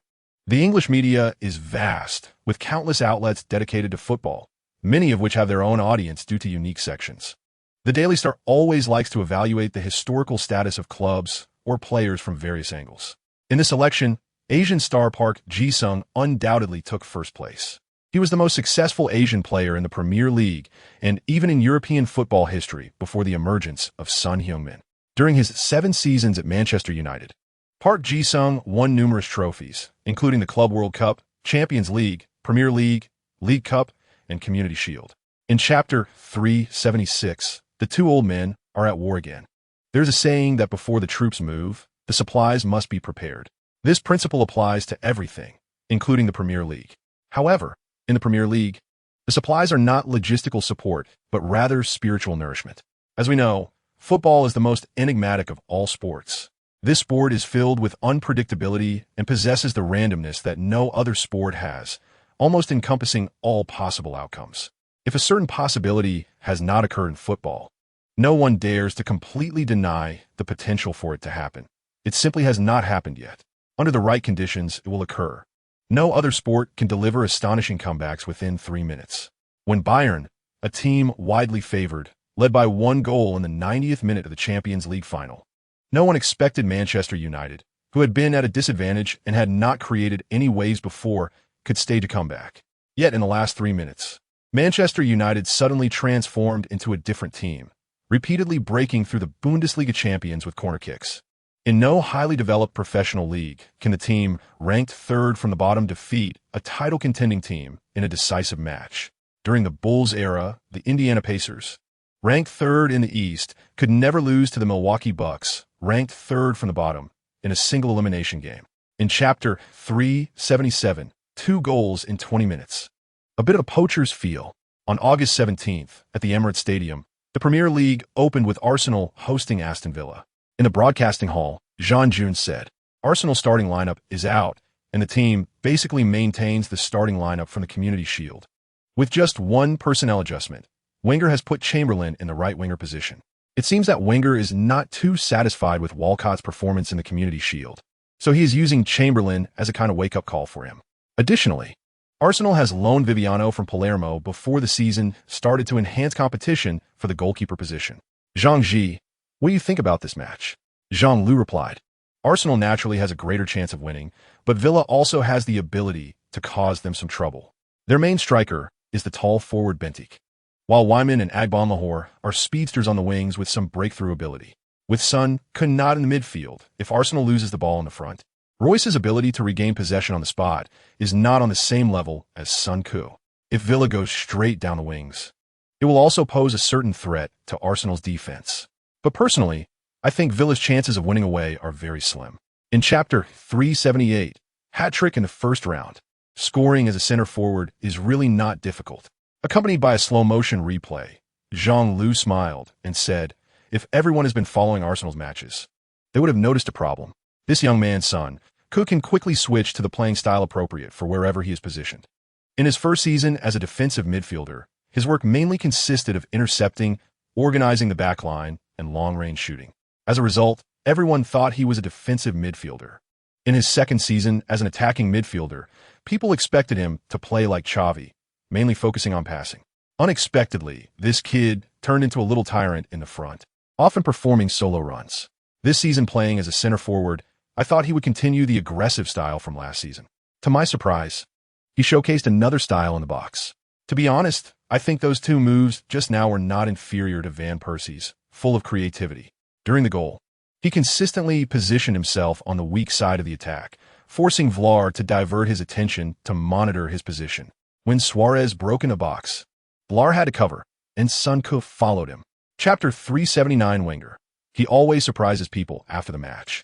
Aston Villa's head coach Paul Lambert said with a face full of dissatisfaction, although we lost to our opponents by 3 goals, the result did not reflect the process of the game. We lost the match, but we found a way to connect with victory. You know, in some matches, you won't connect to the signal throughout the game, but we did from the start. We have a winger combination that can explode all fullbacks, an attacking combination that can be counted among the best in the Premier League, and a solid offensive and defensive system. We wasted 2 chances that could have changed our fate. If we had seized them, the result might have been different. This match should give us more confidence. When asked to evaluate Son Koo's performance, Lambert smiled wryly and said, he succeeded in his new position, scoring 3 goals that seemed simple, but were actually very skillful. He was strong and aggressive, and he usually doesn't get angry because of opponents' fouls, but you must be prepared for double retaliation. His anger usually stems from opponents' excessive fouls. Once that happens, those guys need to be careful. Chapter 380. The season just started, and the system gave tasks. After the first round of the league, Szczesny became the target of media criticism. The media was very dissatisfied with Szczesny's performance. The moment when he rushed out and kicked the ball to Bentik's feet became a repeated highlight on BBC's match highlights. This footage, combined with the host and guest comments, portrayed Szczesny as an incredibly foolish guy. To be honest, Son Koo thought Szczesny's performance in this match wasn't that bad. Even that rush out couldn't be considered a major mistake. It was just bad luck. Facing a winger who can run 100 meters in 10.9 seconds, with maximum values for explosiveness and speed in FM, it was already impressive that Szczesny managed to kick the ball out of the penalty area first. As for Bentik getting the ball, it was also a matter of luck. If Szczesny's point of contact had been slightly different, the ball might have ended up at an Arsenal player's feet. This is how the English media operates. Once they latch onto someone, they easily demonize that player. The media loves to blow mistakes out of proportion while downplaying the context. If one psychological quality is slightly lacking, it's impossible to stand firm in the Premier League. Chapter 381. Can a 6-time champion obtain exclusive skills? Then it's time to fight. In the second round of the Premier League, Manchester United lost 2 very important points in their plan, successfully having their bus parked by Chelsea, led by Mourinho, at home. After leaving Chelsea for 6 years, Mourinho returned, abandoning the special 1 title and calling himself the lucky one. This statement was akin to saying, this time, I want to be the little Mourinho that you all like. There was some flattery, and he lowered his posture significantly. As Chelsea's emergency coach, he said emotionally in an interview, I miss the atmosphere that Chelsea fans gave me immensely. I have long-term plans for this team, not just out of sentiment, to fill the vacancy of the coach during that time. Mourinho did not stir up the transfer market in his first season like he did during his first tenure at Chelsea and Inter. Instead, he sold David Luiz, who was worlds apart from his coaching philosophy, then brought in Skirl, veteran goalkeeper Schwarzer, Brazilian winger Willian, and finally signed Eto'o on a free transfer. By the end of the transfer period, Chelsea's net investment in the transfer market was only £10 million. Mourinho promised to give all players a chance in the first season, allowing every Chelsea player the right to prove themselves. Chapter 382, Chelsea scored first. Forced them to attack. Mourinho's words reminded Sun Ku of a joke from a previous life. A guy went for a massage and then asked the front desk, "What services do you offer?" The front desk replied, "We are a legitimate massage." This answer puts people in a bind. Once it's said, the guy can't walk away. If he leaves, it proves he's looking for something illegitimate. Thus, a man's strange sense of pride comes into play, and he must prove he's a legitimate man. Mourinho's words are along the same lines. If the professor uses the Champions League final lineup, it indicates he is somewhat conservative. Why conservative? Because he is not confident in the current lineup. Moreover, the use of the terms past and present is very profound. Being stuck in the past often means the present isn't going that well.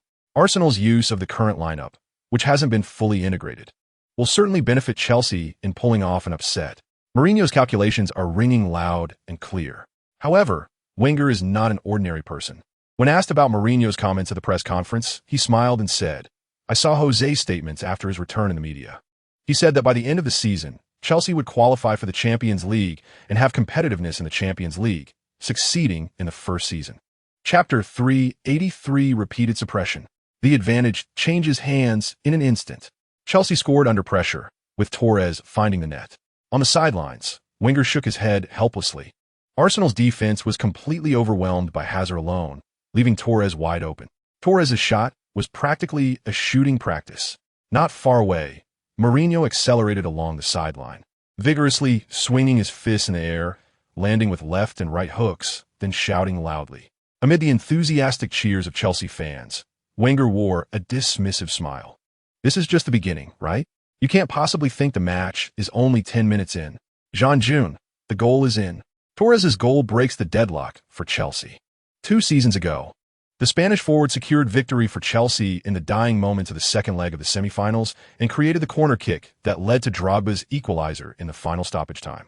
Although his performance has been lackluster in recent seasons, he sees the opportunity accurately in this match. With a 1-goal lead, the game entered the rhythm familiar to Mourinho, and Arsenal players needed to step up. Chapter 384, Scoring and creating a red card. Arsenal crushed their opponent in an attack. In the penalty area, Lampard swung his right leg and struck the ball toward the upper right corner of the goal. Szczesny dove and tipped the ball onto the crossbar. What close call! Lampard had exhausted his energy in the first half, maintaining a rhythm of charging for 3 minutes and sprinting 20 meters. Unexpectedly, when a chance arose, this guy really dared to go for it and could actually score. Chelsea earned a corner kick and Lampard took it. Son had just sprinted toward the spot when Ivanovic charged directly at him. The two collided while accelerating, causing Son to stagger back 2 or 3 steps, while Ivanovic fell directly to the ground. At the back post, Terry charged into the penalty area, leaping high to head the ball towards the top right corner of the goal. Szczesny was powerless to intervene. The ball hit the crossbar and bounced out to the baseline. Terry let out a roar towards the sky, then turned to glance at Son Ku's position while sprinting back to defense. These old legends didn't hold back. Son Ku finally understood how Manchester United and Arsenal felt when Chelsea had them under control back in the day. 2 veteran players nearing the end of their careers were truly going all out. Son Ku just hoped these 2 old guys could maintain their fitness and form, as he would still be counting on them next year. Chapter 385. The quintuplet is here. Is the sextuplet far behind? Jean-June. Son Ku has scored his 2nd goal in this match and also earned Ramirez his 2nd yellow card, getting him sent off. Ramirez played a crucial role in both defense and attack in this match. His running ability provided a great shield for his defensive teammates. It was because Ramirez was primarily responsible for defending against Arsenal's counterattacks in this match that he received 2 yellow cards. Without this agile defensive midfielder, Chelsea would find it hard to compete with Arsenal. Jean-Lu. That's right, we can see Mikel and Eschen warming up on the sidelines. I suspect that with the overall decline in Chelsea players' fitness, Mourinho plans to go all out on defense in the coming matches, hoping to drag Arsenal into a penalty shootout. Both Mikel and Eschen were key players during Mourinho's first term. If these 2 players come on, Chelsea might be able to hold on a bit longer. The reason he didn't make a substitution immediately after the goal is that Mourinho is likely observing, wanting to see if Chelsea can capitalize on their momentum. After all, everyone has their desires. Unexpectedly, this goal did not alter Arsenal's momentum. They continued to push forward without slowing down. Chapter 386. Is the European Player of the Year award being presented at the Champions League draw? At the post-match press conference, both esteemed coaches politely exchanged barbs. Mourinho smiled and said, "Congratulations to Arsenal for winning the match. The better team won, and we have nothing to complain about." After the match, I wanted to sincerely congratulate Arsène, but his reaction was not gentlemanly. This was supposed to be an opportunity for honest communication and mutual understanding, but his demeanor diminished the victory. I think he has yet to learn how to be a true winner. Minutes later, Wenger also commented on Mourinho. "We won in a spectacular match, but I still need to express respect for my opponent. Without strong opponents, there are no great teams." Jose showed a man's courage, which I didn't expect. I believe the fans would prefer to see such matches. When asked about his attitude towards Mourinho after the match, Wenger replied expressionlessly, "I don't have much personal emotion towards him. What happened in those years seems more like part of our job. And I don't think there's any problem. But those things have happened, and we cannot pretend they didn't exist." Chapter 387. Drawn into the group of death. UEFA is no longer playing pretend? Grimaldi Conference Center. Dressed sharply, Sun Ku sat in the central front row of the hall. Not far to his left was Rogo. To his right was Meme Koff, Megu. Sun Ku genuinely felt a bit sorry for these two.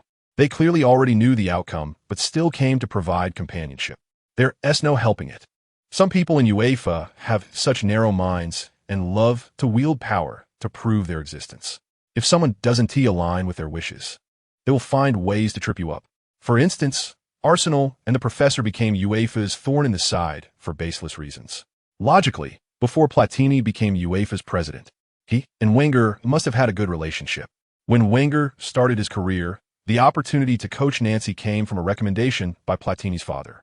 However, Platini's father was not a figure of significant standing. His job was probably that of a coaching training class teacher, while also working as a teacher at a school. Old Platini was able to successfully recommend Wenger to the French league, one team Nancy, not because of his influence or Wenger's exceptional ability. Chapter 388. The King's Declaration. The Champions League draw ceremony concluded, with some celebrating and others in despair. Sun Ku raised his arms with a sunny smile, making a celebratory gesture to everyone. In reality, Arsenal was once again dealt a heavy blow by UEFA. Platini, that old scoundrel, can be said to have played all his cards to thwart Arsenal. Having experienced it firsthand, Sun Ku has seen through it. Platini's intentions are clear. He is no longer pretending. He is out to get Arsenal. However, after years of navigating society, Sun Ku has learned a fundamental truth. No matter how tough the situation, one must smile in front of others. The more confidence you show, the more anxious your opponent becomes. The live broadcast cut to the other coaches in the group of death. Klopp smiled wryly, covering his face with his hands, surely not expecting to face Arsenal again. In the past 2 seasons, whenever Dortmund faced Arsenal, they were eliminated. The Marseille coach had a blank expression. This was the most optimistic look he could muster. Meanwhile, the Napoli coach looked grim. He must have had grand ambitions. Little did he expect that, after the draw, Napoli's chances of advancing would become precarious. Chapter 389. There's already a taste of the great British star. After easily defeating Tottenham at home, Sun Ku reported to the England team with his teammates the next day. The Premier League had entered its off-season, but both Old Man Wenger and Old Man Ferguson were not idle. The two clashed 2 or 3 times in a week. Wenger told Ferguson at a press conference that times had changed. The next day, Ferguson emphasized that nothing had changed, and the only difference was that Wenger was lucky enough to sign Sun Ku, bringing a wave of benefits to his career. Of course, the working-class-born Sir Alex wouldn't deliberately make his language elegant when sparring with the Professor. He used the term lucky break. Sir Alex also sarcastically remarked, "If someone is unwilling to connect their past life with the present, it only shows that they are not happy." Forgetting the past is akin to betrayal. He severed ties with his past for a mere bit of honor, which I can only say is laughable. The Professor smiled in an interview the next day, saying, "A mere bit? If he thinks winning the Champions League is just a little bit, then the achievements he garnered during his nearly 30 years at Manchester United can only be considered a little bit more than a little bit." Chapter 390. Hodgson plans to use the Great King S banner to dismantle the double-decker. The match resumed, and the Moldova team made 3 passes and 2 connections before ending their attack with a high shot. When the England team had possession, there were always 1 or 2 defenders closely following Sun Ku. Such an old tactic. The player assigned to mark Sun Ku kept a smile on his face. which made Sun Ku feel a bit uneasy, as if the opponent was plotting against him. The match continued until the 20th minute, and during a dead ball situation, the guy finally spoke up after holding it in for a while. Using plastic English, along with gestures, he and Sun Ku played a guessing game for a while. After a long time, it turned out that the opponent wanted to exchange jerseys with Sun Ku after the match. So that was the case. You should have said it earlier. I've been worried for so long, thinking you were going to take me down from behind. It's not that Sun Ku had a persecution complex. These days, anyone can have one, and it's a bit unrealistic not to be cautious. Sun Ku gave a thumbs up to the opponent. No problem. So in the following match, this player chatted with Sun Ku whenever he could, seriously affecting Sun Ku's mindset. In nearly 3 years, Sun Ku had seen intercepting defensive midfielders, playmaking defensive midfielders, and beastly defensive midfielders, but he had never encountered a chatty defensive midfielder. Chapter 391. I heard you want to break his legs. Have you thought it through? Under Hodgson's unquestionable gaze, Sun Ku focused on the starting lineup. He was afraid that this midfield combination, which had the highest expectations in England's history, would clash with the coach out of pride. Except for Hodgson, the others on the field did not change their actions as if they had turned to stone. What surprised Sun Ku was that the two Golden Generation players exchanged smiles. Lampard said with a smile, "I really hate time right now." Gerrard also showed a bitter smile. "I have to admit, we don't have much time left." After saying this, the two shook hands and shared a firm hug. This scene made Sun Ku feel a wave of emotion. Lampard was 35, Gerrard was 33, and both players had lost the ability to dominate games in international competitions. Time waits for no one. Who would have thought that the two would achieve a fusion just before their curtain call? The two English giants did not explicitly state it, but they clearly accepted Hodgson's arrangement. If the England team didn't have Sun Ku, the two could still fight for their starting positions, and Hodgson would likely not dare to move them. But after seeing the England team has a chance to compete for the World Cup, both wanted to strive for the championship. Chapter 392. The England team with Sun Ku is a different team. The lights were brilliant, shining brightly, yet you preferred the darkness. Cough, cough. In the 27th minute, seeing Fedeschi being helped off the field by his teammates, Sun Ku couldn't help but sing a couple of lines in the crying tone of the poet from the Mom Garden, which ended up making him cough. In those less than 10 minutes, Sun Ku was worried that Fedeschi would truly take out Sterling, so he had been scheming to take that guy down. But after all, he was now also a person of status, and breaking someone's leg seemed a bit too brutal. Doing so repeatedly would make him unworthy of being an idol in the hearts of children. Therefore, Fedeschi's injury came entirely from normal contact. And Sun Ku didn't even want to give a yellow card to such people. People are most likely to get injured in 3 scenarios. First, when they have a speed they can't control. Some people get into car accidents because they overestimate their ability to handle life, misjudging the durability of their vehicle. This is something Sun Ku couldn't do anything about. Second, when they suffer an unexpected impact. If two players are fully engaged in a confrontation, they would only sustain minor injuries at most. But if someone gets hit unexpectedly, it could take days to recover. Chapter 393. Unbeaten in 49 league matches. Does that sound familiar? September 14th. Arsenal faced Sunderland away. As a mid-lower tier club in the Premier League, Sunderland had a terrible record of 1 draw and 2 losses against 3 teams of the same level in the first 3 matches of the season. After the last round, Sunderland had gone 7 matches without a win across seasons, making them a strong candidate for relegation according to betting companies. The odds given by the bookmakers for their relegation were even higher than those from Manchester City to win the championship. Meanwhile, Arsenal was in a glorious period in the club's history, having achieved an unbeaten record of 48 matches across seasons. As long as they didn't lose this match, Arsenal would equal their own record for the longest unbeaten streak in Premier League history. Nevertheless, Wenger remained grounded and made significant changes to the lineup. In the recently concluded international break, all starting players had played 2 matches, especially in the European qualifiers. Many players returned to training the day after their match on September 11th. Sun Ku felt that if he continued at this pace, the number of matches he participated in a year would rival that of an NBA player. Fortunately, neither Wenger nor Hodgson was the type of coach to overuse a single player. Chapter 394. Media. Sun Ku has changed the ecological niche of the England team. After the 4th round of the Premier League, Arsenal won all 4 matches and became the only team in the league with a perfect record. Manchester United had 3 wins and 1 draw, ranking second, also with a significant goal difference. The most frightening thing was that Lewandowski had finally opened his scoring account, averaging 1 goal per game, placing him second in the scoring chart, while Son scored 5 goals, leading him by just 1. Even more unexpectedly, Van Persie's playing time had decreased this season, yet he still managed to score 3 goals. Sir Alex had managed the playing time well, playing 2 strikers against weaker teams, temporarily balancing their playing time. On Arsenal's side, Son had delivered 5 goals and 6 assists in 5 matches, significantly contributing to the team's offensive power. After Arsenal equaled the club's historical record of 49 unbeaten matches, the English media extensively reported on Arsenal. The Times rarely placed Arsenal's news in the social section, discussing the club's development since the Premier League's inception. When it came to Arsenal's development in the Premier League era, the professor was naturally an unavoidable presence. This major British media outlet held Wenger in exceptionally high regard. Chapter 395. Looking for trouble? I see you don't want your front teeth anymore. In the broadcast hall. Jean June. Good evening, fans. Welcome to the first round of Group F in the 2013 to 2014 UEFA Champions League, where Arsenal hosts Marseille. Before the match, Arsenal received overwhelming support from the majority of fans. Zhang Ji. Do you think Marseille will bring any surprises? Zhang Lu. I see that Marseille's coach has rested several key players for this match, which shows he really wants to score points.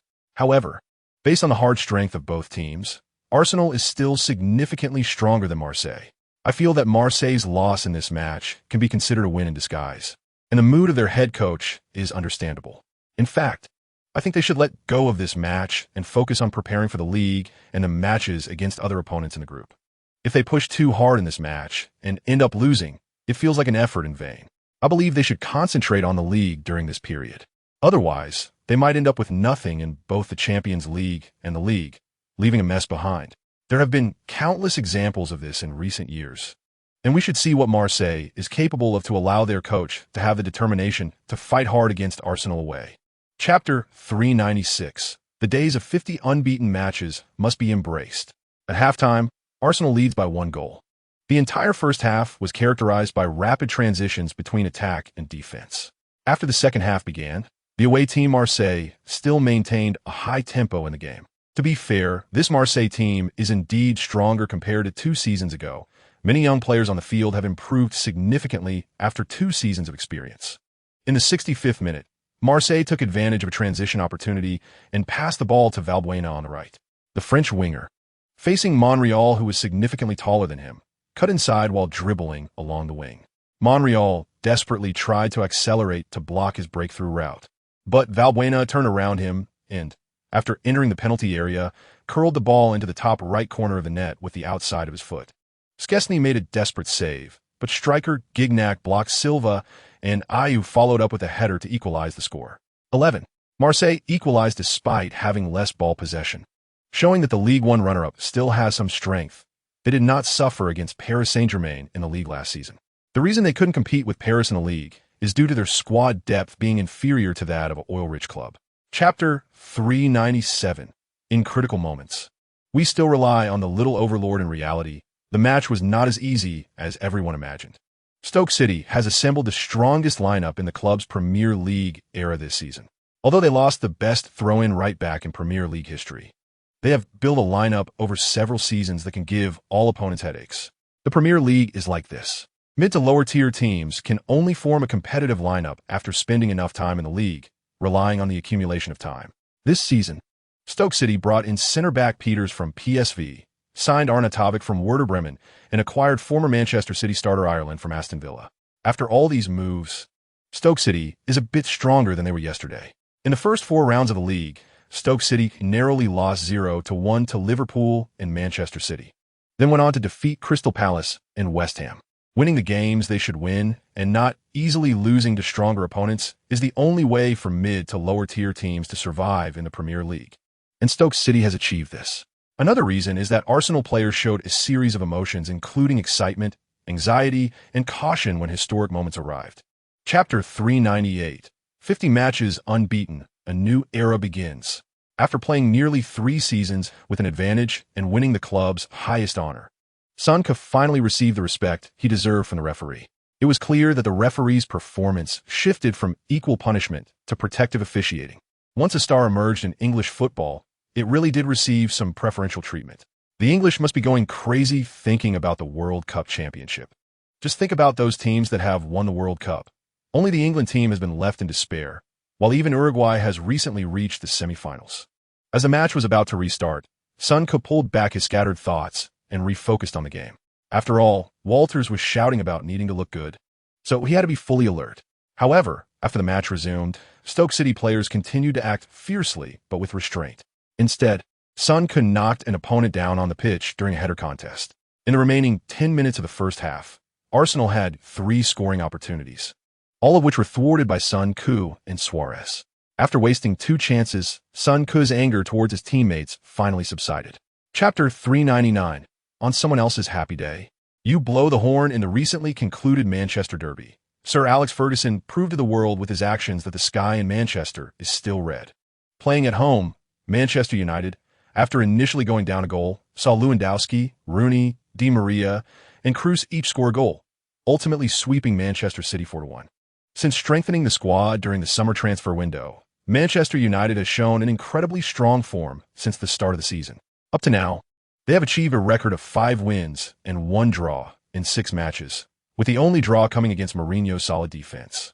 Before this round of matches, Manchester City boasted that they would take down Manchester United with their attacking play. As a result, after one match, the City team, which spent over $200 million on reinforcements, was left embarrassed by Manchester United. In the post-match press conference, Sir Alex was asked about this City derby and disdainfully remarked, "This match was like a battle between a special forces soldier and an ordinary soldier who had taken some kind of stimulant. The ordinary soldier, after taking the stimulant, grew over 2 meters tall and was considered to have infinite strength. Yet, he was still dissected by the special forces soldier." Chapter 400. A world-class jack of all trades. July 25th. Hawthorn Stadium. Arsenal drew West Bromwich Albion in the 3rd round of the League Cup, which is clearly not a good draw. Arsenal aims to go all out this season, with the ultimate goal of competing for the championship in all competitions. If aiming for the championship, fielding youth players feels a bit uncertain. In fact, looking at Arsenal's current first-team squad, as long as there are no major injuries, they can always field 2 lineups for double matches in a week. Of course, if they can give 4 or 5 kids some playing time in a season, Arsenal could then field 2.5 lineups during tight schedules. Currently, in the Premier League, at least 5 clubs can field at least 2.5 lineups. But only Manchester United, Arsenal, and Liverpool dare to use their youth players, especially the class of '92, which can be said to be world-renowned, while Makita is filled with mystique. A kid who has hardly played in an adult team can only be trusted by coaches like Ferguson and Wenger, and that too in critical championship matches. As a result, Makita scored the 2 most important goals of his career. Fabregas and Wilshere both entered the first team at 18, receiving stable playing time. Chapter 401. 2 youngsters still too young. Son, couldn't he expect the English media to have such a strong ability to play with memes?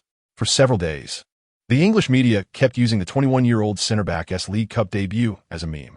The day after the match, the media even edited clips of Iwobi and Bansfield asking Son for the ball. One clip showed Iwobi recovering the ball from an attacking player, then passing it back, pointing to Son with his right hand, who was eagerly running to receive the ball. There are also bloggers who made funny videos, saying that the young player from Leyton Orient had waited 2.5 years and finally made an appearance in the 3rd round of the League Cup. This blogger even added subtitles. Bellerin, 17 years old, 7 appearances in the League Cup. Son 21 years old, 3 appearances in the League Cup. Such videos appeared every night for 3 days, many of which went viral. Any video that could be linked to Son easily garnered over 1 million views. Bellerin and Iwobi shared the videos and were met with backlash from English legends and fans. Who gave you the courage to share this video? You're nothing right now. Prove yourself first. What do you think you are? Have you matured yet? Chapter 402. Thought you had a chance? Go learn. In the locker room, 18-year-old Gnabry looked like a little adult, sitting with a group of older brothers, showing no signs of timidity. His demeanor was perfectly composed. Arsenal brought him into their youth academy from Stuttgart 2 years ago for 100,000. Over the past 2 years, Gnabry has grown rapidly in the youth ranks. Son had been keeping an eye on him for the past 2 seasons. One remarkable trait of this guy is his strong mental quality. His training level translates directly into his performance during matches. Such players can truly be called gifted. Many professional players excel in training but fail to perform during matches. The inability to showcase training levels is the real portrayal of a professional player. In this season, Gnabry had received several appearances and performed well. However, in the following season, he suffered a knee injury and hardly played, while Iwobi quickly stepped up. Therefore, Wenger eventually sold him to Werder Bremen, where he had a season that caught Bayern's attention. After being loaned to Hoffenheim for a season, the 23-year-old Gnabry became a regular starter for Bayern and firmly established himself in the team. Chapter 4:03. 51 matches unbeaten. The bloody score on the scoreboard coldly conveyed one fact. The match was over. Whether the Swansea players were willing or not, the reality was set. Sonke looked at the disappointed Swansea players without underestimating them. On the contrary, this Swansea team was quite strong. They had their unique elements built on possession play. The two wingers were particularly sharp. Even when facing Arsenal, their through balls were incisive. Moreover, the team handled the details well at the beginning of the match and at the end of the first half, giving Arsenal few chances. They lost to Arsenal due to details. This season, Arsenal refined their tactics based on their current ecological niche. For example, after 20 minutes, if the score hasn't changed, they speed up to force the opponent into an open game. During this period, many opponents, seeing they were playing well against Arsenal, would subconsciously think, hey, I'm doing well. At this moment, tempting the opponent into an open contest often leads to big problems. Chapter 4:04. Devilish schedule back home. Sonke posted a status on social media. Conceding goals is not one person's responsibility. We need to find solutions together. He attached a photo of the team enduring training during the off-season. Within 3 minutes of posting, Szczesny liked it. Within half an hour, players from Arsenal U18, U21, and first team all liked it. Even Wenger posted a smiley emoji favored by middle-aged people. An hour later, members of the England team, including Hodgson, and members of the Olympic team, including Pierce, also liked it. Song, Sagna, and Walcott even posted comments like a group of people, one heart. An hour later, Sir Alex Ferguson commented, I think we should try other players. Otherwise, why does a team need 3 goalkeepers? Followed by a smirk emoji. Wenger quickly replied with a cursing emoji. This status received over 100,000 likes in 3 hours, along with nearly 10,000 comments. Seeing his public account so popular, Sonke suddenly had an idea. Perhaps after retiring, he could become a live-streaming influencer. Otherwise, it would be a waste of traffic. Chapter 4:05. Heard Napoli excels in transitioning offense and defense? The professor's powerful response won applause from English reporters. Shortly after, a reporter inquired about Arsenal's failed attempt to sign Higuain. The professor smiled faintly and said, we targeted 2 to 3 forwards during the transfer window, and Higuain was one of them. Ultimately, we were unable to finalize this transfer, but that doesn't mean we doubt his abilities. Napoli intervened at the right time in the transaction, and they acquired Higuain because they seized the opportunity at the right moment. Of course, signing a forward is just one of our several plans. It hasn't affected our new season. When asked about his impressions of Napoli, Wenger stated seriously, they left a deep impression on me at the Emirates Cup. Once they gained possession, they always boldly and quickly push forward into attack. Callahan, Hamsik, Insigne, and Higuain all possess excellent individual skills, and their cooperation is very tacit. They should be even better now. They surprised many by defeating Dortmund in their first match, and this result will greatly boost their confidence. Chapter 4:06. Top-class free agents in the front line in the broadcast studio. Jean June. In the 9th minute of the first half, Sonke and Suarez connected perfectly, with Suarez assisting Sonke to open the scoring. Zhang Ji. What do you think of Arsenal's attack? Zhang Lu. That goal was a perfect combination between a top-class free agent in the front line and a top left winger. Jean June. Oh, such a high evaluation? Zhang Lu. I personally think so. Saying that Sonke is a top-class free agent might overlook his defensive abilities. But when it comes to offense, we can focus on the highlights. Fans in front of the video know how difficult it is to dribble from the midfield all the way to the penalty area, especially when there is at least one defender marking you and other players are ready to support. During Sonke's advance, he combined technique, explosiveness, speed, body coordination, physical confrontation ability, anticipation of the defensive player's actions, and planning for his next move. From previous matches, we should be able to agree on one point. This kid possesses a rapid thinking ability on the field that ordinary people cannot reach. Once in the attacking area, With Giroud not keeping up, Son simply took on the role of a center forward. Starting from this season, his style has changed again. In the remaining time of the first half, Arsenal firmly controlled the ball, and Napoli did not have many good opportunities, only taking a few long-range shots. After the start of the second half, Napoli's tactics changed.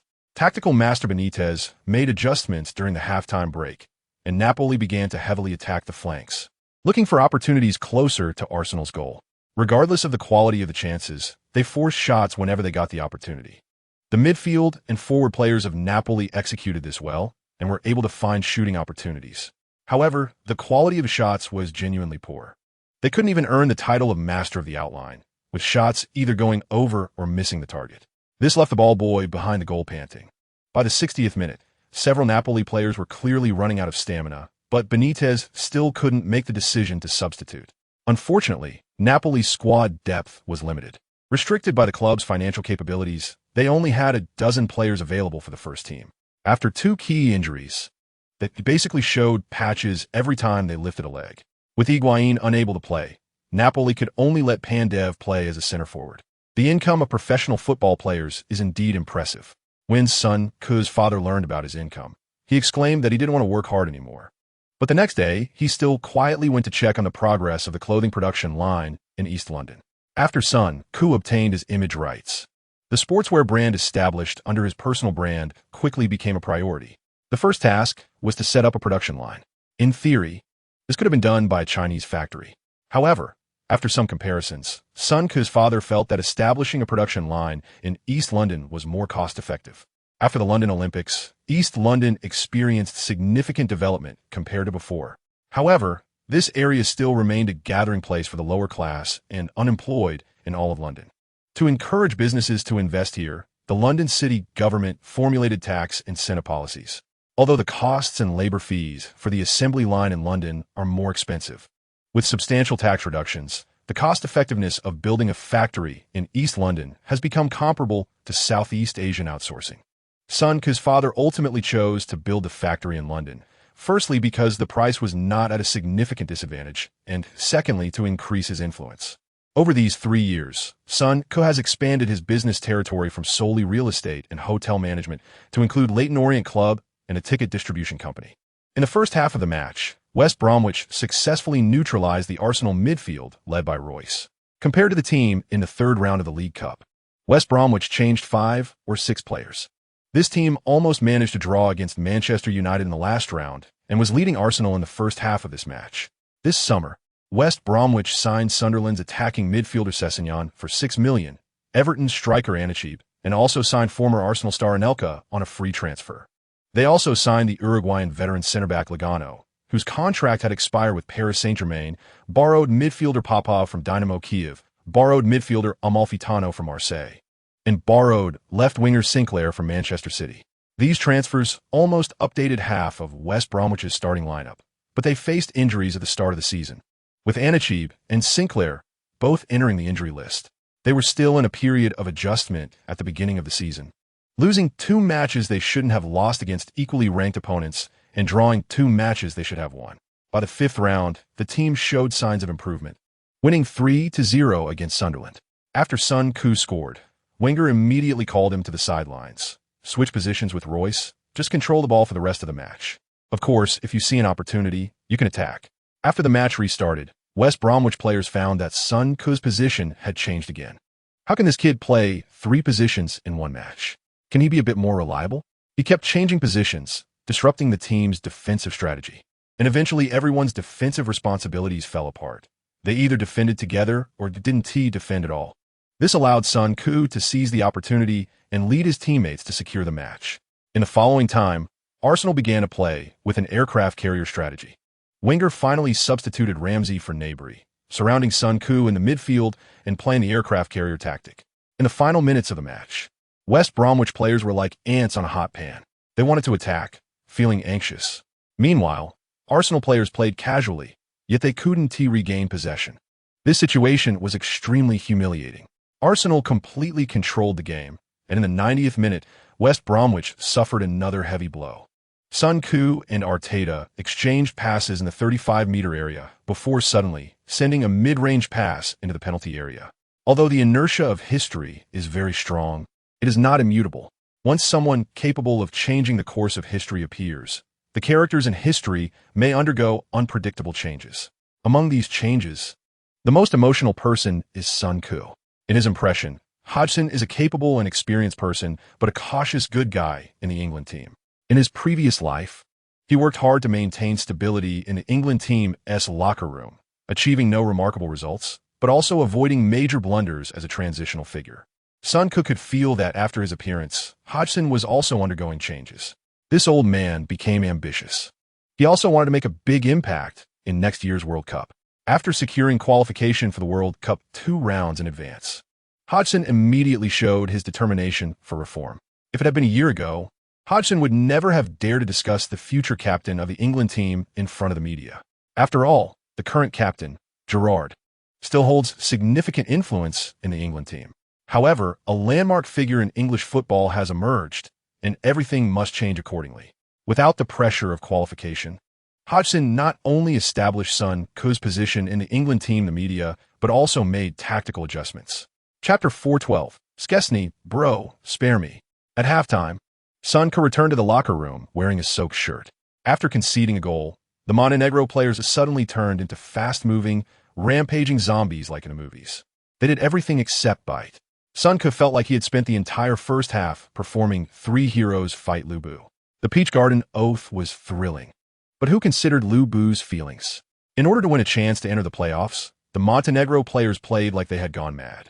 According to Sun Ku's estimation, apart from the goalkeeper, center back, and center forward Dayon, the other players were running towards 7,000 meters. If they continued to run at this pace in the second half, at least 7 players would have to run 14,000 meters in a match. Clearly, this was impossible. This was no joke. Based on Sun Ku's experience over the past few seasons, even the toughest players in the Premier League couldn't manage that in a single match. The running distance on the football field isn't about allowing runs, but rather repeated short sprints of 20 to 30 meters. In a match with this intensity, if you sprint 100 times in a row, the calf muscle's ability to stretch would be greatly compromised. Many Montenegro players had already made at least 200 to 300 short sprints in the first half. This style of play was all about today, not worrying about tomorrow. Chapter 4:13. Looking at the data, England has a chance. With the conclusion of the final round of World Cup qualifiers, all 9 group winners qualified. There are a total of 13 spots in the European zone, with the remaining 4 spots determined through brutal playoffs. In Group A, Belgium secured first place with 8 wins and 2 draws, demonstrating absolute dominance. Croatia, after losing directly to Belgium and then to Scotland in the last 2 matches, could only qualify for the playoffs as the second in the group. Although Belgium remained unbeaten in 10 matches, their results seem surprising. But if you look closely at the specific records, they only achieved 14 goal differences in their 8 wins, averaging less than 2 goals per match against their opponents. In their matches, they only won 3-0 against Serbia. The rest of the games were evenly matched, relying on individual player abilities to secure victories. They gave Sun Ku the impression of being sticky and indecisive. However, considering the overall strength of the group, Wales, led by Bale, only managed to finish 5th, making Belgium's performance at least very stable. In Group B, Italy secured first place with 6 wins and 4 draws. Chapter 4:14. Meeting Dortmund again, things have changed. October 18th. Premier League Match Day 8. Sun Ku arrived early at the Coney Training Base's treatment room. In just 70 days since the Community Shield on August 7th, Sun Ku had played a total of 16 matches. Including this match, he had tried every match format except back-to-back games. Sun Ku roughly estimated that if Arsenal could reach the final stages of all competitions, they would have to play at least 70 matches, plus at least 10 international games.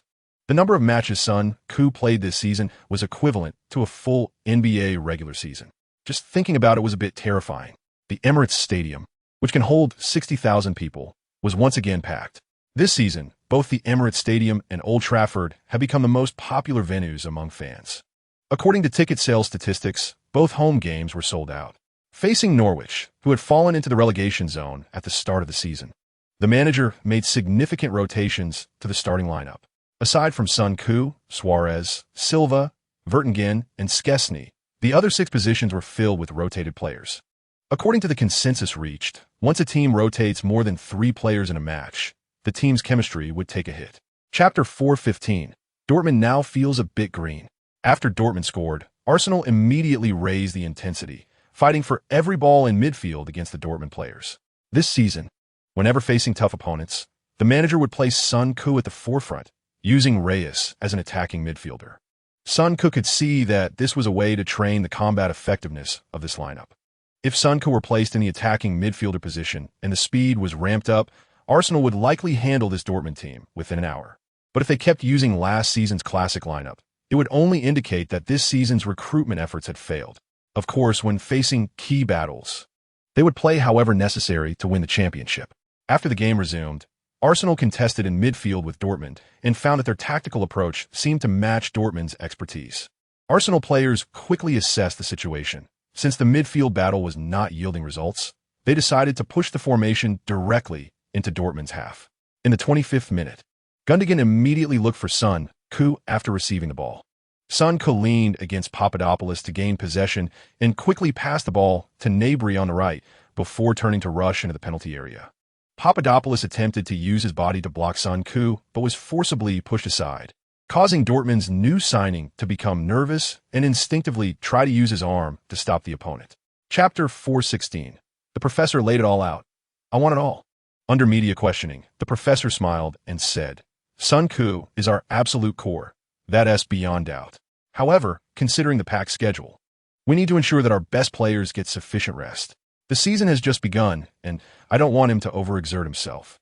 This season, we have brought in several excellent players, further enhancing the competitiveness of the squad.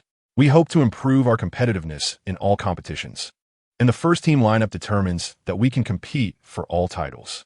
This was the first time the professor publicly stated that Arsenal would launch an offensive to compete for all trophies. This statement immediately sparked heated discussions in the European media. Wenger is determined to win all competitions. Arsenal wins 3 consecutive group matches. Wenger aims to lift all trophies. Wenger believes Arsenal is undoubtedly the European powerhouse. Accompanied by the media's embellishments and incitements, the news of Arsenal's ambition to lift all trophies became the focal point for the following days. Once these reports came out, major clubs certainly couldn't sit idly by. Chapter 4:17. The professor's heartfelt voice. After Ferguson launched a fierce attack on Wenger, Son Koo expressed great surprise. To be honest, it felt a bit sudden, because after the 7th round of the Premier League, Ferguson still expressed mutual respect for Wenger during an interview. 1 week after the international match day, Wenger went from being a capable figure in Ferguson's eyes to a narcissist. It turns out that their friendship can only be set aside during holidays. It was sudden, but that's how things unfolded. The day after Ferguson criticized Wenger, the professor gave a strong rebuttal in an interview. Arsenal won all competitions last season except for the FA Cup, and we have the capability to compete for titles in all competitions this season. This is not expressing a beautiful vision, but merely stating facts. However, some sensitive hearts felt hurt, reacting as if someone was plotting to take what belonged to them. But I want to emphasize that before a champion is crowned in any competition, it does not belong to anyone, so such actions seem ridiculous to me. The championship trophy is not candy in a child's hand, but a medal for the victors. Chapter 4:18. Is Cesc looking forward to returning? Professor, it's all over. I don't know if it's psychological or for some other reason.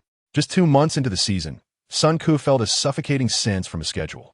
On October 26th, the 9th round of the Premier League just finished. On October 30th, they would play the 4th round of the League Cup. And on November 2nd, they would face the 10th round of the Premier League. Since the start of the season, Arsenal has basically played 2 matches every week, if they stick to one lineup. With the fragile physique of Arsenal players, the injury list would probably have 10 players lying down by now. So Wenger put key players like Son Koo, Suarez, and Reyes on the bench. The starting lineup consisted of rotated substitutes. Arsenal's opponent in the 4th round of the League Cup was a lucky one, with former Arsenal player Fabregas in their ranks. After the wheel of fate turned, Fabregas only won 1 La Liga title and 1 Copa del Rey in the La Liga. What surprised people was that he transferred to Barcelona at the age of 24, but was squeezed out of the team by the aging Xavi at 27. After 2 seasons of effort to prove himself, he did not integrate into what he once thought was home. October 27th of this year marked the 10th anniversary of Fabregas' debut at Arsenal, so The Guardian invited him for an exclusive interview. Chapter 4:19.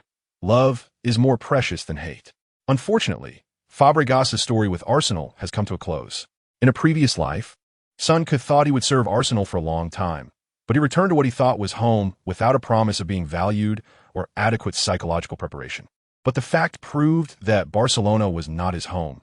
He seemed to have entered a strange environment there and may have faced exclusion, ultimately leaving Barcelona. At this point, he probably realized where his true home was. This reminded Son Koo of a funny saying, "You can buy your way outside, but you can't buy your way back home." On October 30th, Arsenal faced Chelsea in the fourth round of the League Cup. After the starting players took the field, Wenger smiled and said to Son Koo, "If something goes wrong in the match, I'll let you play. But don't worry, I probably won't put you back at center back. I heard you all watched Cesk's exclusive interview, but I don't want to see you respond to this matter." Because after that interview aired, Fabregas was ridiculed by the English media and Arsenal fans. The English media detailed the background of Fabregas's 2 transfers and how a transfer to Arsenal was absolutely impossible in the summer.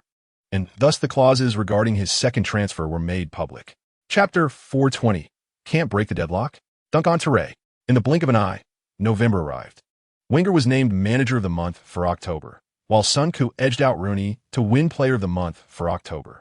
Arsenal's schedule in November was as heavy as ever, with 4 league matches, 2 Champions League group matches, and an international match day in between. In addition, the FA and Sunderland agreed to schedule the quarter-finals of the League Cup in November. This month, Arsenal had a total of 7 matches, especially with 4 matches to play in the first 11 days. Adding the international match day, Son Koo could potentially play in 9 matches. This is the schedule of multi-line combat, which is truly not something an ordinary team can handle. If a mid-table Premier League team were to qualify for the Champions League, I won't say much, but if they neglect domestic cup competitions and only deal with the Premier League and Champions League, their season would likely collapse. On November 2nd, Arsenal's opponent was Liverpool. On November 11th, Arsenal would face Manchester United in a crucial match that could determine the title race for the season.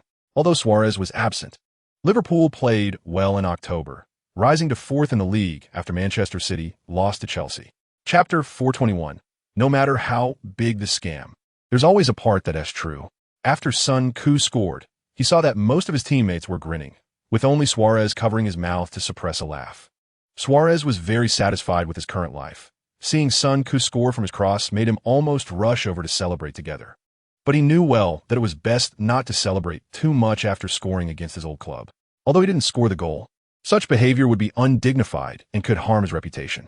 For example, Adebayor, who turned against Arsenal for money and later celebrated wildly when scoring against Arsenal while at Manchester City or Tottenham. Arsenal players were too well behaved, with no player on the field carrying out a vendetta against the traitor. If such a guy were in the Chinese Super League, he probably wouldn't last until the end of the match. His eyeballs would get kicked out. Kung Fu football understands this and specializes in dealing with such trash. Son Koo saw that Suarez could control himself, so he ran over to give him a hug. If he had rushed over to the opposing side right after scoring, he would probably be in the headlines the next day. After Arsenal took the lead, Liverpool had no choice but to take risks and push forward. They had to either equalize or risk conceding a second goal.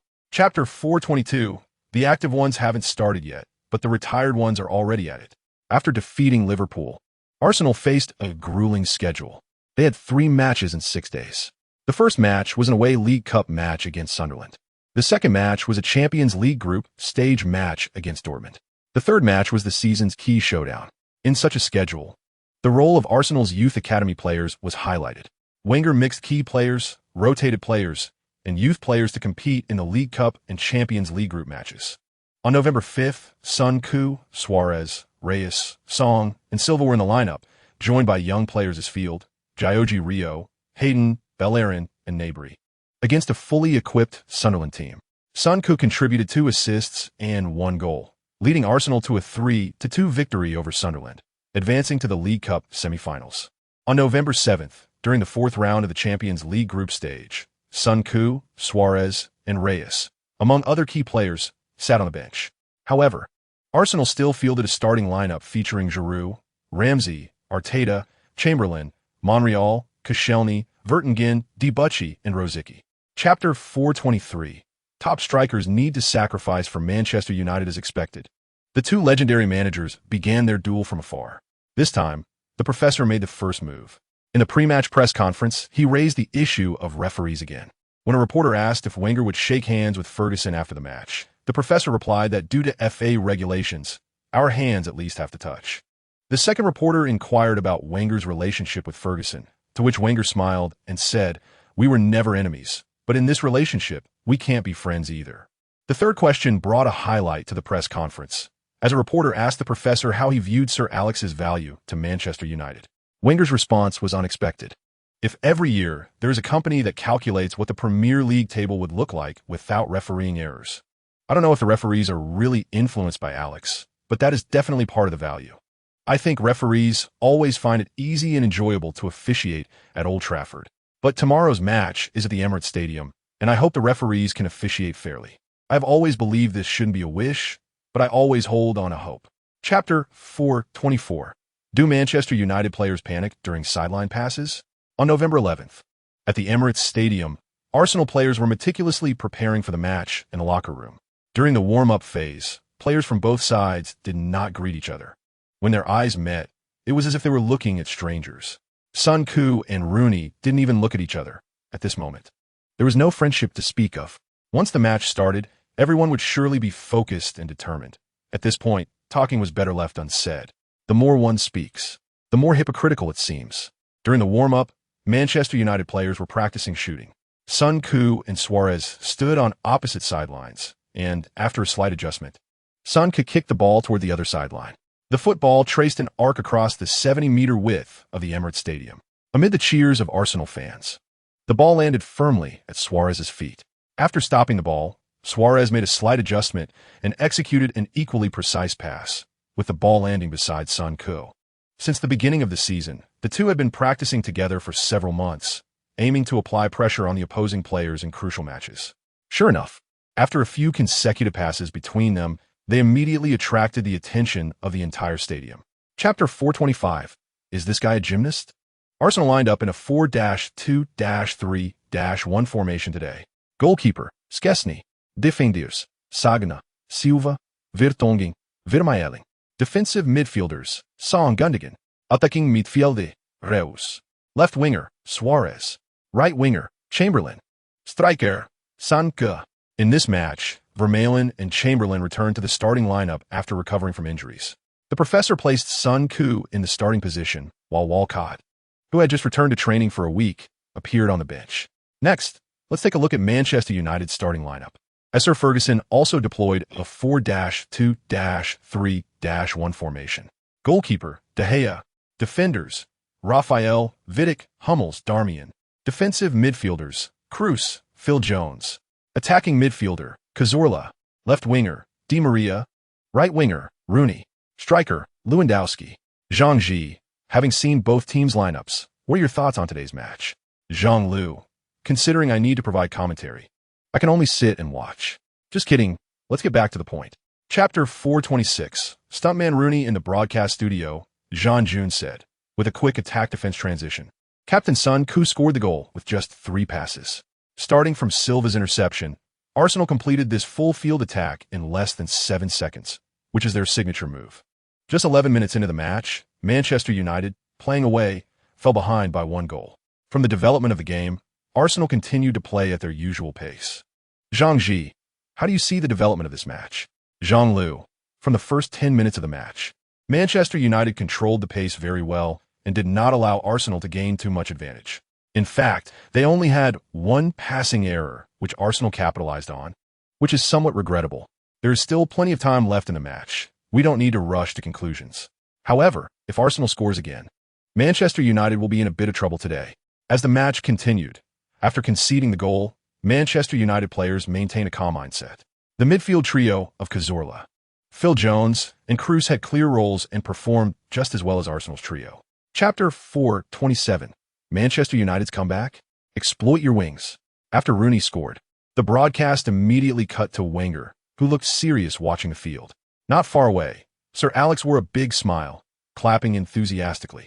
The camera switched back to the field, where Manchester United players gathered together, all incredibly excited. When the camera turned to Arsenal players, it did not capture the expected scene. The faces of Arsenal players showed no signs of tension or disappointment. Manchester United's goal did not disrupt their emotions. The camera finally focused on Son Koo, the Arsenal captain, who was smiling and patting Vertonghen's shoulder, comforting him with a smile. Vertonghen's expression visibly relaxed as well.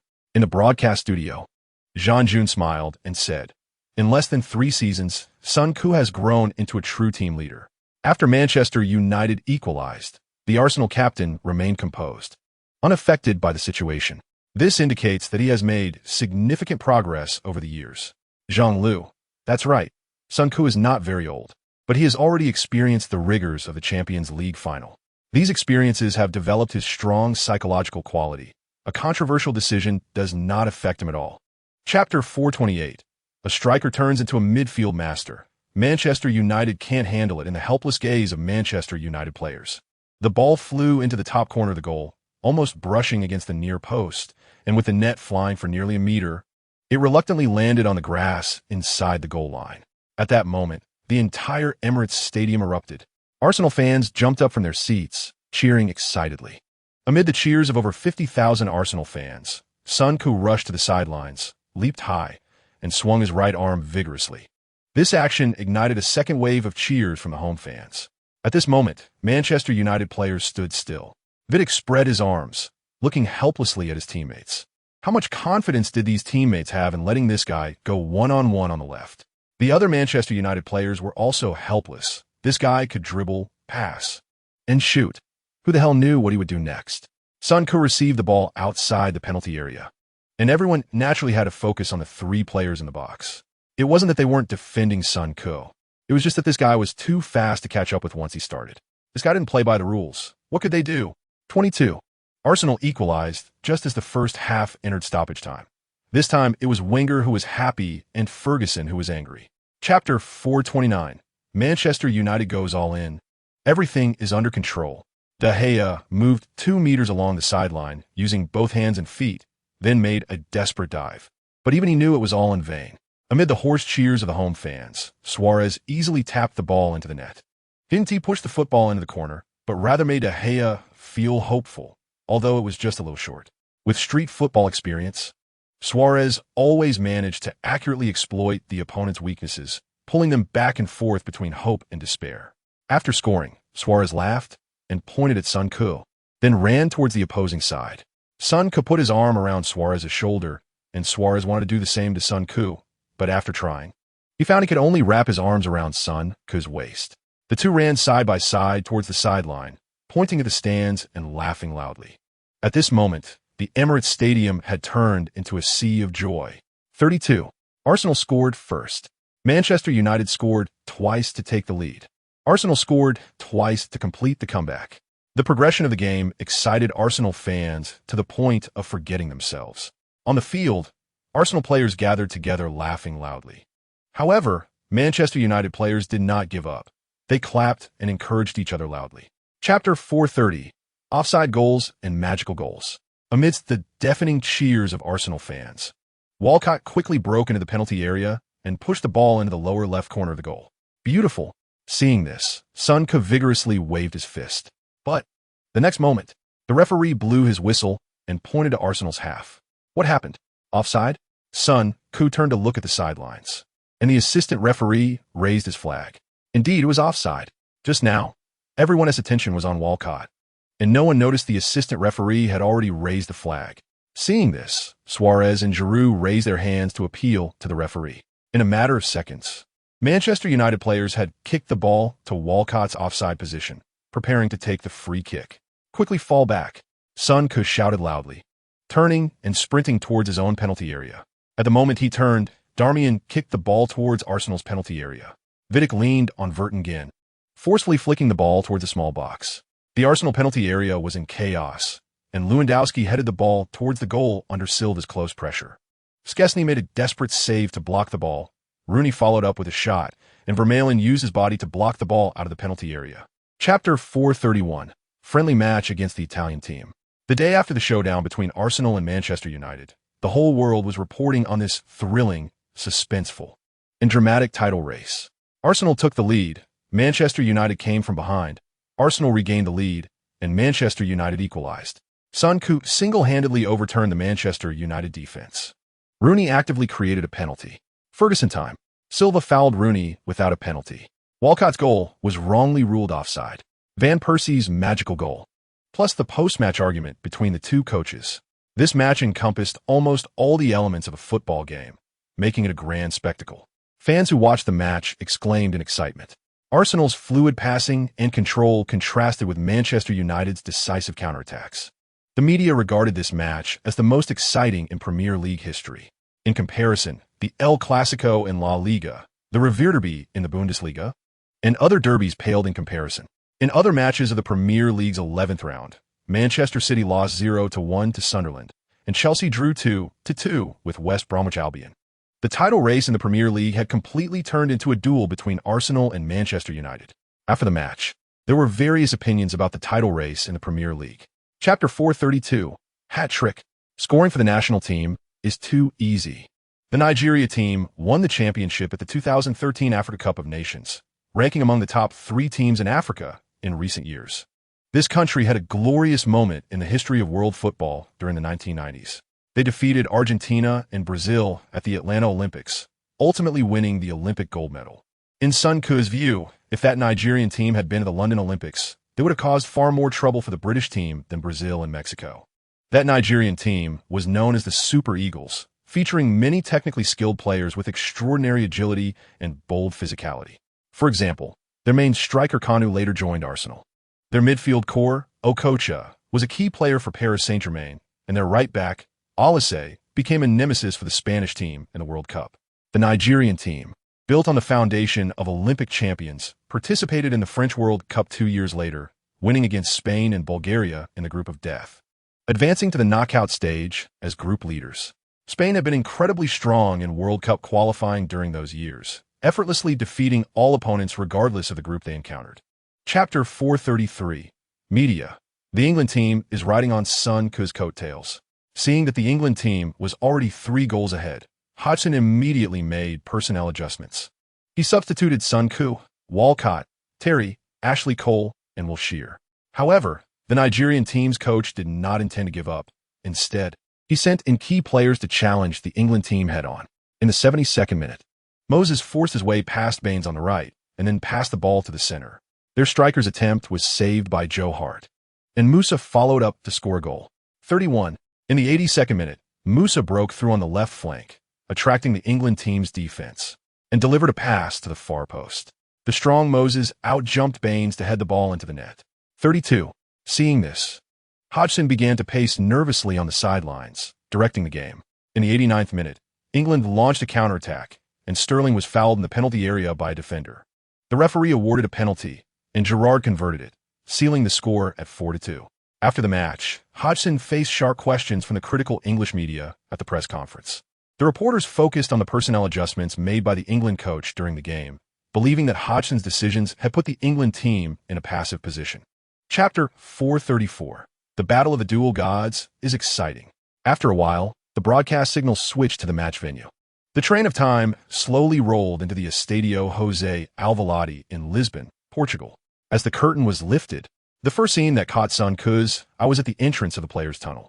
Cristiano Ronaldo in a red jersey stood shoulder to shoulder with Ibrahimovic in a yellow jersey at the entrance. Ibrahimovic, with his long hair tied in a ponytail, had his hands clasped behind his back, displaying a defiant smile. His appearance perfectly matched the image of the Nordic gods in people's minds, tall, powerful, and aloof. Ronaldo held his head high, staring resolutely ahead, like a special forces soldier about to engage in a life-and-death battle. Only Ronaldo's presence could withstand Ibrahimovic. Anyone else would be crushed by Ibrahimovic's aura. The referee stood behind the two men, looking like a hobbit. Feeling the immense pressure, he began to dribble the ball in circles around them before shaking hands with both imposing figures. At that moment, the entrance music played, and both teams walked into the Estadio José Alvalade. The broadcast camera zoomed in on Ibrahimovic as he entered the field, with the staff and cheerleaders passing by him being shorter than his chin. Chapter 435. Concrete Defense? Break it down. On November 20th, at the San Siro Stadium, when Sun Ku received the starting lineup of the Italian team, he immediately understood the current situation of the team. Like the England team, the Italian team also had a mix of old and young players. Their lineup still retained 3 players from the World Cup winning squad, who were getting on in years. The 34-year-old Pirlo remained a main defensive midfielder, with Montalivo in front of him, De Rossi on the left, and Marchisio on the right. In Sun Ku's impression, the Italian team has always favored a formation with 4 players capable of playing as central midfielders. This formation felt very retro, giving off a sense of age. Unfortunately, it seemed that the Italian team rarely produced pure wingers. There were certainly some, but their quality was generally average. During the pre-match warm-up, many Italian media outlets focused their cameras on Sun Ku. Italian fans were also very interested in him, after confirming England as their warm-up match opponent. The good seats at San Siro sold out. This 5-star stadium, which can accommodate 80,000 people, saw over 70,000 fans attend an unprecedented friendly match. There was no choice. Arsenal had only faced Italian teams once in recent years. Chapter 436. So, soon to be the captain of England? At the Stockholm Friendship Arena. In this time, mostly forgotten by the majority, the much-discussed battle of the dual gods unfolded. 2 world-class players with extended careers led their teammates in a fierce fight for a World Cup spot, unleashing their strongest powers. Without a moment of testing, Portugal and Sweden went all out from the very start of the match. Portugal, with a 1-goal advantage, arrived at the away game with no intention of being conservative. They aimed to completely crush their opponents with offense. After the kickoff, Portugal ramped up their attacking speed, continuously troubling Sweden's defense. The tall Swedish players also frequently used their physical advantages to challenge the Portuguese players. Portugal first had a scoring opportunity in the 15th minute, capitalizing on a free kick to send the ball into the penalty area. The tall and physically strong center-back Alves outjumped the defender to head the ball. But Swedish goalkeeper Isaksson swiftly dove down, using one hand to deflect the ball out of bounds. 2 minutes later, Swedish left midfielder, the physical beast Olsen, turned and shook off a defender as he received the ball, driving into the attacking zone, leaving the Portuguese midfielders trailing behind. Chapter 437. The Devil's fixture is coming. Hodgson's question came a bit suddenly and caught Sun Ku off guard. Gerrard, the former England captain, always led by example and took good care of new players. As the captain of the England team, Gerrard had no faults. However, since Hodgson asked, there must be a reason. As a core player of the team, Sun Ku felt it necessary to understand the underlying reasons. If this old man was trying to force him into a leadership position, Sun Ku felt it unnecessary. After next year's World Cup, this batch of older players would naturally step away from the England team, making Sun Ku the captain in the next cycle. Moreover, whether or not he was captain didn't matter much to Sun Ku. Regardless of who the captain was, he was currently living comfortably. Who would dare to cross paths with Sun Ku in the England team? The coach wouldn't even need to think twice about it. If there were conflicts between Hodgson and Gerrard that led to the elimination of dissenters, Sun Ku wouldn't agree to that either. You sort out your mess first. Don't drag me into it. So Sun Ku didn't hold back and directly asked Hodgson for the reason, albeit politely. Chapter 438. All crows are black. Don't pretend to be innocent. On November 27th, at the Emirates Stadium, sitting on the bench, Sun Ku stared blankly ahead. In the 5th round of the Champions League group stage, Arsenal hosted Marseille, the only team among the 32 that had lost 4 consecutive matches. Ligue 1 had been embarrassing in recent seasons, with Paris Saint-Germain dominating after their oil tycoon owner bought the best players in the league, including Ibrahimovic and Cavani. As a result, they were eliminated by Manchester United in the quarterfinals of the Champions League last season. Sir Alex Ferguson even mocked PSG, claiming they were a club that could buy good players but not achieve good results. After the season ended, the Portuguese league, thanks to Benfica and Porto's performances in Europe, surpassed Ligue 1 in European competition points, becoming the 5th-ranked league in Europe. Meanwhile, Marseille, placed in the group of death, was ridiculed by other European media for being terrified upon learning of their group assignment. Confronted with such an opponent, the professor arrogantly rotated all the players participating in the league, yet the performance on the field still overshadowed the Marseille team. Chapter 439. Every team wants to mess with Arsenal. Unknowingly, the time has already reached December 2013. It has been almost 3 years since I crossed into this world. Although I've been thriving in this world, Sun Ku often reminisces about the days in the other world. He misses his father, who was not good at expressing himself, but had delicate emotions. He misses his mother, who always treated him like a child and cared for him tirelessly. If given the chance, Sun Ku would be willing to pay any price just to see them one more time. In fact, in the original world, Sun Ke was doing quite well, owning a house and a car. Although there was still a few years of mortgage left on the house, he had bought it early, so the burden was not heavy, and he could even make a small profit even in the years of the housing market collapse. Additionally, Sun Ke had over 500,000 in savings. If no one had crossed into his body, the house, car, and money could have given his parents a reasonably fulfilling life in their later years. Sun Ke was also a bit concerned about the drama he had been following. He wondered if the new animation by Miyazaki Hayao had been released, and the monthly author, he wondered if he had finished that book. In this world, that author hadn't started writing yet, and he really wanted to pay to kidnap him into a little black room to make him output. Chapter 440. Is Manchester City directing Bayern for 5 years? The day after defeating Hull City, Sun Ke, having turned off his alarm, slept until noon the next day. After getting up and washing up, he just caught the lunchtime. This rhythm of life was very enjoyable, but as a professional player, it was a bit inappropriate. Sleeping until waking up naturally was indeed comfortable, but if training continued that day, he always felt a bit weak, his stamina not quite sufficient. In the professor's words, if a flower pot needs watering every 2 days, watering 1.5 times every 3 days would affect nutrient absorption. According to the old man's saying, getting up at 8, eating a light breakfast, taking a half-hour walk, and then sleeping until noon could also help the body absorb more energy. It was like the teacher asking everyone to listen carefully in class. A significant portion of people wanted to slack off in class and make up for it at home at night.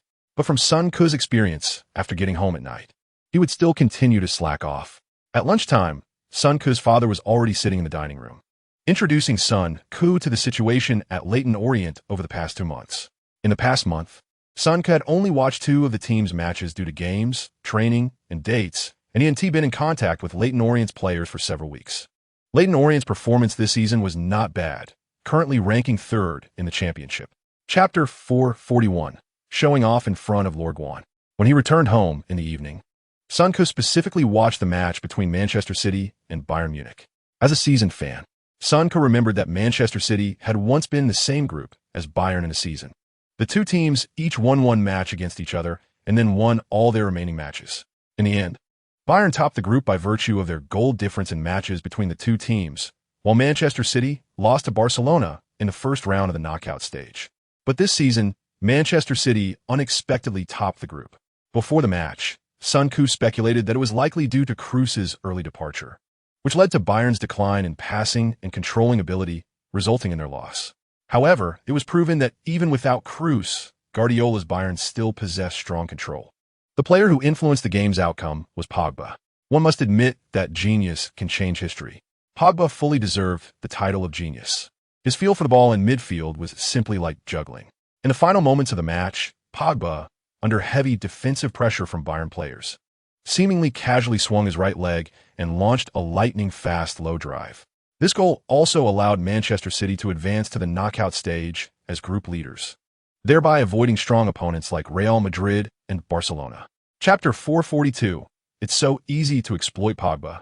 15 minutes before the match, Manchester City, through new signing Navas's attack on the right, created significant trouble for Vermaelen.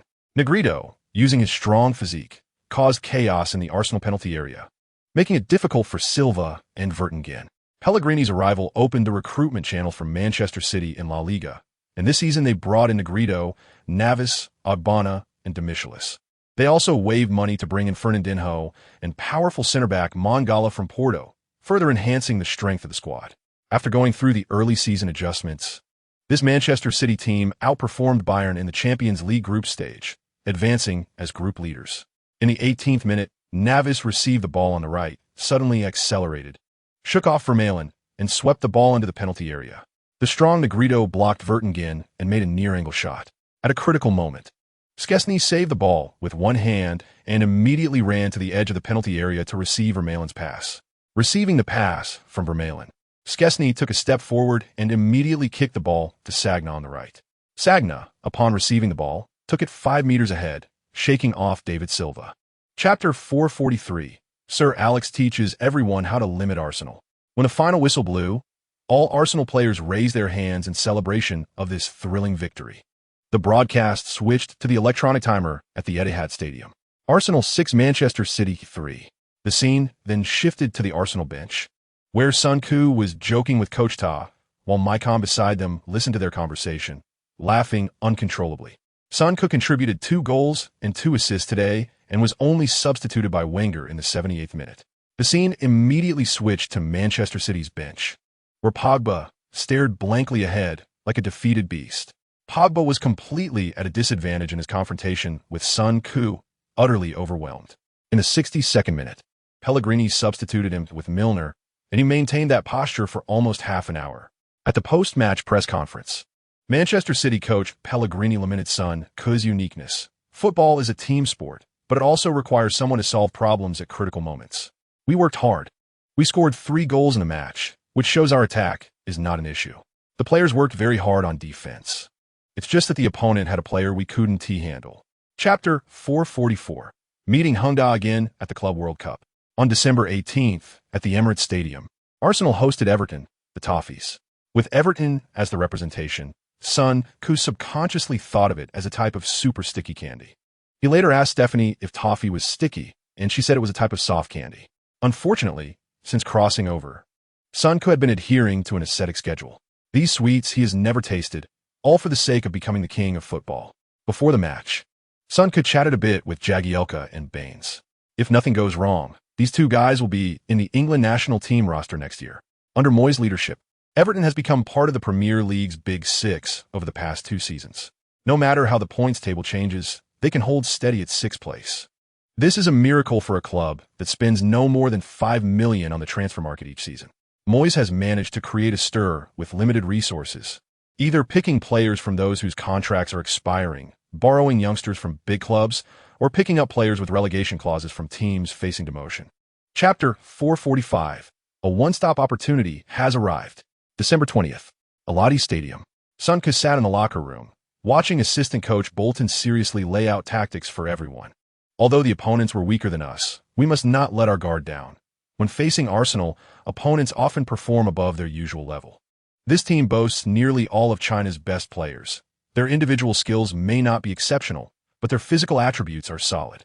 We especially need to focus on their 3 foreign players, all of whom have good personal abilities. Their number 9, Elkison, is strong, has decent dribbling skills, and is a good shooter. Their number 11, Muric, is very fast and has good breakthrough ability. Our main concern is their number 15, Konka, a small player who has the potential to be a core player in a mid-tier Premier League team. We must limit his passing and control. Hearing Bolton's description, the Arsenal players preparing to take the field were eager to go. Since Hongdao reached the semi-finals of the Club World Cup, the English media has specifically reported on this club. The English media referred to Hongda as the Manchester City of China, a team that achieved rapid success through financial investment. Chapter 446. To be the king of football, first learn to be a person. Amidst the cheers of the fans, Sun Ku dribbled past Zhang Limpeng, evaded another defender, and found himself one-on-one with goalkeeper Zheng Cheng. Sun Ku feigned a shot, but Zheng Cheng was not fooled. Sun Ku suddenly accelerated to the right and faked another shot, causing the off-balance Zheng Cheng to dive in a panic. Sun Ku immediately rounded the goalkeeper and pushed the ball into the net. 40. At that moment, the atmosphere in Aladi Stadium reached a peak of excitement.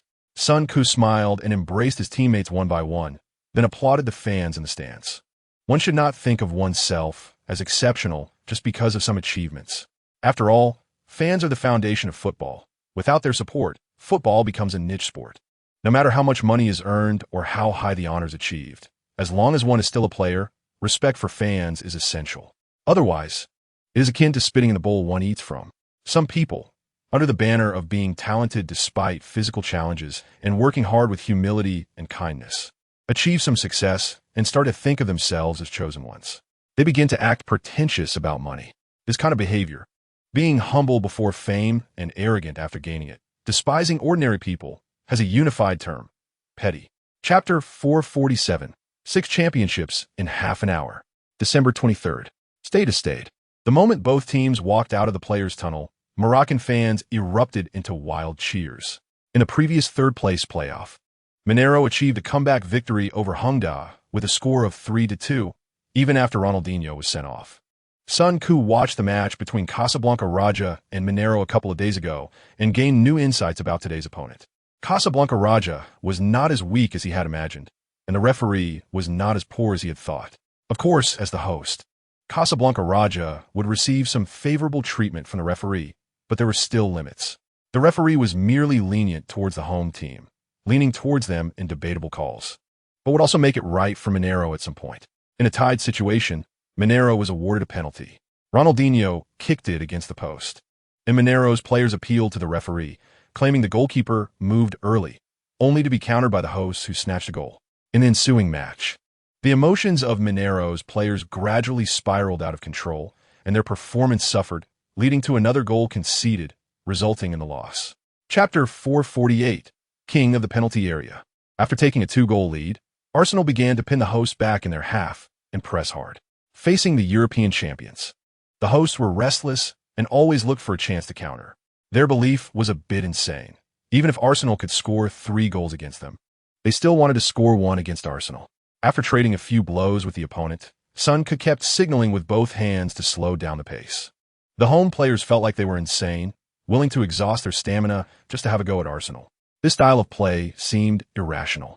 Arsenal could handle such a match without issue and was likely to win by 5 or 6 goals. However, this approach was far too inefficient. The opponent could enjoy a week of rest after such a match. Meanwhile, Arsenal, after this game, would have to fly back to London to face the Christmas schedule. Even if Arsenal had 2 lineups to rotate and the team had no significant injuries this season, they could not afford to be complacent. Fatigue could exacerbate injuries, leaving several players on the injury list. At such times, the possession style of the Cosmic Team was very useful. The peak period for Barcelona was from 2008 to 2011, under the leadership of Guardiola. Chapter 449. West Ham wants to take advantage of the fire? Don't even think about it on the day of winning the championship. Arsenal boarded the club's plane and flew overnight back to London. The intensity of this Club World Cup journey was not too high. However, the round trip was genuinely exhausting, flying back and forth in the middle of the night, plus a total of 10 hours spent on the plane. If it were a regular person, after such a round trip, they would probably need a day to recover at home. After returning to London, Son could force himself to get up for breakfast the next morning, pushing himself to stay awake for half an hour before going back to bed and sleeping until noon. When he arrived at the Coney base, he took a look around the garage and found the professor's car parked in the innermost spot. This old man truly loves the game. Even at nearly 70, he is still so dedicated. A 60-year-old man stayed up late twice in 5 days and could still get up the next morning to dive right back into work. After understanding the work status of each team's head coach, Son had already made up his mind that he would never work as a head coach after retirement. This job looks prestigious, but the requirements for a person are extraordinarily high. Moreover, it is a job with a high threshold, strong competition, immense pressure, and a high likelihood of long-term unemployment. Chapter 450, Another Victory. Ferguson is anxious. After the restart, Arsenal systematically pushed the ball into the front court. The West Ham players had adapted to being pressed by Arsenal within 35 meters of their goal, and they appeared very excited. The first half was about to end. The longer the match dragged on, the more tired the Arsenal players would become.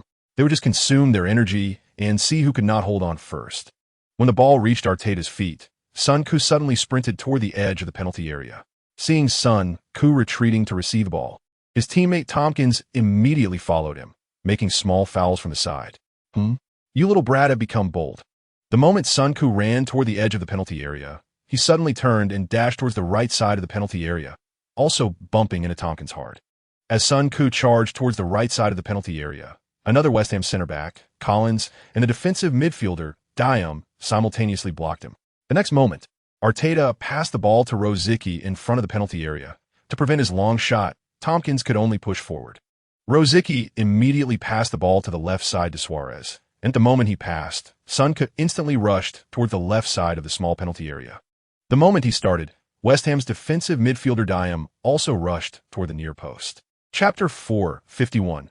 Blind guessing the round of 16 encounter with Bayern after seeing Ferguson's interview content and the media's reaction.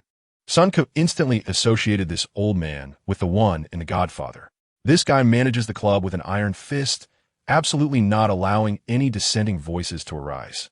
Once a player tries to show off and act tough, Ferguson will definitely kick him out of the team like clearing garbage. In the inaugural year of the Premier League, Manchester United was already the strongest team in the Premier League, having clinched the championship for the first 2 seasons. After winning consecutive league titles, some players became complacent, some lost motivation, and others were entangled in troubles. Defensive midfielder Paul Ince was considered by many in the football world to be the first generation of beast midfielders. In an era when high-quality players could not be cultivated in Africa, Paul Ince was the team's biggest defensive barrier. As a result, this guy became dizzy with 2 league titles, publicly gave himself a governor's nickname in front of the media, bullied young players in training, and even claimed he would guide Ferguson's work. Even more outrageous, this guy once drunkenly barged into Ferguson's office with a shotgun, intending to teach Ferguson a lesson. Chapter 452, The Power of a Top Striker. December 29th. Premier League, Round 19. St. James Park. Arsenal faced their last opponent of the first half, Newcastle United, away. Newcastle's head coach was still Alan Pardew, the British man who had been a bit mad in the Premier League and had coached the club for 3 consecutive seasons.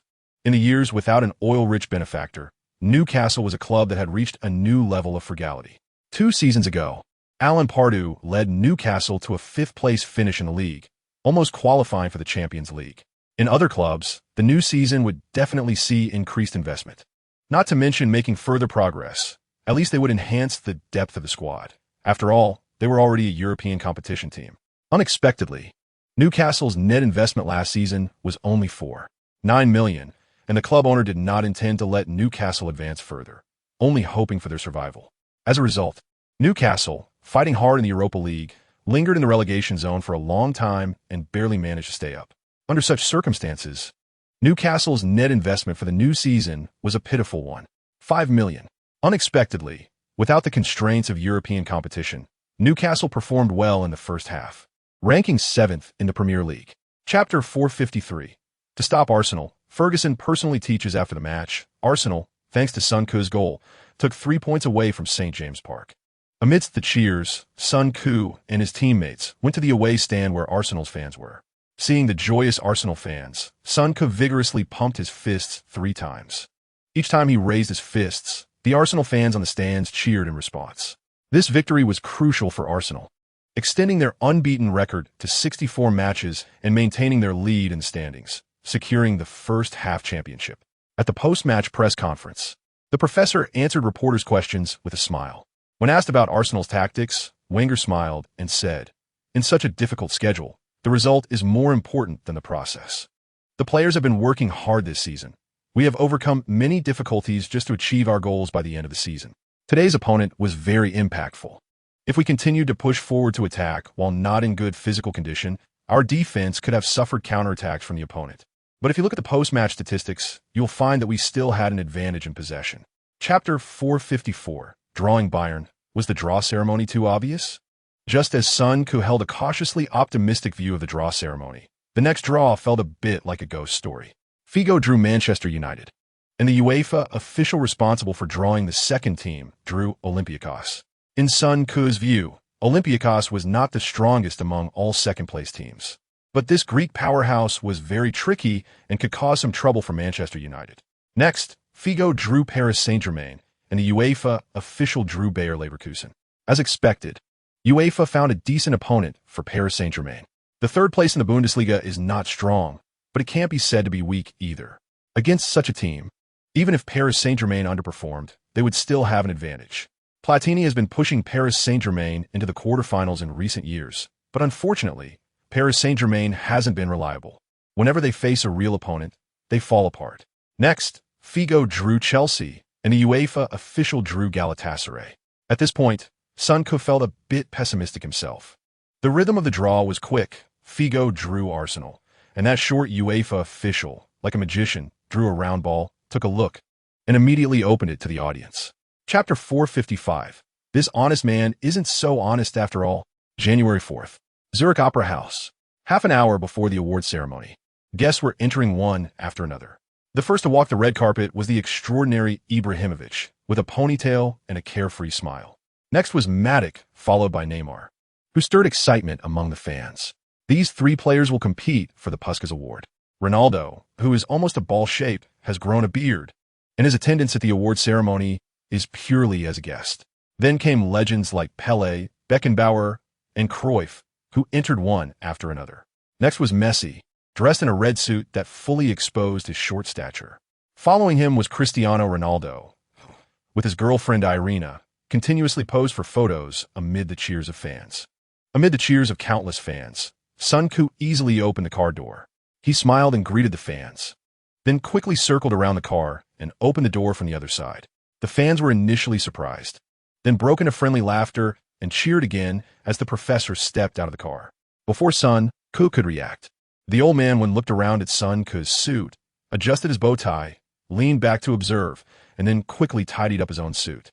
Chapter 456, World Footballer of the Year. The awards ceremony continued, and the second award was the FIFA President's Award. Over the years, the FIFA awards ceremony has always featured some odd awards. The one presenting this award was FIFA President Blatter. After a speech and video segment, the host announced the winner. The recipient was Rog, who had just stepped down as the president of the International Olympic Committee. This award could be considered both ceremonial and commemorative. It's quite interesting that FIFA would give an award to the former IOC president for a sporting event. After a promotional video for the Brazil World Cup, Messi's introduction video was played.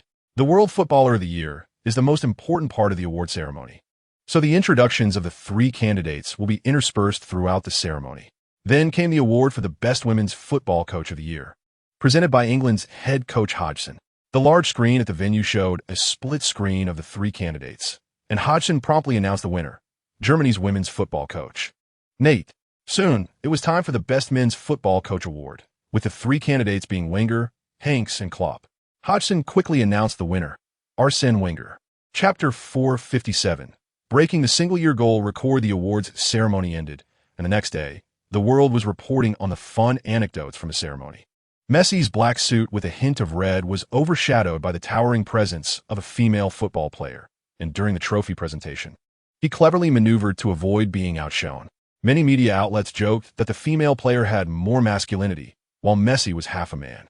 The professor's stand-up routine during the award ceremony, Sun Ku's imaginative remarks that sounded arrogant yet were hard to criticize, and Cristiano Ronaldo's timely sew were all highlights. The reason everyone focused on the amusing anecdotes from the ceremony was mainly that the results were no longer controversial. In 2013, Sun Ku played a total of 60 matches in official competitions, achieving an impressive record of 92 goals and 49 assists. This was achieved while playing as an attacking midfielder in the first half of the year, with Arsenal firmly in contention for the Premier League title, despite having 4 rotation matches in the second half of the season. In this year, Sun Ku appeared 34 times in the league, scoring 42 goals and providing 29 assists. In the Champions League, he played 11 times, scored 22 goals, and provided 4 assists. For the England national team, he played 8 times, scored 17 goals, and provided 10 assists. In other cup competitions, he played 7 times, scored 11 goals, and provided 6 assists. Chapter 458, dominating the athlete income rankings. When Sun Ku saw Forbes income rankings, his first feeling was that he was now saying goodbye to freedom. With such high earnings, he would become a walking bank. If someone ever needed money and thought of taking risks with him, it might lead to disaster. It's important to remember that it was now 2014, and the Middle Eastern oil consortiums hadn't started making moves yet, with no one earning 200 million euros a year. His income was indeed eye-catching. However, worrying was of no use. He didn't steal or rob, and every pound was earned through sweat. Every income was transparently priced, with reasonable channels, and was cleaner than many publicly traded companies that deceive angel investors and become rich overnight in the financial markets. Nevertheless, he had to be more mindful of his words and actions in public in the future. He quickly got his hands on the latest issue of Forbes, which had gone through several reprints and was still sold out. In the income rankings, last year's number 1, Mayweather, had dropped to 14th place. All of Mayweather's income came from boxing matches. He only fought once in 2013, earning $34 million, tying for 14th place with Pacquiao, who was ranked higher last year. Chapter 459, North London Derby? What level are you?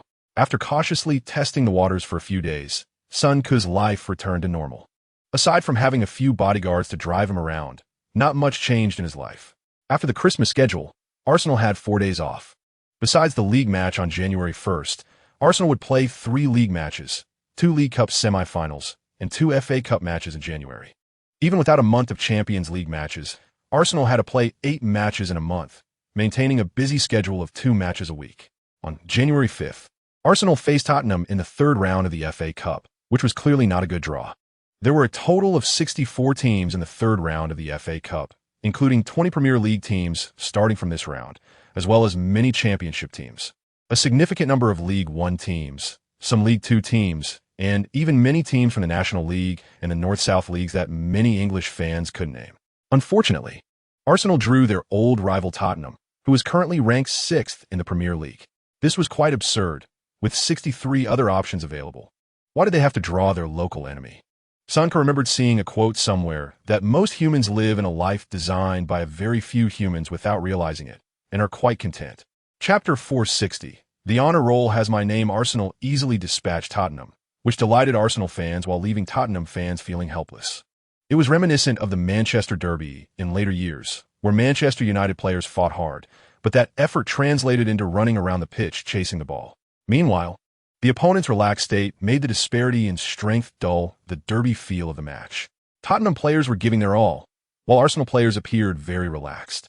After 20 minutes of play, Tottenham's three muscular midfielders had run out of opportunities to use their physicality.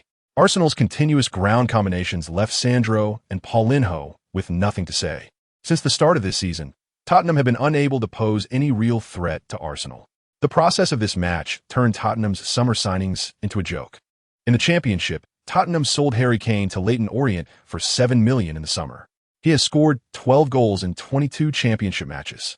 At this pace, he is likely to score 25 goals this season. A striker of this caliber can already become a key player for a relegation-threatened team in the Premier League. At this moment, Levy must be regretting not keeping the young talent from the youth academy during the summer. Chapter 461. The championship race enters the sprint phase January 10th. Buckingham Palace. Son, Koo, and Wenger sat in the hall, like citizens waiting for their number to be called in a municipal office. The only difference was that while others dressed comfortably, the two were in sharp formal attire. However, upon entering the palace gates, the pomp of the marching band brought a solemnity to everyone's faces. The two chatted aimlessly while watching Prince Charles pin medals on award recipients. This task should traditionally be done by Queen Elizabeth, but due to her age, Prince Charles had to present some lower-level medals.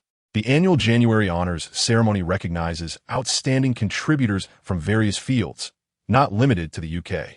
The medals awarded by the British royal family are collectively known as the Order of the British Empire, divided into 5 levels. The first 2 levels are honors, akin to advanced individuals, while the third level reportedly comes with special benefits, such as the ability to attend elite schools with royal children. Take Beckham, for instance.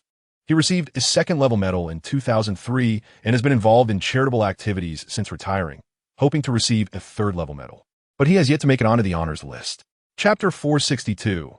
Champions League knockout stage. Bayern begins the revenge battle. Unbeknownst to most, February has arrived.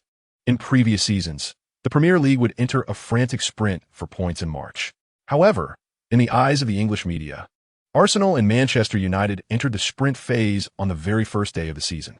Any team that draws a match is considered to have made a major mistake. By this time, even the notoriously sensationalist Sun newspaper declared this season a showdown between madmen and gods. Between Arsenal and Manchester United, the winner will ascend to godhood, while the loser will surely go insane. All signs indicate that this season could very well be Ferguson's last. If Manchester United can win the league title, Ferguson will conclude his era with a championship. Similarly, if Arsenal can seize the title, Wenger will establish a dynasty with a third consecutive championship. In competitive sports, a dynasty is often defined by a three-peat. Ferguson cannot stand by and watch Arsenal build a dynasty right under his nose, while Wenger hopes to end Manchester United's dominance before Ferguson retires. Time moves at a breakneck pace. At this moment, even the UK's largest media outlet, The Times, dedicated its entire sports section to the rivalry between Arsenal and Manchester United. Chapter 463. The mighty goalkeeper? Here comes a spectacular goal. In the broadcast hall, Jean-June. Good evening, football fans. Tonight, we bring you the first leg of the Champions League round of 16, featuring Bayern at home against Arsenal. Joining me to watch the match is Zhang Lu, our analyst. The encounter between these two teams in last season's Champions League final is still fresh in everyone's memory. Zhang, can you predict the outcome of this round of matches? Zhang Lu. Everyone has been closely following the developments of both teams, so let me share my thoughts. Before last season's Champions League final, Bayern's form was no worse than it is now, with Robben and Ribery being nearly unstoppable on the flanks. Before the match, fans favoring Bayern's advancement were probably less than 60, but Sun Ku almost single-handedly dictated the outcome of that game. This season, both teams have undergone significant changes. Arsenal has strengthened their squad by signing Reyes, Gundogan, and Debuchy, addressing previous weaknesses. However, the most significant change is Sun Ku's shift from attacking midfielder to forward, a move that has received mixed reviews but was also a necessary one. Chapter 464, another goal. Allianz Arena goes silent. Amidst the gasps of the crowd, the football flew into Bayern's net like a cannonball. The moment the ball crossed the line, the Allianz Arena erupted into chaos, resembling a bustling market with 60,000 people expressing their emotions in a cacophony. As Arsenal fans cheered, Sun Ku sprinted towards the sideline and executed a long-distance slide. Bayern players were caught completely off guard by the sudden blow, standing with their hands on their hips, looking dejected. To be honest, it's hard to attribute this goal to any single mistake. It was just a powerful and precise strike from near midfield. What could they do? 10. Sun Ku opened the scoring for Arsenal with a super long-range shot.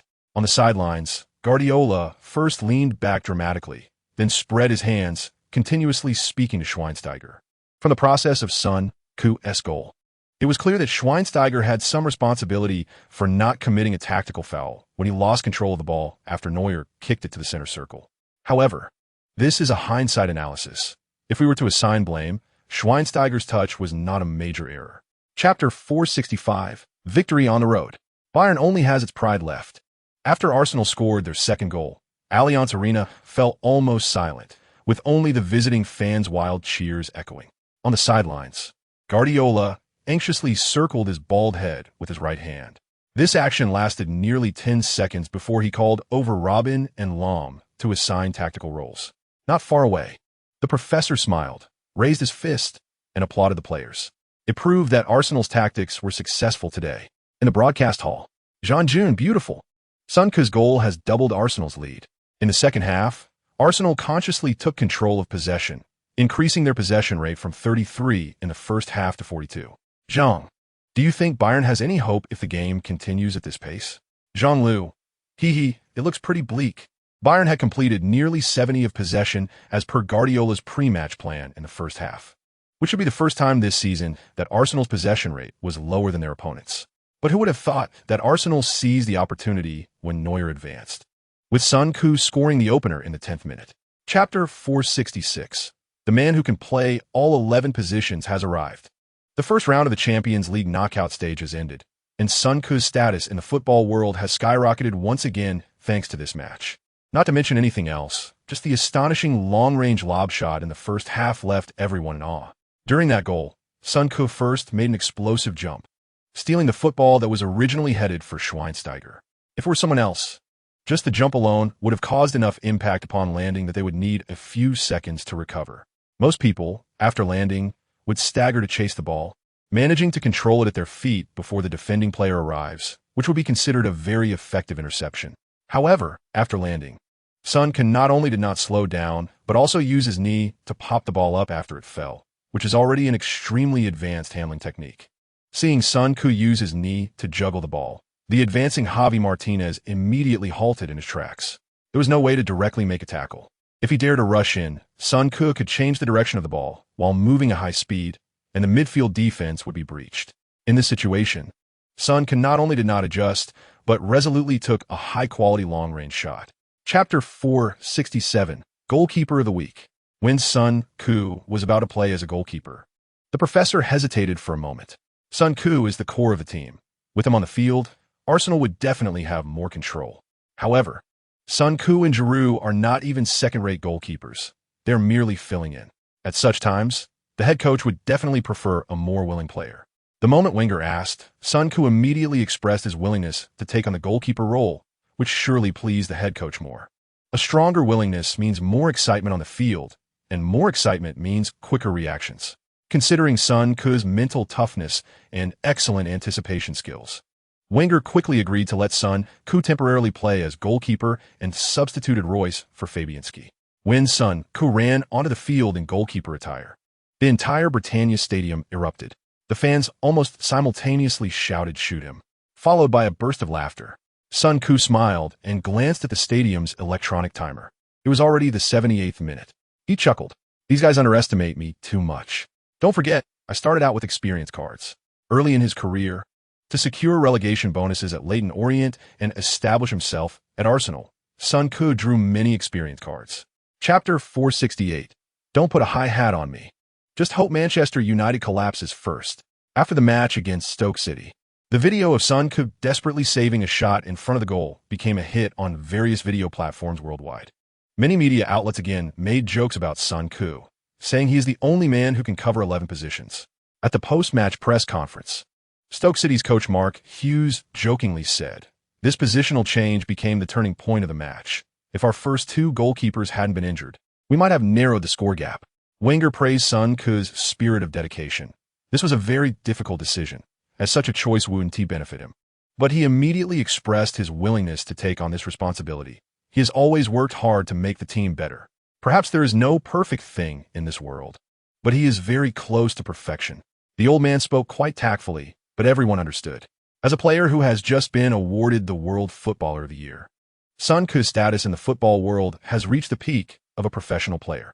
And as a top player, temporarily filling in as a goalkeeper will not add a glamorous record to his career. Chapter 469. The first battle of the seven-time champions. Manchester United was held to a 2-2 draw by Olympiacos away, which Sun Ku did not consider a big deal. As a Greek powerhouse, Olympiacos has always been an underestimated team. It is said that to become the owner of this club, one's industry and financial resources must be approved by the government. Stay away from unstable income sources, don't pretend to be wealthy, and don't fabricate false profit data on financial statements. Olympiacos owner, Greek shipping magnate Marinakis, acquired Nottingham Forest in 2017 and used money to bring this long-renowned English club back to the Premier League after 23 years. In their first year in the Premier League, Nottingham Forest spent £3 billion on players and managed to keep the club in the Premier League. Due to the influence of the league's power, Olympiacos cannot attract big-name players, but they really do have money. They just don't waste it. Many famous stars choose Olympiacos at the end of their careers. For example, the French World Cup-winning midfielder Camara, Rivaldo, Abidal, Marcelo, James Rodriguez, and Cambiasso have all played for this team. Chapter 470. The opening match. February 26th. Wembley Stadium. Sun Ku ran a few steps on the field and felt something was a bit off. The current Wembley Stadium was rebuilt in 2004 and looks high-end and sophisticated from the outside. The arch above the stadium reaches 133 meters, coupled with a retractable roof that has been praised as modern technology. When the lighting system is turned on after dark, the stadium looks magnificent from a distance. However, the most criticized aspect of this stadium is precisely the most important part, the pitch. In the 2010 League Cup, Michael Owen, then playing for Manchester United, intended to gallop, but due to the pitch being too slippery, he ended up falling off his horse, resulting in a 6-month repair. Ferguson directly criticized, "I think the Wembley pitch is terrible. When I stood on the field, I thought there had been an equestrian event beforehand. Such a field reminds me of plowed land." The then Villa coach Martin O'Neill showed no respect for the FA. The Wembley pitch looked like it had just hosted a rock concert the night before. For a national-level stadium, such conditions are simply unacceptable. This stadium cost £800 million, yet there are issues with the pitch that should have been fixed. I don't know what caused this situation, but these conditions are indeed intolerable.